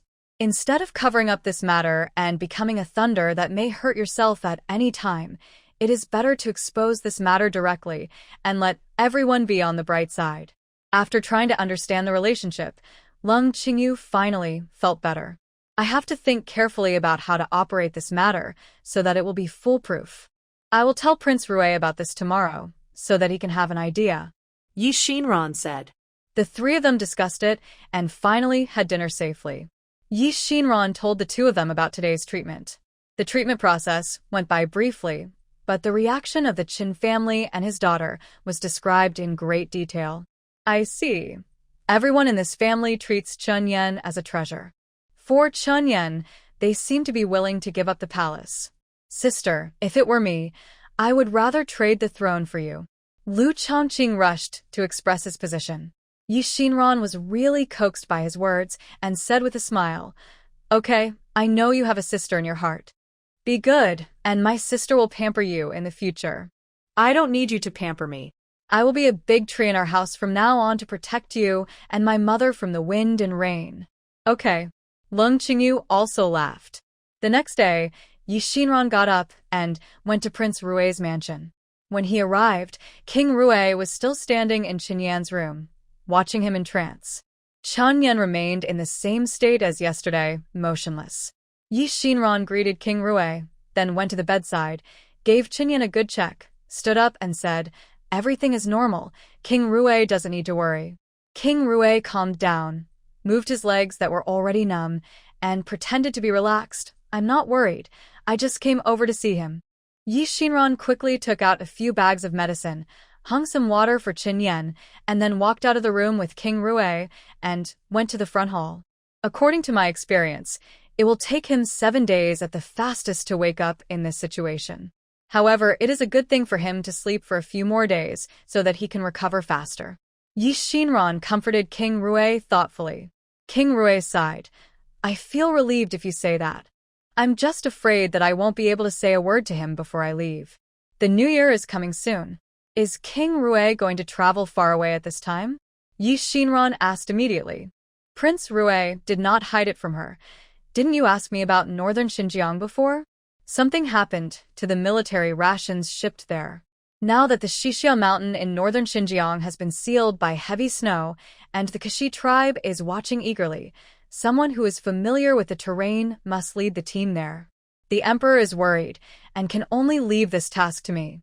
With all due respect, Xinran frowned and said, "The situation over there is so tense. Does the emperor really want to save the people inside when he sends King Rui there at this time?" Xinran said it cryptically. He didn't directly ask if he wanted King Rui to be used as cannon fodder. But Prince Rui immediately understood what she meant and said with a smile, "Although the emperor is more scheming, he is still polite to me. Besides, my heirs are dying and there is no threat to the imperial power. The emperor will never treat me. Take action." The main reason why he was so nervous this time was because Xixia Mountain was so important. If it fails, the Kosi tribe will attack in large numbers. In addition, there was an important person in Xixia Mountain. The emperor felt ashamed of him and did not want him to die.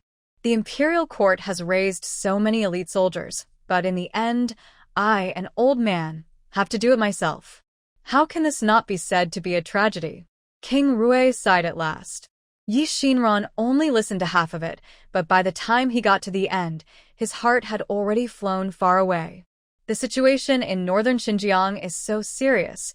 What about Xiao Huaiyan? What happens to him now? The emperor sent someone to call him to northern Xinjiang.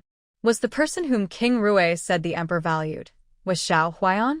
She was lost in thought when she suddenly heard Prince Rui calling her, "Miss Liu." "Miss Liu?" Xinran immediately came to his senses and said to King Rui sheepishly, "Sorry, I just thought of something else and got distracted." King Rui didn't care. "I have said too much. You girls are not interested in these things to begin with."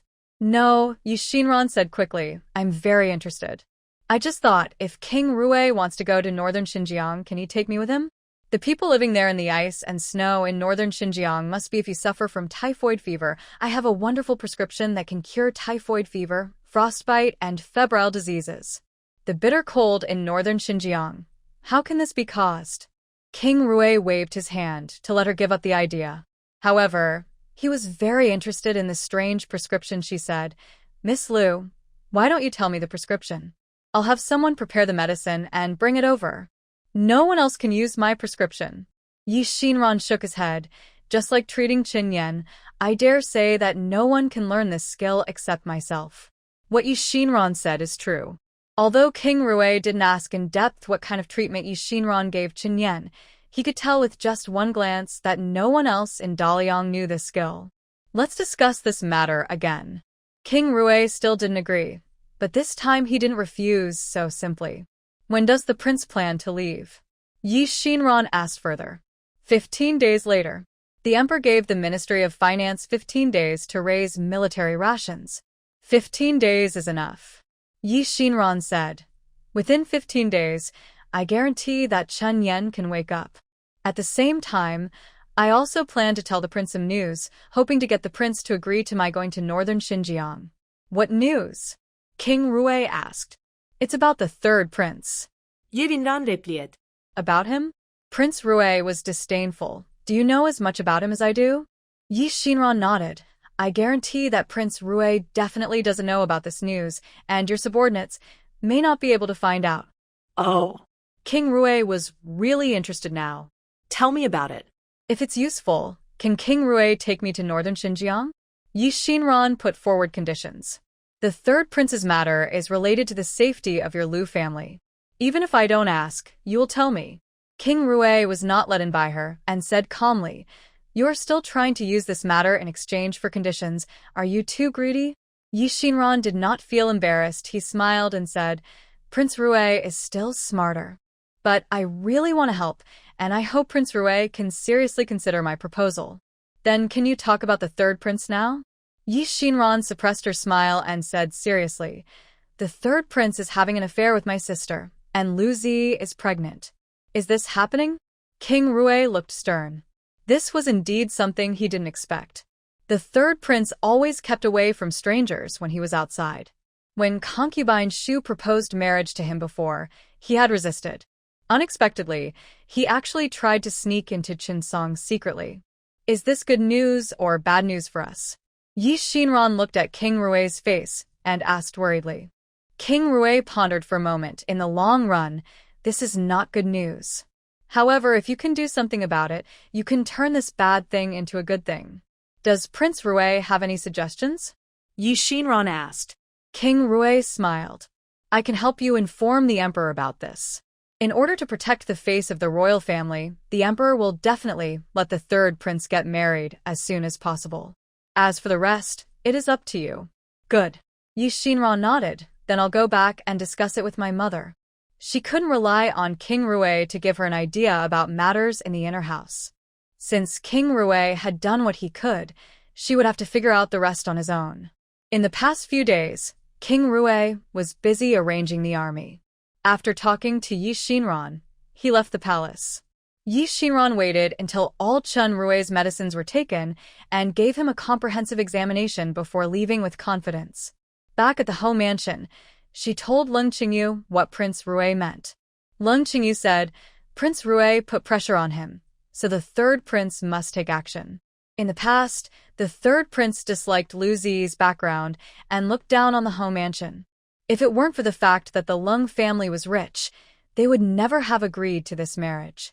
Now that the matter has come to an end, I want to let everyone know that the Leng family will not prepare a dowry for Lu Zi now, leaving the third prince to hold his nose and accept the marriage. But if he accepts the marriage, aren't it Lu Zi and Ning Yuer who will benefit in the end?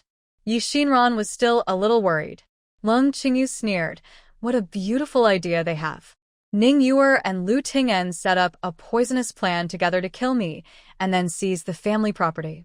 Lu Zi couldn't be completely unaware of this matter. People always have to pay for what they do. Now that they are in my hands, I naturally cannot follow their wishes. Mom, what are your plans? Yi Xinran asked with interest. After returning to the capital for so long, she has never seen Leng Qingyu's methods of fighting in the house. I used to think that my mother's character was like that of a little white flower who didn't know the sufferings of the world, but thinking about the large family business of the Leng family that she personally managed, I knew that this situation was impossible. She just didn't want to show this side in front of herself before. Leng Qingyu looked at her curious look, and after thinking for a moment, he shook his head. Don't learn such dirty tricks. Didn't Mom say that as Mom is here, you don't need to worry about these things? Just take good care of the heir apparent of Prince Rui's family. Leng Qingyu said this, and Yi Xinran had no choice but to nod. Mom, I really don't know much about these things, but you have to promise me that if you encounter any difficulties, you must tell me.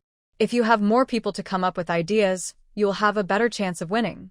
Leng Qingyu also nodded. Don't worry. Mother has her own sense of discretion.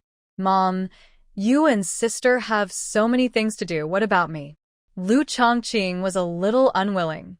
He had clearly promised to protect his sister and mother, but now he was in trouble. Lung Qingyu looked at him. The most important thing for you now is to study hard. You will be the head of the future palace. But this matter cannot be done without your help. I will naturally tell you when I need you. Hearing what Lung Qingyu said, Xinran knew that she already had a plan in mind. Since she couldn't help, she decided to leave Ding Qiao with Lung Qingyu. Ding Qiao is very smart and can ensure Lung Qingyu's safety when necessary. While dealing with this matter, Xinran also told Lung Qingyu another matter. Mom, I plan to ask Zhang Qian to go back to Yunbian village. What's wrong? What happened over there? Lung Qingyu asked worriedly. Xinran concealed her intention to go to northern Xinjiang and only said, after leaving for so long, I was afraid that the beauty cream left behind would not be enough, so I wanted to send some back. In addition, I heard that King Rui was escorting grain and grass to northern Xinjiang. Zhang, I want Zhang Qian to go back to the village chief and ask if he can buy some food. Okay, it should be. Lung Qingyu thought Xinran was just trying to help King Rui. King Rui has helped the Lung family so much, so they should do more. Then you can arrange Zhang Qian's affairs yourself. I will also ask branches in various places to buy some food locally. Those who are close should be able to make time for it. Good. Xinran was even more happy when she heard that Lung Qingyu also wanted to help. She was not worried that the court would not be able to raise food. She just hoped that the more the better. She couldn't predict what the situation would be like in northern Xinjiang. She hoped to be more prepared and hoped to be able to help. The next day, Xinran went to Prince Rui's mansion as usual. As soon as she left, an order came from the palace. It turned out that King Rui had already revealed Lu Zi's pregnancy to the emperor. The emperor first scolded concubine Shu, saying that she was not strict with the third prince. Then he made a decree for Lu Zi and the third prince to get married within a month. According to the rules, after Lu Ting'en passed away, the marriages of the Lu family's children would be arranged 3 years later. However, according to the custom of Daliang, in order not to delay the marriage of the daughter in the family, when encountering this situation, the marriage can be carried out within 100 days of the death of the elder, which is the hot mourning period. The development of the matter was as expected by Lung Qingyu. She accepted the imperial edict, gave money to the eunuch who announced the edict, and then asked, "Do you know, did the third prince also receive the edict?" I got it. The eunuch touched the silver in his hand and smiled broadly. It was our general manager who personally announced the decree. Congratulations, Mrs. Lu. Climbing into the prince may be a happy event for others, but it is not at all for Lung Qingyu. With a fake smile on her face, she thanked the eunuch and asked the housekeeper to send the person out. Ding Qiao, go and call Lu Zi. I have something to ask her. Lung Qingyu turned around and ordered. Yes. Ding Qiao got the order and turned to the backyard. After a while, Lu Zi was held by Ding Qiao and walked over quickly. It wasn't until Ding Qiao let go that Lu Zi was free. She straightened her skirt, shook her arms vigorously, and cursed. Where did you come from, you dog captive? Do you know what my status is now? How dare you use force on me? If something happens to the child in my belly, you guys, there's not enough money for my entire family to bury me with. Lung Qingyu glanced at her and said in a deep voice, the child is still young, so don't curse him easily. Some words will become effective if you say them often. When Lu Zi heard these words, he was suddenly excited. He raised his head with a fake smile on his face. Mom, don't scare me. This is the third prince's child. If something happens, I'm afraid he will blame our Prince Qin's mansion. Then you must be more careful. Even if it is for our palace, you must protect this child. Lung Qingyu followed her words. Lu Zi didn't expect Lung Qingyu to say this, and was stunned for a moment. Then he pointed at Ding Qiao and said, Mom, I will be careful myself, but you also have to teach these slaves a lesson. They dare to touch me. How dare they? Facing Lu Zi's accusation, Ding Qiao remained calm and replied calmly, Madam, I didn't do anything to the second young lady. Just now, the young lady said that she was not feeling well and was afraid that she would be tired, so she helped her over. Lu Zi pointed at Ding Qiao and said angrily, "You call that support? You clearly asked me to come here. You know that I have difficulty moving, but you still walk so fast on purpose. What are your intentions?" "Okay." Leng Qingyu interrupted Lu Zi. "You are a mother, but you are still so impulsive. You should pay attention to keeping a calm mind in the future." "Mother." Lu Zi felt aggrieved. Leng Qingyu ignored it and continued, "I called you here today to discuss your marriage." Lu Zi immediately calmed down when he heard about the marriage. A few days ago, Ning Yuer and Lu Chongqing were imprisoned in the ancestral hall, and she herself was imprisoned in the backyard without being able to go out. Lu Zi once thought that the third prince would definitely let someone rescue her. But after waiting day after day, there was no movement at all outside. Lu Chongqing and the others were busy receiving guests all day long. There was a joyful atmosphere everywhere in the yard. She seemed to be isolated and no longer from this world. Lu Zi was once discouraged. It wasn't until she found out she might be pregnant that she regained hope. Since the third prince was unwilling to take the initiative to help, the only choice was to use this child to force him to take action. She had put so much thought into it, and she definitely couldn't let it go to waste. "Mom, did you tell the third prince about my pregnancy? Did he say anything?" Lu Zi looked at Leng Qingyu's expression, trying to capture some information about the third prince. To her disappointment, Leng Qingyu's expression did not change much, but what he said was shocking. "I don't know what the third prince's attitude is, because it's not the marriage we came to propose, it's the emperor's will." Your Majesty, Your Majesty." Lu Zi murmured, "How could Your Majesty know about this?" Leng Qingyu sneered, "You have the emperor's grandson in your belly. Isn't it normal for him to know? What's more, paper can't cover up the fire. Since you have done such a thing, don't be afraid of letting others know." Lu Zi heard a bit of disgust and contempt in Leng Qingyu's voice. It turned out that in Leng Qingyu's heart, she felt that she had embarrassed the family. Lu Zi sneered in his heart, but there was a faint smile on his face. "Mom, when we young people are together, sometimes we can't help ourselves. What's more, the third prince and I truly love each other, and I really can't bear to refuse what he wants." Lu Zi deliberately emphasized the 4 words of true love. "I want to make Leng Qingyu feel uncomfortable." But Leng Qingyu was not affected at all. She only said, "The day of your marriage is set for the 8th day of next month. Time is running out, and preparations must be made. I heard that Ning Yuer in the ancestral hall is your biological mother. From today on, you are released from confinement and can go to the ancestral hall to discuss the betrothal gift with your biological mother." "Mom, what did you say?" Lu Zi's eyes widened in disbelief. Leng Qingyu actually asked him to go to Ning Yuer to discuss the betrothal gift? You have a biological mother. You can discuss all these trivial matters before the wedding with your biological mother. "Mom, she is not my biological mother. You are my biological mother." Lu Zi knelt down with a plop and hugged Leng Qingyu's thigh. "I know that my mother has never liked me since my sister came back, but she raised me since I was a child. No matter who gave birth to me, I regard my mother as my mother. My only mother." Leng Qingyu let out a long sigh, as if a little helpless. "I have watched you grow from such a young person to what you are now. Do you think my mother is willing to push you to someone else?" Lu Zi's eyes immediately lit up when he heard this. "Mom, I know you can't let me go." Leng Qingyu changed his tone and continued, "But now your mother is right in front of you. If I insist on keeping you by my side, wouldn't I become the villain who broke up your mother and daughter? Mom, please be clear, she is not my biological mother at all, and I don't know who my biological mother is. I will only recognize you as my mother in this life. But a few days ago, I heard from Xinran that you personally admitted that Ning Yuer is your mother, and you are also very clear about what happened back then." This. Leng Qingyu seemed to be heartbroken and couldn't go on. Seeing this, Ning Yuer quickly explained, "Mom, I was also deceived. It was Ning Yuer who lied to me and said that she was my biological mother and wanted me to help her.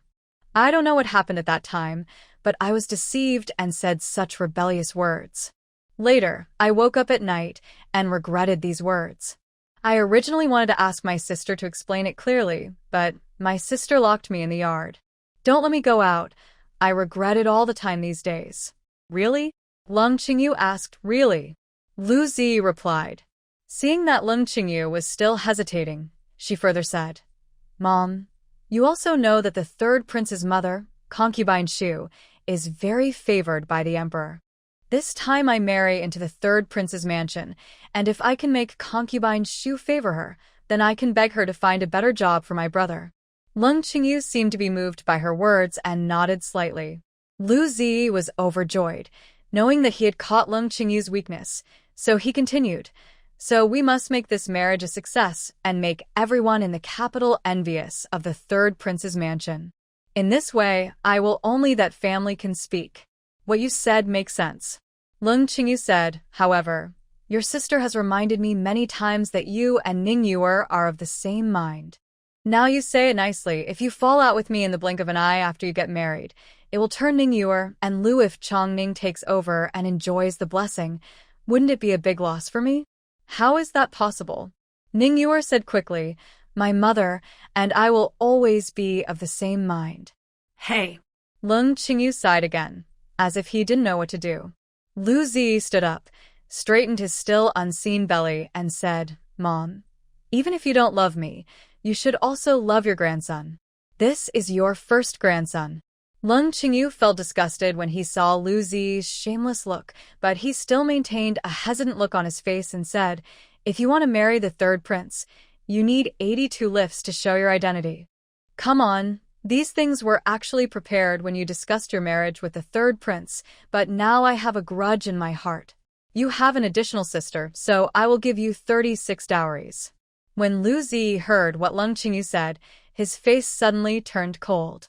I tried to persuade and coax here, but I didn't expect that the dowry that I got in the end was still much less than Xinran. What's more, those things should have belonged to her alone. Lu Zi's heart was bleeding. Mom, how can you trust me? Her eyes were a little red. How about we confront each other face to face and see if I am that woman's daughter? No need. Lung Qingyu waved his hand. I'm tired, and I don't want to take another look at your enemy, who killed your father. You go down and rest. After Lung Qingyu finished speaking, he seemed tired and asked Ding Qiao to help him go down to rest. Lu Zi stood there, feeling a little embarrassed. Just now she was almost able to convince Lung Qingyu to prepare a dowry of 82 cents for her. This was a treatment that only Princess Daliang could enjoy. But Lung Qingyu didn't agree in the end, just because of Ning Yuer and Lu Chongning.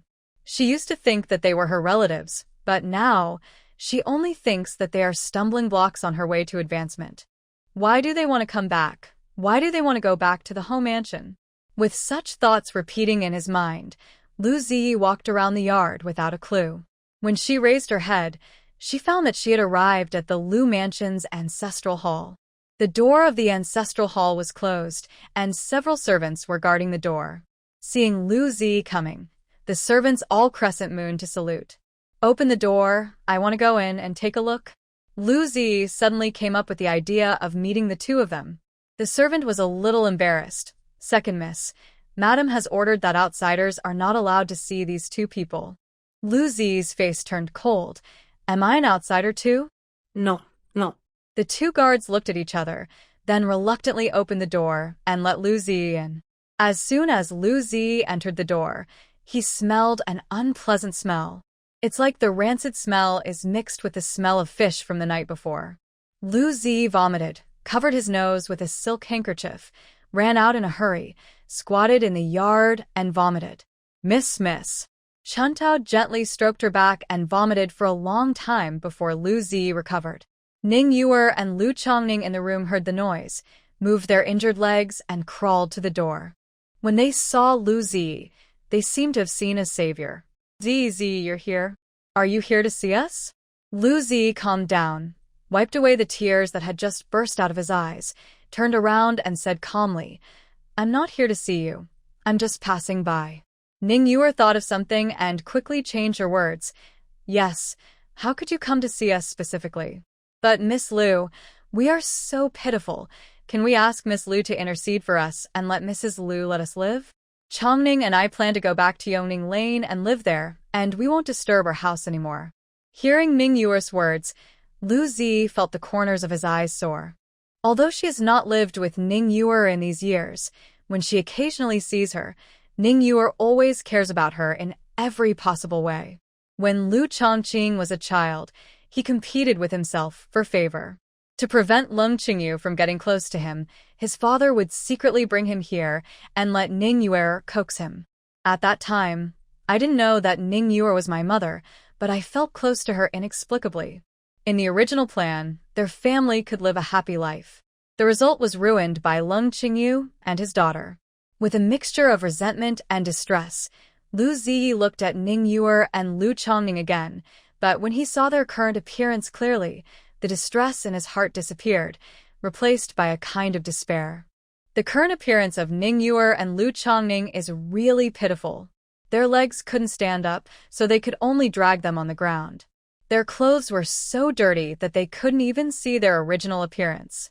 The face that used to be full of smiles now only showed humility and cowardice. Lu Zi never imagined that people could change so much in such a short period of time. This is where Lu Zi's despair comes from. She couldn't see any hope in these two people now. All she could see was endless drag and trouble ahead. If she wants to live a good life, she can only rely on Lung Qingyu, so now is the time to completely break up with them. You're just talking about a temporary solution, right? Ning Yuer didn't give up and asked again. Lu Zi seemed to have lost her patience. She took a step back and said, "I am about to marry the third prince. As the princess, I must marry him as the legitimate daughter of Marquis Ting'en. The house will be very busy next time, so you two should stop causing trouble to my mother. Leaving is the best solution." Lu Zi said simply, and Ning Yuer also heard the underlying meaning. Lu Zi was about to fly up a branch and turn into a phoenix. She was afraid that her and Lu Chongning's existence would affect her good deeds. "Zi, at my age, it doesn't matter where I go, but Chongning, he is the top talent. He can't be ruined like this." Lu Zi's face became even more ugly. In the final analysis, Ning Yuer still prefers Lu Chongning. She had already made her words so clear. Ning Yuer didn't think about her, but she was still worried about Lu Chongning's exam. "These are not things I need to think about. If you want to leave here alive, you must follow my arrangements. Otherwise, just wait to be tortured to death by Lung Qingyu." After Lu Zi dropped these words, he walked away. Ning Yuer and Lu Chongning were left looking at each other. Ning Yuer felt unhappy. She thought Lu Zi came here to help them, but she didn't expect that he wanted to send them out of the capital. "Mom, it's good to get out of here." Lu Chongning's face was timid. "I really can't stand it. As long as you let me leave here, I can go anywhere." "How can that be done?" Ning Yuer suddenly turned cold. "You are so good at studying. "Even your husband said you are a top scholar. How can you take the imperial examination after leaving the capital without your husband as a guarantee?" "I can't think about that much right now." Lu Chongning collapsed a little. "This is really not a life for human beings. I don't want to copy scriptures here every day, and I don't want to live in this smelly house.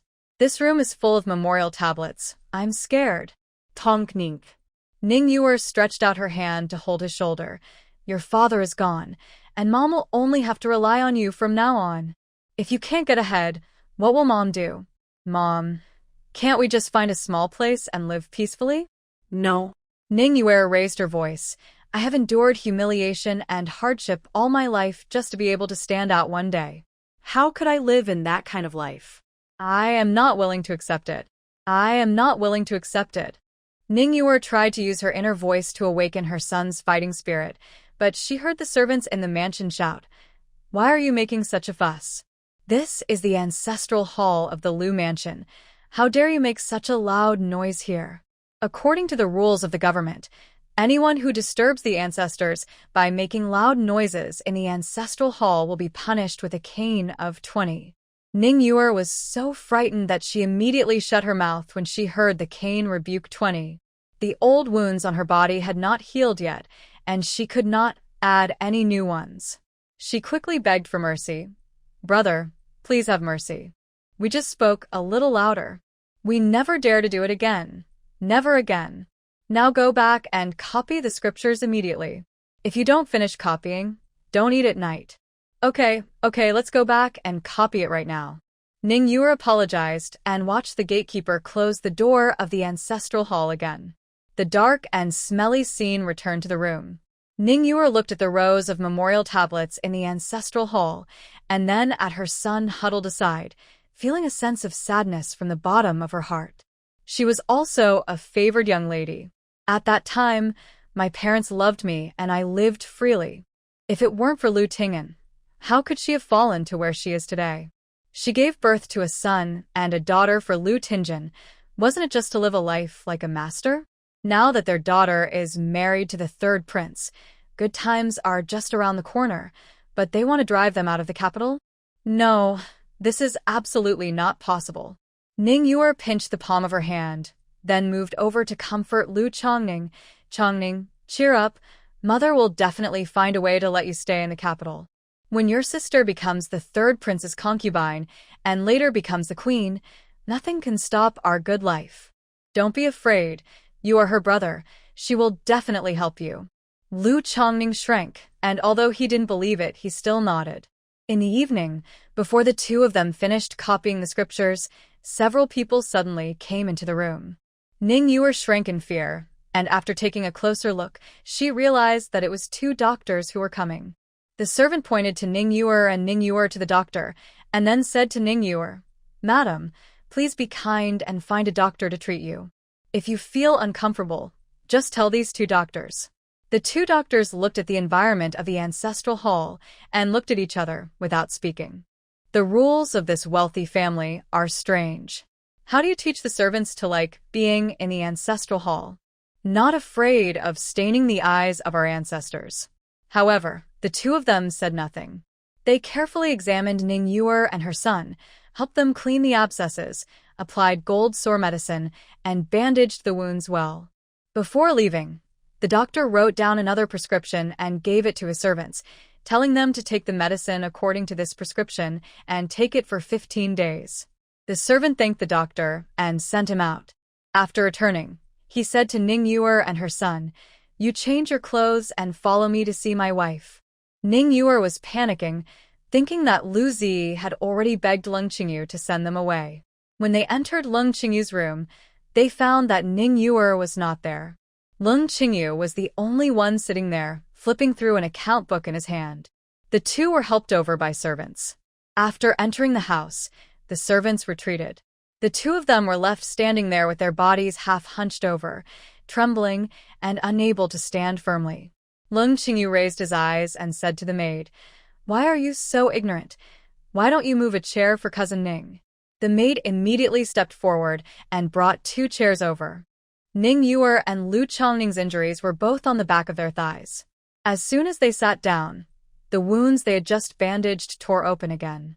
The two people's brows jumped in pain, but they didn't dare to say a word. They only pressed half of their buttocks on the chair, barely supporting their upper bodies, and waited for Leng Qingyu to speak. Leng Qingyu looked at them with a weird smile on his face. She stared into Ning Yu's eyes and said, "Are you too brave? You dare to pretend to be the Marquis's wife?" Ning Yuer didn't react and didn't know how to speak for a while. Leng Qingyu answered for her, "No need to quibble anymore. I have already found out that you are just Ting'en's cousin. When you were young, your parents had an accident, and you lived in the home mansion for a while. Before Ting'en and I got married, you were already married and have been living in Yoning Lane, right?" "Madam is right. I am indeed Mr. Lu's cousin." Ning Yuer held it in for a long time and finally managed to say something. Hearing this, the smile on Leng Qingyu's face became even brighter. "I knew that Ting'en would never do such a treacherous thing. He just sees your mother and son taking care of you, so how can he have any feelings for you?" Ning Yuer really didn't know what kind of medicine was sold in Leng Qingyu's gourd, so she had to bow her head and remain silent. Leng Qingyu continued, "I am actually the most soft-hearted person. As long as you and Ting'en have nothing to do, I will not kill you." Ning Yuer finally understood the key, raised her head and looked at Leng Qingyu, and asked in disbelief, "Is what you said true?" Leng Qingyu, "Of course it's true. with your status, do I need to lie to you? Ning Yue was overjoyed. She didn't know where Lung Qingyu got the news. But as long as she is willing to let them go, Ning Yue can certainly admit that she has nothing to do with Lu Ting'en. Madam, I was obsessed for a moment. I heard Mr. Song from the Ministry of Punishment said that when my cousin was alive, he left a letter intending to pass the Marquis mansion to Chongning, so I had a wrong idea and forced Chongning to tell him. I became my cousin's child. In fact, we have nothing to do with each other. Are all these things you said true? Then those words you said before were all deliberately induced by Mr. Song from the criminal department? Ning Yue was wary after hearing this. Lung Qingyu seemed to be trying to trick himself. But then I thought about it, so what if it was just a cliché? The people in the punishment department have long ignored the life and death of their mother and son, so don't expect to protect them now. Yes. She gritted her teeth and replied, if the people from the Ministry of Punishment hadn't deliberately guided me, how could I, a weak woman, have the courage to pretend to be the outer chamber of the home mansion? Okay. In that case, just sign and stamp the piece of paper you just wrote. If the Ministry of Punishment wants to bring him to trial, you will need to confront Mr. Song in court. This. Ning Yue hesitated for a moment. Confront the people from the criminal department in front of the court? So, can she get a bargain? Lung Qingyu seemed to be afraid that she would not be willing, and immediately said, as long as you are willing to come to the court as a witness, I am willing to arrange a place for you to live behind the palace. From now on, all your food and drink expenses will be the same as those of the girls in the palace. This sentence has great appeal to Ning Yue. According to Lung Qingyu's wishes, not only could she stay in the capital, but she could also enjoy treatment like a noble. But why did Madame Lu do this? Doesn't Madame hate me anymore? Ning Yue asked. Lung Qingyu snorted and said, my hatred for you mainly stems from my feelings for Ting'en. If you are really his wife, I will not let you go no matter what. But since you are not, there is no need for me to be upset about it. The most important thing now is to restore Ting'en's reputation. Ting'en cannot be stabbed in the spine after his death, saying that he was a hypocrite who abandoned his wife and son. What a villain. One more thing. Lung Qingyu paused and said, after all, you are Ting'en's relatives. He wanted to take care of you when he was alive. I can't let you lie dead on the street after he dies. Ning Yue blinked. She didn't believe Lung Qingyu would be so kind. But she believed the first half of Lung Qingyu's words. No matter what happened to Lu Ting'en, Lung Qingyu only hoped that Lu Ting'en would have a good reputation, so that Lung Qingyu would not be embarrassed in front of others and would not affect the reputation of the Lu family's children. That's why she needs her own cooperation. Thinking of this, Ning Yue suddenly raised her eyebrows. Since Lung Qingyu is useful in his own place, there is no need to be so groveling. Mrs. Lu is true to her word? If I confront Mr. Song and prove that I am not the Marquis's wife, will Mrs. Lu be able to keep our mother and son? Lung Qingyu looked at Lu Chongning and said, not only can I support you mother and son, but you can also let your son continue to study. That's a deal. As if she was afraid that Lung Qingyu would regret it, Ning Yue immediately agreed. Okay, then until the matter with the criminal department is settled, you will live in the backyard. After the matter is settled, you can move out. Good. Ning Yue agreed. Lung Qingyu arranged for the maid to take mother and son to the room in the backyard where the old lady once lived. 7 or 8 maids were sent to serve him closely. Not only were they served delicious food and drinks, but they were also served very attentively. They washed their feet and massaged their feet. Even the bedding is warmed with 10 heaters before going to bed. Lu Chongning had never enjoyed such treatment. The next day, I asked Ning Yue with a guilty conscience, Mom, why does Mrs. Lu do this to us? Does she have some planned that we don't know about? Ning Yue glanced at her son and praised, either we say that scholars have good brains. Look at you. You can immediately tell that this matter is abnormal.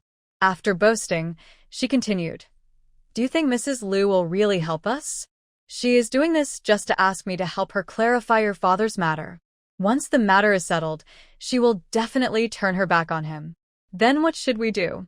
Lu Chongning looked embarrassed. Do you really want to go to court with Mr. Song and admit that you are not my father's concubine? Now we are just fish on other people's chopping boards, and we will kill them whenever they say. Just kill. Fortunately, she values reputation and regards cousin Ting'en's feelings as more important than her life. Otherwise, we wouldn't even have this chance. After that, won't I never have the chance to return to the Lu mansion? Speaking of this, Lu Chongning still felt a little regretful. Ning Yuer quickly reassured her, "Silly boy, we have to look forward. Your sister will soon be the third prince's concubine.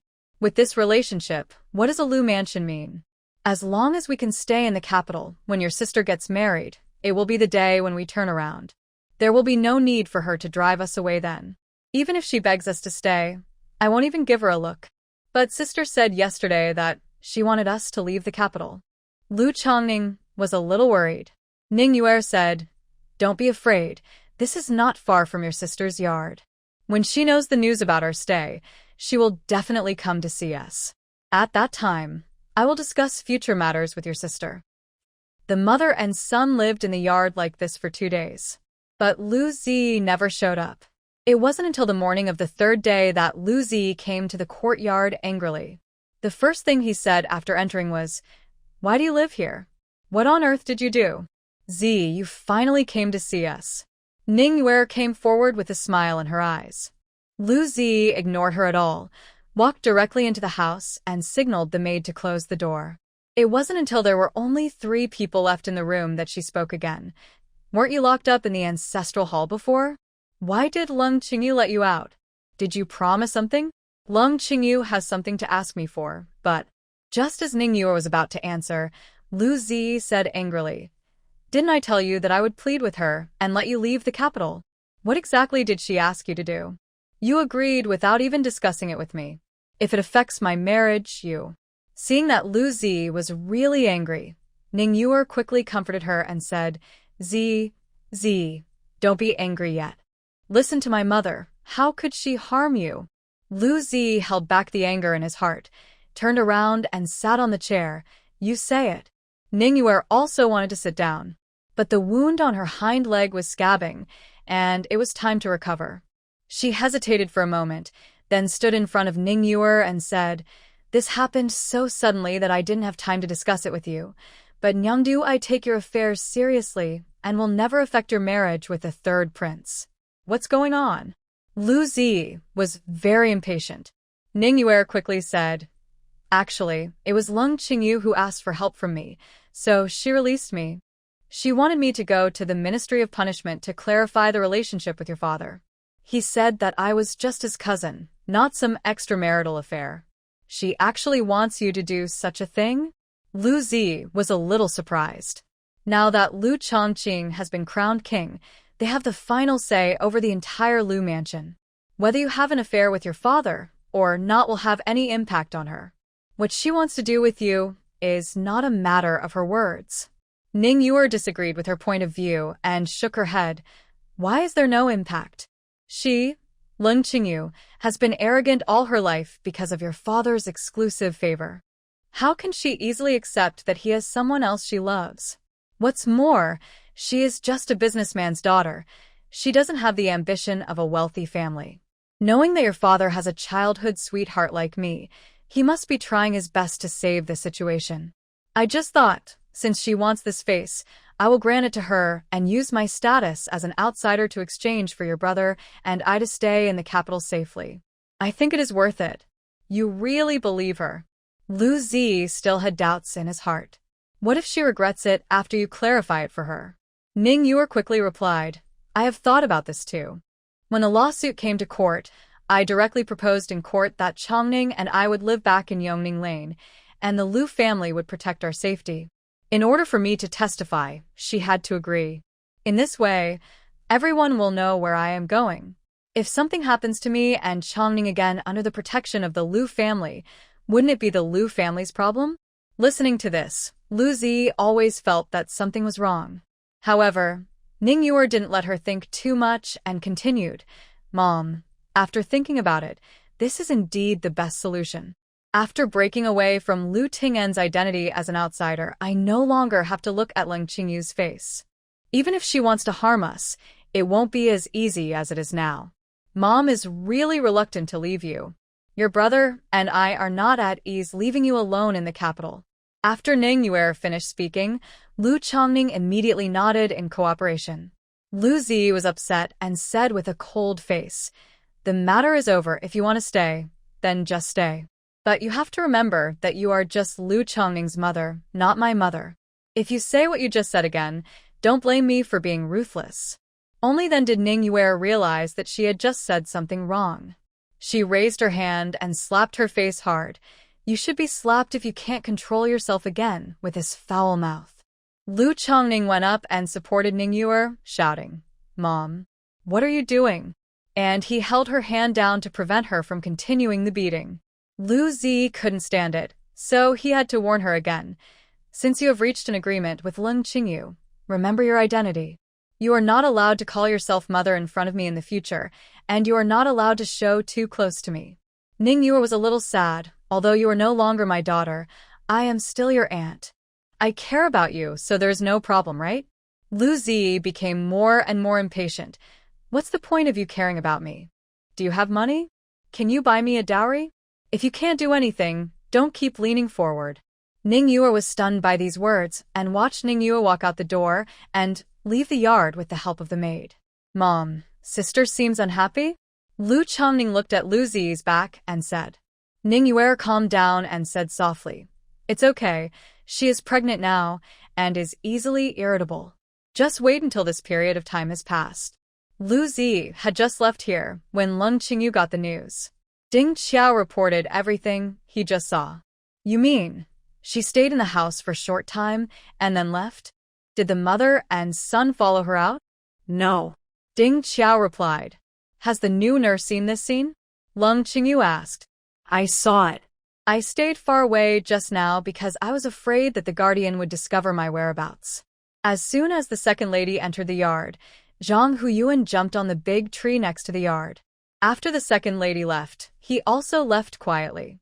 "Okay. Keep an eye on them for the next few days. It's best not to let Lu Zi and Ning Yue have too much contact. When Zhang Qian finds someone, we will give Zhang Huyuan a good show." "Yes." Ding Qiao received the order, stood up and left. In the room, Lu Chongqing watched Qingqing leave, and then asked, "Mom, how did you tell that there was something wrong with Zhang Huyuan? Didn't the housekeeper find him at the martial arts school? How could he be from the third prince?" Leng Qingyu looked at his son and sighed helplessly. "I told you to concentrate on studying, but I didn't let you turn your back on what's going on outside the window. The current Zhang Huyuan is still the same as before." "Replacement?" Lu Chongqing was shocked. He thought about it carefully, and he didn't pay much attention to the appearance of this nursing home, but it didn't seem to be any different from before. Besides, the other party is too brave to change people under their noses. Actually, it was Ding Qiao who discovered it at the beginning. Leng Qingyu explained, the original Zhang Huyuan was indeed a martial arts instructor, and his kung fu was average. But Ding Qiao discovered the day before yesterday that Zhang Huyuan's walking posture was very different from before. "This I really haven't noticed. What a difference the walking posture can make." Leng Qingyu thought for a while. "Actually, I didn't notice it either, but Ding Qiao said that people with strong skills walk lightly, which is very different from us ordinary people." It turns out that Ding Qiao saw it, so he has changed his appearance? Lu Chongqing thought for a moment, and there seemed to be no change in this man's appearance. "It seems so." Leng Qingyu concentrated. "Now that I think about it, this instructor Zhang was probably replaced on the day the imperial edict came down. Zhang Qian secretly followed him and saw him interacting with people in the third prince's house. This only then did I confirm my identity. Why did the third prince send people to sneak into our house? Does he really want to attack our family?" Lu Chongqing was a little worried. He is not yet capable of protecting everyone. If the third prince really has this plan, he can only prepare for the worst. "Don't worry. Your sister has already told King Rui about this, and King Rui has also slapped him from the side. Now he will not attack us easily. Then we must guard against any insidious means he uses." Lu Chongqing reminded. Leng Qingyu smiled. "It's okay, you thought of it too. You still have some brains." Lu Chongqing was a little helpless at this evaluation. Is he so useless in my mother's heart? I've been asking Ding Xiao to keep an eye on him. He can't cause any trouble. And now that he's in the light and we're in the dark, he can help us pass on some useful news. Speaking of this, Lu Chongqing became interested. Yes, since he wants to pry out secrets from us, let him see what we want him to see. Leng King nodded. I have already arranged everything. I am telling you this today just to let you know that if there is any unreasonable behavior on my part, it must be for Coach Zhang to see. Just pretend you didn't see it, and just ignore it. Mom, you have arranged everything. There is no need for me at all. Lu Chongqing complained.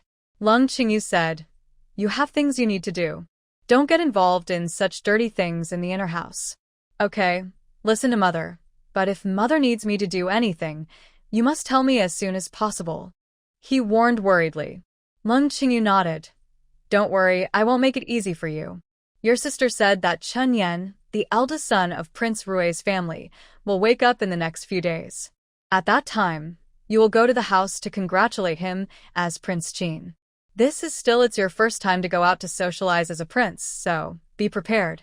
Don't worry, Mother. My sister has told me a lot about Prince Rui's mansion these days. I feel now that besides our mansion, the one I'm most familiar with is Prince Rui's mansion. Nothing will go wrong by then. That's good.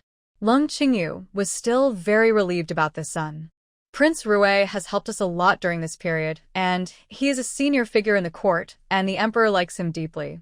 Originally, we could not have such a relationship, but now that your sister has laid the foundation, you can take advantage of this chance to learn more from King Rui.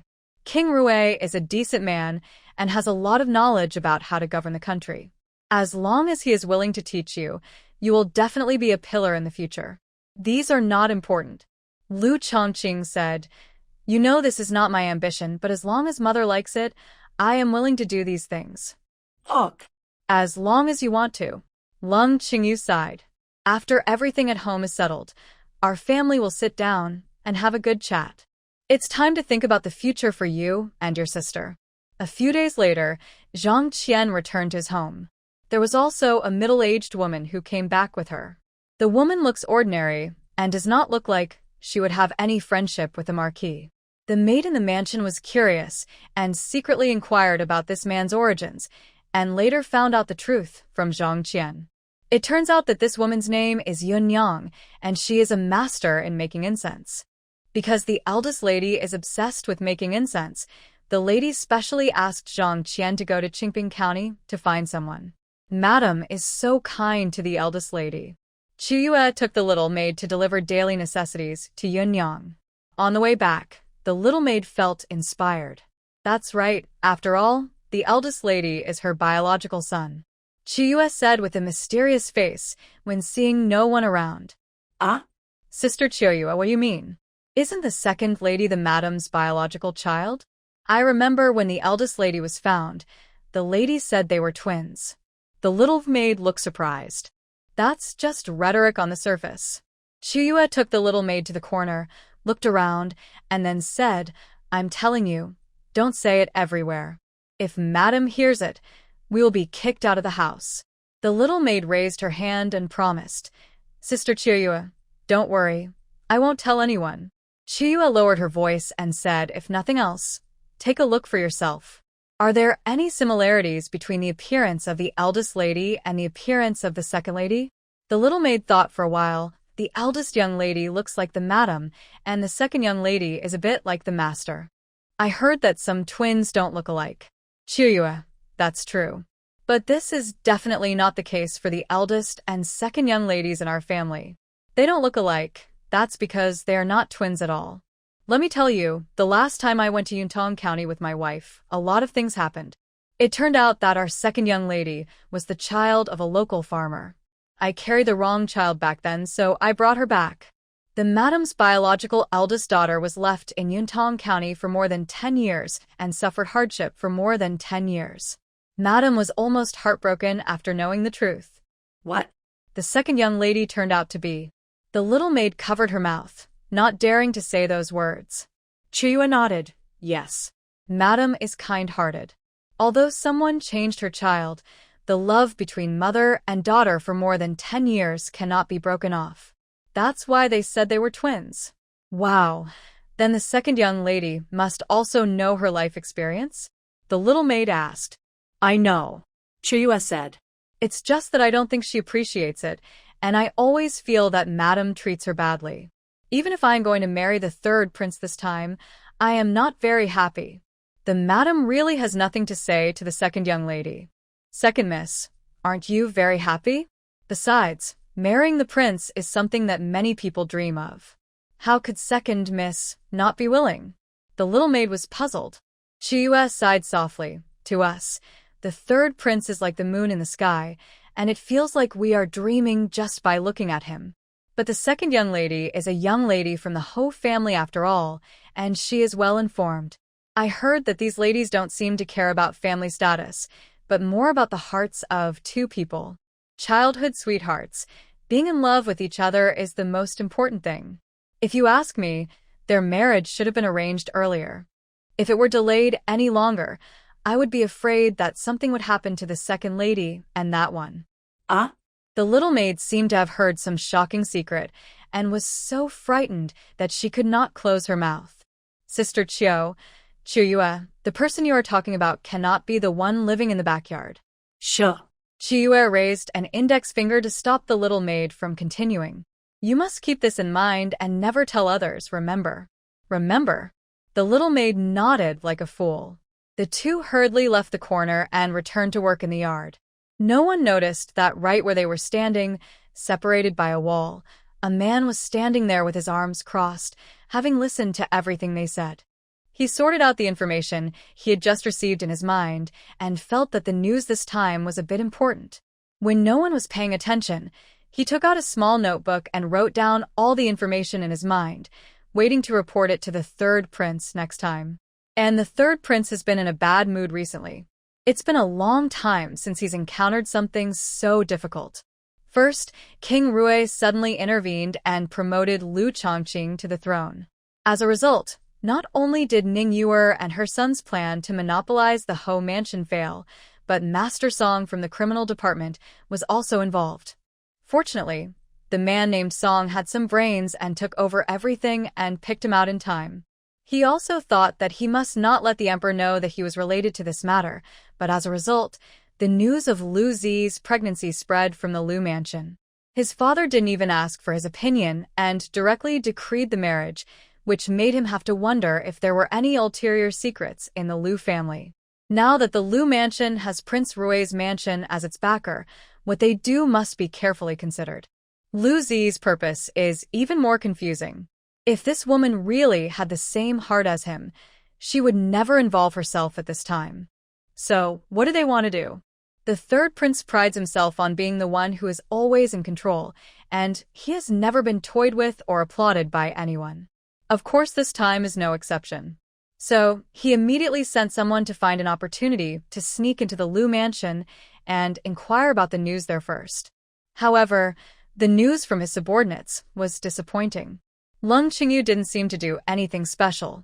The usual visitors to the Lu mansion are all women who have a good relationship with Lung Qingyu. The only thing that can be called special is that the eldest daughter of the Lu family goes out early and comes back late every day to work in Prince Rui's mansion. Could it be that all this was arranged by King Rui? The third prince's doubts deepened.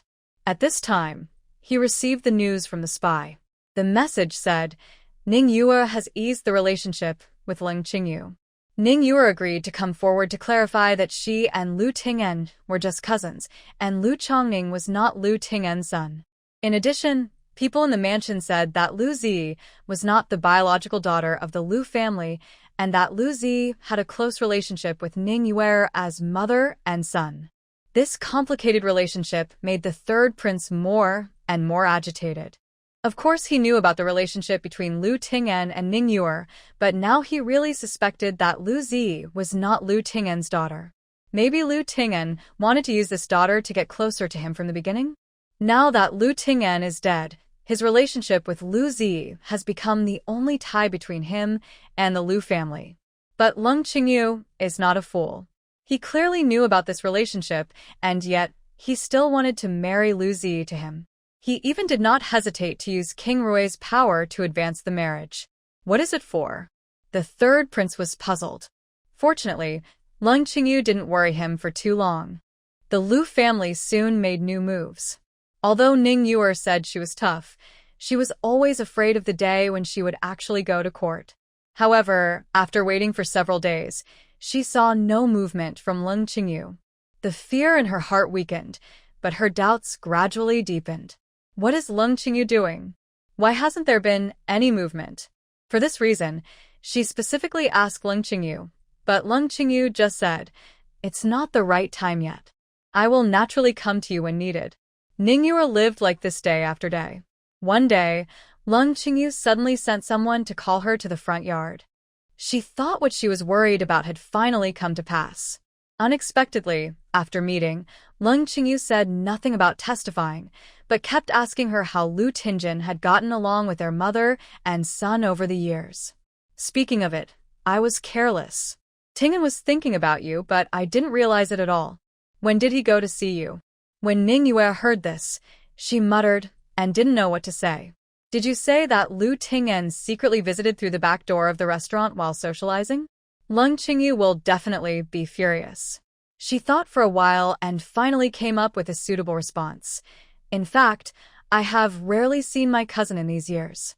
It was my aunt who was worried about our poor life and asked my cousin to take care of us. Many times, it was my cousin who people around me give us some money. So that's it. I thought Lu Ting'en was secretly going to see you behind my back." Lung Qingyu breathed a sigh of relief, feeling relieved. "If he does this, I really want to blame him.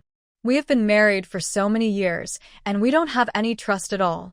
I can definitely do a better job than him in taking care of my cousin. Thank you for your understanding, cousin." Ning Yuer saw that Lung Qingyu wasn't angry, so she even changed her title. He also took the opportunity to say, "Who is not envious of my cousin's feelings for his cousin, who is not jealous. Everyone says that your cousin is lucky enough to find a husband like your cousin. In fact, they don't know that it's because your cousin is so outstanding that your cousin will obey your words and care about you. I grew up with my cousin, and I know his temperament. He only cherishes worthy people."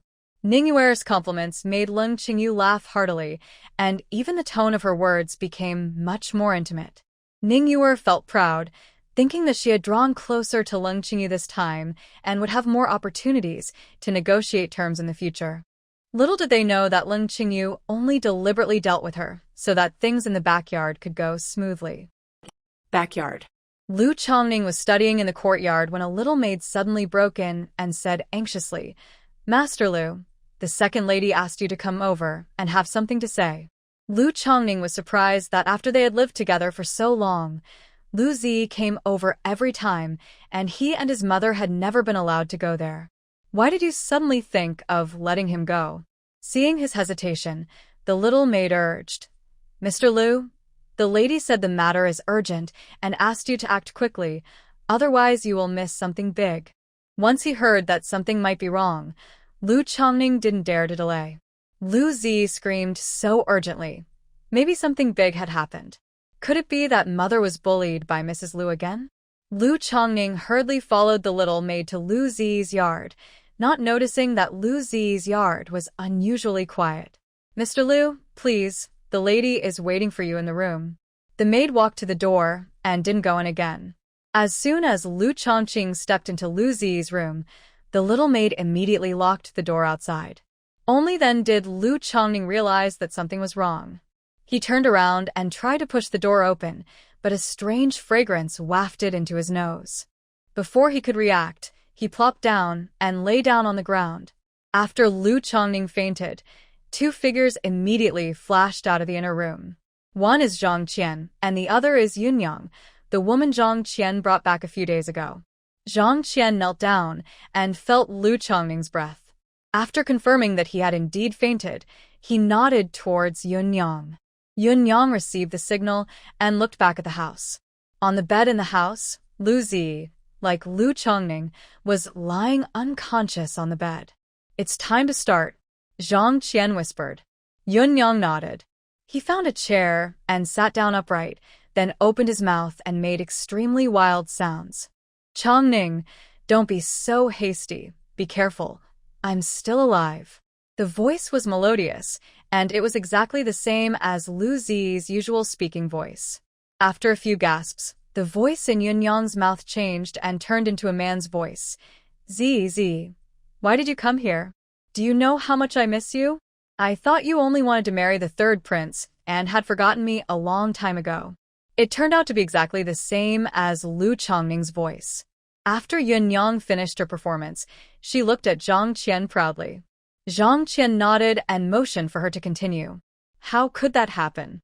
The woman gasped. How many times have I told you that I married the third prince just so that our children can have a better future in the future? The only person I love most in my heart is you. My dear, I've made you suffer.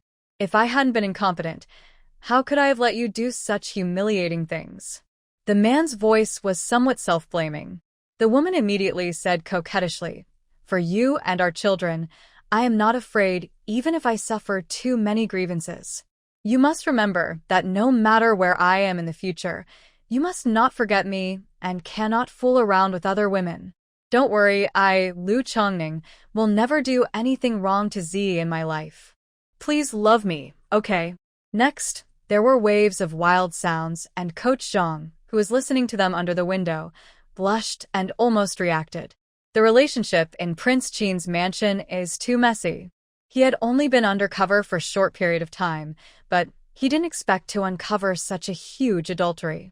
What is even more unexpected is that this woman is so courageous and dares to scheme against the third prince. I really don't even want my life. Coach Zhang didn't hesitate for a moment. Before the sound in the room stopped, he got up and left, leaving Prince Qin's mansion directly.